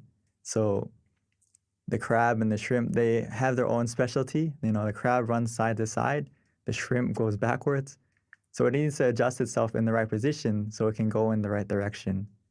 Our meditation's the same. When you adjust your body, adjust your mind, it's about looking at yourself, reflecting on yourself, what method, what technique, what position works for you that helps you to feel comfortable this session. It's not always the same. It's not always a fixed 1 + 1. It's sometimes you have to find the position that works today. And it's not always the same. And the method is the same. Sometimes we use the mantra, sometimes we use visualization. Sometimes we just relax and do nothing. It depends on you. It depends on how you're feeling now. That's the key thing. So just a small checklist to check when you're meditating is, and when you start, is what's easy. If it's easy, it's going to be the next bullet point. It's going to be calm and relaxing. So do what's easy for you and helps you to stay calm and relaxed. And if you do these two things, it's obviously going to make you feel like the time passes quickly because it's easy, it's relaxing. And what happens? You feel happy, you feel content. So just like anything in life, if you have fun with it, if you're enjoying it, time is going to pass quickly. And you're going to feel eager to continue to meditate. You're not going to be like, oh, when is it going to stop? When are we going to get to the end? You're going to be feeling these 4 things. So this is the only thing we need to observe is, do you feel easy? Does it feel calm and relaxing? And then just allow the time to pass. But at any moment, if you feel that it doesn't feel easy, it doesn't feel relaxing, it's just like driving. It's like you're about to go off the road. You're off the middle way. If you fall off track, we just simply restart. If you feel that balance is off, you don't feel comfortable, you don't feel relaxed, physically or mentally, always be ready to restart. Restart in this sense doesn't mean going back to zero. It means just coming back on the road, coming back on the path so you can continue going in the right direction. But if you don't reset, if you don't readjust, you're still meditating, but you're still sitting, but you're not actually meditating. You're going in the wrong direction and yes, you're sitting, but your progress isn't going anywhere if you don't come back to the right path where you feel in balance, like Paul said, where you feel content, where you feel comfortable again. So the sooner you readjust, the sooner you restart, the better. So just keep that in mind, that it's okay to reset, restart as many times as you need. And before we start the meditation in just a moment, just remind yourself to take it easy, take it slow, and to feel that balance between being conscious, and also to have comfort. These two things are all we need after you adjust the body, adjust the mind. All we need to do now is to find that balance. Feel that balance for yourself where you feel conscious of your comfort. Does that make sense? Meaning that you are able to, if you feel and are aware that you're comfortable right now, and that feeling is still with you, that means you have both, right? You have you're conscious and you're also comfortable. So just do that and stay with that comfort feeling, stay with the feeling of relaxation, and just observe it neutrally. See where it takes you. The only time you need to react, readjust, or do anything is that comfort is starting to change in a negative way.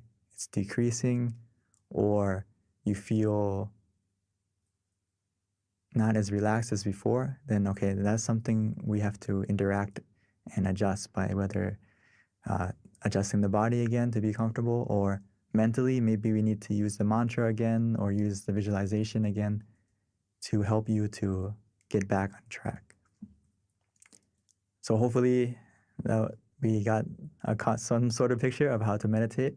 And now I would like to invite us to practice meditation together, and we can put it into practice and have some time to cultivate our mind as we can become the full moon we need tonight, find our brightness within us. So I would like to invite everyone to prepare yourself to meditate. And if you need to adjust your body, you need to take some water or freshen up, stretch a little bit, please feel free.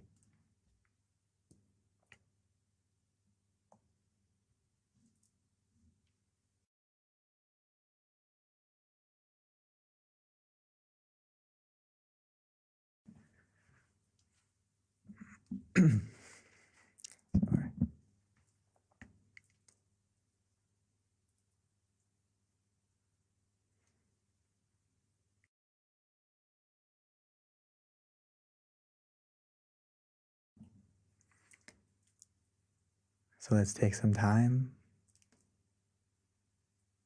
to switch modes. Now it's time for us to meditate. Time for us to find the miracle waiting inside. All we need to do now is to look within, easily and simply.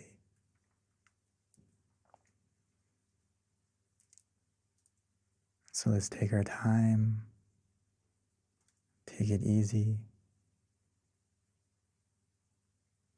No need to rush. As we softly and gently, naturally close our eyes, the same way we would when we go to sleep.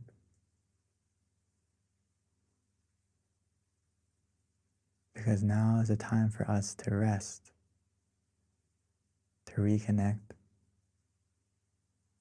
to recharge,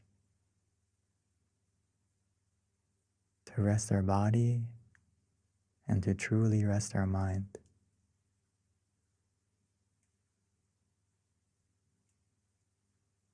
And we can do that easily and simply by first taking the time to adjust our body, making sure that our body is completely relaxed, comfortable, by finding the position that works for you. Whether you're sitting on the floor, in a chair, wherever you may be, take a moment to check yourself. Finding that position that feels good. feels relaxing.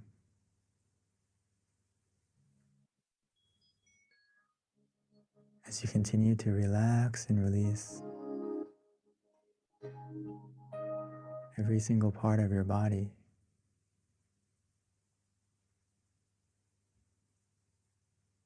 making sure that every single muscle from your eyes, your face, your shoulders, arms and hands is relaxed and released. Our back, our legs,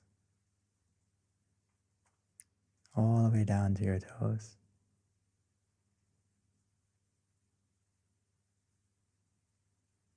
Relaxing and releasing.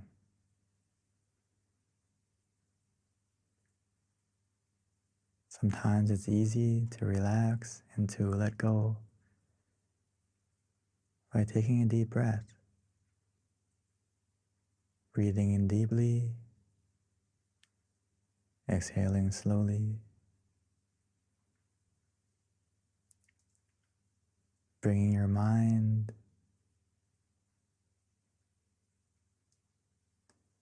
to the attention of your breath, feeling the relaxation, the coolness as it enters your body, filling up your lungs and spreading to every corner, every part of your body.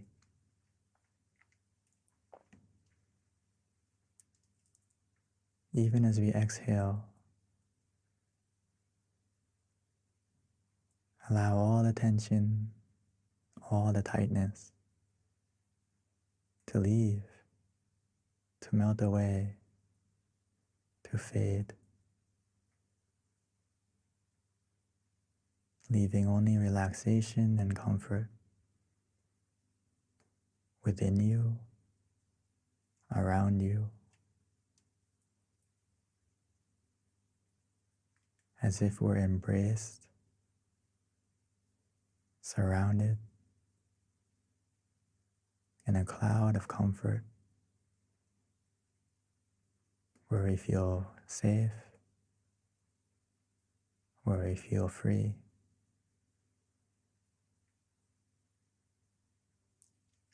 And just continue to relax, to release.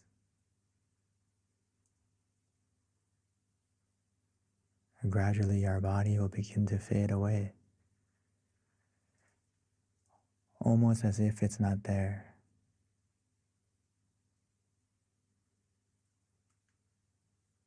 This is the power of simply relaxing, where we feel comfortable physically and mentally, and comfortable. We just need to continue with this feeling, allowing our mind to also let go, to relax, to release. Allow your mind to let go. Put everything aside, whether it's from the past, because it's the only time that we can truly control. It's not time to do anything. It's just time for us to relax, to release.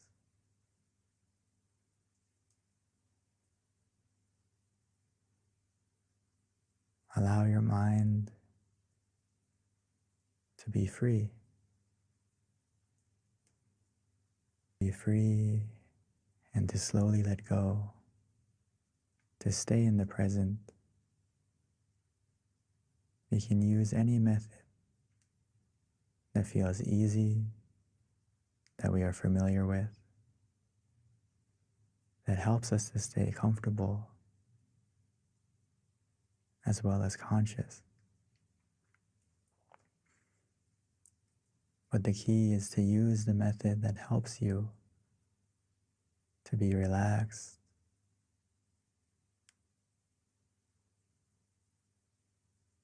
so whether we use the mantra Samma Arahang,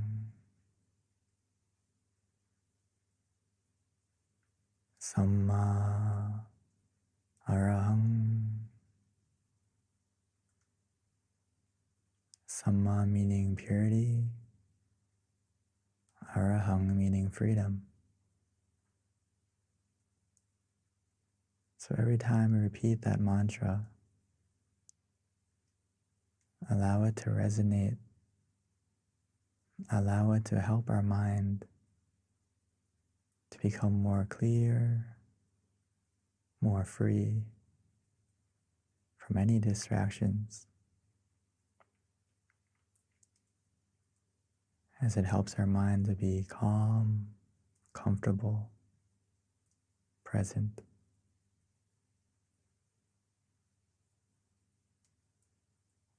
Or some of us may enjoy to visualize, especially tonight. We can imagine the full moon, however small, however big. We can imagine the moon shining, even though it's not clear, as long as it helps you to be calm and comfortable. It's not about the clarity of the image that we imagine. It's about the feeling. You can imagine it anywhere, any way, as long as it feels easy, feels relaxing.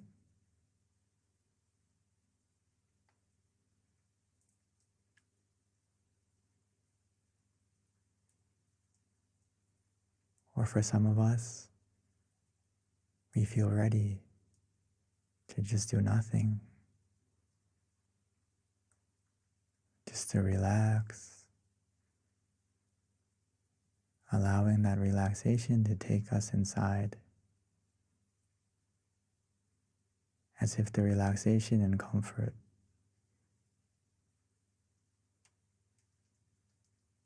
is carrying us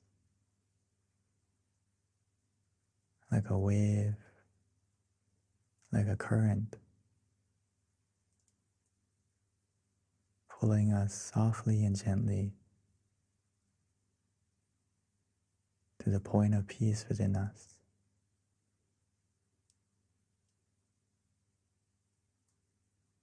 Within us, we all have a point of peace, a place of peace that our mind can go to, that our mind will go to automatically and naturally, as long as we maintain. Mind will go to the center of the body, the place of peace within us that we all have, that we can all connect to.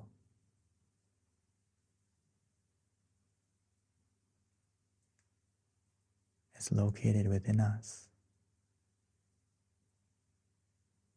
at the center of our abdomen, 2 finger widths above the navel.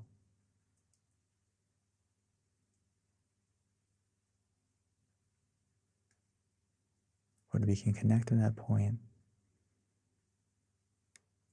just by following the relaxation we feel.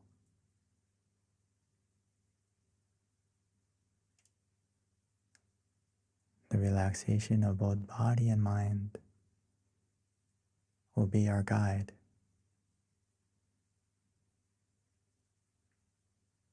So just trust in your feeling, trust in yourself. Follow that feeling of relaxation.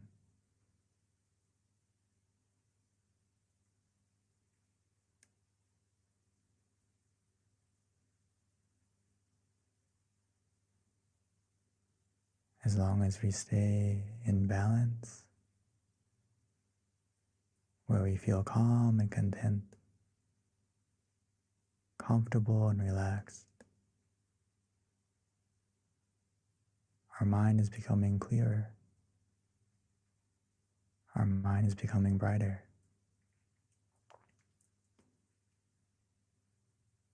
Our mind will heal itself. The negativity, the darkness of our mind, the clouds, they will begin to fade and disappear, leaving our mind full of happiness, full of brightness, full of positivity, as we'll be able to find our own full moon shining within us. It's always been there,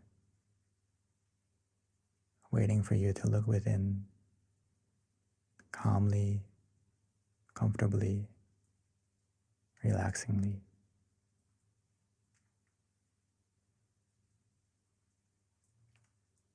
So let us enjoy this relaxation together, allowing it to grow, allowing the meditation to be the wind of clarity, pushing away the clouds so we can be able to see our full moon. Not only see it, but most importantly, feel it. The happiness within us, the contentment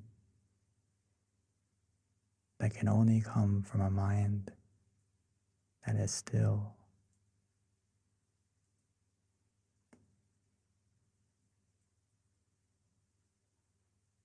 So let's enjoy the meditation together in silence.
Now that we have taken the time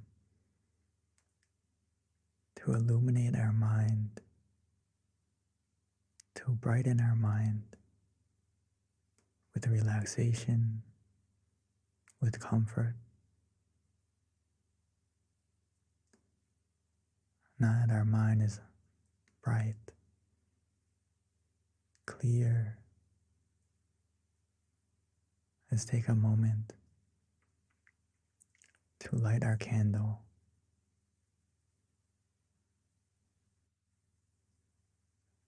Now that we have found our light within, with the positivity that we feel.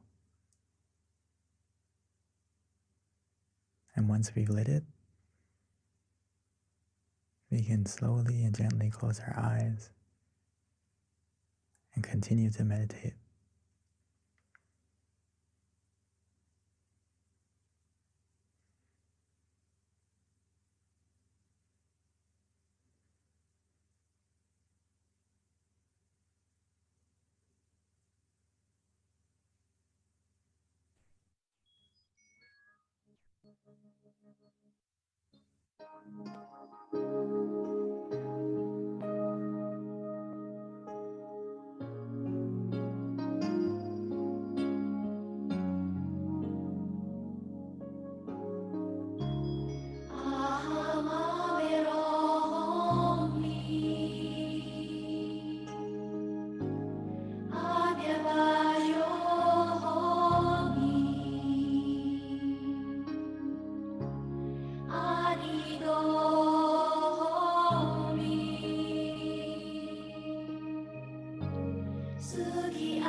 Now that our mind is more bright,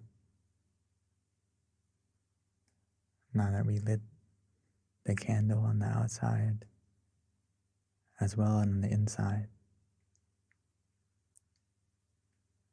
Every moment that we feel calm, we feel relaxed, our mind becomes more pure, more positive. We have taken the time to fill our mind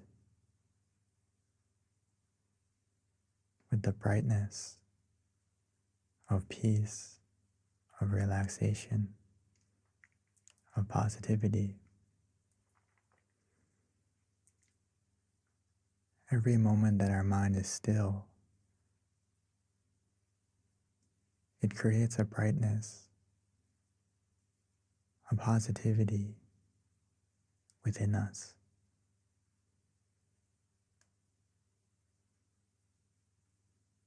Because every time our mind is still, it becomes more pure. It stops the greed, it stops the anger, it stops the delusion.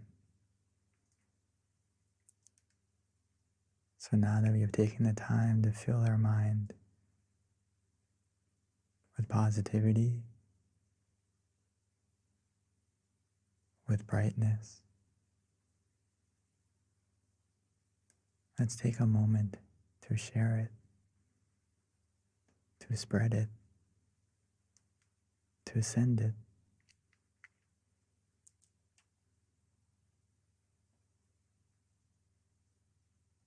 We can imagine our mind is shining like the candle we lit.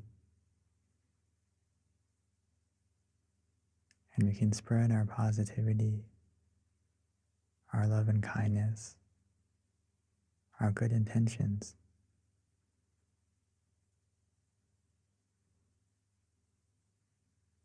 by first wishing to ourselves, wishing for yourself to be happy, to be healthy, to be free from any suffering, free from any dangers or any obstacles. May your brightness of mind be able to overcome any darkness, any obstacle. And as we continue, we can wish the same for our family, for our loved ones. No matter the distance, no matter where they may be, the power of our mind that is still, that is illuminated by relaxation and calm, we can send our positivity, we can send this energy to anyone, to everyone.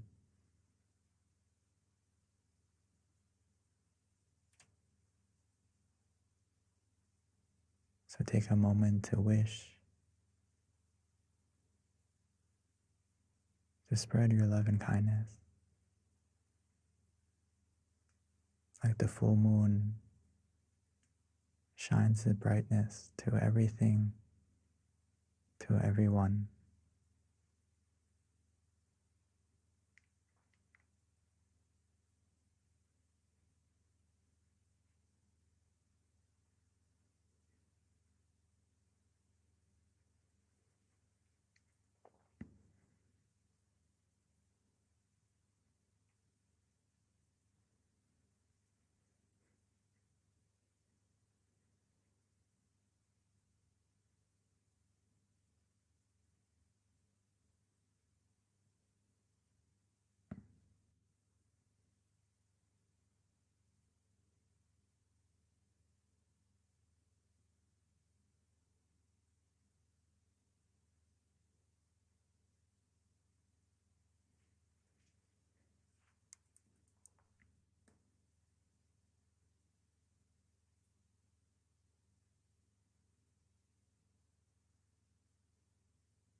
Sape Buddha Palapata Pache Ganang Chayang Palang Arahanta Nate Sherakang Pantami Sapaso Sapaputta Nupavena Sapathamma Nupavena Sapasangha Nupavena Satasoti Bhavantu Te. By the power of the positivity generated within us from our meditation and from all the good things we have done that we can remember, that we can recall, or that we can't recall. May all that positivity bless our life to be more bright, to be more positive in every way. And when we are ready, we can slowly and gently open our eyes.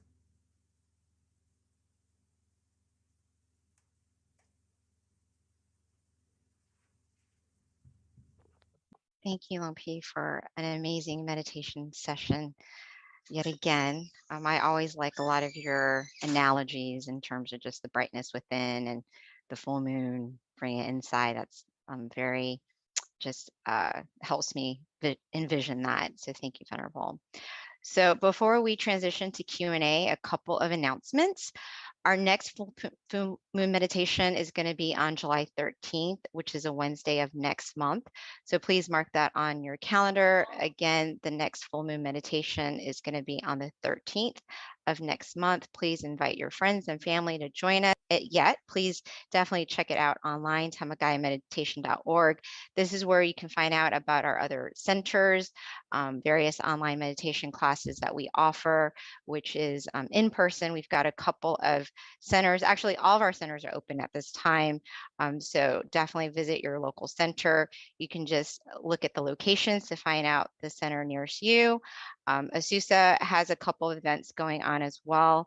So check out their website, peacepointmeditation.com. Chicago has online courses, and so does Georgia. We have classes every Wednesdays from 7 to 8:30 and Sundays at 12:15. One other thing, MindGem, if you haven't downloaded it yet, please do so.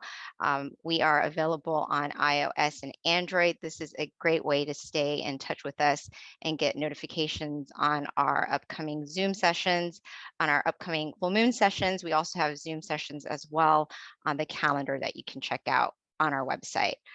In addition, it's really nice to have the app because you do have a selection of some of our amazing teachers. We have over 100 audio tracks as well that you can listen to in terms of guided meditation at the convenience of your home. So please download it if you haven't already, MindGem on iOS and Android. And then one other thing, we have something that we're doing that's going to get us exposure.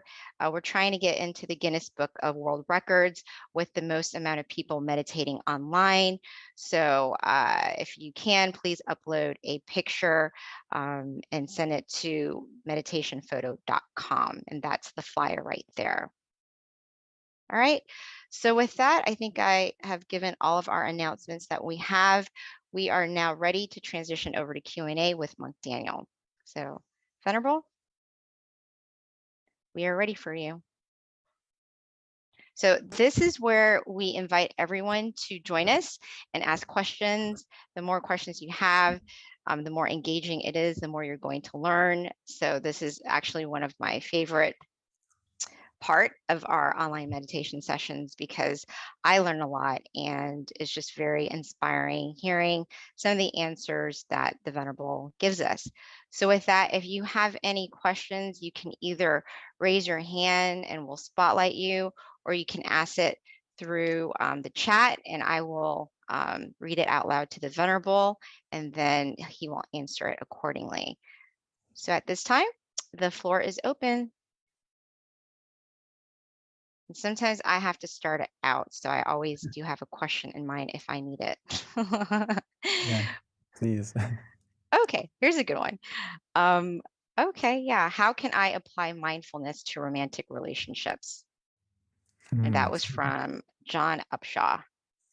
Okay, thank you, John. Very good question.